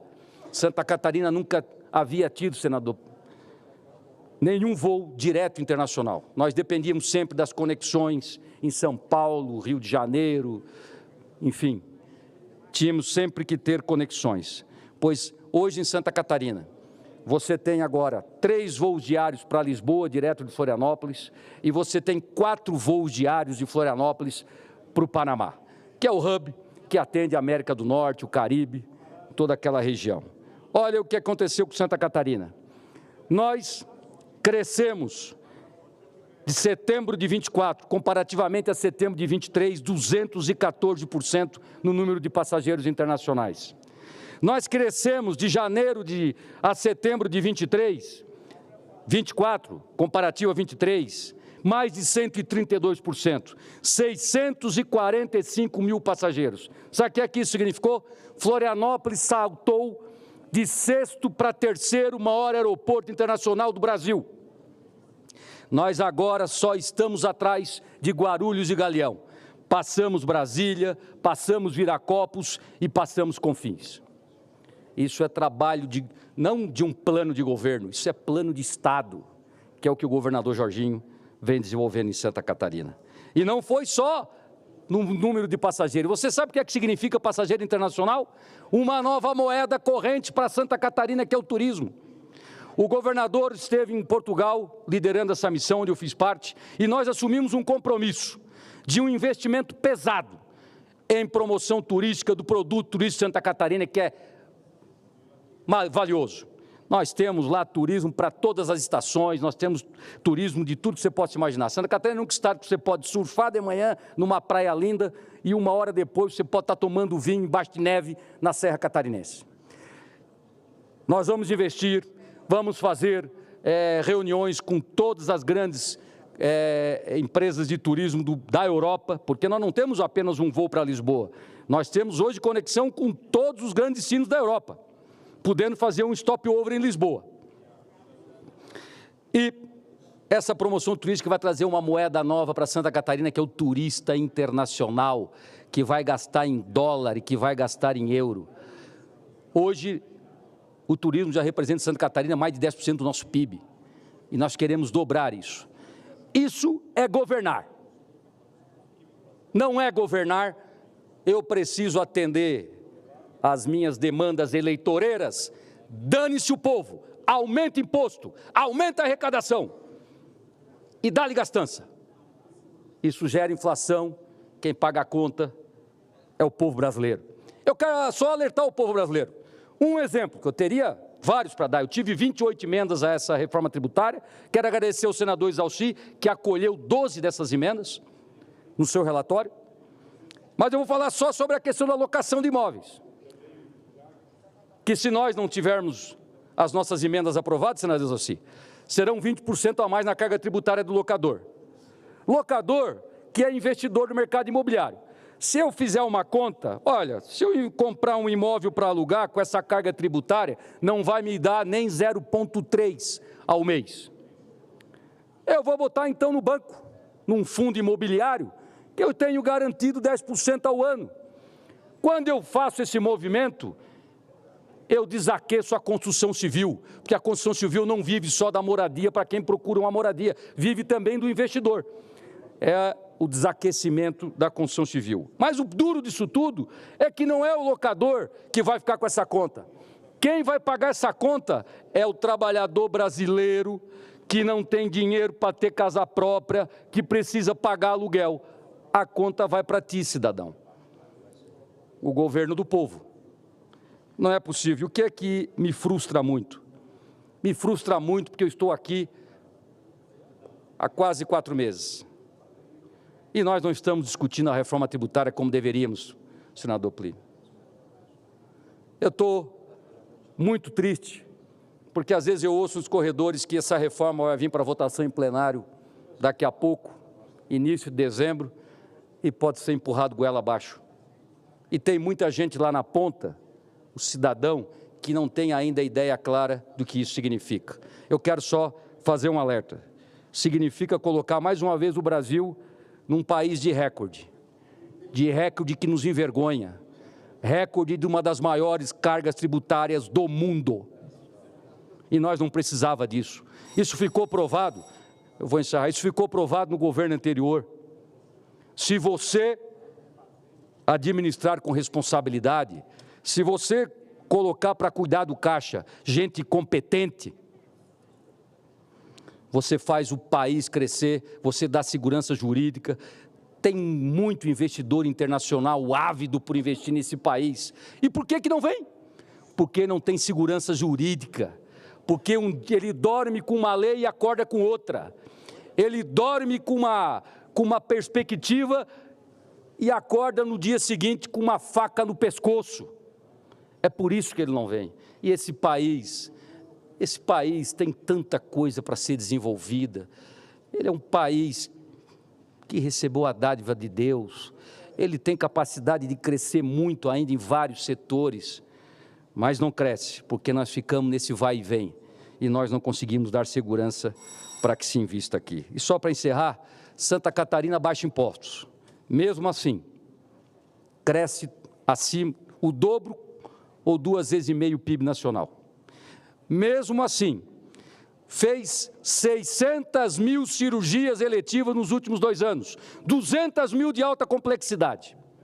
Mesmo assim, sem aumentar imposto. Aliás, o governador já disse que não vai cobrar o DPVAT.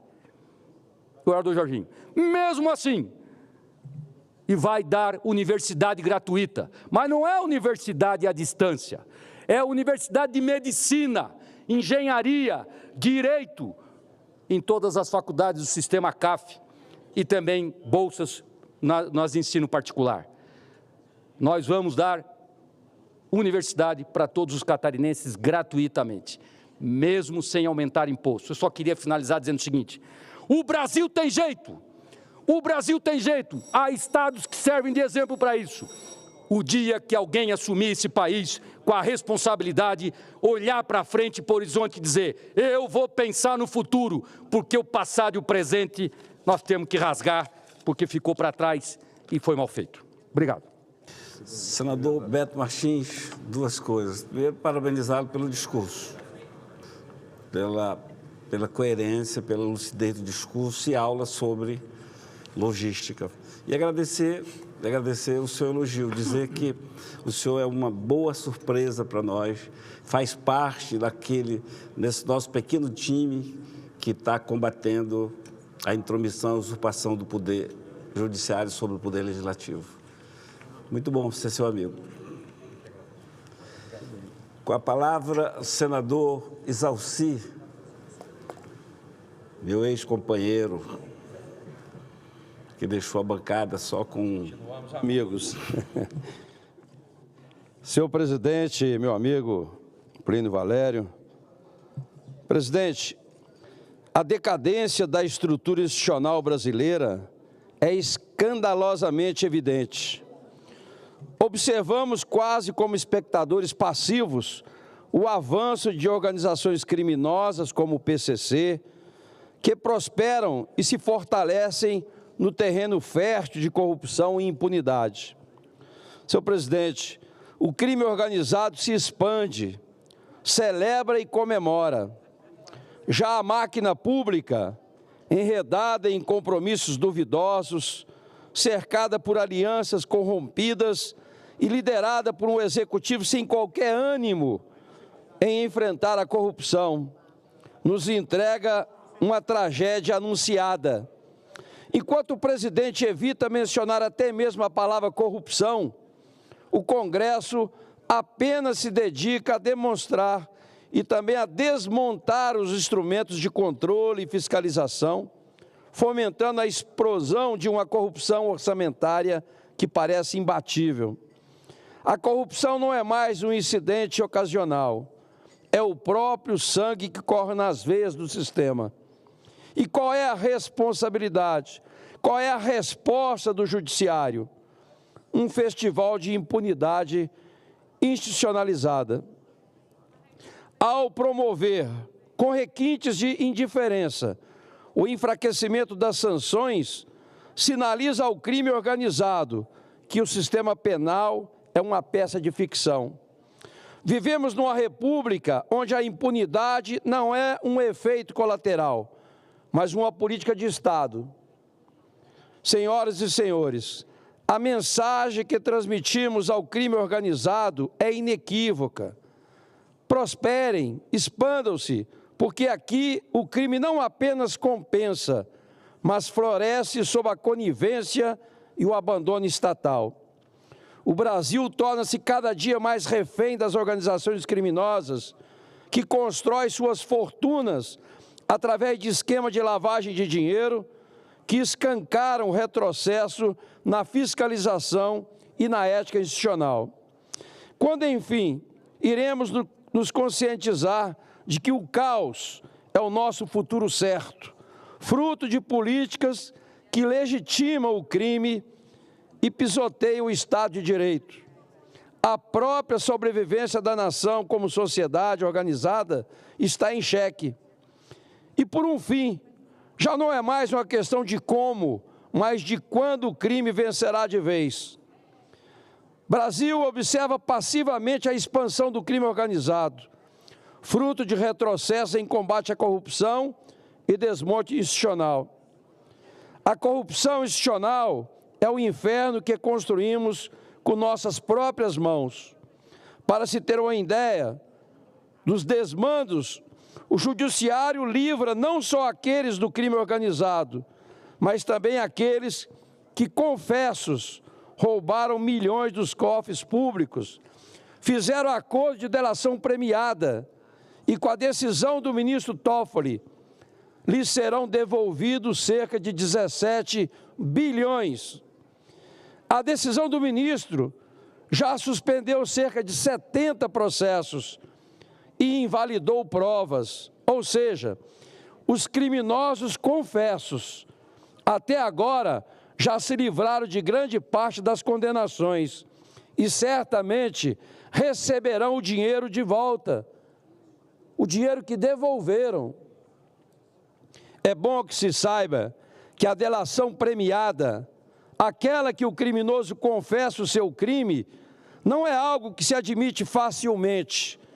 O criminoso tem que dar todas as provas do crime, nominar os seus comparsas e descrever e comprovar todo o caminho percorrido para realizar o crime. Com a delação, eles podem ter redução da pena. São culpados e por isso fazem a delação.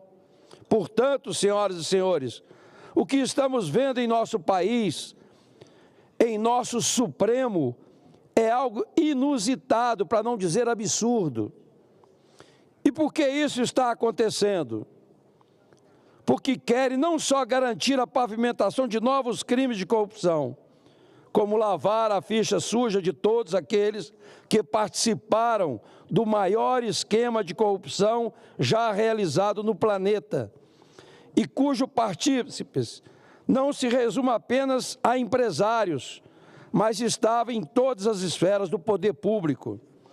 Estranho ver que quem decide é justamente quem aparece nas gravações da investigação com a famosa frase: amigo do meu pai. Fica óbvio e não há dúvida de que as leis, a justiça e a seriedade foram sepultadas em nosso país. Minhas senhoras e meus senhores, esses valores devolvidos aos criminosos, confessos, poderiam ser usados nas áreas que já demonstraram estar em situação difícil, seja por falta de recurso, seja por má administração. Sabemos que chega nessa semana o corte de gastos sugeridos pelo governo. O Brasil precisa acordar para a situação que nos encontramos. Esse corte de gasto nem chegará perto daqueles gastadores que aí estão, como a própria Presidência da República, que adora um luxo, e o Supremo Tribunal Federal, cujos gastos publicados hoje pelo portal de notícias superam os gastos da realeza britânica. Segundo o portal, em 2022, a realeza de verdade custava, na cotação da época, 601 milhões, R$1/4 bilhão, menos que os 851,7 milhões dos monarcas do Supremo Tribunal Federal. Este valor foi para 897 milhões em 2024, no Brasil, e 648 milhões no Reino Unido. Em 2025, o Supremo irá arrebentar com 953,8 milhões, rivalizando aos 980 milhões da turma do rei. A família do rei Charles ganhou um aumento de 53% para 2025, porque os bens e os investimentos tiveram retorno entre 2023 e 2024. Diz ainda a matéria, o STF custa quase 10 vezes mais que o Supremo do Reino Unido, que tem um orçamento anual de 97 milhões. Os custos do Supremo Britânico caíram mais de 1 milhão de libras, 7,4 milhões entre 2022 e 2023. No Brasil, esse tipo de gasto só aumenta. E por que aumenta? É que a nossa Suprema Realeza gasta o que é do brasileiro, o que é público e, sobretudo, não tem que dar satisfação a ninguém. E assim caminha o Brasil, cujo exemplo teria que vir de cima, mas como isso não acontece, o gigante permanece adormecido, enquanto a festa dos poderosos só aumenta. É o que eu tinha a dizer, senhor presidente. Senador Isalci, parabéns pelo seu discurso. Mais uma vez, um discurso crítico, porém inteligente e justo, em cima do nosso judiciário. Não havendo mais oradores presentes, a presidência suspende a sessão deliberativa, que será reaberta para apreciação das matérias constantes da ordem do dia.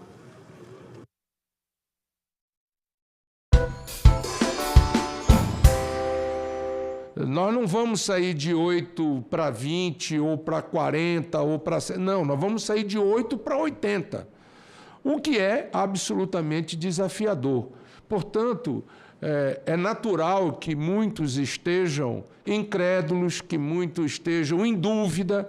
A dúvida, eu creio que é o que mais acontece hoje no setor produtivo, é a dúvida como isso vai funcionar.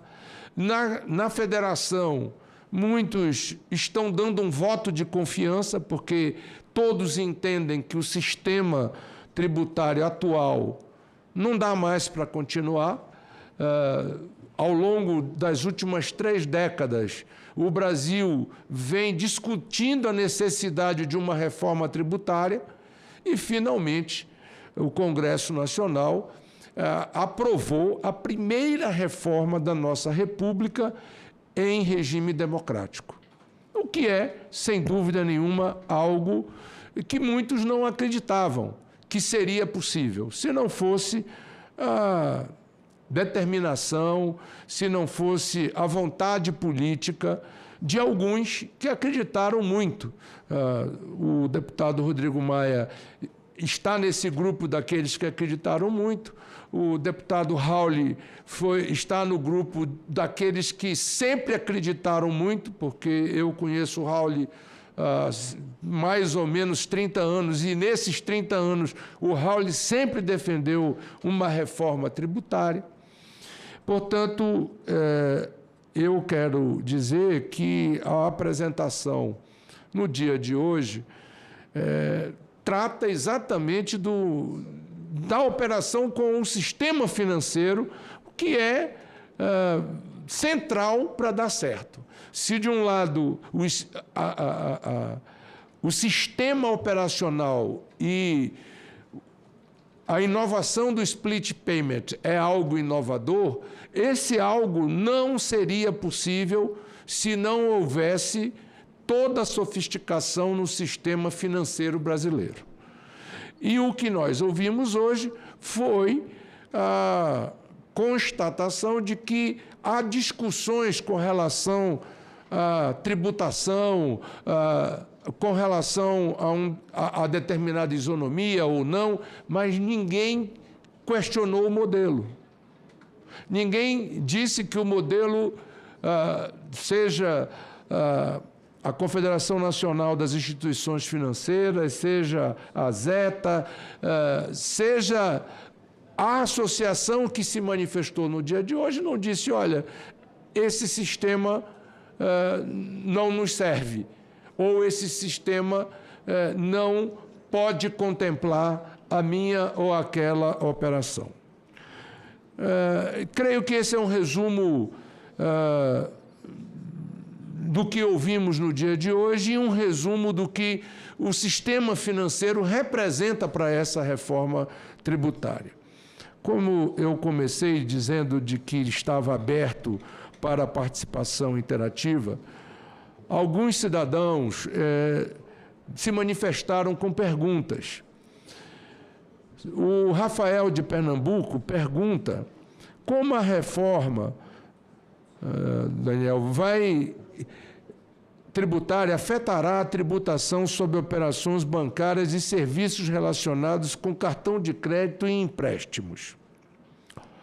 O Danilo, de São Paulo, pergunta como o PLP 68/2024 impactará a tributação e a regulamentação de criptomoedas, algo que ninguém falou na apresentação de hoje, incluindo transações e operações financeiras com criptoativos.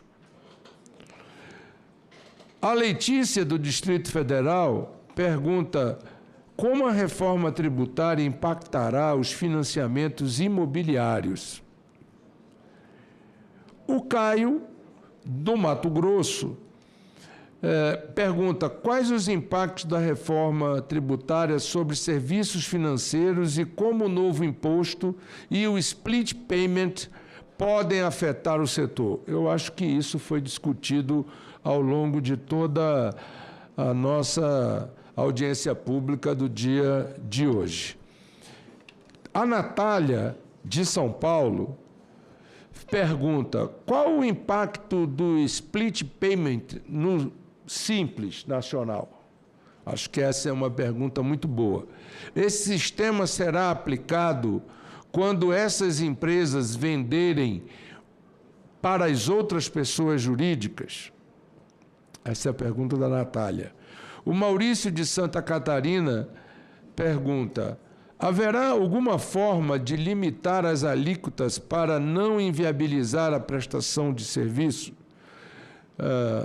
Eu diria que há uma trava na emenda constitucional com relação à carga tributária e no PLP, a Câmara dos Deputados, isso ainda vai ser discutido aqui no Senado, colocou uma trava de alíquota de 26,5%, e quando nós sabemos que o que já está aprovado representa algo como 28%. No entanto, é importante dizer a quem nos acompanha nesse momento de que, funcionando o sistema aprovado na emenda constitucional e aprovado no texto que veio da Câmara, e funcionando o split payment, eu acho que duas coisas que vão impactar positivamente a alíquota é a redução praticamente a zero da sonegação no Brasil.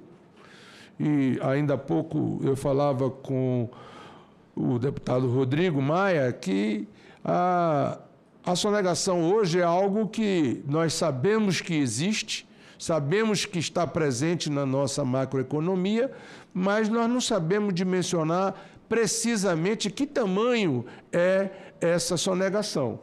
Pelo próprio princípio de que o sonegador não declara a sua receita e não declara os impostos que deveriam pagar por via de consequência. Portanto, se esse sistema funcionar, nós teremos uma redução, que alguns dizem que a sonegação chega a 20%, outros dizem que chega a 10%, outros dizem que é 8%. A verdade é que a sonegação é muito grande. Ao terminar a sonegação, nós estaremos trazendo a alíquota padrão para baixo. E isto será em função da eficiência do que nós estamos falando. E outra questão que será brutalmente reduzida, se não for a zero, é a questão da fraude.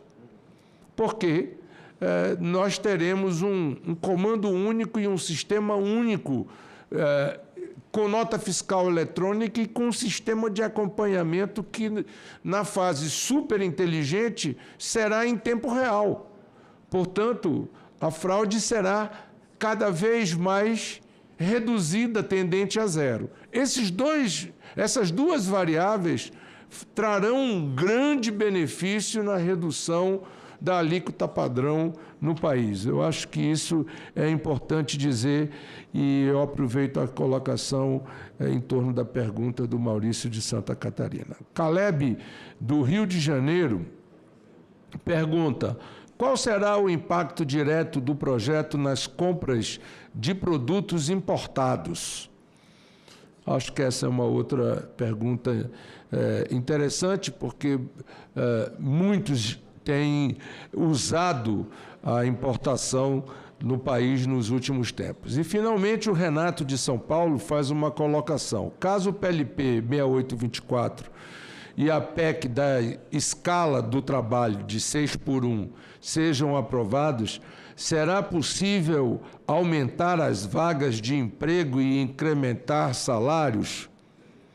Bem, essa é uma pergunta bastante difícil de poder antever, até porque a discussão com relação à PEC 6x1 na escala, eu acho que é um tema absolutamente oportuno para o debate, porque é um tema que está em discussão internacionalmente, no mundo inteiro, mas, sem dúvida, é muito desafiador para o setor produtivo brasileiro conseguir estabelecer uma escala de 6x1 na economia brasileira, com os desafios que nós temos de ganhos de produtividade e uma série de questões que precisamos avançar. Mas, feitas essas colocações, eu gostaria de poder franquear a palavra para o Daniel, para o Eduardo Lopes, para o Rodrigo Maia,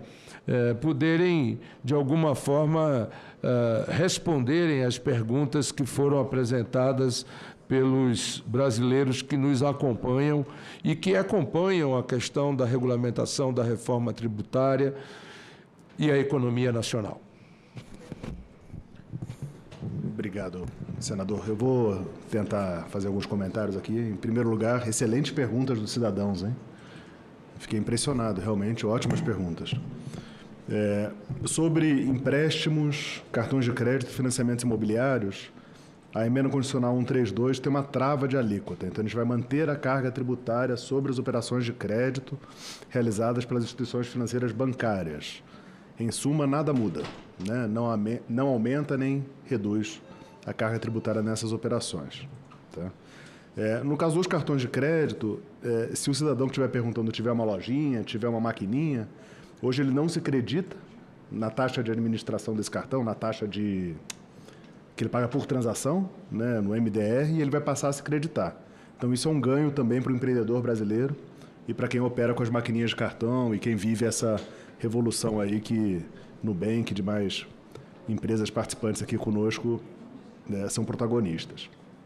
Com relação às criptomoedas, a gente não comentou, mas existe uma seção no regime específico de serviços financeiros que trata dos prestadores de ativos virtuais, que é um conceito que foi criado pela Lei 14.476, salvo engano, que trouxe o marco regulatório aí desses criptoativos no Brasil.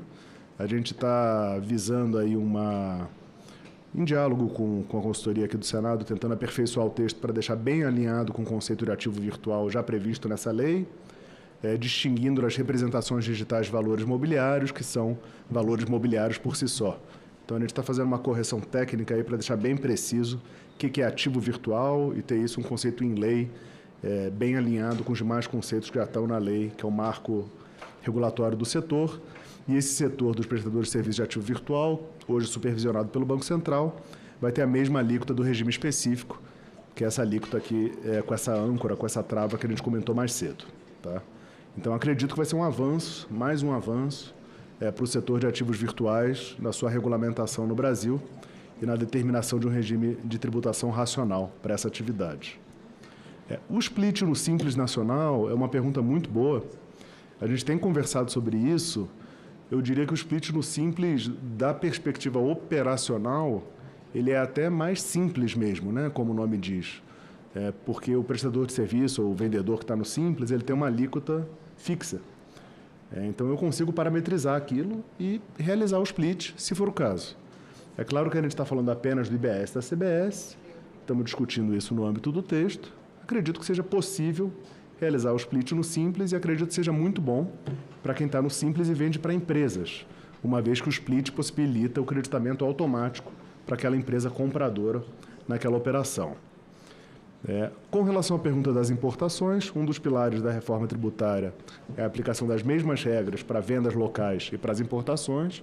Então, isonomia total, nem melhor nem pior, né? Ambiente concorrencial isonômico. E, por último, a reforma tributária vai, sim, aumentar a produtividade da nossa economia e muito.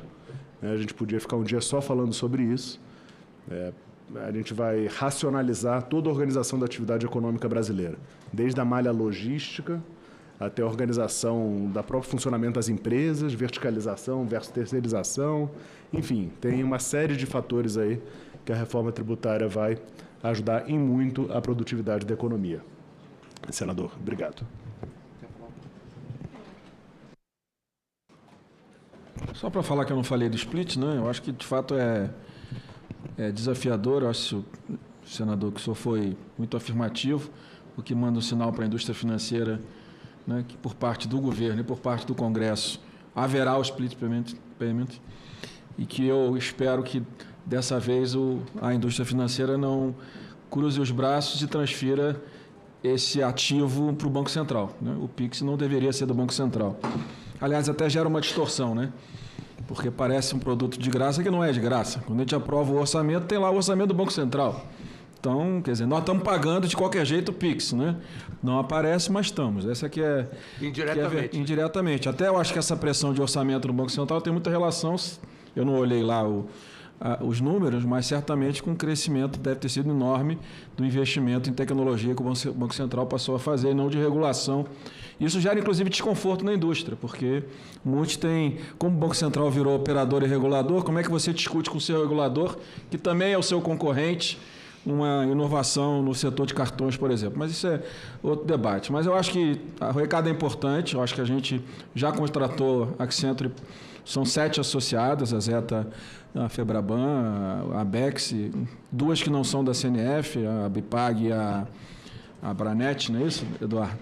E nós estamos apostando que nós vamos cumprir um papel e temos muita tecnologia, muita gente qualificada para colaborar com o governo para que o split, de fato, acabe com sonegação, fraude, seja um modelo automático, que o crédito possa ser devolvido de forma mais rápida.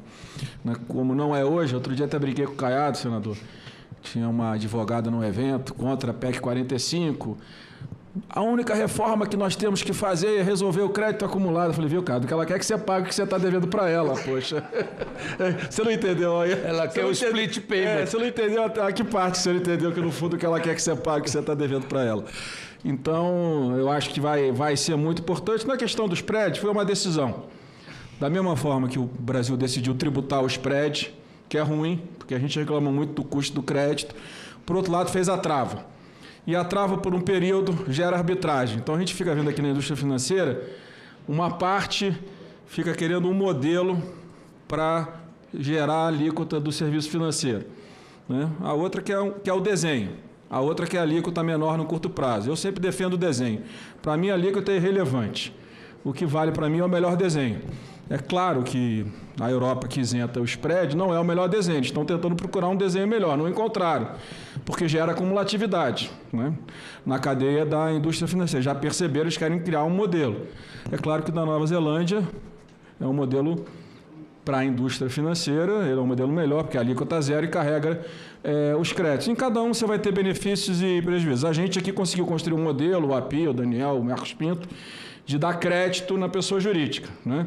Que é uma inovação, não tem nenhum modelo no mundo com o nosso desenho. Não sei se ele vai gerar problema ou não, mas parece que foi uma boa alternativa. Não tem muitas alternativas soltas aí pelo mundo para a gente buscar, mas é óbvio que para a pessoa física tem uma oneração que, por exemplo, nos países que têm isenção, tem uma subtributação. A pessoa não é tributada. Então, cada modelo vai ter um benefício ou não, mas eu acho que no desenho que nós fizemos, em relação à PEC, eu acho que nós demos um passo à frente e eu, de fato, sou dos otimistas. Eu acho que a gente vai botar de pé o split payment todos juntos. E, em relação ao modelo, eu acho que, sem dúvida nenhuma, a gente reclama muito da alíquota, mas a alíquota é a que a gente paga. Hoje é o que a gente paga. A gente já paga o que vai ser de alíquota. E a última coisa, Eduardo, cada benefício que a gente dá, a alíquota zero para o setor A, tudo beleza. Vai dar mais 1 ponto, mais 2 pontos na alíquota, que todo mundo vai pagar no seu orçamento. O custo de todos nós em outros bens e serviços que nós vamos consumir, vai nos consumir nosso orçamento. Então, eu acho que é uma briga, essa briga por redução de alíquota zero. O ideal seria que não tivesse benefício nenhum se fosse uma alíquota de 18, né? Agora, a única coisa que eu quero ver, que eu não estou mais na política, é o governo que vai implementar o IVA, porque vai ser duro o cara olhar 27, 28 na nota fiscal e pagar os produtos. No Canadá, quando o governo que implementou o IVA nacional, 5% de alíquota, tá? Ele levou depois 20 anos para voltar ao poder. Como eu não estou mais na política, eu apenas vou acompanhar e vou acompanhar feliz, porque eu acho que a PEC 45, que virou aí a PEC promulgada e agora a lei, eu acho que elas são um avanço enorme no nosso sistema tributário. Quer falar alguma coisa? Obrigado, presidente. Um comentário rápido. Primeiro, dizer que o senhor resumiu muito bem, eu acho que a visão da indústria financeira de que não há uma resistência ao split. A gente abraçou, de fato, mas abraçou como um desafio que ele é. Né? Acho que o senhor sinalizou muito bem da complexidade e basta a gente pensar, posso dar alguns exemplos só para tangibilizar, talvez para as pessoas, né, que fizeram essas perguntas tão boas entenderem a dificuldade. Uma empresa vai fazer um PIX para outra. É um pagamento ou uma transferência? Se for um pagamento por uma compra de um bem ou de um serviço, incide, tem que fazer o split, tem que recolher. Se for uma transferência por qualquer outro motivo, não. Em que momento ela vai deixar isso claro? Como é que você vai fazer essa segregação? Uma compra parcelada em 10 parcelas, a liquidação é mês a mês, não é tudo de uma vez. Como é que você vai deixar? Você tem que deixar isso tudo amarrado para que a cada parcela você... E aí, a cada parcela vai ser a alíquota da transação original ou daquela parcela? Vai ser da transação original, mas você vai ter que fazer com que isso se reproduza ao longo das 10, 12 parcelas. Então, assim, trazendo alguns exemplos bem simples aqui, mas só para demonstrar que é difícil, na prática, a construção do modelo. Cada um dos arranjos de pagamento tem uma entidade liquidante. No caso do PIX é o Banco Central, você tem o sistema de pagamentos instantâneos do Banco Central. No caso de cartões é um outro, boleto é um outro, transferência bancária dentro do mesmo banco, a TED. Então, assim, acho que é tudo isso para mostrar um pouco de como nós estamos muito engajados em desenvolver um modelo que ele seja eficiente, que a gente consiga evitar retrabalhos. Não só ele pare de pé, funcione bem, atenda todas as preocupações do setor produtivo, do Estado, do setor financeiro, mas que ele seja de fato eficiente e que permita alguma progressão, porque às vezes você desenvolve um modelo, agora eu vou passar do simplificado para o inteligente, às vezes implica ter que refazer tudo, e é isso que a gente não quer fazer, por isso que vai demorar um pouquinho, mas a gente está com todos os esforços para que isso aconteça. E o último comentário sobre criptomoedas. É muito interessante esse tema ter surgido. Eu só queria fazer um parênteses para dizer da importância da regulamentação dessa indústria no Brasil. Né? A Receita Federal acabou de abrir uma consulta pública para as obrigações acessórias relacionadas a criptomoedas. O Banco Central acabou de abrir 2 consultas públicas sobre a regulamentação das entidades que vão disponibilizar criptomoedas, fazer as transações. Tem projeto de lei aqui no Congresso Nacional sobre segregação patrimonial do dinheiro que é da criptomoeda, que é das pessoas, versus o dinheiro que é da entidade que está cuidando daquela criptomoeda. Então, tudo isso para dizer, aproveitar esse parênteses para dizer da importância da gente avançar na regulamentação dessa indústria, porque quanto mais segura ela for para as pessoas, melhor é para o setor como um todo. Então, queria só aproveitar o gancho e agradecer novamente o tempo aqui. Bem, eu queria agradecer a todos que participaram dessa audiência pública. Sem dúvida nenhuma, a audiência pública do dia de hoje tratou do mecanismo central desta reforma tributária, sem o qual a reforma não será implementada, portanto, todos nós estamos com uma enorme carga de otimismo de um lado e de esperança de outro, porque a implementação desse modelo e desse sistema, como disse ainda há pouco, trará próximo de zero a sonegação e a fraude. E com isso, a grande discussão, porque a cada 10 palavras que eu dou à imprensa nacional, ou respondendo o que me perguntam nas redes sociais, é com relação à alíquota padrão. Ou seja, a redução da sonegação e da fraude fará com que esta estimativa de alíquota padrão acabe reduzindo. Portanto, esse é um grande esforço que todos faremos. Estamos otimistas e esperançosos de que efetivamente aconteça, porque isso fará com que muitos paguem e que, portanto, menos todos paguem. Portanto, esse sistema é fundamental para o sucesso. Eu quero mais uma vez agradecer a todos. Tem um outro ganho, senador. Quando você acabar com a guerra fiscal, com os incentivos, vai acabando, vai ter uma redução da carga total de 3,5% do PIB. Mais a inadimplência, mais 2% do PIB, e mais um de custo burocrático, em torno de 6 e pouco% do PIB, que não seja tudo. Então, o atual imposto que é cobrado do consumidor final, além dos 13% arrecadado do PIB, que arrecada 13 hoje os 5 impostos, o cidadão está pagando 19 e pouco. Então, ele vai se livrar desses 6. Para onde vai? Para o bolso do consumidor. Então, na realidade, quando você vê a Associação Comercial de São Paulo, que tem aquela lista infindável de alíquotas de produto por produto, não tem nenhum menor que 38% de alíquota. 40%, 50%, uma geladeira está em 50%, um fogão, 50 e poucos por cento de alíquota. Vai cair. Vai cair para modal 25%, porque 25% de 65% do consumo das famílias, do PIB, que vai dar, né, nós precisamos de 13 de 65 do PIB. Isso, tirando de 65, aplica a alíquota da 25. Ou seja, a alíquota vai ser 20% por dentro. Hoje, o ICMS é por dentro.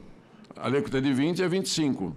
Então, a futura alíquota média é 25. Como nós vamos reduzir 10 mil produtos para 0, 14, ter 3 tipos de alíquota, vai ter que levar um pouquinho a ponta para 26, 27. Então, no final do dia, vai dar 25. Isso é colaboração, porque já mentalizamos isso 500 vezes. Hoje, qualquer transação acima de 2 mil, o Banco Central é obrigado a passar para a Receita Federal. Já é uma lei lá de 2015. Então, não tem nenhuma novidade para onde vai o dinheiro, e já tem essa rastreabilidade, só para colaborar. Bem, agradecendo ao deputado Raul, agradecendo a todos, nada havendo a tratar, declaro encerrada a presente reunião. Muito obrigado.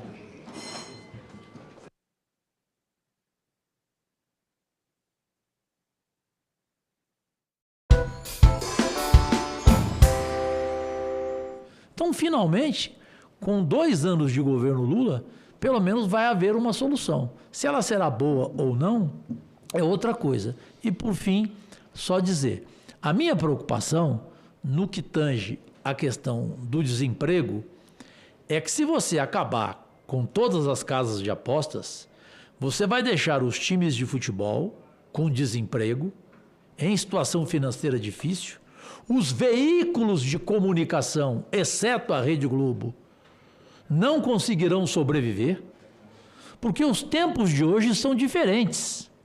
Lá atrás, senador Girão, nós tínhamos todo o intervalo de televisão, 5 mulheres, me perdoem, gostosas, fazendo comercial de cerveja, porque todas elas anunciavam. Hoje nenhuma delas anuncia mais, porque existe um monopólio de cerveja no Brasil.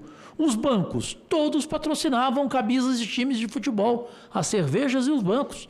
Tinha Unibanco, tinha Bradesco, tinha Itaú, tinha um monte de banco. Caixa, BMG. O BMG, então, era o Brasil inteiro, aquele banco mineiro.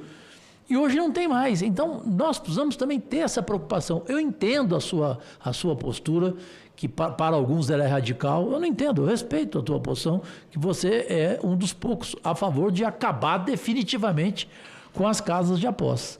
Então, a gente tem que saber equilibrar esse diálogo aqui de uma forma tranquila, né, de uma forma responsável e esperando que a partir de 1º de janeiro haja uma posição, e eu fico feliz porque você concordou comigo e com o presidente Lula, para que pelo menos essa questão de cartão amarelo, cartão vermelho, arremesso manual, escanteio, pênalti, para que isso seja proibido e que a gente deixe o resultado apenas, aposta apenas no resultado da partida de futebol. E lembrando aquilo que você já lembrou comigo na tribuna do Senado, que aconteceu na Inglaterra. A Inglaterra não acabou com as casas de apostas, mas acabou com a publicidade. E regulamentou de uma forma que lá na Inglaterra hoje, jogador de futebol que é flagrado com prova cabal e irrefutável, ele é banido do futebol. Você sabe disso. Sim. Tem jogador brasileiro que poderá, inclusive, ser banido. Presidente, só para lhe dar uma informação importante, eu acho que eu já lhe falei isso. Lá na Inglaterra, já está, a partir do ano que vem, proibida casa de aposta patrocinar time de futebol. Sim. Mas não estão acabando com as casas de apostas lá. Mas já está. Isso é um processo. É um processo de aprendizado. O que é que eu vejo aqui no Brasil? Na época da regulamentação, da época da votação da lei de apostas, você lembra de um destaque meu, de uma emenda lá, para a publicidade ser das 22 às 6 da manhã? Me lembro. Isso aí a gente tentou, né? Agora, qual é o grande problema? O erro do governo Bolsonaro foi não ter, no meu modo de entender, acabado. Eu fui presidente de um clube em 2017. Sei. E o melhor da história. E o melhor da história. E eu disse, agora, quando o Fortaleza estava assinando com Casa Bet e tudo, disse o problema que vai ter. Olha, esse é um dinheiro fácil que está chegando, mas vai acabar a médio e longo prazo com sócio torcedor, que é uma remuneração, que é um caixa importante do clube, perene. Mas que poucos times têm. Que poucos times têm. Mas olha que grande lance. Receita de sócio-torcedor não tem mais do que 6 times no Brasil. Mas veja bem, a gente não pode, é aquela velho princípio, os fins não justificam.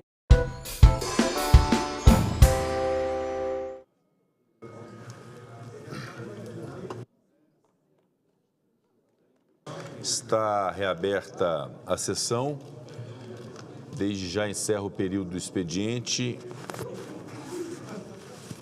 Declaro aberta a ordem do dia. Peço aos senhores senadores e senhoras senadoras que venham ao plenário para apreciação do projeto de lei 182 de 2024, sob a relatoria da senadora Leila Barros.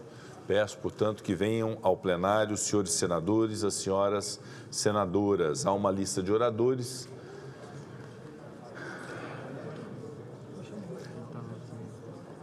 Senador Zequinha Marinho.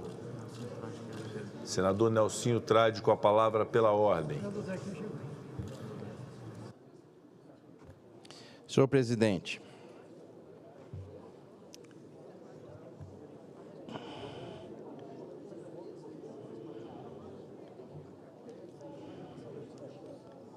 eu estou terminando de fazer a...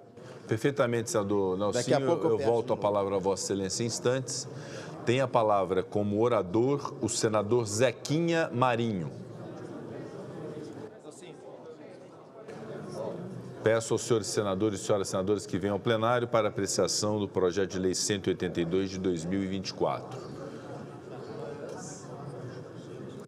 Senador Zequinha tem a palavra. Com a palavra, pela ordem, a senadora Damares Alves. Enquanto ele sobe à tribuna, eu queria apresentar, presidente, está conosco nesse momento o nosso vereador eleito pelo Rio de Janeiro, Leriel Borel. Todo mundo conhece a história da forma como ele perdeu o filho de uma forma violenta. E o nosso vereador virou um símbolo na luta pela defesa da criança e hoje está aqui conosco para fazer coro. Amanhã nós vamos votar um importante projeto de lei de proteção da criança no mundo virtual e o nosso vereador está aqui conosco, este homem que virou um ícone na luta pela defesa das crianças depois que perdeu o filho de forma trágica. Só para fazer o registro. Muito obrigado, senador Damares. Seja muito bem-vindo, vereador, ao plenário do Senado Federal. Uma alegria recebê-lo. Senador Zequinha, me permite dar a palavra pela ordem ao senador Nelsinho, que eu já havia dado e ele pediu um pouco mais de tempo. Senador Nelsinho, Trade com a palavra pela ordem. Senhor presidente, não queria ocupar esse espaço para me dirigir a essa casa com esse voto de pesar, endereçado à família de Vossa Excelência pelo passamento do seu saudoso pai, senhor Hélio Cota Pacheco. Vossa Excelência era senador, não era presidente. Eu tive a oportunidade de, numa audiência pública, na Comissão de Infraestrutura, a respeito do passe dos idosos, de ser alertado por um amigo em comum dele e meu, que aquele senhor que estava em pé, ao fim das cadeiras, era vosso pai.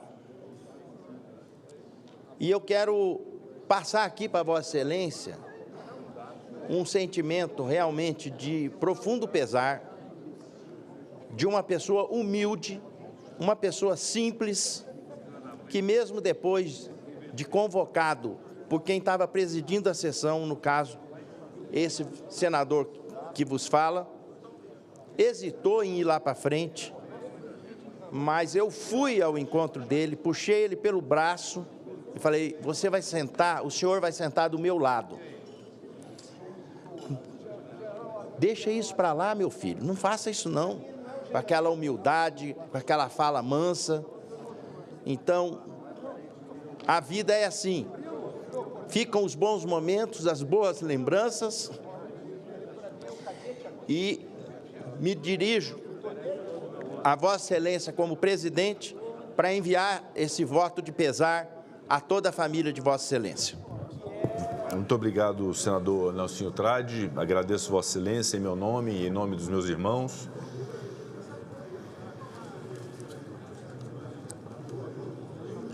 Dos meus filhos, dos meus sobrinhos. Agradeço a todas as manifestações dos senadores e senadoras pelo falecimento do meu pai e encaminho esse voto de pesar, defiro esse voto de pesar e encaminho a publicação na forma regimental. Muito obrigado. Senador Zequinha. Presidente, ontem teve início a COP29 em Baku, no Azerbaijão. Na ocasião, é esperado que o Brasil apresente sua nova meta climática em relação ao Acordo de Paris. Pretende-se reduzir, aqui no Brasil, as emissões líquidas de gases de efeito estufa de 59% a 67% em 2035, na comparação com os níveis de 2005. Em termos absolutos, isso chegaria a uma redução de emissões entre 850 milhões a 1,05 bilhão de toneladas de gás carbônico equivalente em 2035. Uma super meta, muito ousada. Esse esforço não apenas consolida a posição do Brasil no mercado global, mas também reforça seu compromisso com uma economia sustentável e equitativa. No entanto, para que essas iniciativas se concretizem, é imprescindível uma ação coordenada entre governo, setor privado e sociedade, com políticas públicas que incentivem práticas sustentáveis e investimentos em pesquisa e desenvolvimento de tecnologias. É essencial ainda, senhor presidente, reconhecer o papel dos parlamentares da Frente Parlamentar da Agropecuária, FPA, na promoção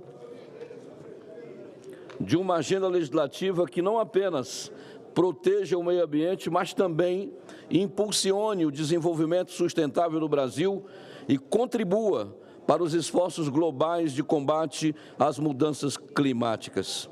Nesse esforço coletivo, destaco o projeto de nossa autoria, que introduz na legislação ambiental a possibilidade de utilização de títulos ambientais como instrumento financeiro e jurídico.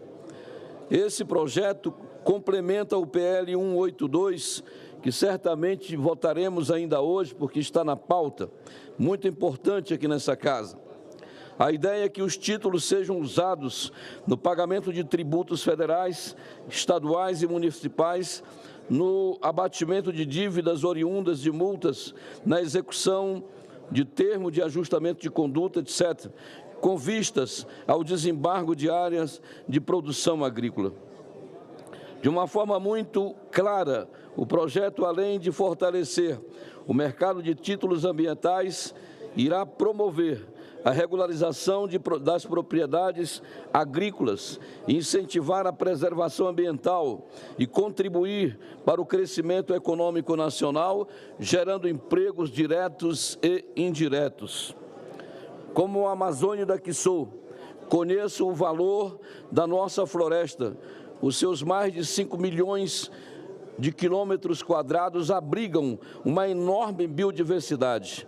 A ciência já identificou a ocorrência de 40 mil espécies vegetais, 3 mil espécies de peixes, 1.000 espécies de aves, 450 espécies de mamíferos, 400 espécies de anfíbios, 400 espécies de répteis e quase 130 mil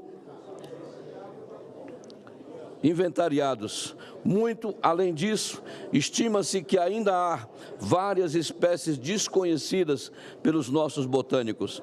Apesar da riqueza de sua fauna e flora, a população amazônica, estou falando de quase 30 milhões de brasileiros, sofre com mazelas que estão diretamente relacionadas a uma situação de pobreza e miséria, algo que não deveria acontecer numa região tão rica em biodiversidade. Nessa direção, meu projeto traz um novo valor à nossa Amazônia, na medida em que as áreas de reserva legal a condição de acumularem títulos ambientais que poderão ser utilizados para o desembargo de áreas de produção agrícola. Finalmente, destacamos dando condições para que a floresta em pé tenha o seu valor e seja assim reconhecida.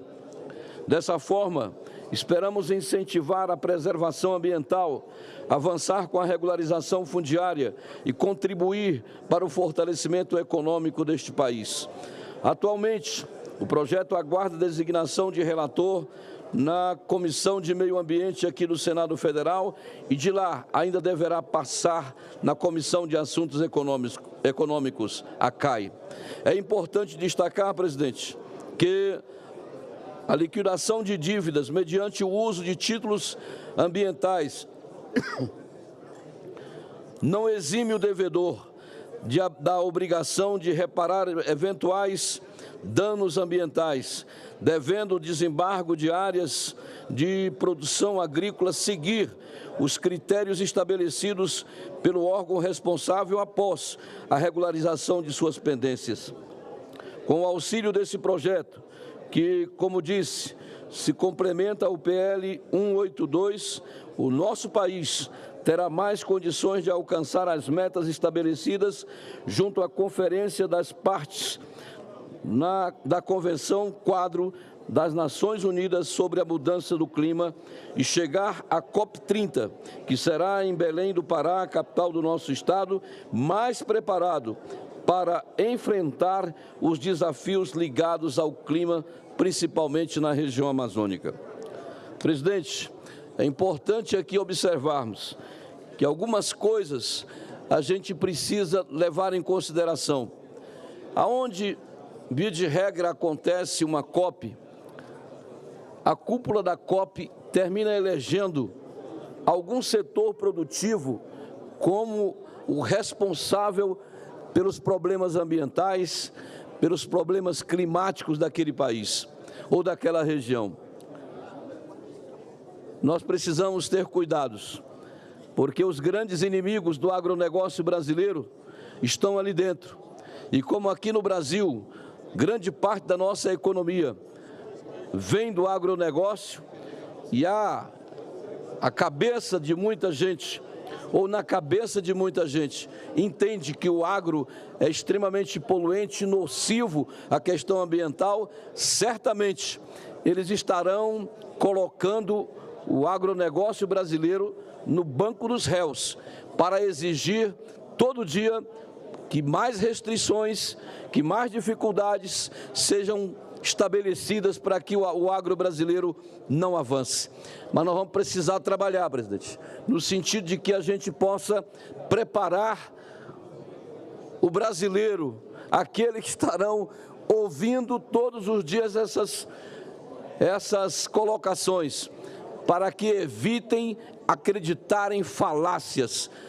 A Frente Parlamentar da Agropecuária, muito bem liderada pelo deputado Pedro Lupion, ainda hoje colocou em pauta a necessidade da gente fazer um trabalho preventivo contra essas pregações falsas que querem colocar no banco dos réus o agronegócio brasileiro. Todo mundo sabe que o pano de fundo de tudo isso é a questão ambiental, mas na verdade é protecionismo comercial lá principalmente na Europa e em outros países. A gente precisa estar alerta porque aquilo que querem que o Brasil faça e faça da forma como está posto aqui, numa meta exorbitante do meu ponto de vista, acho bonito. esse compromisso. Acho interessante que as autoridades se esforcem, mas à custa de quem nós vamos cumprir uma meta que, lamentavelmente, pode ser um castigo para a sociedade e para a economia brasileira. Em 2035, estamos apenas há 10 anos, 11 anos no máximo. E isso significa deixar de emitir entre 850 milhões a 1,05 bilhão de toneladas. É preciso que a gente veja de que forma isso será alcançado, discutindo com a sociedade para que se possa fazer alguma coisa racional, capaz de preservar o meio ambiente, de impactar menos o meio ambiente e a questão climática, mas não matar de fome aqueles que precisam plantar para comer. Então, são essas minhas considerações, presidente. Muito obrigado. Obrigado, senador Zequinha Marinho. Anuncio o projeto de resolução número 49 de 2024, apresentado como conclusão do parecer número 110 de 2024, da Comissão de Assuntos Econômicos, tendo como relator o senador Jader Barbalho, que altera o inciso 14 do artigo 2º da resolução número 53 de 2023, que autoriza a República Federativa do Brasil a contratar operação de crédito externo com o Banco Interamericano de Desenvolvimento, BID, no valor de até 54.055.925 dólares dos Estados Unidos da América. Apresentado o requerimento número 172 de 2024 da Comissão de Assuntos Econômicos, que solicita urgência para a matéria. Votação do requerimento. As senadoras e os senadores que o aprovam permaneçam como se encontram. Aprovado o requerimento. Passa-se a discussão da matéria. Não havendo quem queira discutir, declaro encerrada a discussão. Passamos à apreciação. A presidência submeterá a matéria à votação simbólica. Eu deixei terminar essa votação. Votação do projeto de resolução em turno único nos termos do parecer. As senadoras e os senadores que o aprovam permaneçam como se encontram. Aprovado o projeto de resolução. O parecer da comissão diretora oferecendo a redação final será publicado na forma regimental. Discussão da redação final. Encerrada a discussão. Em votação. As senadoras e os senadores que a aprovam permaneçam como se encontram. Aprovada a redação final, a matéria vai à promulgação. Senhor presidente, com a palavra, senador Beto Faro. Chegou na casa a matéria sobre mover e eu, junto com outros líderes, fizemos um requerimento para colocar em regime de urgência, o requerimento número 771, do PL 3449. Então, gostaria de solicitar, Vossa Excelência, que pudesse colocar na pauta, incluir na pauta de hoje, esse requerimento.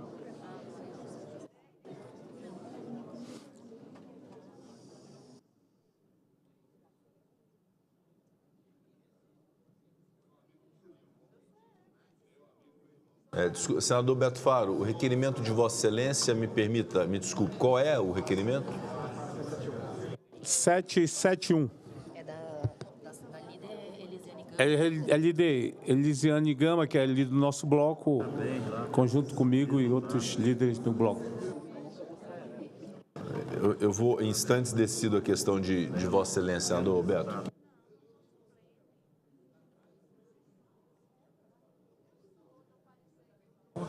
Tá, o projeto referido por Vossa Excelência no requerimento de urgência, senador Beto Faro, chegou ontem da Câmara dos Deputados, então nós vamos cuidar de fazer uma avaliação a respeito e vamos considerar o requerimento de Vossa Excelência nesta avaliação. Então, eu peço a Vossa Excelência que aguarde a decisão da presidência do Senado. Agradeço, Vossa Excelência.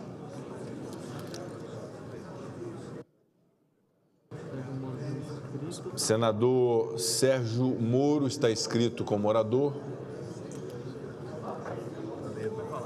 Senador Sérgio Moro tem a palavra da tribuna. Senhor presidente. Senhor presidente. Senhor presidente. Senhor presidente. Senador Irajá, com a palavra pela Senhor ordem. presidente, eu solicito a Vossa Excelência verificar a possibilidade de deliberar o requerimento de minha autoria 807/2023, que se encontra na mesa pronto para análise. Vamos recolher a questão de Vossa Excelência. Em instantes, a presidência delibera, senador Irajá. Com a palavra como orador, senador Sérgio Moro. Caros colegas senadores e senadoras, semana passada o país ficou estarrecido com o atentado praticado, os fatos ainda em apuração, mas praticado aparentemente pelo crime organizado, ali em frente ao terminal de Guarulhos, do Aeroporto Federal de Guarulhos.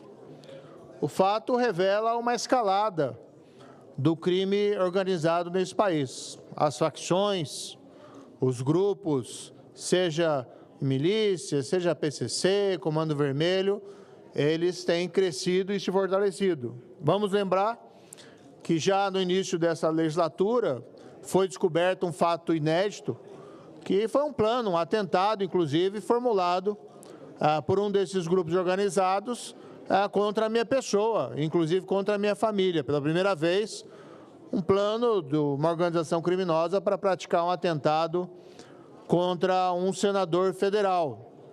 Olha, aí nós temos que dizer a verdade em relação ao que está acontecendo. Esse último fato, essa escalada, é um sinal da ausência de uma política de segurança pública robusta e real pelo atual governo federal, pelo governo Lula. O governo Lula tem um problema de essência, que é a crença, em última análise, que o criminoso é uma vítima da sociedade e não o contrário. Se nós formos examinar aqui dentro desse Congresso, mesmo aqui do Senado, todas as iniciativas que nós adotamos para endurecimento da lei penal ou da legislação processual penal encontram uma resistência no governo federal. Mesmo quando a medida acaba sendo até acolhida pela base do governo, como foi, por exemplo, o projeto de lei que estabeleceu o fim das saidinhas para os presos dos feriados, ainda assim veio lá o governo federal, o governo Lula, e vetou, o que obrigou o Congresso a um novo pronunciamento. Nós vamos examinar também, se nós formos examinar os documentos que são produzidos pelo Ministério da Justiça e Segurança Pública, o que nós encontramos são reflexões na linha da necessidade de se promover um desencarceramento em massa, que seria uma política, a meu ver, desastrada da parte desse governo, porque não se combate a criminalidade colocando criminosos na rua.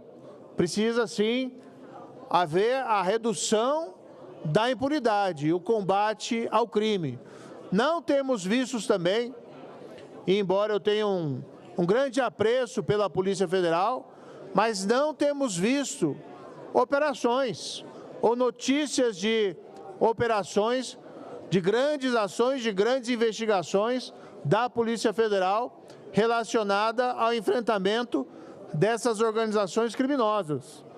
Precisaria, sim, o governo federal criar, no seu âmbito, forças-tarefas direcionadas, focalizadas em realizar investigações exitosas que buscassem o desmantelamento dessas organizações criminosas.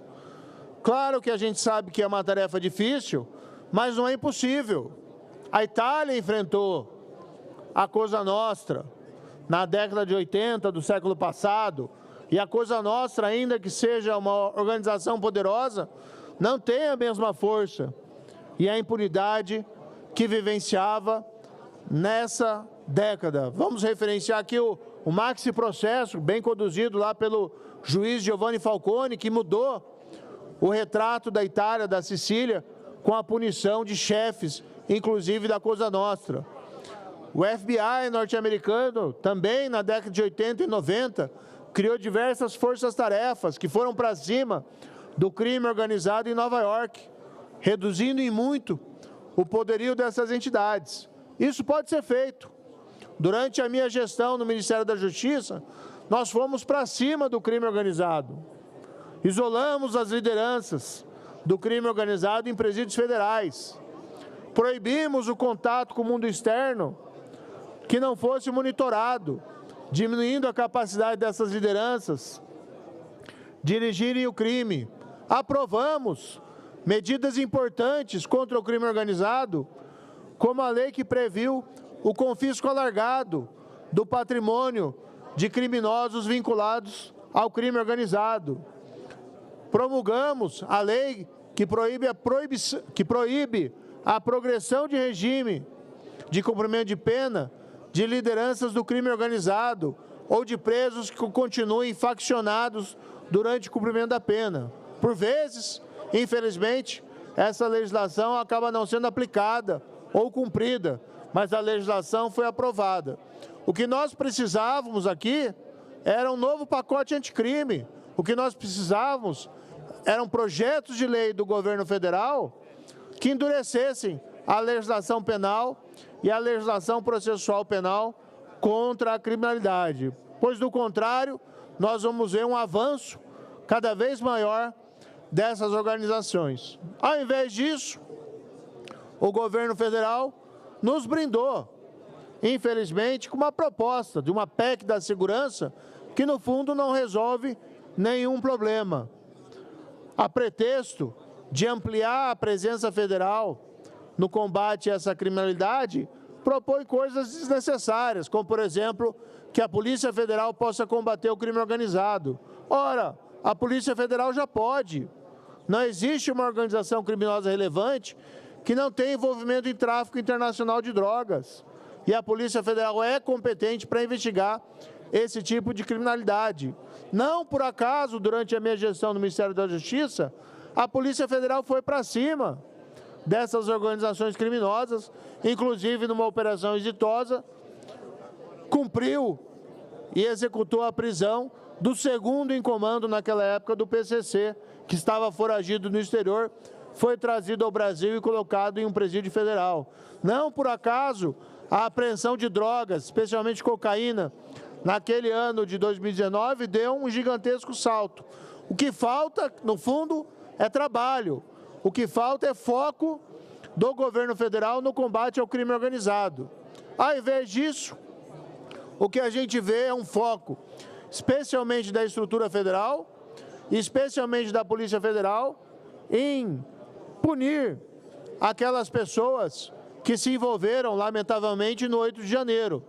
Não que não tenham que ser punidos aqueles que praticaram vandalismo, aqueles que praticaram depredação, não exatamente nessa proporção exagerada que se busca hoje impor de pena de 17 anos. Agora, se o governo federal, se o governo Lula desse ao crime organizado a mesma atenção, a mesma energia que dá aos envolvidos no 8 de janeiro, a situação seria extremamente diferente, senador Rogério Marinho. Eu conceder uma parte aqui ao senador Rogério Marinho, presidente. Eminente senador Moro, agradeço a gentileza de Vossa Excelência. Dizer que o pronunciamento que Vossa Excelência faz é de extrema importância para a sociedade brasileira, que hoje está atemorizada com a situação em que o Brasil está debruçado. O crime organizado se entranhou, né, na nossa sociedade. Nos menores municípios do Brasil aos maiores municípios, nós vemos as facções e as milícias se imiscuindo na vida privada, nos negócios e também, infelizmente, até na política. É necessário que este governo entenda a profundidade e a dimensão deste problema e, ao invés de buscar velhas fórmulas que têm caracterizado essa administração, veja, Vossa Excelência, que o resgate de uma Guarda Nacional é uma ideia de 1831, extinta ao final do século XIX, em 1899. Veja como esse governo tem ideias velhas, eminente senador. Não tem criatividade, está preso ao passado. E Vossa Excelência, com brilhantismo, fez um excepcional trabalho à frente do Ministério da Justiça. E o que o país precisa é de soluções em que a inteligência da polícia esteja à disposição do combate ao crime, que nós possamos desmantelar o seu financiamento, que todos nós sabemos onde se encontra, e é necessário para isso vontade política. Nós precisamos ter leis mais severas, mais rígidas e não relativizar o crime. O exemplo vem de cima. E Vossa Excelência, em boa hora, fala a respeito desse problema tão presente na vida de milhões de brasileiros. Esperamos que, na vinda do eminente ministro Ricardo Lewandowski, possamos discutir esse assunto com profundidade e o governo deixar de pirotecnia, deixar de mise-en-scène, deixar de fazer de conta e ajudar de fato o Estado brasileiro a combater esse mal que assola toda a sociedade.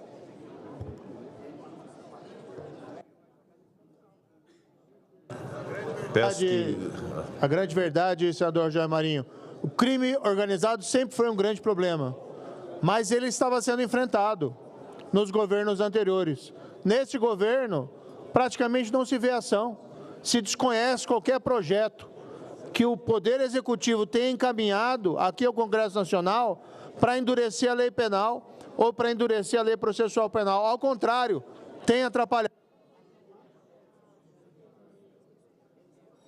Caminho para a finalização, será muito oportuno esse dia 3 de dezembro, para que nós possamos ter aqui o Ministério da Justiça e Segurança Pública para cobrar, senador Pacheco, respeitosamente, quais são as iniciativas do governo federal de enfrentamento da criminalidade organizada ou da criminalidade em geral nesse país desde o início da gestão. Eu não sei quais são.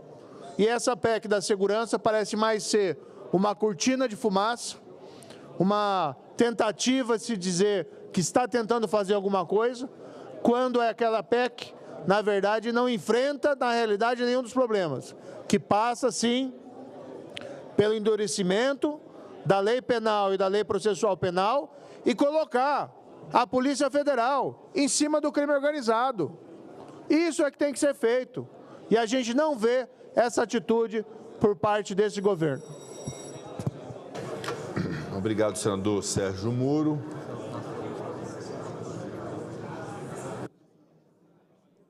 Com a palavra, senador Marcelo Castro.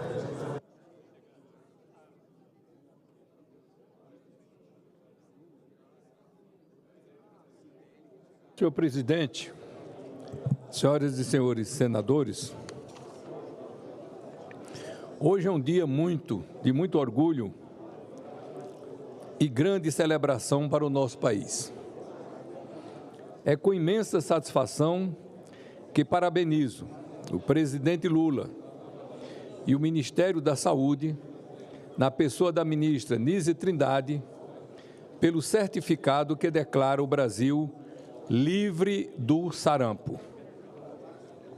Esse é um marco histórico que marca a recuperação do status das Américas como uma região livre de sarampo endêmico e reafirma o compromisso do nosso governo com a saúde pública e a proteção das nossas crianças.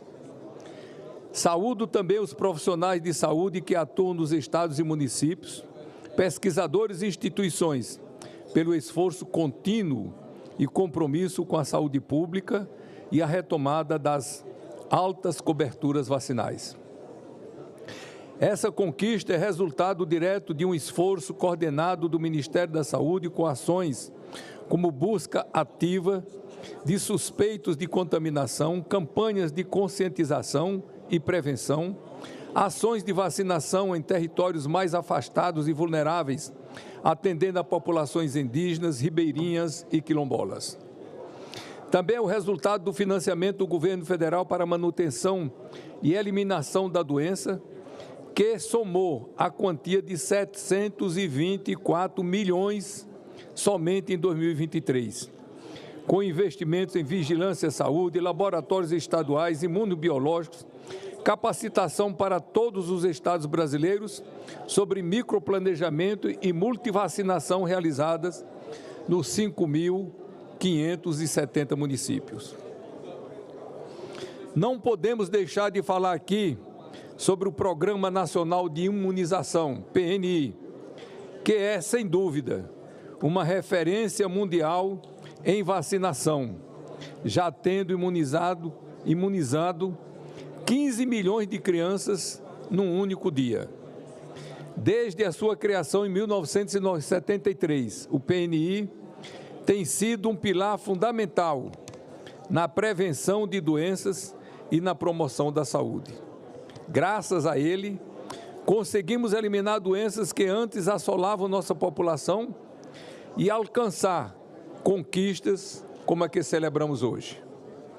Enquanto notamos aumento alarmante de casos de sarampo em outras partes do mundo, no Brasil, reforçamos a vigilância e promovemos ampla cobertura vacinal, visando prevenir surtos e garantir a proteção para todos.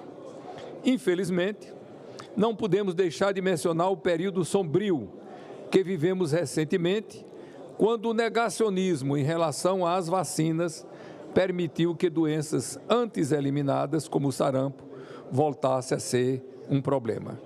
Mas hoje, celebramos a vitória da ciência, da responsabilidade e do compromisso com a vida. Esse certificado é uma prova de que, com trabalho sério e dedicação, podemos construir um país mais justo, solidário e saudável para todos.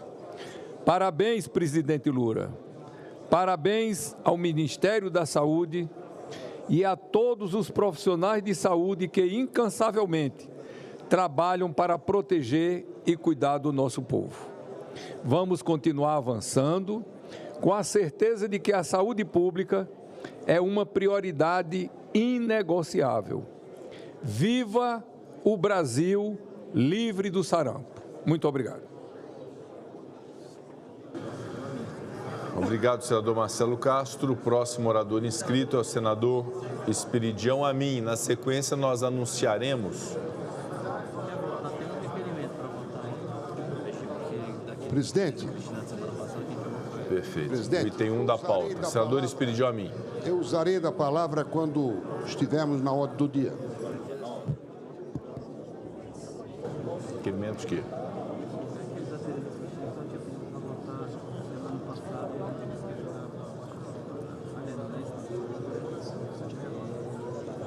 A Leila está no plenário?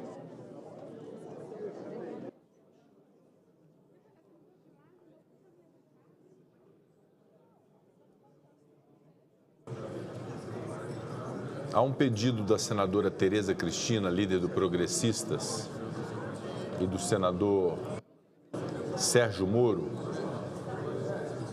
que a apreciação do requerimento número 689 de 2024, de autoria do senador Sérgio Moro e outros senadores, que solicitam a realização de sessão especial destinada a celebrar o Dia do Perito Criminal.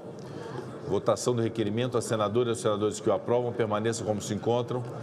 Aprovado o requerimento, a sessão requerida será agendada pela Secretaria-Geral da Mesa. Requerimento número 742 de 2024. Perdão.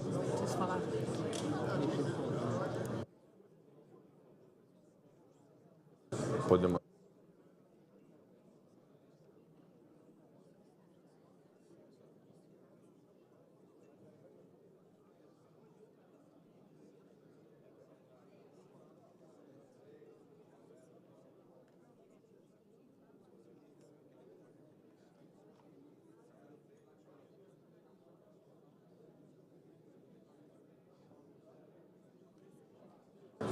Líder Otto Alencar, pelo governo, e eu consulto também a liderança de oposição, há 3 medidas provisórias de crédito extraordinário que chegaram da Câmara dos Deputados.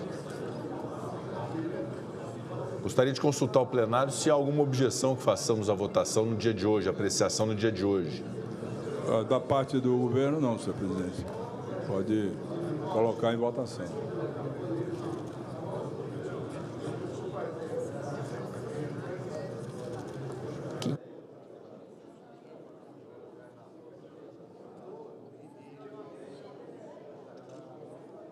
Líder Rogério Marinho.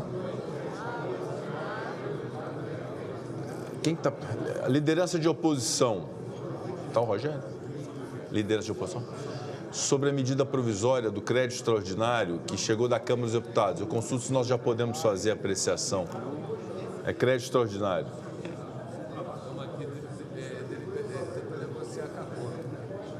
Senador Rogério Marinho, pela liderança do governo, concorda à medida provisória de crédito extraordinário que chegou da Câmara dos Deputados? Há alguma objeção em apreciarmos na data de hoje? Tem. São 3 medidas provisórias. Portanto, a medida provisória número 1.243 de 2024, que abre crédito extraordinário em favor da Justiça do Trabalho e do Ministério Público da União, no valor de R$ 27.163.242 para os fins que especifica. Durante o prazo inicial, não foram apresentadas emendas. Parecer número 24 de 2024 da Comissão Mista de Planos, Orçamentos Públicos e Fiscalização. Relator, senador Rogério Carvalho. Relator revisor, deputado Idilvan Alencar. Relator ad hoc, senador Hamilton Mourão. Favorável à medida provisória na forma apresentada pelo Poder Executivo. A matéria foi aprovada no dia 4 de novembro na Câmara dos Deputados. Seu prazo de vigência se esgota no dia 14 de novembro. Passe-se a discussão na matéria. Não havendo quem queira discutir, está encerrada a discussão. Passamos à apreciação. A presidência submeterá a matéria à votação simbólica. Em votação conjunta, os pressupostos de relevância e urgência, adequação financeira e orçamentária e o mérito da medida provisória nos termos do parecer. As senadoras e os senadores que a aprovam permaneçam como se encontram. Aprovada a medida provisória, a matéria vai à promulgação, será feita devida comunicação à Câmara dos Deputados. Medida provisória número 1.246 de 2024, que abre crédito extraordinário em favor do Ministério da Agricultura e Pecuária no valor de R$ 230.891.005 para os fins que especifica. Durante o prazo inicial foi apresentada uma emenda. Parecer número 26 de 2024 da Comissão Mista de Planos, Orçamentos Públicos e Fiscalização. Relator, senador Jorge Cajuru. Relator, revisor, deputado Hercílio Coelho Diniz. Relator ad hoc, senador Hamilton Mourão. Favorável à medida provisória, na forma apresentada pelo Poder Executivo, sendo inadmitida a emenda número 1. A matéria foi aprovada no dia 4 de novembro na Câmara dos Deputados e seu prazo de vigência se esgota no dia 15 de novembro. Passa-se a discussão na matéria. Não havendo quem queira discutir, declaro encerrada a discussão. Passamos à apreciação. A presidência submeterá a matéria à votação simbólica. Em votação conjunta, os pressupostos de pertinência temática, relevância e urgência, adequação financeira e orçamentária e o mérito da medida provisória e da emenda nos termos do parecer. As senadoras e os senadores que a aprovam permaneçam como se encontram. Aprovada a medida provisória, a matéria vai à promulgação, será feita devida comunicação à Câmara dos Deputados. Medida provisória número 1.248 de 2024, que abre crédito extraordinário em favor dos Ministérios da Educação e da Cultura e de operações oficiais de crédito no valor de R$ 1.454.799.092 para os fins que especifica. Durante o prazo inicial foi apresentada uma emenda, parecer número 25 de 2024 da Comissão Mista de Planos, Orçamentos Públicos e Fiscalização. Relator, deputado Lula da Fonte. Relator revisor, senador Zequinha Marinho. Favorável à medida provisória na forma apresentada pelo Poder Executivo, sendo inadmitida a emenda número 1. A matéria foi aprovada no dia 4 de novembro na Câmara dos Deputados. Seu prazo de vigência se esgota no dia 29 de novembro. Passa-se a discussão da matéria. Não havendo quem queira discutir, está encerrada a discussão, passamos à apreciação. A presidência submeterá a matéria à votação simbólica.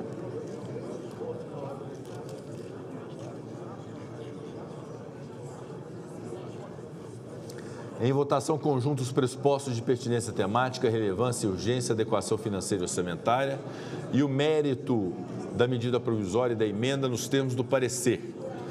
As senadoras e os senadores que a aprovam permaneçam como se encontram. Aprovada a medida provisória, a matéria vai à promulgação, será feita a devida comunicação à Câmara dos Deputados.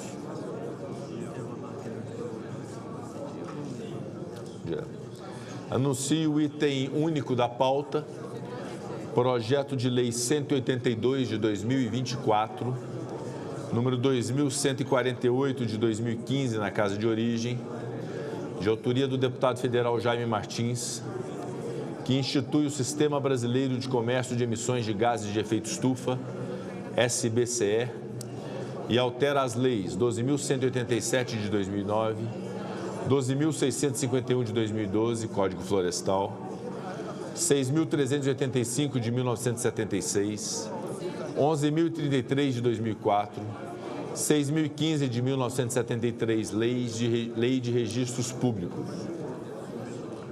Perante a mesa foram apresentadas as emendas números 1 a 24, já disponibilizadas na tramitação da matéria. Em nova oportunidade de emendamento, foram apresentadas as emendas números 25 a 51, já disponibilizadas na tramitação da matéria e que serão encaminhadas à publicação. A emenda número 22 foi retirada pelo autor. A matéria tramita em regime de urgência, nos termos do requerimento número 743 de 2024, aprovado em plenário.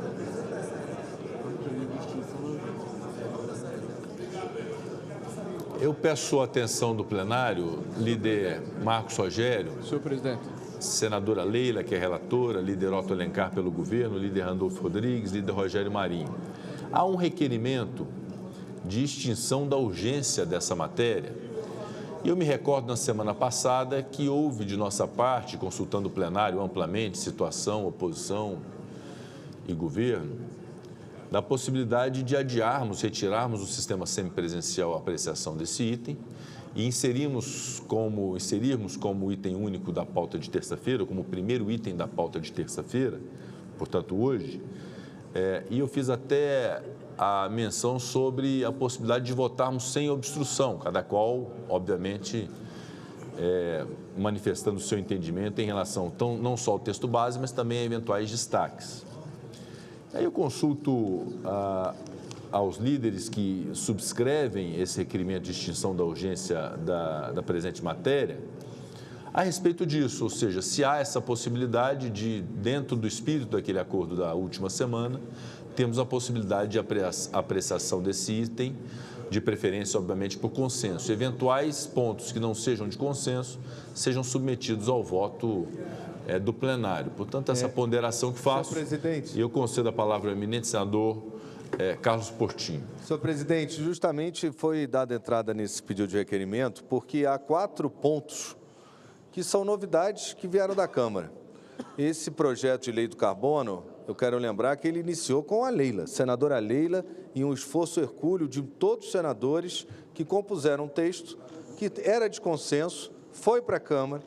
A Câmara dos Deputados, lamentavelmente eu tenho que registrar, senhor presidente, com toda a educação, fez como fez no projeto da SAF, fez como fez no projeto da Lei Geral do Esporte e em outros projetos, desprezou o texto do Senado, pegou a redação e incorporou num projeto mais antigo, apresentou com 4 pontos novos que precisam, não é que eles precisam até ser excluídos, não. Pelo que a gente está conversando com a senadora Leila, é possível uma composição, porque são questões pontuais que vieram da Câmara.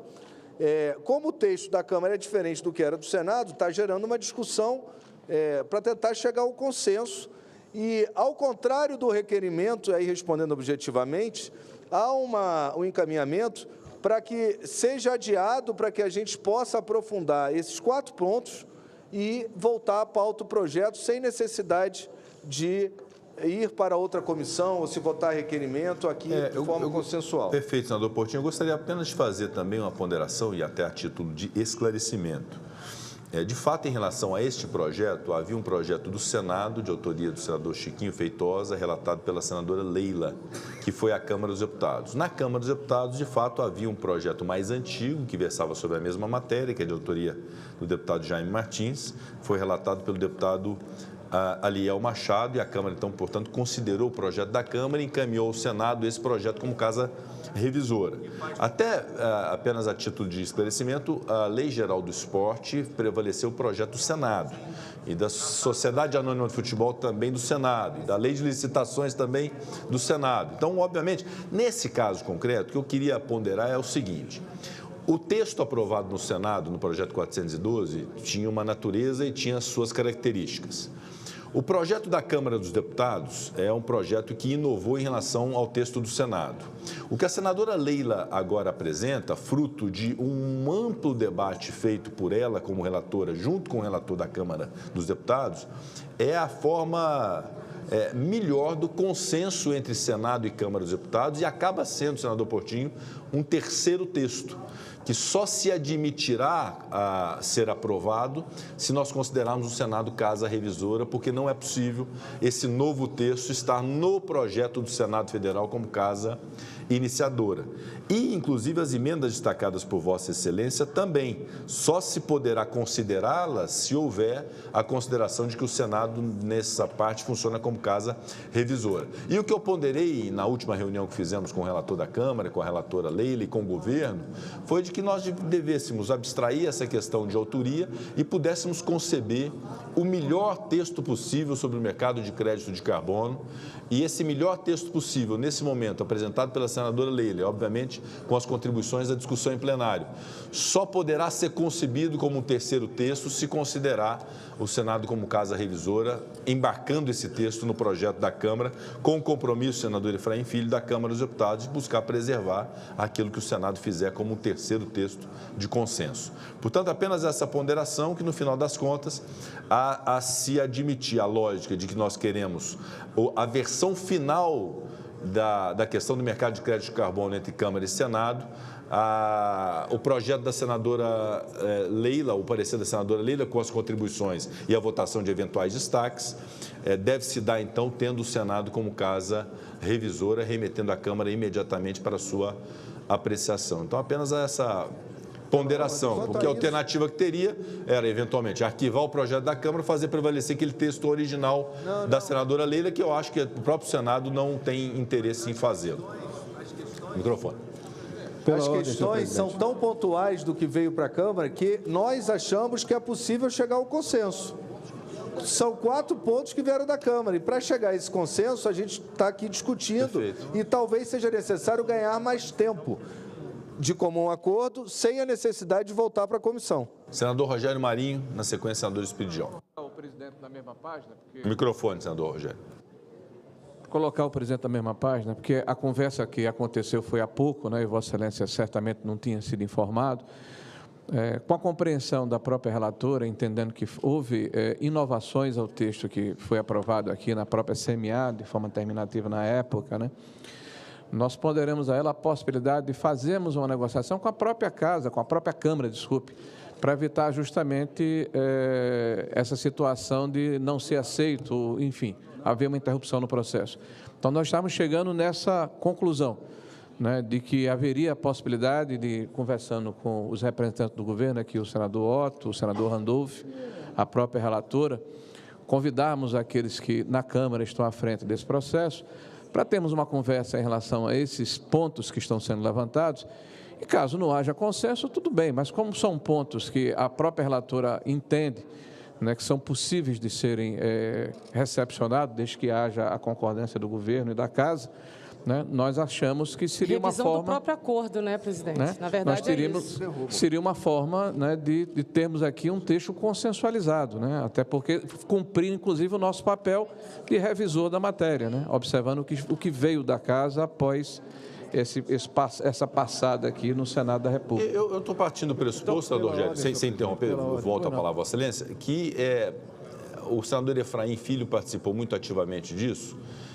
que há, de certo modo, uma concordância da Câmara dos Deputados com a maioria dos pontos do parecer da senadora Leila. Então, nós precisávamos identificar quais são os pontos que não há esse consenso. Sim. Senador Rogério, microfone. São apenas 4 pontos, senhor presidente. Então, se nós tivéssemos esse tempo, né, a votação aconteceria, o requerimento que está sobre a mesa seria imediatamente retirado, né, para que não houvesse a possibilidade da perda da urgência, né, e nós estaríamos aqui na próxima sessão presencial que Vossa Excelência vai convocar, todos nós prontos aqui para votar dentro do seu juízo de valor, sem obstrução, sem interrupção, né, e com a celeridade que a matéria nos pede. Senador Espiridião Amin.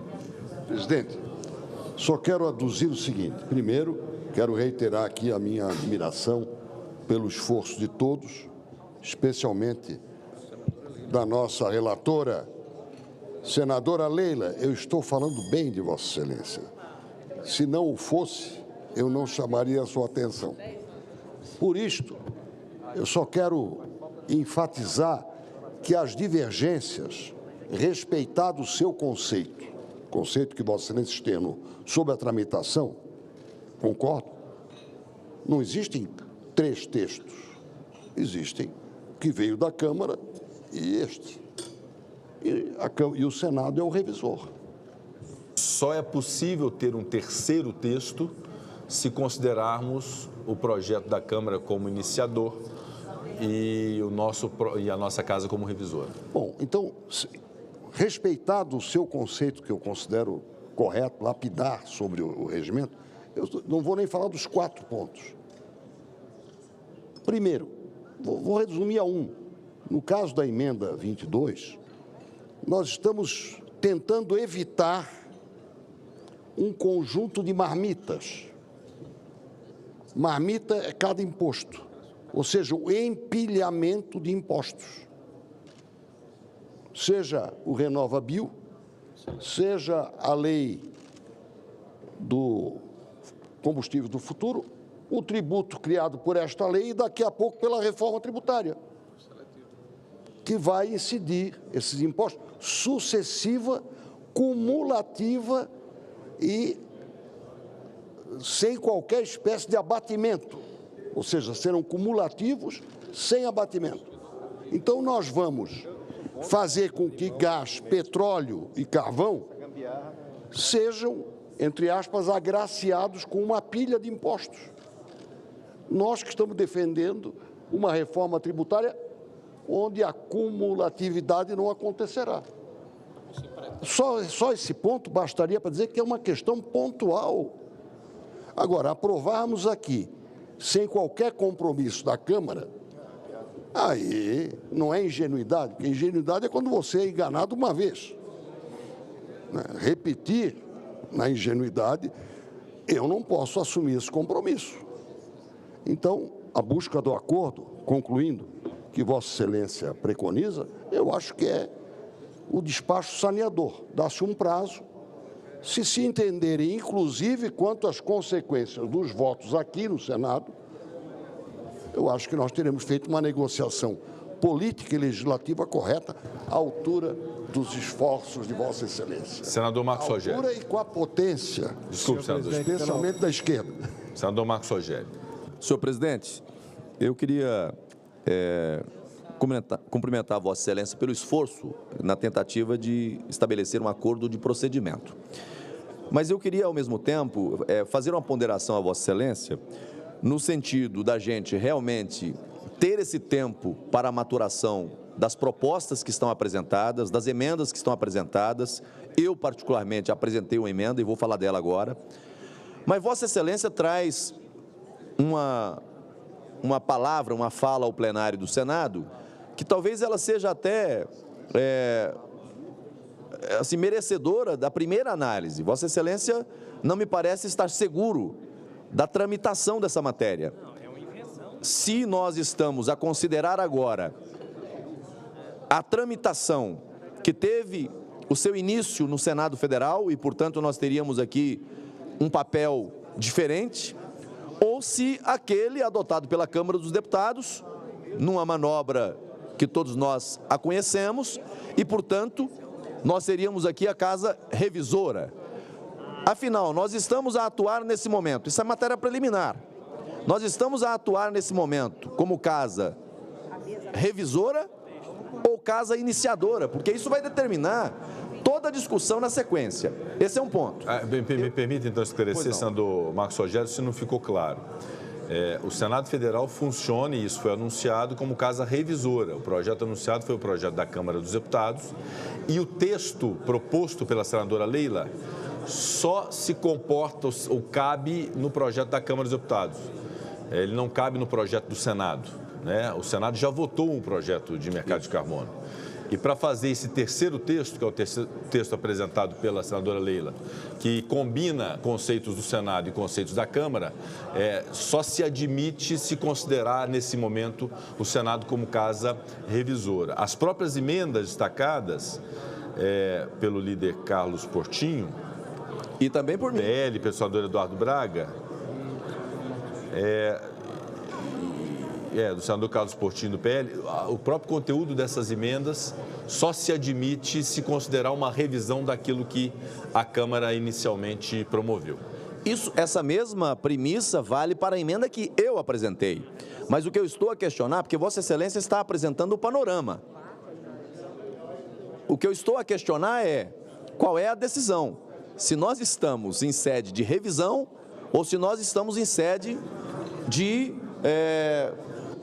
apreciar aquilo que a Câmara fez como casa revisora, porque nesse caso... Para apreciar o que a Câmara fez, nós tínhamos que optar ou pelo texto originalmente votado pelo Senado no 412, ou o texto da Câmara dos Deputados tal como está. Como está inovando e há uma série de conceitos foram trazidos combinando os dois textos, o Senado Federal funciona nesse instante como casa revisora. Ok. Bom, então, a partir dessa fala de Vossa Excelência, então eu queria chamar a atenção para um ponto, porque eu entendo que nós não temos condições de votar essa matéria nesse momento, exceto dentro de um amplo acordo, de um amplo entendimento. Senhor presidente, nós estamos tratando de uma matéria que nasceu no Senado Federal de forma conservadora. Ela tratava do mercado regulado e tratava também do mercado voluntário. A Câmara quis entrar nas especificidades e aí adotou uma série de parâmetros para regular essa questão. E aí eu vou tratar apenas de um ponto. Quando a Câmara entra na questão, por exemplo, do chamado programas jurisdicionais, esse é um modelo que desconsidera por completo o direito de propriedade. Porque você mistura aqui, e aqui é importante quem é da Amazônia brasileira ficar atento, Jaime Campos, porque aqui você mistura áreas públicas e áreas privadas. Faz o combo de todo o ativo ambiental que tem. E aí, quando você delimita o programa, contrata o programa, todos ganham, menos o dono da propriedade, menos o usufrutuário da propriedade. E um detalhe, senhor presidente, essa mesma classificação, não dentro do programa jurisdicional, mas nos outros dois, no caso das áreas, das chamadas comunidades tradicionais, quilombolas e indígenas, que são áreas públicas destinadas, neste caso, o relatório contempla a hipótese de participação naquilo que será derivado como crédito de carbono. Ou seja, 75% para quilombolas, para indígenas e para comunidades tradicionais. Agora, para aquele cidadão que comprou a área, pagou por ela, preservou a mata, cuida dela, é o legítimo possuidor ou usufrutuário, esse, dentro desse programa, dos programas jurisdicionais, esse não tem direito à participação no resultado aferido do crédito de carbono. Ou seja, isso aqui, senhor presidente, é uma espécie de confisco. Isso é uma espécie de confisco. Como é que eu vou aceitar como proprietário? Ah, mas tem agora o direito de escusa.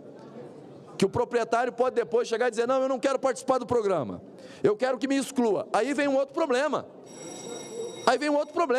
Porque nós estamos a tratar de uma matéria do campo do direito chamado direito difuso.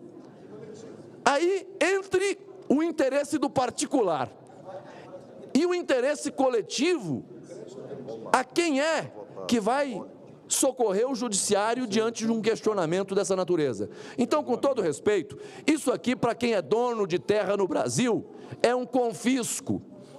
E há um consórcio dos estados, ou que, sabendo o que estão fazendo, ou apenas fazendo de conta de que não sabe, estão deixando a coisa fluir naturalmente. Eu não posso aceitar, falando pelo meu estado de Rondônia, que seja o governo do estado, ou seja o governo federal, vá confiscar os frutos desse ativo ambiental, que é de quem é legítimo possuidor da propriedade. Senador Marcos, eu gostaria de fazer um pedido aos senhores senadores e às senhoras senadoras. Para nós circunscrevermos o nosso debate, é uma questão de procedimento, se votamos hoje ou se não votamos hoje. A questão de mérito, no momento da discussão, cada qual vai expor o seu ponto de vista em relação ao mérito, vai ter oportunidade de votar em relação ao texto base, em relação aos destaques. Portanto, há ponderação, líder Otto Alencar. O senador Alessandro Vieira, na sequência, falará também, o senador Efraim Filho vai falar. Há ponderação da oposição em relação a essa questão da votação na data de hoje, um pedido de mais tempo. Então, nós vamos ouvir o governo, ouvir a relatora, ouvir o senador Alessandro, o senador Efraim, para darmos o melhor encaminhamento em relação a essa matéria. Líder Otto Alencar. Senhor presidente, eu estou pedindo questão de ordem já há algum tempo, quando Vossa Excelência permitir. E eu estou observando exatamente a ordem do pedido de cada um, e Vossa Excelência é logo depois do senador Otto Alencar. Eu abro mão para o senador Alessandro Vieira. O senador Alessandro tem a palavra. Microfone. A questão de ordem, senhor presidente, precede essa discussão toda.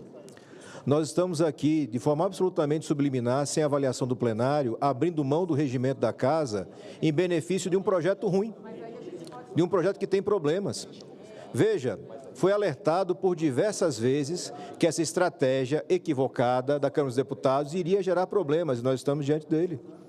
O projeto do Senado antecede o projeto da Câmara dos Deputados. Não há como o Senado se considerar casa revisora. Não há como. A não ser numa liberalidade que, com todo respeito, não se justifica. Porque, ao abrir essa exceção, duas coisas acontecem. A primeira delas é o rebaixamento do Senado. Nós nos colocamos deliberadamente abaixo da Câmara dos Deputados, quando não é o caso, somos casas iguais.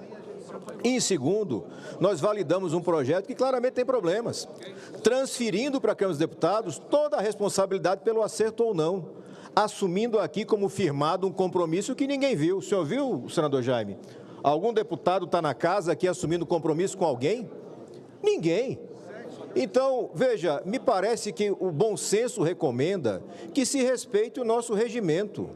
Essa é a casa originária do projeto. O projeto aprovado pelo Senado é melhor do que esse projeto aprovado pela Câmara dos Deputados. O projeto aprovado pelo Senado é equilibrado, conservador e garante que você tenha o resultado desejado. Então, peço ponderação da Casa para que ele não faça um gesto de praticidade, suposta praticidade, mas o regimento não foi inventado ao léu. Quando se criou o sistema bicameral, não se criou por conforto ou por comodidade, se criou por um equilíbrio. Quando uma casa inicia o processo e tem o projeto aprovado, ela tem precedência. Isso é básico constitucional. E vamos rasgar isso para ter um projeto levado de problemas. Então, eu peço o bom senso da Casa e, se votar o projeto, que se vote o projeto originário do Senado da República. Perfeito. Fica registrado, senador Alessandro, apenas também o esclarecimento de que o projeto da Câmara dos Deputados é um projeto mais antigo que o projeto do Senado Federal. E que, de fato, o Senado votou primeiro a matéria e, pelo regimento do Senado, deveria ser o projeto prioritário. No entanto, a Câmara dos Deputados fez uma alteração no seu regimento em que faz prevalecer o projeto mais antigo. antigo e não o primeiro que foi votado. Então, há, a princípio, uma observância em relação ao regimento da Câmara. Mas, nesse caso, abstraída, e eu compreendi Vossa Excelência na questão... Me perdoe a interrupção e agradeço pela tolerância de Vossa Excelência, mas não. A Câmara dos Deputados computa o tempo do projeto pela data de chegada na casa. Então, jamais teremos um projeto mais antigo do Senado. Jamais. Porque conta a data de chegada lá. Então, se eu aprovar aqui hoje, e hoje for protocolado lá um projeto, de lá vai ser mais antigo. Isso não faz nenhum sentido, presidente. Não, porque, na verdade, o Senado Federal, em diversas vezes, também fez prevalecer projetos do Senado, não obstante a Câmara tivesse votado primeiro. Então, isso já aconteceu também no âmbito do Senado, sejamos justos. Eu citei alguns exemplos da Sociedade Anônima do Futebol, da Lei de Licitações e, agora, mais recentemente, da Lei Geral do Esporte. Mas, enfim, eu acho que, senador Alessandro, Vossa Excelência, eu não retiro a razão de Vossa Excelência, do ponto de vista de um defeito que existe hoje no regimento da Câmara, que suprimiu essa preferência dos projetos do Senado quando eles tenham sido primeiramente votados. E acho que, de nossa parte, o caminho será alterar também o nosso regimento para não dar preferência aos da Câmara, para estabelecer uma simetria entre Câmara e Senado em relação a isso, se a Câmara não restabelecer esse comando regimental. O fato é que, neste caso concreto, nós temos o confronto de um projeto do Senado, originalmente votado no PL 412, o projeto da Câmara, que foi votado a partir desse projeto do deputado Jaime Martins, e agora um trabalho que foi feito pelas duas casas que chega à conclusão de que há um terceiro texto que combina conceitos do Senado, combina conceitos da Câmara, há inovações em relação aos dois textos, e isso só se admite no âmbito de um projeto que tem o Senado como casa revisor. Então, na praticidade que Vossa Excelência disse, de fato existe nesse caso. O que nós estamos compreendendo é que há o amadurecimento que faz surgir um terceiro texto, que é o terceiro texto que combina os melhores conceitos do que foi votado no Senado, do que foi votado na Câmara e com novidades que estão materializadas no projeto da senadora Leila Barros, que eventualmente pode fazer desse novo parecer da senadora Leila Barros um projeto melhor do que foi votado na Câmara, melhor do que foi votado originalmente no Senado. Portanto, esse pragmatismo, essa praticidade, que não afronta necessariamente o regimento, mas que faz com que possamos conceber uma legislação sobre mercado de crédito de carbono a partir dos melhores conceitos possíveis. Apenas abusando da sua boa vontade, presidente, e já encerrando minha fala, o próprio regimento comum das casas diz que a precedência é de quem primeiro chega à revisão. Então, não estamos só rasgando o regimento do Senado, estamos também rasgando o regimento comum, só para deixar registrado nos autos. Com a palavra, líder Otto Alencar. Uma conversa com os líderes da oposição, o senador Portinho, o senador Rogério Marinho, e o requerimento que está posto aí para terminar a urgência, eles combinaram de retirar o requerimento e ter um entendimento com a senadora Leila para ajustar dois pontos e me pediram o tempo até 19 horas para votarmos essa matéria, que é de interesse do Brasil, não é de interesse de governo. E essa matéria está muito madura, ela já tramitou aqui na casa antes, voltou.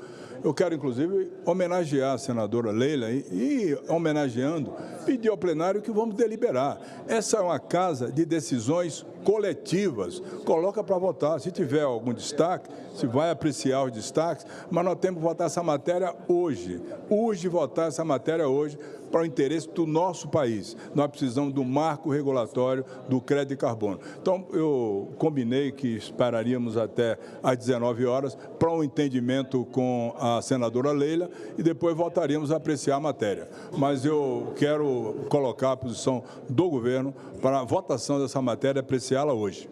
Presidente, se Vossa Excelência me permite, só em complemento, nada mais do que um minuto. São 4 destaques que os colegas de oposição aqui apresentam. Dos 4, 2 já acordo, sem problemas, da parte do governo para ser incorporado pela senadora Leila, nossa relatora. Nos outros 2, é possível construirmos um entendimento. Só para reiterar os termos do líder Otto, nós suspendemos até às 19 horas e 15 minutos, que é o tempo que buscamos isso, e votaríamos o tema. Obrigado, senador Rodolfo. Senador Efraim Filho.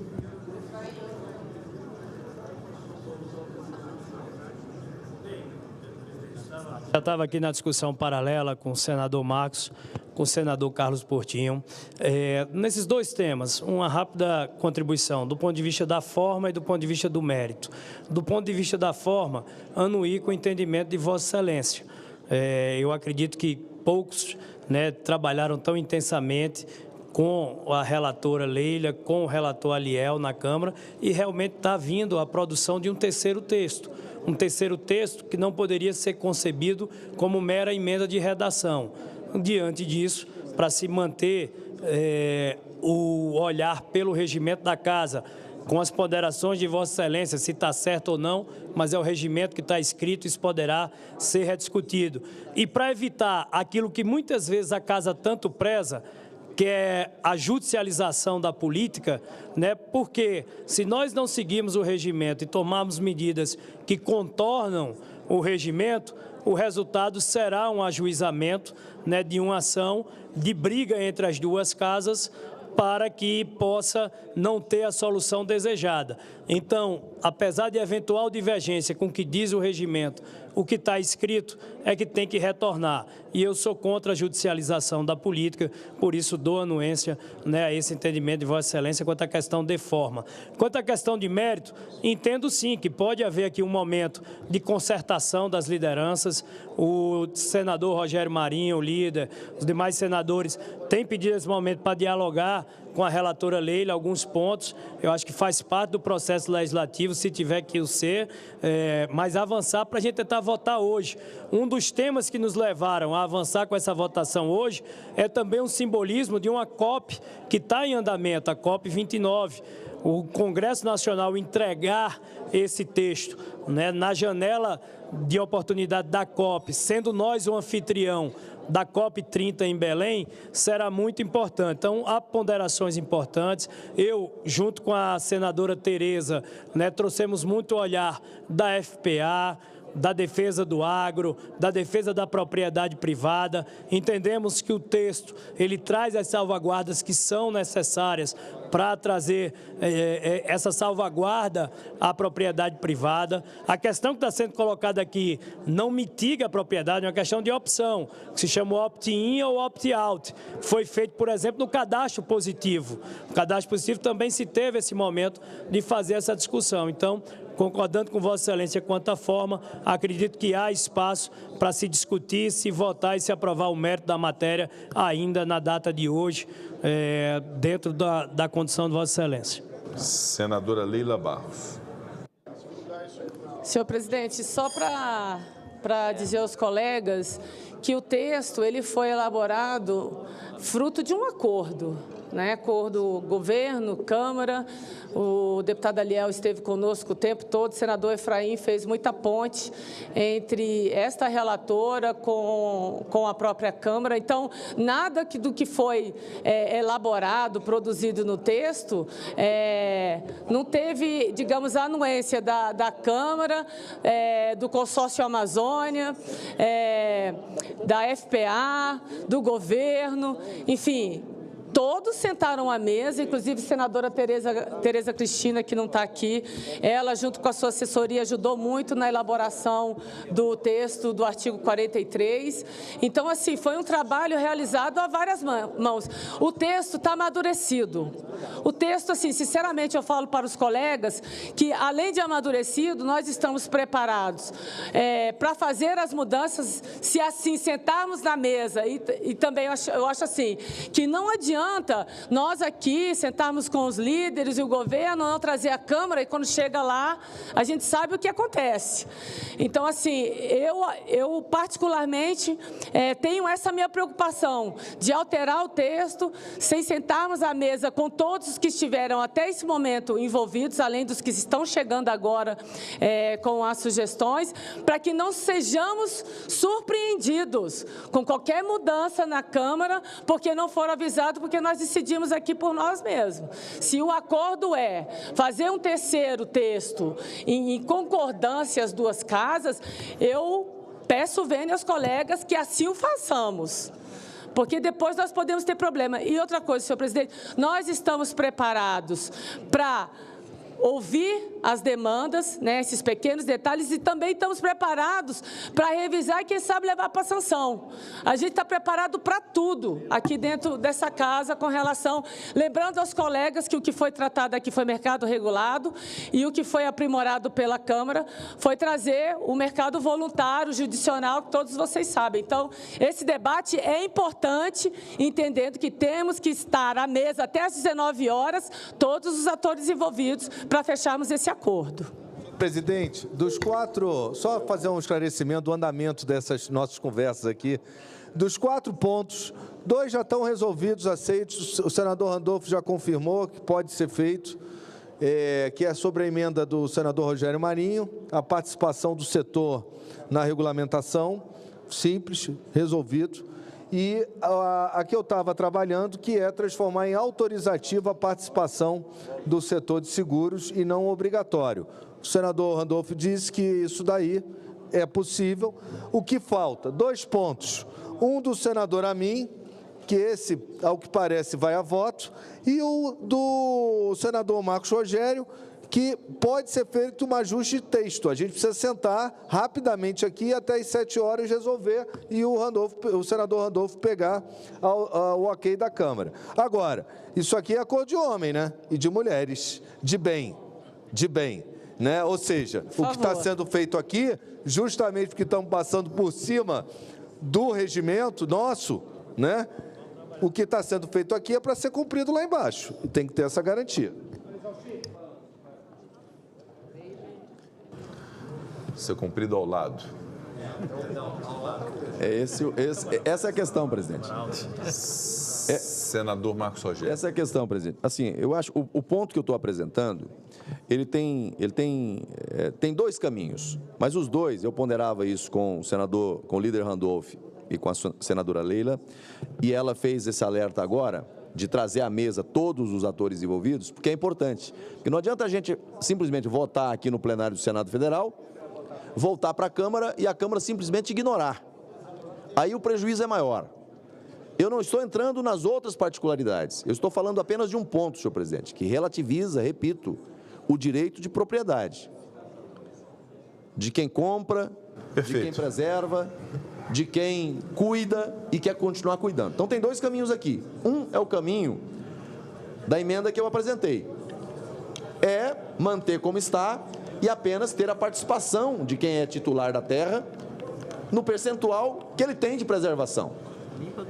O outro caminho é a inversão do ônus, que hoje, com as ressalvas, com as salvaguardas, que inclusive faço menção aqui, a nossa líder, ministra Tereza Cristina, ajudou a construir o entendimento, com as salvaguardas que ela colocou, tem a possibilidade do direito de escusa. Ou seja, o produtor, o proprietário chegar e dizer, olha, eu não quero participar, eu quero sair fora disso. Não, isso já tinha, mas... Eu tenho uma preocupação com relação a esse ponto, porque nós estamos tratando de matéria de direito difuso. Então, a matéria mais segura para nós seria essa que dá participação, assim como acontece com quem está nas comunidades tradicionais, quilombolas e indígenas, já contemplaram lá com 75%, você dá para o titular de propriedade privada. O inverso também se aplicaria, que aí seria o ônus de quem está fazendo o projeto consultar o dono da terra se ele quer participar ou não. Perfeito. É uma questão de mérito, uma vez mais. Eu quero fazer, senador Otto Alencar, senador Efraim, a nossa relatora, senadora Leila, e os líderes de oposição. Eu considero que a importância de trazermos a discussão, tanto o governo quanto o deputado Aliel Machado, da Câmara dos Deputados, eu considero relevante, de modo que eu gostaria de fazer uma proposta na linha da sabedoria maranhense do senador Everton, que diz que nada é melhor que um dia após o outro e uma noite no meio. Que nós possamos, então, ao invés de ficarmos premidos pelas circunstâncias de horas e aguardarmos aí o desfecho, nós temos a noite de hoje e amanhã de amanhã e votarmos, antecipando a ordem do dia de 16 para 14 horas, votarmos o projeto de mercado de crédito de carbono às 14 horas de amanhã e às 16 horas o projeto de lei complementar das emendas que vieram da Câmara dos Deputados. Nós vamos precisar apreciar também amanhã. E com isso teria o tempo mais alongado, noite adentro, para que a liderança do governo trouxesse também representantes do governo, o senador Efraim Filho cuidasse de tratar também na Câmara dos Deputados, como fez até aqui, em relação ao encaminhamento da composição. Porque pode-se chegar à conclusão que o mérito da emenda não é possível ter acordo, então vamos para a votação e cada um vota da forma como bem pretender, mas que se dê tempo necessário para esse amadurecimento, para que amanhã não haja o apontamento de que se votou a partir da premissa de um acordo que não se deu tempo de celebrar. Então, essa é a proposta, a princípio, da presidência, para que tenhamos, então... Suspender. Não, poderia... Porque desde o dia que... quando o senhor adiou, nós tínhamos até... Então, posso suspender a sessão? Passou para 35, 51, então nós temos que suspender, porque Perfeito. não tem mais o que debater. Podemos suspender a sessão com a previsão de retomada às 14 horas de amanhã. E nas 16 horas abrimos uma outra sessão. Do ponto de vista regimental, suspender a sessão não impede a apresentação de emendas. Então, ou Vossa Excelência encerra a discussão, se que não entende que é o caso, só suspender, não regimento não, suspender não. Senhor presidente. Não, encerrar a discussão não posso. Ela é permitida até o encerramento da discussão. Senhor presidente. Para encerrar a discussão, precisaria ter a leitura do parecer, aí nós fazemos a discussão, todo mundo tem o direito de discutir. Eu acho melhor suspendermos e retomarmos o anúncio do item com a leitura do parecer, a discussão da matéria, tão logo haja a oportunidade dessa definição. Perfeito, e fica permitida a apresentação de emendas. Não tem como ser diferente, Leila, é regimento. Faço um apelo ao senhor para que nos dê um tempo aí, pelo menos uma horinha, para que a gente possa sentar, chamar, quem sabe, os representantes. Pedir ao governo ajuda, apelo ao governo aí a todos, para que a gente possa sentar com os representantes da Câmara, quem sabe o próprio relator, o Aliel, na liderança do governo. Não, perfeito. Eu acho que se uma hora for suficiente para o acordo, está feito o acordo, nós votamos amanhã, por acordo. Senhor presidente, permita só. Dificilmente discordo de Vossa Excelência. Mas, nesse caso, eu devo discordar, até porque isso já foi exaustivamente debatido. Todos os membros da oposição, os líderes, tiveram oportunidade de conversar com a senadora Leila, de saber o que era que estava sendo escrito no parecer dela. Portanto, ao meu ver, nós devíamos votar a matéria hoje. Eu acredito que, como repetindo essa casa de decisão coletiva, nós podemos votar a matéria, se vota depois os destaques. Os dois destaques ficaram aí pendentes. Ou então, presidente, se for para votar amanhã às 14 horas, que se vote, mesmo não tendo acordo, e depois vote os destaques. É porque há um requerimento, senador. Não pode se repetir amanhã o que está acontecendo hoje. Esse é o compromisso. Na verdade, essa proposta advém do fato de que há um requerimento que precede toda a discussão, que é o requerimento de extinção da urgência. Então vamos botar o requerimento para votar agora e derrubar o requerimento.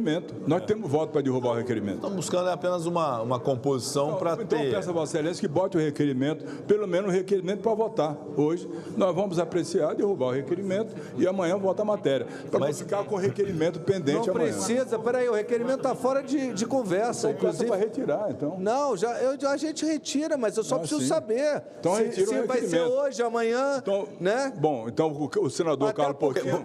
O requerimento de extinção da urgência era para que se desse tempo para a oposição ser ouvida em relação ao mérito. Como nós estamos conferindo o tempo, não haverá mais o requerimento de extinção. Então, o senador Carlos Portinho está retirando o requerimento. Diante da retirada do requerimento, eu concordo votar a matéria amanhã, se votando a matéria e depois o destaque. Se não houver acordo, votar o destaque, mas se vota amanhã às 14 horas. Perfeitamente. Eu vou concordar com Vossa Excelência. Perfeito. É exatamente isso em função desse requerimento. Agradeço ao senador Carlos Portinho pela retirada do requerimento. Então, amanhã, às 14 horas, nós retomamos essa mesma sessão que será suspensa em instantes. Senador Jaime Campos. Presidente, esse é a melhor proposta que o senhor fez, não existe. Vamos parar, suspender e voltarmos a discutir essa matéria amanhã. Primeiro, eu particularmente já fui contemplado, a minha emenda que eu fiz, a senadora Leila acatou. Entretanto, tem essa questão que foi levantada, a questão de ordem para o senador Marco Rogério, ela tem fundamento. Na medida que a questão jurisdicional, os estados, tanto os estados como a própria federação, só levam vantagem. E eu fiz uma pergunta aqui para o Marco Rogério, só dar um alerta aqui para o nosso líder, senador Otto Alencar. É questão, vamos imaginar aqui, o Estado está abocanhando praticamente tudo. Mas eu pergunto, se houver um incêndio nessa área, que é do senador Jaime Campos, ou do Otto, de quem quer que seja, quem vai se responsabilizar?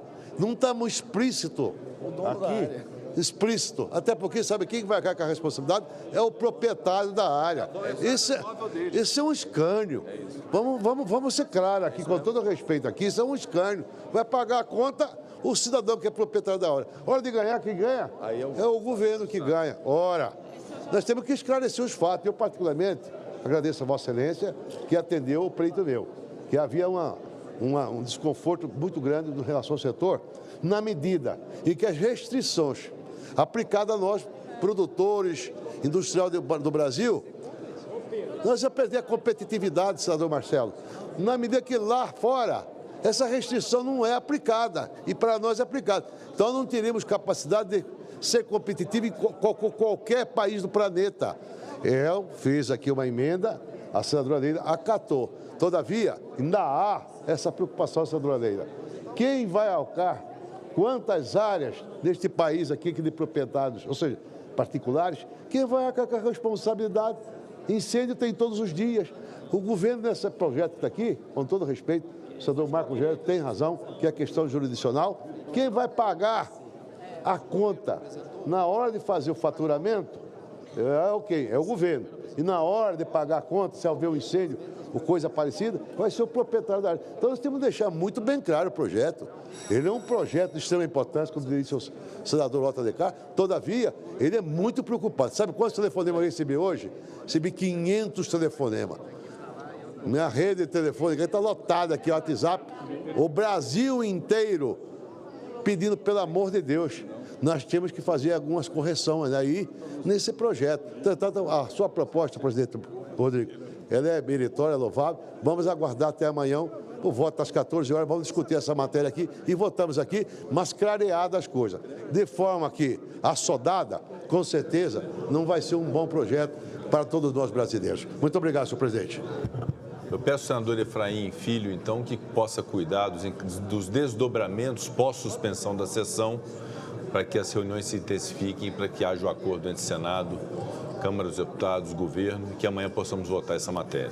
Senhor presidente, pela ordem, senhor presidente. Missão dada, senador missão cumprida. Fabiano presidente. Contarato. Eu só queria fazer, senhor presidente, só queria fazer um registro, que eu estou aqui com a professora Larissa, e o professor Amarilson, o professor Marcel, do Centro Estadual Integrado de Educação Rural de Boa Esperança. Senhor presidente, eu tenho muito orgulho, a educação pública de qualidade do meu interior do estado do Espírito Santo, de Boa Esperança, no Espírito Santo, que está aqui fazendo a apresentação do projeto Educação, Quilombo e Agroecologia, a produção do óleo de dendê como demarcador de territorialidade quilombola. Então, eu estou aqui só fazendo registro, agradecendo aos professores e aos alunos que aqui estão, na certeza de que nós podemos, sim, sempre está contribuindo para a educação pública de qualidade. Queria fazer um apelo, senhor presidente, que eu pedi ao segurança aqui para deixar os alunos de ensino médio. É claro que eles não estão de paletó e gravata, mas, pelo amor de Deus, é bom senso, né? Só queria aqui registrar a presença e, por gentileza, professor, alunos, por gentileza, pode vir aqui, por favor. Senhor presidente.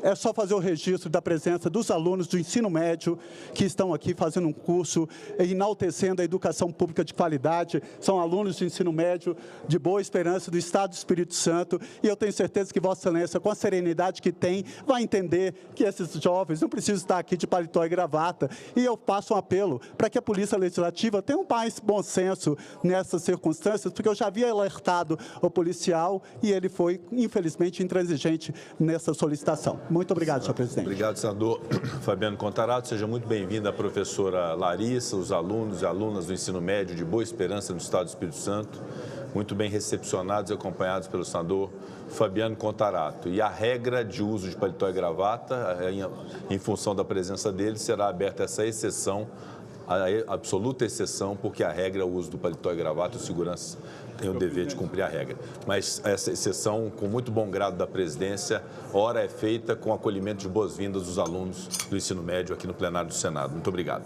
Senador Otto Alencar. Senhor presidente, eu havia comentado com Vossa Excelência a respeito do projeto 143/2024 sobre cooperativas de seguro. Eu apresentei um requerimento de urgência que está sobre a mesa. Pediria a Vossa Excelência que, se pudesse, colocasse em votação esse requerimento para apreciação dessa matéria. Fica o requerimento acolhido, senador Otto Alencar. Vamos submeter. Podemos votar na reabertura da sessão para que haja a preparação do...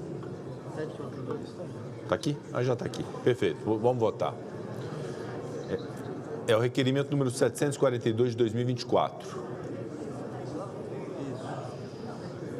Solicita urgência para o projeto de lei complementar número 143 de 2024, que altera o Decreto-Lei 73 de 1966 para dispor sobre as sociedades cooperativas de seguros, as operações de proteção patrimonial mutualista, bem como sobre o termo de compromisso e o processo administrativo sancionador no âmbito da Superintendência de Seguros Privados, SUSEP, e da outras providências. Votação do requerimento. As senadoras e os senadores que o aprovam permaneçam como se encontram. Aprovado o requerimento. Será cumprida a deliberação do plenário. Suspender. A presente...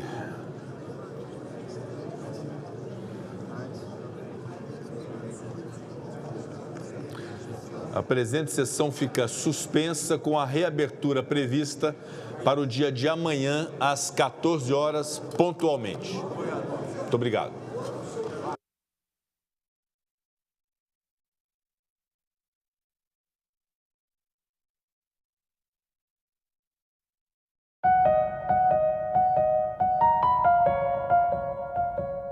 O que explica essa desigualdade? O que há na nossa estrutura social e política que explica isso? Não está invisível, mas Brasil nega. É a herança da escravidão. Brasil teve milhões de escravos, mas foi o último país no mundo, nas Américas, em abolir a escravidão. Agenda Econômica. Hoje, 20h, aqui na TV Senado. A Anistia Internacional, todo ano, ela escolhe um preso como um preso símbolo de um ano de campanha. E eu tinha sido escolhido. Então, havia uma campanha intensa no mundo em relação ao meu caso, que incomodava o governo brasileiro. Nós chegamos a receber a visita de uma pessoa da Anistia Internacional, já na fase final. Embora as minhas informações fossem muito precárias, né? De alguma maneira, não lembro exatamente como, eu soube que tinha sido escolhido preso do ano. Entendeu? Foi um certo sinal de vida, entendeu?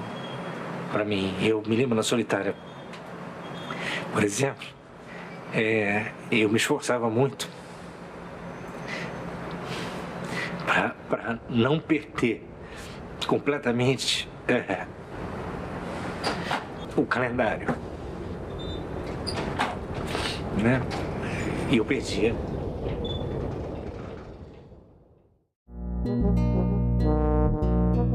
Agora é lei. Foi aprovada a Política Nacional de Prevenção e Combate ao Abuso e Exploração Sexual da Criança e do Adolescente. Estão previstas medidas como combate ao bullying e ao cyberbullying, além da definição da pornografia infantil e do incentivo à automutilação como crimes hediondos. O Senado votou, agora é lei.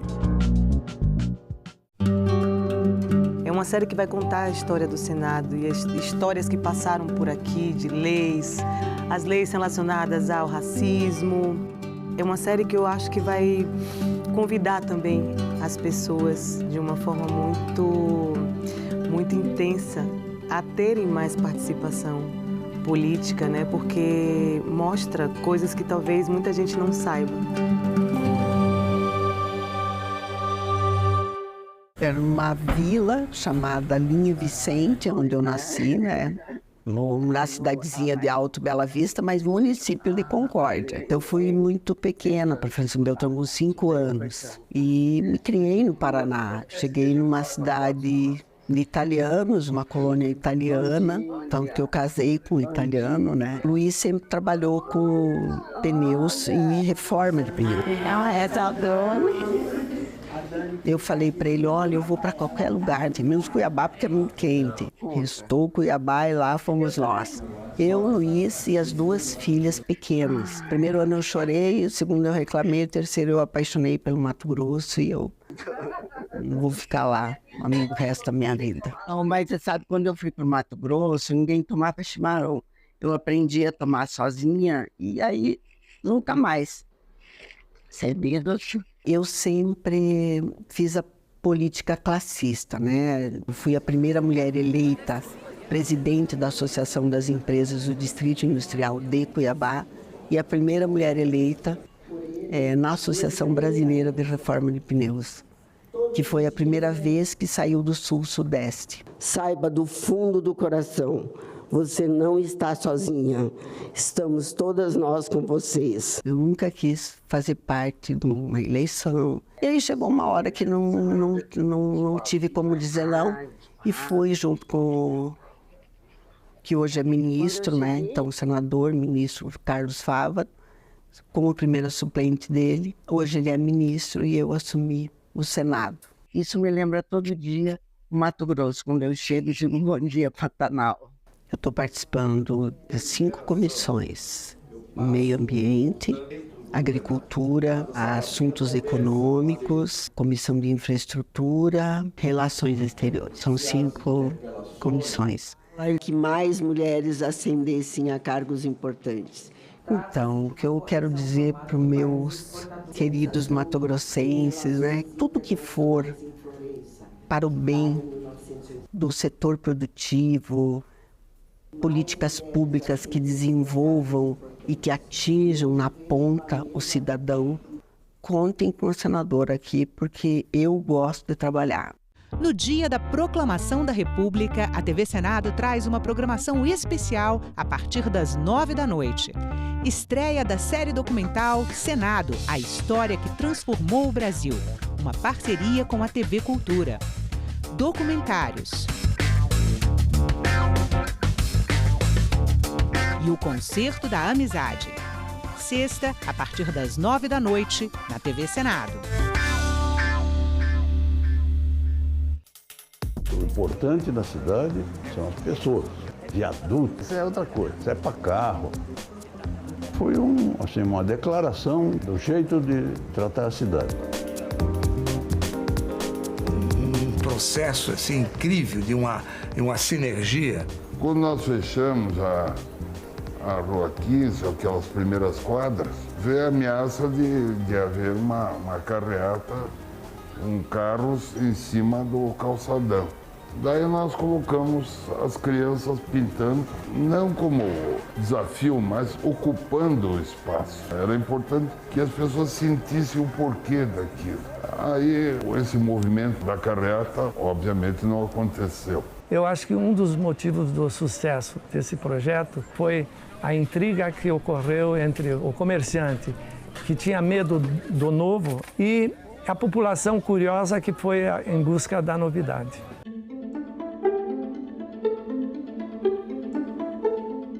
A violência contra a mulher no Brasil segue, infelizmente, números alarmantes, com recordes. Em 2023, o número de casos disparou para quase 260 mil, exatamente 258.941. Aumento de 9,8% em comparação a 2022, 258 mil, viu? A mobilização é fazer com que nós possamos chegar efetivamente no que foi o que o Betinho fez na década de 80 e 90 com Fome Zero.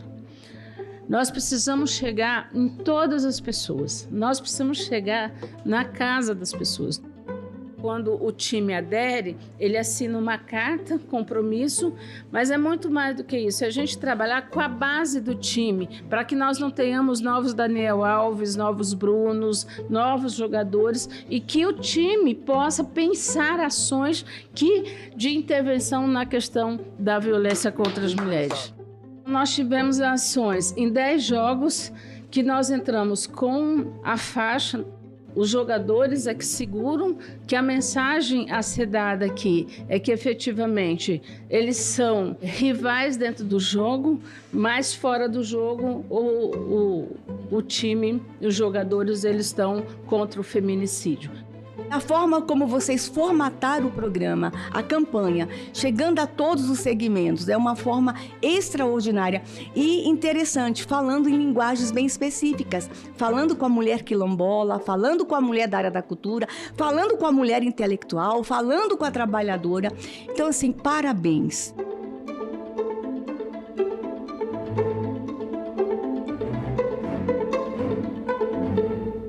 Transtornos alimentares, bulimia, anorexia, compulsão. Um corpo em sofrimento. Nós temos relatos aqui de pacientes que sofrem bullying na escola, não só dos colegas, mas também de professores. O paciente com transtorno alimentar é um paciente que está em sofrimento. 15 a 20% dos nossos pacientes com anorexia nervosa grave morrem em função da sua doença. Em Discussão, nesta quinta, 20h, aqui na TV Senado. Meu nome é Felipe Figueiredo, sou professor de História, podcaster e youtuber e estou aqui para falar um pouco com vocês sobre a participação brasileira nas duas guerras mundiais. A participação brasileira nesses conflitos, é claro que envolveu muitas decisões políticas e diplomáticas, mas também teve a participação de um importante senador da República, senador Rui Barbosa. Impressionante ele, né? É interessante como ele tem acesso ao presidente da época, ele era um dos principais conselheiros do presidente. Isso, ele era um homem muito próximo ao Venceslau Braz, né, que foi era o presidente brasileiro no período que o Brasil entra na Primeira Guerra Mundial, e ele vai ser o proponente da entrada do Brasil na guerra do lado da Entente, né, França, Reino Unido, Estados Unidos, pensando na futura ordem internacional que viria a ser construída depois do conflito. Aí, muito tempo depois, vem a Segunda Guerra, mas continua a Alemanha como protagonista. Ela, de novo, afunda navios brasileiros e aí fica difícil a neutralidade. A Alemanha comprava muito café, muito algodão do Brasil. Em 1938, a Alemanha foi o maior destino de exportações brasileiros, né, o ano anterior da guerra. E a gente não pode desvincular, né, a participação brasileira na Segunda Guerra Mundial do acordo feito com o governo dos Estados Unidos, o governo Roosevelt, do uso de bases no território brasileiro e a construção da siderúrgica nacional. Depois da guerra, né, nós temos um momento de euforia muito grande na política nacional, na sociedade brasileira, né, nós temos o retorno desses veteranos de guerra e ganha muita força ali a ideia de, olha só, nós estamos lutando contra regimes autoritários fora do Brasil, mas nós temos um regime autoritário aqui dentro. Decisões políticas e diplomáticas marcaram as participações brasileiras antes, durante e depois das duas grandes guerras. Senado, 200 anos.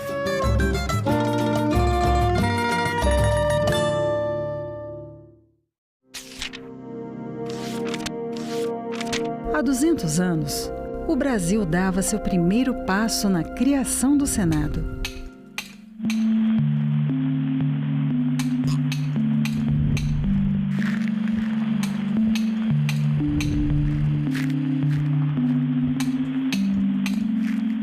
E começava a pavimentar o caminho para uma democracia representativa.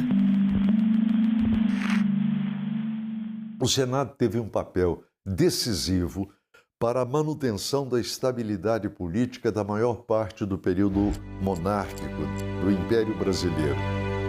O maior desafio do Brasil era a manutenção da integridade territorial do país.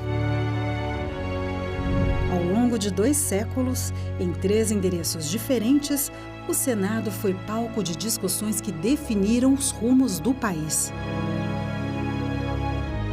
O Senado está presente em todas as decisões que culminam com a aprovação de leis que vão ser decisivas para o andamento da vida brasileira ao longo do século XIX. O Senado participou dos debates e da votação das chamadas leis abolicionistas. E o Senado teve muita importância na resolução de conflitos. Ao longo de toda a República, todas as grandes crises políticas que aconteceram no Brasil foram resolvidas no Parlamento. E quando o Parlamento não conseguiu resolvê-las, houve a ruptura. Fundamental para a estabilidade política do Brasil, o Senado promoveu o debate, aprovou leis transformadoras, aboliu injustiças, conquistou direitos, atravessou crises, foi calado, fiscalizou, investigou, julgou, reformou, inovou. O conceito de democracia que nós temos hoje não existia no século XIX. Nas últimas décadas, o Senado começa a se transformar, porque ele passa a contar com pessoas que estão mais diretamente ligadas às condições gerais da população brasileira. Ela não deixa de ser representativa, mas vai tentando ser cada vez mais participativa.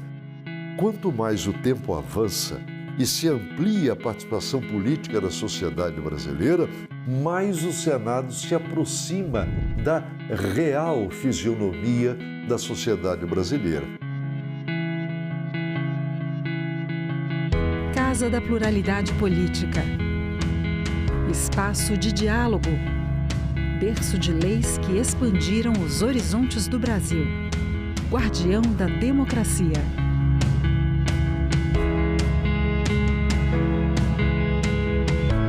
Senado Federal. 200 anos de história.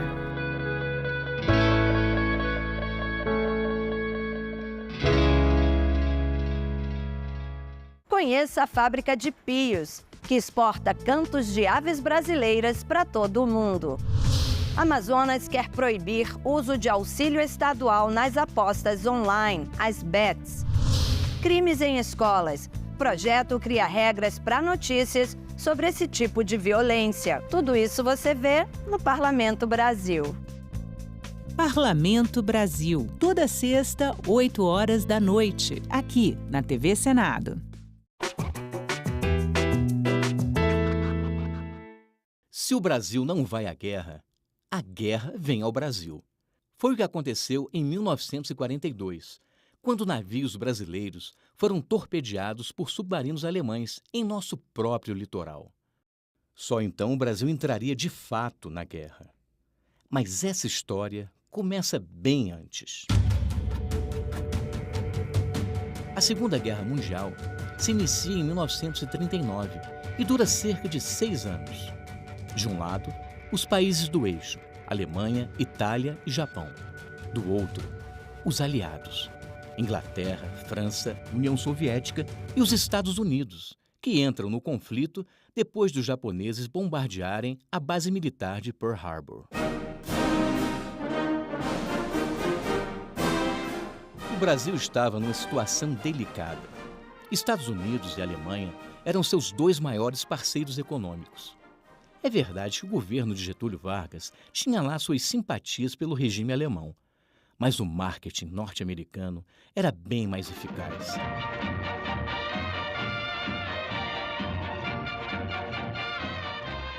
A política de boa vizinhança exaltava a cultura brasileira e incentivava celebridades do cinema a visitar e trabalhar no Brasil, o que gerava uma forte empatia popular. Além disso, o dinheiro falou mais alto. Os norte-americanos financiaram a construção da Companhia Siderúrgica Nacional e o Brasil, em troca, permitiu a instalação de uma base militar no Rio Grande do Norte. Em janeiro de 1942, o chanceler brasileiro Oswaldo Aranha anuncia o rompimento das relações diplomáticas com a Alemanha. A partir daí, vários navios brasileiros que levavam mercadorias para os Estados Unidos são atacados, com base em informações de uma rede de espiões infiltrada no Brasil. Um sentimento antinazista começa a tomar conta dos brasileiros, reforçado pelo sucesso do filme O Grande Ditador, no qual Chaplin faz uma sátira impagável a Hitler. Mas o pior ainda estava por vir. 15 de agosto, 19 horas. os passageiros do navio brasileiro Baipendi são surpreendidos em pleno jantar por 2 torpedos disparados pelo submarino alemão U-507. Das 306 pessoas a bordo, apenas 36 sobrevivem. A maioria num pequeno barco à deriva na escuridão. 2 horas depois, eles avistam um clarão no horizonte. Era o navio Araraquara, também destruído pelo submarino alemão. Mais 131 mortos.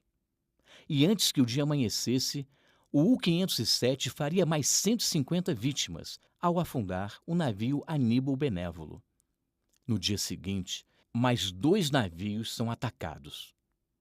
A reação é quase imediata.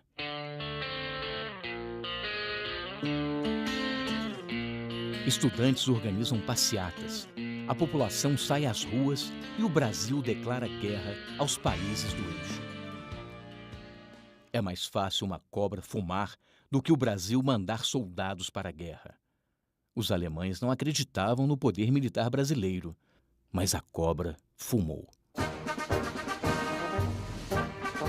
Em setembro de 1944, 25 mil pracinhas da Força Expedicionária Brasileira se juntam aos aliados na Itália, vencem importantes batalhas e capturam mais de 20 mil soldados inimigos. Com a vitória dos aliados na guerra, a população pressiona e o Brasil ganha um imenso presente: a volta das eleições diretas para presidente e para o legislativo.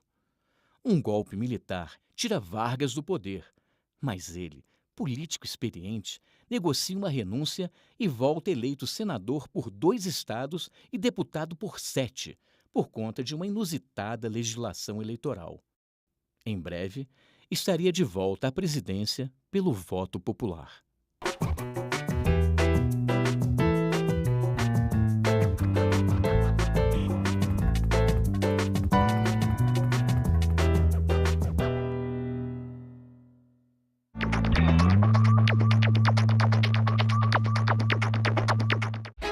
Nós devemos sempre ter como princípio o conceito de cidadania plena. Cidadania e direitos humanos não apenas melhora a qualidade de vida, mas também fortalece a democracia e a justiça social em todo o país. A cooperação e o respeito ao próximo nos unem e são fundamentais para ampliar o capital humano e permitir a plena cidadania. Nós vamos trabalhar tecnicamente, mas mais do que isso, humanamente, olhando para o cidadão, exigindo para ele dignidade, respeito e cidadania. O Brasil está reencontrando nos últimos meses o caminho do crescimento com cidadania e igualdade social. Ser cidadão não é apenas viver em sociedade, mas transformar. TV Senado. Democracia todo dia.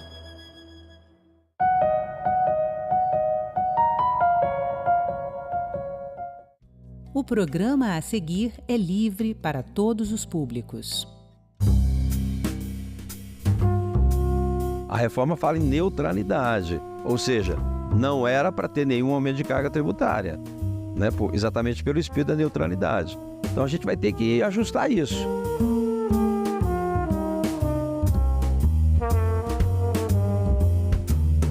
Esse ajuste vai caber ao Congresso?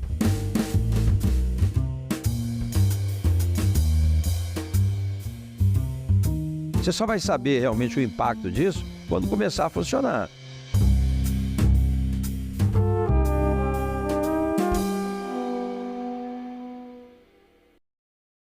Seja bem-vindo, senador Isalci. Obrigada pela presença. Eu que agradeço. Senador, o senhor está no comando do grupo de trabalho da Comissão de Assuntos Econômicos dedicado à regulamentação da reforma tributária. A reforma ela já foi aprovada, promulgada e ela tramita na Comissão de Constituição e Justiça.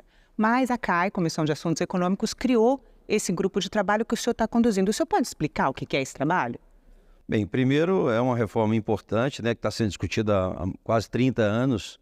Eu mesmo fui deputado por 3 mandatos e já debati a reforma na Câmara e conseguimos aprovar. Evidente que a proposta ela está maravilhosa em termos acadêmicos, em termos teóricos, é muito bacana. Se realmente funcionar do jeito que estava lá, a coisa vai funcionar perfeitamente. Agora, tem muito ajuste para ser feito. É evidente que a CAI, que é a Comissão de Assuntos Econômicos, é a comissão adequada para tratar dessa matéria.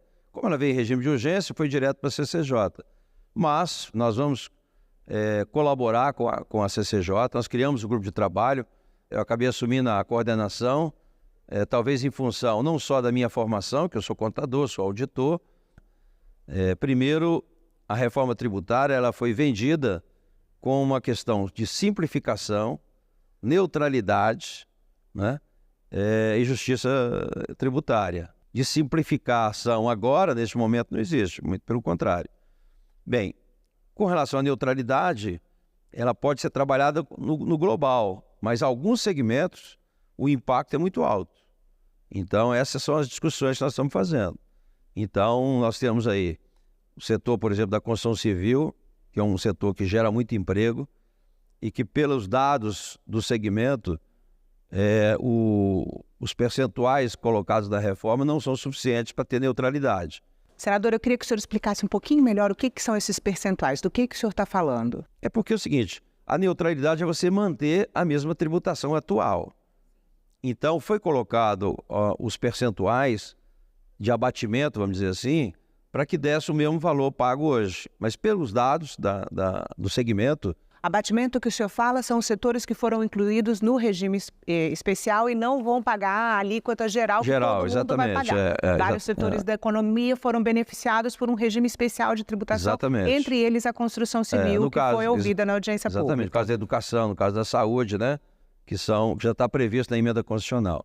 No caso da construção civil, né, os índices colocados na reforma seria um abatimento de 40% para a construção de um modo geral e 60% no caso de aluguéis. O segmento está mostrando os dados, né, e a Receita precisa contestar esses dados e, por enquanto, ainda não contestou. Né, eles para ter a neutralidade, precisariam de 60% na construção e 80% no aluguel. Então, esse é um exemplo. Você tem a saúde. A saúde hoje tem um redutor de 60%, como a educação também. Mas muitos elementos da saúde não foram colocados. Então, você tem que incluir outros, por exemplo, equipamentos médicos, equipamentos hospitalares. Isso muda todo dia, hoje a tecnologia muda todo dia. O setor de home care foi um também que se manifestou na audiência pública, então você tem que incluir home care, você tem que dar condições de medicamento também, porque a lista tem previsão de ajuste, né, de alinhamento anual, mas, como não tem consequência nenhuma, esse é um dos fatores que estão sendo questionados. Por exemplo, o equilíbrio fiscal. O setor de infraestrutura questiona isso. Não é? Hoje, por exemplo, você tem contratos que levam 12 anos, 10, 12 anos para ter um equilíbrio fiscal. Isso aí acaba quebrando as empresas. Então, a reforma tributária prevê o equilíbrio fiscal, o equilíbrio contratual, né, para ter o equilíbrio econômico, para viabilizar, mas não tem consequência nenhuma. Então, esses órgãos, muitas vezes, mesmo tendo prazo, não cumprem o prazo. Então, a gente precisa colocar alguma coisa para que os segmentos, como concessão de rodovias, de ferrovias, não é, saneamento básico, que tenha essa cláusula para que eles possam reajustar em caso de desequilíbrio econômico. Então, esse é um problema. Segundo, a reforma ela foi construída... Mas esse não trata propriamente de entrar no regime especial ou não. Trata de criar novos mecanismos de controle de contratos. Porque uma das preocupações nossas é exatamente, você tem que ter segurança jurídica. Então tem muita coisa no texto que dá insegurança jurídica. Então você tem que melhorar o texto em muitas coisas, né? Adicionando alguns elementos, mudando ali, por exemplo, no caso de aluguéis, por exemplo, não é? No texto da Câmara veio que se a atividade preponderante, não é, for aluguel, teria tributação. No caso de pessoa física, não tem tributação. Mas no caso de pessoa física, como tem esse termo preponderante, então, por exemplo, se eu tenho uma aposentadoria de R$3.000, mas tem um imóvel alugado que me dá 4, dá margem a interpretar que a atividade preponderante é o aluguel. Então, esse cara, na pessoa física, teria que pagar imposto de aluguel. Isso é renda, né? Não é consumo. Então, você tem que mudar esses termos e tal. Agora, a reforma ela foi construída em cima de um sistema que não existe ainda, que é o sistema ideal, que é um sistema online que você, na hora de comprar, ele automaticamente alimenta, já manda o recurso, já vai para o estado, para o município, para o fornecedor, automático. Então, por isso é que o regime... Você pode explicar de novo essa questão, senador? Porque a proposta é que todo pagamento recebido, o desconto do imposto já seja feito automaticamente. Exatamente. Porque né? hoje... Vem descrito para a gente paga R$100 num produto e vai pagar 126,5, porque esses 26,5 vão ser de imposto, né? Isso. E aí os 26 já vão imediatamente para os órgãos, né, para o município, se for IBS, né, União, né, se for o CBS. Mas o que acontece? Hoje, como é que funciona? Hoje as empresas emitem nota, não é? E quando você compra, também você recebe as notas. E você lança no livro de entrada e saída. Você tem que lançar todas as compras que você fez e todas as vendas que você fez. No final do mês você apura isso e paga o imposto, não é? Hoje não. Pelo sistema que está aí previsto, isso é automático, é o que você falou. Você vai no supermercado, pagou lá R$126, né? Você tem 100 que é do produto, 26 é de imposto. Na hora que você paga, o sistema já encaminha imediatamente o imposto. Por isso é que fala que é regime de caixa, não é de competência, que é esse regime, não é que independente se você recebeu ou não, você paga o imposto. Agora não. Na medida que você compra, faz uma compra, automaticamente isso já é contabilizado automaticamente. Isso vai evitar sonegação, porque hoje muitas empresas compram, vendem e muitas vezes não pagam imposto. E muitas vezes se acredita e quem vê, o fornecedor não pagou também o imposto. Então, nessa forma que está desenhada agora, então deverá diminuir muito a sonegação, né? Que aí é regime de caixa. Pagou é na hora. Se você comprar em 10 vezes, vai ser em 10 parcelas que o imposto será direcionado. Então, mas esse sistema não existe, né? Na prática está sendo construído. Será que vai dar certo? Né? Espero que sim, porque o Brasil tem um sistema muito bom, né, financeiro, né? Você tem aí os cartões de crédito, o sistema de pagamento, mas que demanda tempo, né? Porque não é só o sistema do governo. Não só tempo, né, senador? Tempo e dinheiro, porque é muito dinheiro, recurso humano, muito recurso, dedicado a dar conta do sistema tributário brasileiro. Que é um dos questionamentos. Quem é que vai pagar essa conta? Né? A reforma não fala. Então, em princípio, quem vai pagar a conta são quem vai utilizar o processo. Então, por exemplo, cartão de crédito, né? Eles vão ter que desenvolver um sistema já automático para encaminhar. O governo tem o sistema dele, mas automaticamente você pagou em cartão de crédito, isso já tem que ir no sistema do governo para ver qual é o crédito que tem a empresa e automaticamente encaminhar. Agora, então, está previsto já em 2026 o funcionamento. Nós nem aprovamos ainda. Não sei nem se a gente consegue... funcionamento de teste, né, senador? Foi estabelecido algumas alíquotas de teste, mas o sistema em si já está previsto em 2026 funcionar. Você tem um sistema chamado, que eles chamam de sistema inteligente, completo, e um sistema mais simples, que é um resumido aí, né? Então, mas está previsto o lançamento dos dois em 2026. Se a gente aprovar a reforma este ano, possivelmente até dê tempo, mas mesmo assim há muito questionamento, porque é muito complexo. Por exemplo, na contabilidade das empresas, todas as empresas terão que mudar também o seu sistema, não é? Contábil, sistema fiscal. Então, há uma preocupação de prazos e custo disso. Mas, funcionando, vai ser perfeito. Agora, tem que funcionar. Né? Senador, o senhor ouviu todos esses setores, o senhor conduziu pessoalmente cada uma das audiências públicas do grupo de trabalho da CAI dedicado à regulamentação da reforma tributária. E o senhor é sensível à demanda de todos os setores, né? O senhor sempre se declarou sensível à demanda, mas é possível atender todos? Olha, o que a gente está orientando nesse grupo de trabalho é que os segmentos tragam para a gente o texto da Câmara, a proposta do segmento e a justificativa. Se for uma justificativa óbvia, que todos os senadores vão entender perfeitamente, porque isso tem que ser muito didático, porque é uma matéria complexa. Então, por exemplo, educação, por exemplo, tem esse abatimento de 60%. Tá? Agora, o que diz o texto?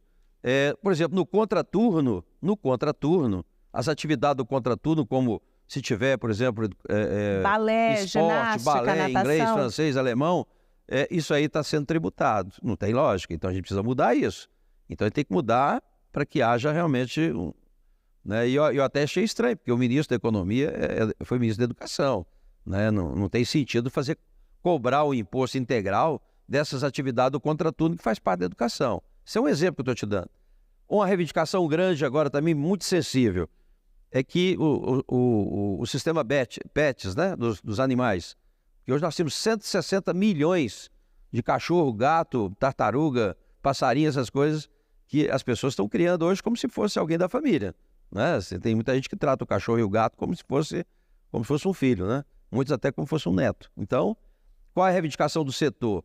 Que essa questão de ração, né, a questão veterinária, seja tratada da mesma forma como se fosse para o ser humano.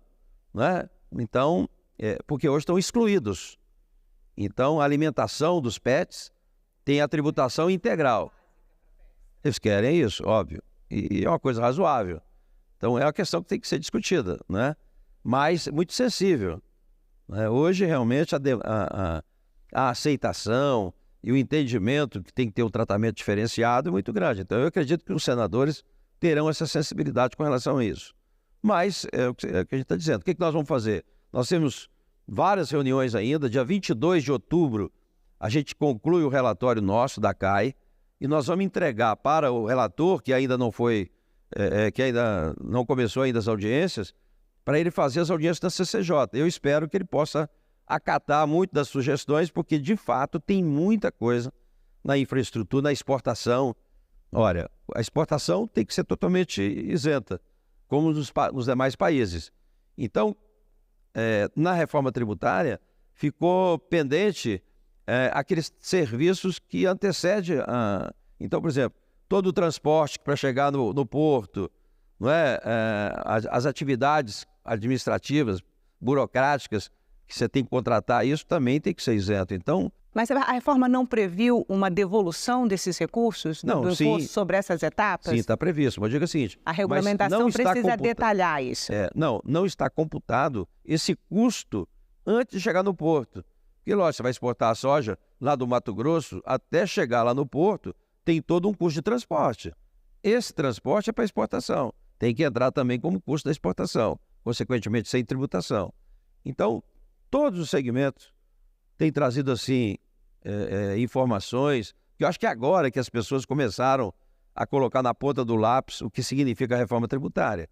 Então, todos os segmentos, por exemplo, aluguel de espaço. Mas é para deixar claro só para quem está ouvindo a gente, senadora, porque a reforma tributária já definiu quais são os setores que serão beneficiados com regime especial. A regulamentação agora está fazendo o que em relação a isso? Você tem que regulamentar isso. Então, por exemplo... Dentro dos setores, o que vai beneficiar, o que não vai beneficiar? Porque não são todas as atividades, né, de um setor econômico que estão... Então, por exemplo, saúde. Você tem remédios e equipamentos que está na faixa de 60% e de 100%.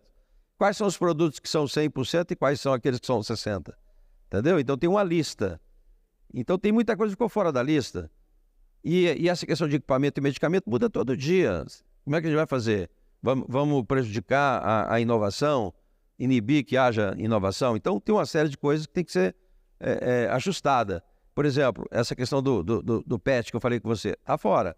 Mas é alimentação, mas de PET. Vai incluir ou não vai? Né? No caso da educação, essa que eu disse também, vai ser considerado educação no contraturno para efeito de tributação ou não? Isso tem que ser ajustado. Então, por exemplo, Uber, né? Uber hoje tem uma tributação em cima de um faturamento que não existe. Na prática, se eles forem pagar os 26% do faturamento deles, eles vão pagar para trabalhar. Então, o que tem que fazer? Foi criado, tem a MEI, né, que são um microempreendedor individual, agora foi criado o Nano-MEI, o Nano Empresarial, né, exatamente para pegar esse tipo de atividade. Então, o que você tem que fazer? Você tem que pegar o faturamento do Uber, 75% é custo, gasolina, aluguel, etc. E aí sim, você vai tributar a renda dele, os 25%. Mas como se for dentro do faturamento até 40 mil, né, que a MEI é a partir de 80, até 81. Foi criado agora 40 e 500, que é a Nano MEI, que é uma nano empresa, né? que aí poderia absorver, seria o não contribuinte. Mas se passar de 40, 1.500 por mês, aí você teria uma tributação somente do ganho, entendeu? Então tem muitos detalhes assim que tem que ser ajustado, né? E o cálculo do impacto que aumentar as isenções vai trazer para a alíquota final que toda a população brasileira vai pagar?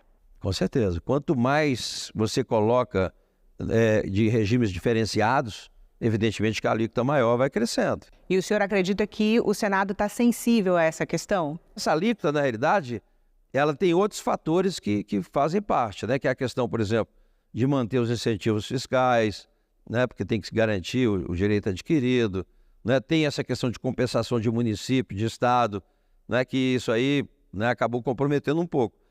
Ontem mesmo, aliás, já diversas reuniões, as pessoas têm colocado isso, né? Por exemplo, tem técnicos dizendo que a alíquota já está superior a 30%.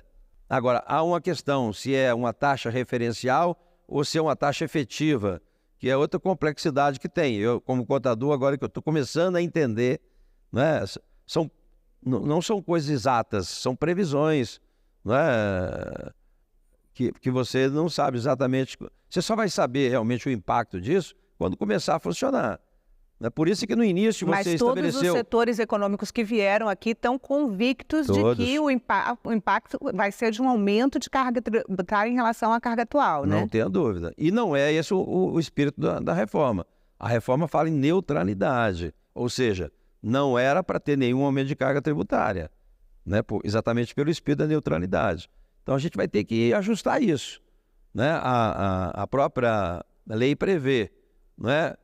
Se ultrapassar 26, tem que ter um ajuste para reduzir esses regimes diferenciados para não ultrapassar 26,5. Esse ajuste vai caber ao Congresso? Sim. Teria que ter uma lei para definir essa redução dos ajustes, entendeu?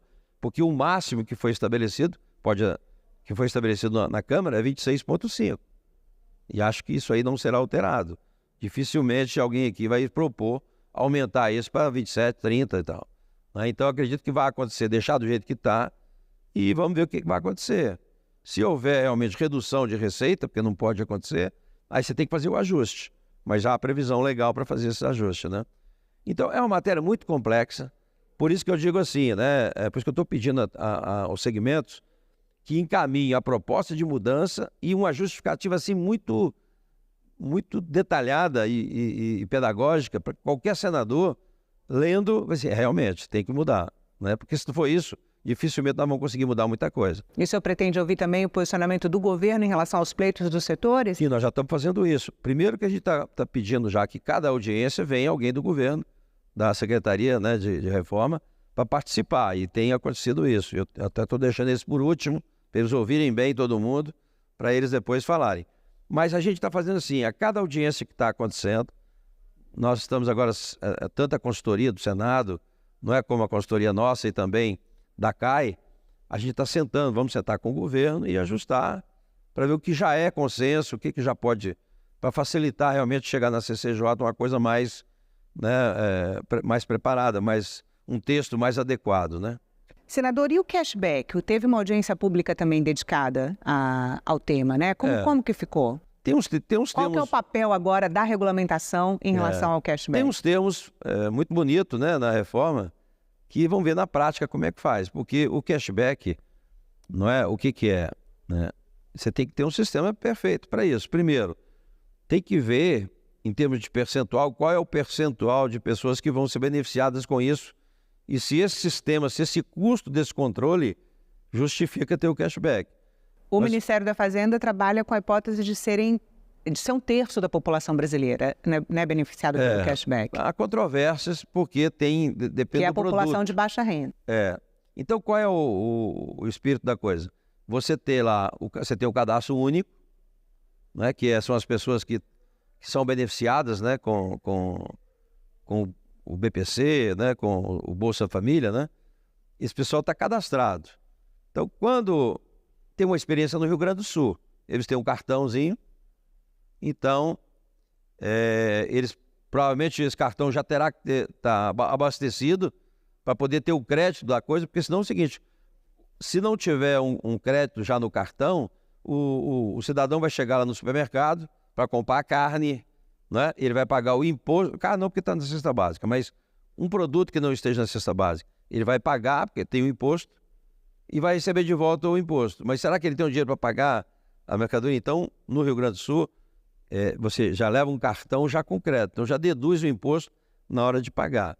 Mas você está vendo o que está acontecendo hoje, né? O pessoal do Bolsa Família utilizando parte da sua renda para os jogos, dos bets, que é uma loucura, né? Foram bilhões que já foram gastos, pessoas viciadas nisso. Então a gente tem que ter muito cuidado com essa questão também desse cartão, para que não haja fraude, que não haja utilização inadequada, né? Então, esse estudo aí do controle, a gente tem que ter muito cuidado, se vale a pena ou não implementar de imediato o cashback, né?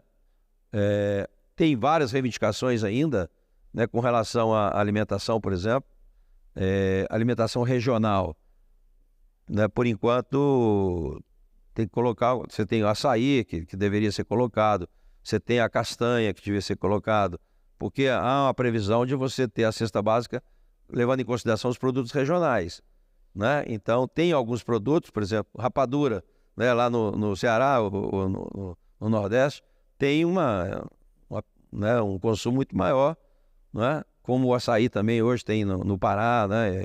Tradição. Então, são ajustes que tem que ser feitos e que a gente espera nessa reforma aí, a gente poder ajustar bem isso, né? Para a gente ter uma reforma mais adequada. Tem muitos detalhes, cada segmento, tem a questão dos cemitérios, as pessoas que no caso do cemitério, as pessoas que morrem, né, elas estão fora da saúde. E na prática é um processo, né? A pessoa vai para o hospital, tem lá todos os benefícios lá na reforma, mas ele vai até o final, depois ele tem que ser embalsamado, né, vai ser enterrado e tal. Tudo isso está fora da reforma. Vamos incluir ou não? Acho que sim, mas porque tem uma justificativa bem razoável, né, de que deveria estar junto. Ser incluído no setor de saúde. Que é a reivindicação deles, né? Então, é o caso dos veterinários também, que tem essa pretensão de ser colocado também na saúde. Então, são detalhes de cada segmento que são importantes. Por exemplo, aluguel de shopping. Você vai no shopping, seu carro, e estaciona lá e paga lá o aluguel. Aquele é aluguel, aquilo é prestação de serviço, o que é aquilo, né? Então, eles querem que seja aluguel, né? Porque aluguel vai ter um tratamento diferenciado, né? Se for serviço, é 26,5% no mínimo de imposto. Então, são detalhes assim que, né, eu, por exemplo, acho que aluguel não é consumo, né? Isso é renda.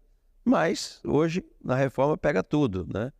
Então, tem muitos detalhes, são muitas coisinhas. Mas, senador, existe algum consenso possível? Porque o Senado vai ter que dizer não para algum desses setores, né? Por isso que eu digo, eu acho assim, o que não é óbvio vai ter mais dificuldade.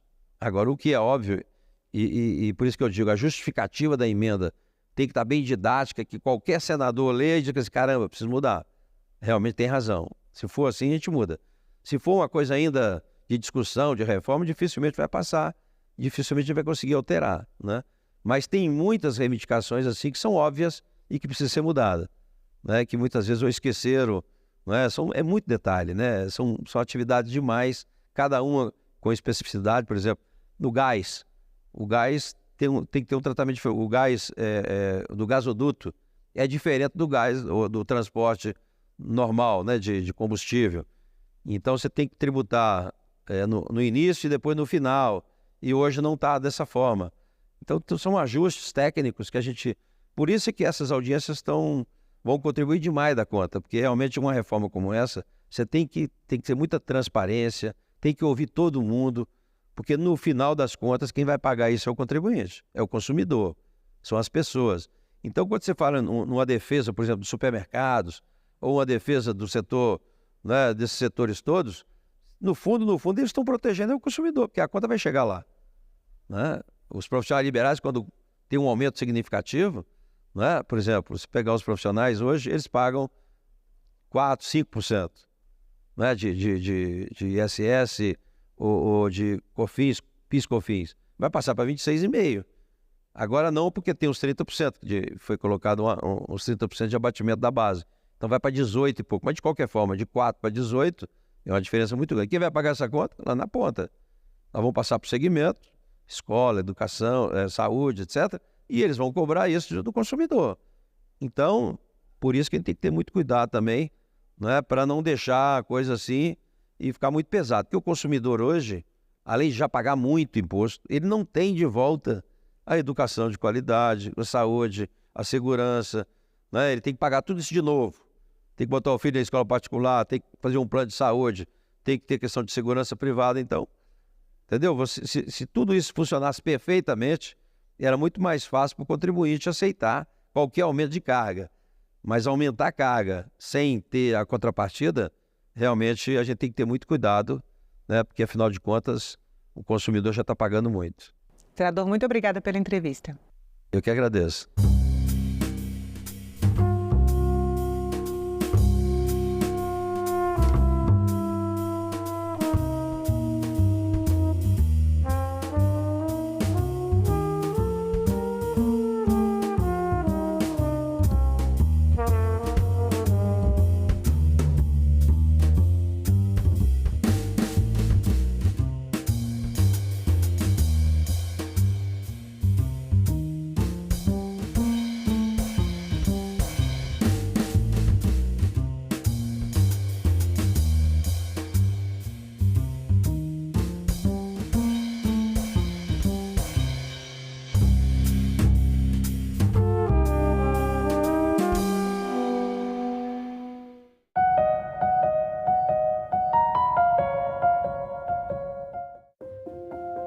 Essa série que a gente está fazendo, Senado 200 anos, a história que transformou o Brasil, é uma investigação sobre os processos, né, do Senado, o que foi produzido em termos de transformações do dia a dia do brasileiro. Entender, não do ponto de vista do poder, mas do ponto de vista do cidadão, como foi a participação do Senado na vida das pessoas.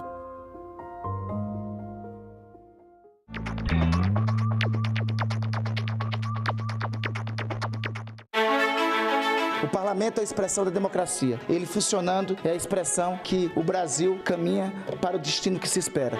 É claro que o parlamento tem que discutir e decidir o que é melhor para o povo brasileiro, respeitando o devido processo legislativo. A nossa missão aqui no parlamento será discutir a fundo cada projeto e seu impacto na vida de todos.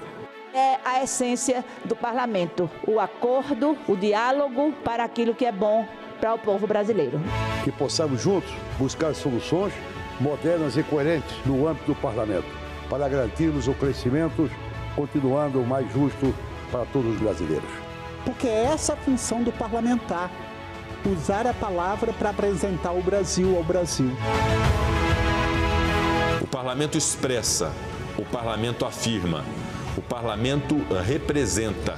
TV Senado. Democracia todo dia.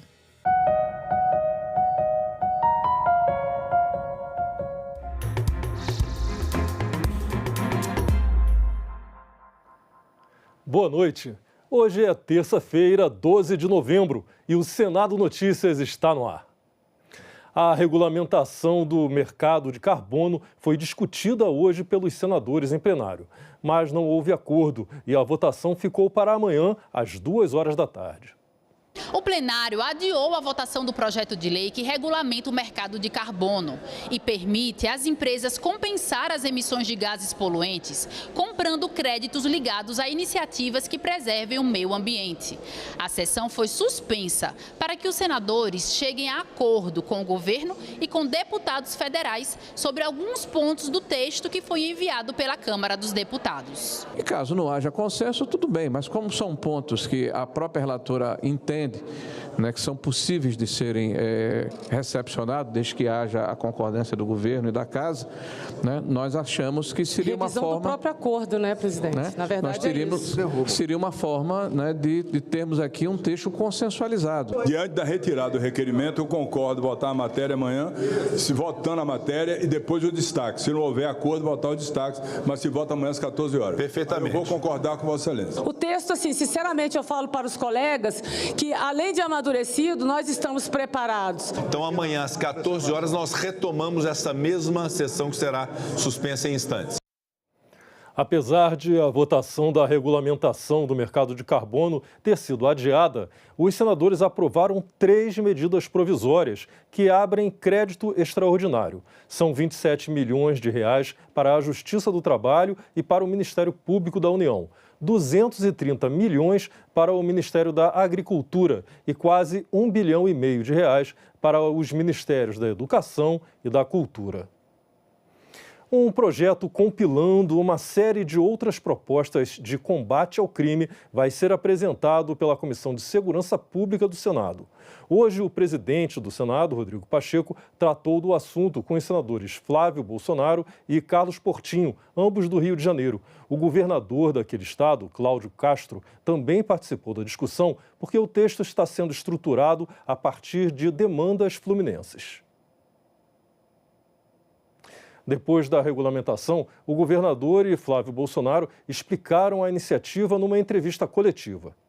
Esse projeto, que deve ser apresentado de autoria da Comissão de Segurança Pública do Senado, dentre outras coisas, vai focar em poucos pilares. O primeiro tratando da questão da audiência de custódia, que hoje virou uma grande porta giratória para esses marginais, que quando ficam presos, acabam voltando para as ruas muito mais rapidamente. Então, na audiência de custódia, a nossa proposta aqui vai ser alterar a questão da reincidência para criar um novo conceito penal de habitualidade, de forma muito resumida. Hoje só é reincidente quem tem uma sentença já transitada em julgado e volta a cometer um novo crime. No conceito de habitualidade, esses marginais que tenham tido a concessão da liberdade provisória por mais de uma vez nos últimos 2 anos, por exemplo, ele vai ser impedido de ter essa liberdade provisória já na audiência de custódia. Um outro ponto importante é a questão das progressões de regime, dos critérios de progressão de regime. Um outro ponto a ser tratado é a atualização da legislação penal no enquadramento de organização criminosa. E um outro pilar vai ser a questão dos fuzis. Não dá mais para que a legislação seja tão benevolente com quem é pego cometendo um crime de tráfico, um crime de extorsão, um crime de latrocínio, um crime de roubo, usando o fuzil e simplesmente na prática ele não tenha um dia sequer aumentado da sua pena quando ele for condenado por estar usando um fuzil que virou uma grande praga no Rio de Janeiro. É uma oportunidade que a gente tem, a gente usou um termo ali dentro que eu gostei muito, de fazer uma grande correção na legislação penal. Não vai dar lugar ou tomar lugar da discussão do novo Código Penal, do novo Código de Processo Penal. Eu acho que são discussões mais densas que o Senado Federal vai continuar travando, mas a gente vai poder ter aí uma mini reforma, um mini pacote de correções de situações que hoje prejudicam a segurança pública no dia a dia. Eu pretendo estar com isso aqui compilado essa semana ainda, e assim que tiver o ok, que eu vou submeter à parte técnica e aos parlamentares, aos senadores da Comissão de Segurança Pública, ele já vai ser protocolado e vamos caminhar para que tenha uma tramitação célere, né? E, se possível, o objetivo nosso é esse, é que esse projeto esteja em plenário ainda esse ano. E ainda sobre o combate ao crime, a Comissão de Segurança Pública aprovou hoje um requerimento de convite ao ministro da Justiça, Ricardo Lewandowski, para explicar as ações do Ministério no enfrentamento ao crime organizado. O país está chocado com aquele crime semana passada, aquele atentado em São Paulo, no aeroporto, na saída do aeroporto, uma área que normalmente tem um controle federal, mas mais do que tudo mostra a ousadia do crime organizado. O crime organizado está crescendo no Brasil, está escalando e, infelizmente, a gente não tem visto políticas do governo federal robustas na área de segurança pública. Normalmente, por exemplo, a base do governo aqui no Congresso é normalmente qualquer medida mais de endurecimento da lei penal e da legislação processual penal. Não se vê o governo federal e o Ministério da Justiça agindo de maneira robusta contra o crime organizado. Então, é a oportunidade de nós chamarmos aqui o ministro da Justiça para ouvirmos e cobrarmos soluções para o cidadão brasileiro, porque o cidadão brasileiro hoje está desprotegido e, se nós continuarmos na ausência dessas políticas, o crime só vai crescer. A CPI da manipulação de jogos e apostas esportivas aprovou o convite para ouvir o atacante Bruno Henrique, do Flamengo. Outro jogador, Luiz Henrique, do Botafogo, foi convocado para explicar à CPI possível envolvimento com a manipulação de resultados. Os requerimentos foram aprovados na reunião de hoje. Na reunião, os senadores da CPI ouviram os depoimentos de Giovanni Rocco Neto, secretário nacional de apostas esportivas, e de André Pereira Cardoso, Gelfi, presidente do Instituto Brasileiro de Jogo Responsável. O objetivo? Discutir as regulamentações e medidas para as competições esportivas brasileiras. Quando aparece alguma aposta, algum comportamento que fuja de um padrão, tecnologia, inclusive com o emprego de inteligência artificial, levantam um alerta. O caso agora da semana passada, que a gente lê pelos jornais, do Bruno Henrique, essa informação foi recebida por mais de uma casa de aposta. Uma casa de aposta, quando olha para aquela informação, ela pode ter uma suspeita. Agora, quando aquela informação ela é consistente com outras casas de aposta, senador Cajuru, isso fica mais material. E quando isso acontece, existe uma sistemática. Essa entidade que tem acesso às informações e as guarda de forma confidencial, porque ali tem segredo comercial entre casas de aposta, ela faz aquele relato para uma entidade esportiva. O Ministério do Esporte, a partir da análise prévia da denúncia, poderá, com base em elementos suficientes e tendo necessidade de assegurar a eficácia da decisão que possa ser tomada e a inexistência de prejuízo de difícil ou impossível reparação para os interessados ou violação de direitos garantidos por lei, encaminhar imediatamente os autos ao Ministério da Fazenda, ao Comitê de Defesa do Jogo Limpo, do COB, aos respectivos Tribunal de Justiça Desportivas, ao Ministério Público, para conhecimento dos fatos e adoção de medidas cautelares no âmbito de suas respectivas competências. O secretário nacional de apostas esportivas também afirmou que o Ministério dos Esportes já publicou uma portaria para prevenir e combater a manipulação de resultados. Essa portaria regulamenta as medidas de fomento, a integridade de resultados esportivos e os mecanismos de monitoramento de competições visando a prevenção e o combate da manipulação de resultados em contexto das apostas esportivas. Na reunião, a CPI aprovou 16 requerimentos, um deles convocando o jogador Luiz Henrique do Botafogo. Luiz Henrique foi citado como beneficiário da transferência de R$40 mil, feita por parentes do jogador Lucas Paquetá, também suspeito de participar da manipulação de apostas. A CPI agora quer ouvir também outro jogador, o atacante do Flamengo, Bruno Henrique. Ele é acusado de provocar deliberadamente a sua expulsão na partida contra o Santos, no mês passado, e influenciar o resultado da partida, beneficiando apostadores. E também hoje começou a funcionar uma outra CPI, a das bets. O plano de trabalho foi aprovado, incluindo a investigação do impacto na saúde mental dos apostadores.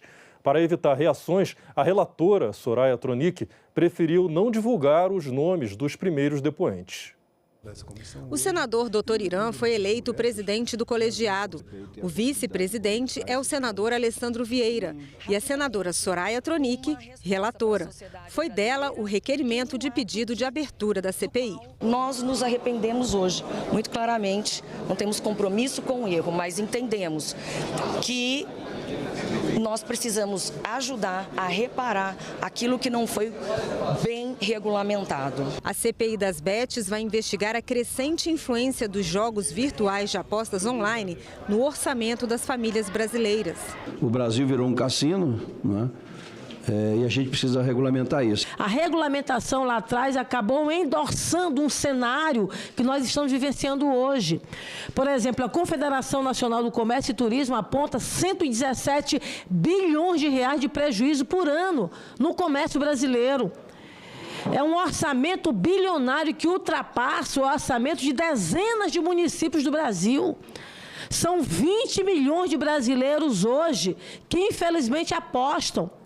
Nós temos um outro prejuízo bilionário, inclusive de pessoas com Bolsa Família. Senadores aprovaram um plano de trabalho apresentado pela relatora, mas o senador Alessandro Vieira sugeriu que a CPI também aborde a questão da saúde mental dos apostadores nos trabalhos do colegiado. Os impactos das bets na saúde são muito consistentes e isso tem que ser mensurado sob o ponto de vista de direcionamento para atendimento e custeio do nosso sistema, que já é naturalmente sobrecarregado. A saúde é a principal questão para nós, lógico. Evasão de divisas, lavagem de dinheiro, mas isso nos importa sobremaneira e será acrescentado, Alessandro, sem dúvida nenhuma, de forma mais clara e expressa. Essa é a segunda CPI instalada no Senado com o objetivo de investigar o ramo das apostas esportivas no Brasil. Atualmente, já há CPI que investiga denúncias de manipulação de resultados de jogos com o objetivo de beneficiar apostas esportivas.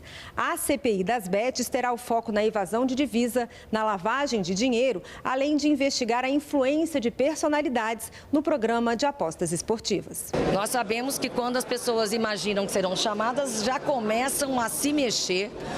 Então, nós não vamos dar tempo suficiente para subterfúgios, para que ninguém suma do país. Então, nós vamos trabalhar, lógico, dentro da legalidade, da publicidade, do tempo que nós temos para dispor a pauta, porém, nós vamos guardar isso por enquanto, peço perdão. A próxima reunião da CPI das bets está marcada para a terça-feira da semana que vem, dia 19. Dando continuidade à série de debates sobre a reforma tributária, a Comissão de Constituição e Justiça ouviu na tarde de hoje representantes de instituições financeiras. Entre os temas abordados, apostas e split payment. Com a reforma tributária, o recolhimento de tributos de split payment e aposta será feito de forma automática por meio da integração entre meios de pagamento e notas fiscais. A Comissão de Constituição e Justiça fez uma audiência pública para ouvir os representantes de instituições financeiras. O presidente da Confederação Nacional das Instituições Financeiras, Rodrigo Maia, frisou que alguns pontos podem gerar discussões. Mas eu acho que a gente conseguir construir um texto que tire essa dúvida por parte do governo sobre algum planejamento tributário, sobre o texto que foi aprovado na Câmara sobre capital próprio, a gente ajustar isso direitinho. A gente fez alguma proposta, acho que está bem redigida, mas acho que a intenção, pelo que eu tenho conversado com o governo, é outra, mas eu peço essa atenção para que a gente não possa deixar em aberto algo que, na minha avaliação, e daqueles que nos assessoram na indústria financeira, de fato, não é um serviço. O meu capital próprio, como de qualquer empresa, aquele que eu aplico, é uma aplicação financeira, não é um serviço. O serviço é intermediação entre que eu capto e o empréstimo, não dá para eu ser tributado duas vezes. O spread está sendo tributado e eu não vou ser tributado no meu capital. O representante da Federação Nacional de Empresas de Resseguros, João Rafael de Carvalho, destacou que no Brasil o principal problema são as altas cargas tributárias. Carvalho apontou ajustes ao texto que considera necessários. Não está claro no texto, da forma como ele veio da Câmara, que, por exemplo, numa situação em que existe uma empresa argentina, que contrata uma seguradora argentina, que contrata uma resseguradora brasileira, que por sua vez cede o risco para uma seguradora ou resseguradora no exterior. Nessa triangulação que é feita, e é muito comum no mercado de seguros e resseguros que isso seja feito, o texto exige que, para que haja a alíquota zero e, consequentemente, a tributação só sobre o consumo, se esteja diante de contribuintes de IBS e CBS. Essa é a redação atual. E o que se propõe aqui? Simplesmente eliminar essa parte da exigência de contribuintes de IBS e CBS. O presidente da associação que representa instituições financeiras de pagamentos, Eduardo Lopes, disse que não constar uma definição no texto da alíquota do PLP pode ter impacto sobre o custo do crédito no futuro. A nossa grande preocupação é que, ao se definir qual vai ser a alíquota que vai ser aplicada no regime específico de serviços financeiros, a gente sempre tenha presente de que nós estamos tributando o spread, e que isso pode ter, a depender da medida que seja adotada aqui, um impacto sobre o custo do crédito. Nós entendemos que isso virá numa etapa subsequente. Nosso único ponto aqui é de reforçar o que está previsto no texto constitucional, de que a gente não haja, né, ainda que não vá haver uma redução de carga tributária, que efetivamente, ao se dosar a alíquota que vai ser aplicada, também não haja um aumento, uma elevação da carga tributária como está no comando constitucional que foi aprovado. Recursos que sobram de antigos fundos de investimentos regionais vão para o novo PAC na Amazônia e no Nordeste. Isso foi aprovado hoje pela Comissão de Assuntos Econômicos de forma terminativa, ou seja, segue direto para a Câmara dos Deputados se não houver recurso para a votação no plenário do Senado. A comissão aprovou também incentivo a pesquisas para desenvolvimento da mobilidade elétrica. O texto aprovado inclui na política energética do Brasil o incentivo à mobilidade elétrica e também o fomento à pesquisa para a geração de energias renováveis e o desenvolvimento de novas aplicações para os biocombustíveis, especialmente no transporte aéreo e naval. É preciso planejar estrategicamente a adoção da mobilidade elétrica no Brasil, levando em conta a matriz energética do país, que já possui uma parcela significativa de energia renovável no setor de transporte. Aproximadamente 25% da energia utilizada no transporte no Brasil é proveniente de fontes renováveis, o que é um ponto positivo, pois a média mundial é de 5%. Nesse sentido, é preciso ampliar as tecnologias incentivadas para além da eletromobilidade.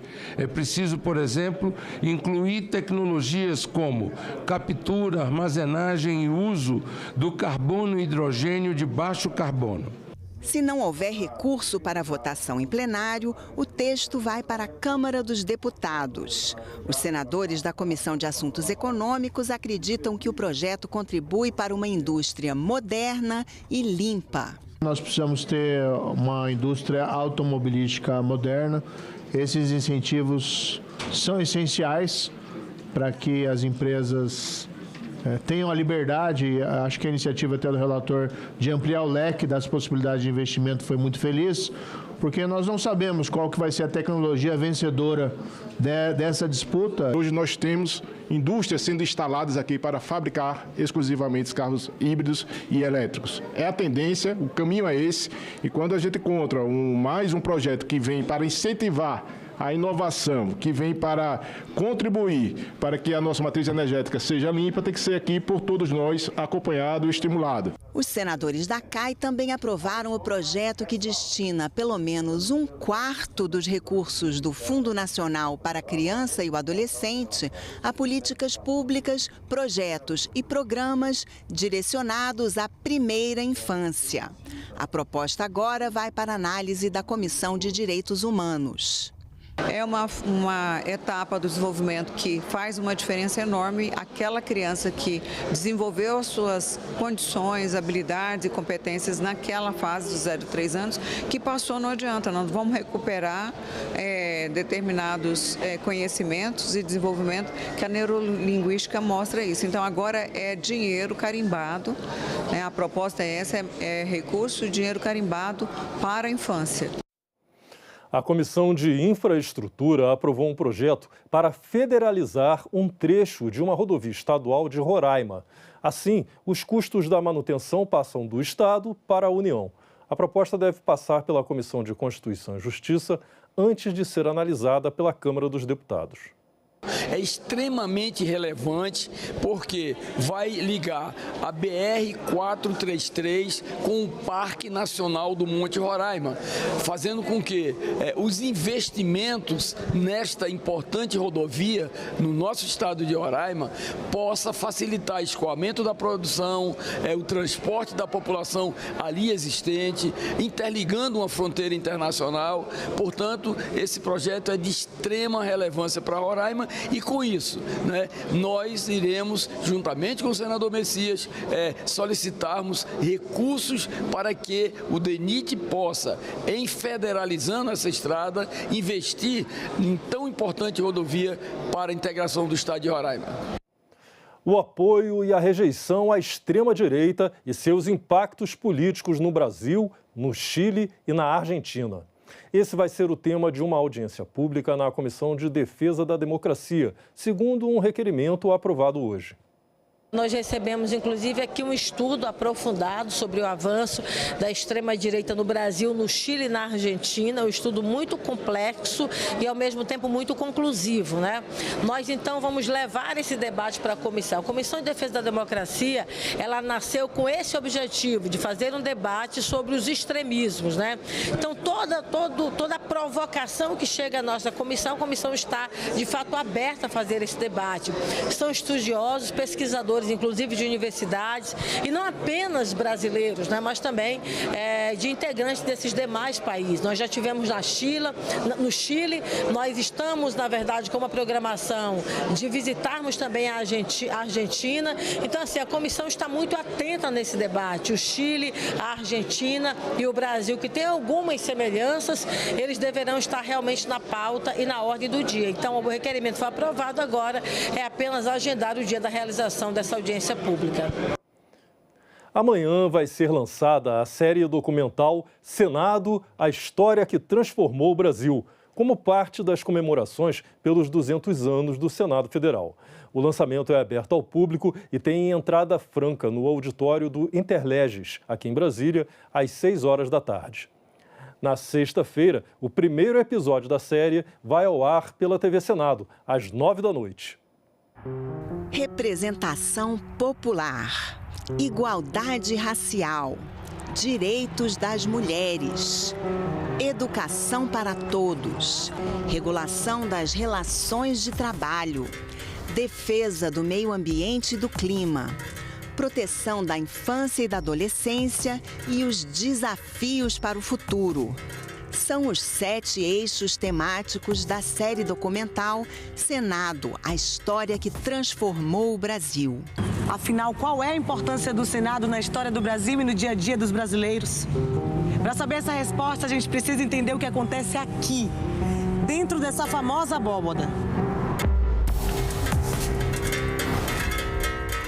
Cada tema é apresentado em um episódio de 52 minutos que conta, por meio de vídeos e áudios históricos, depoimentos de cientistas, senadores e historiadores e documentos do arquivo do Senado, as histórias de debates e decisões que mudaram a vida dos brasileiros ao longo dos 200 anos de existência do Senado. Quando houver um entendimento maior da relevância, da importância, da influência que tem no nosso dia a dia, o que é feito dentro do Senado, o que esses homens e mulheres que são senadores eleitos por nós fazem e realizam, o quanto isso impacta no nosso dia a dia, eu acho que a gente vai ter um fortalecimento, uma maturidade maior da nossa democracia. Eu descobri muita coisa realmente fazendo, né? Muita coisa que eu aprendi sobre o Senado, eu estou aprendendo aqui, agora, nesse processo.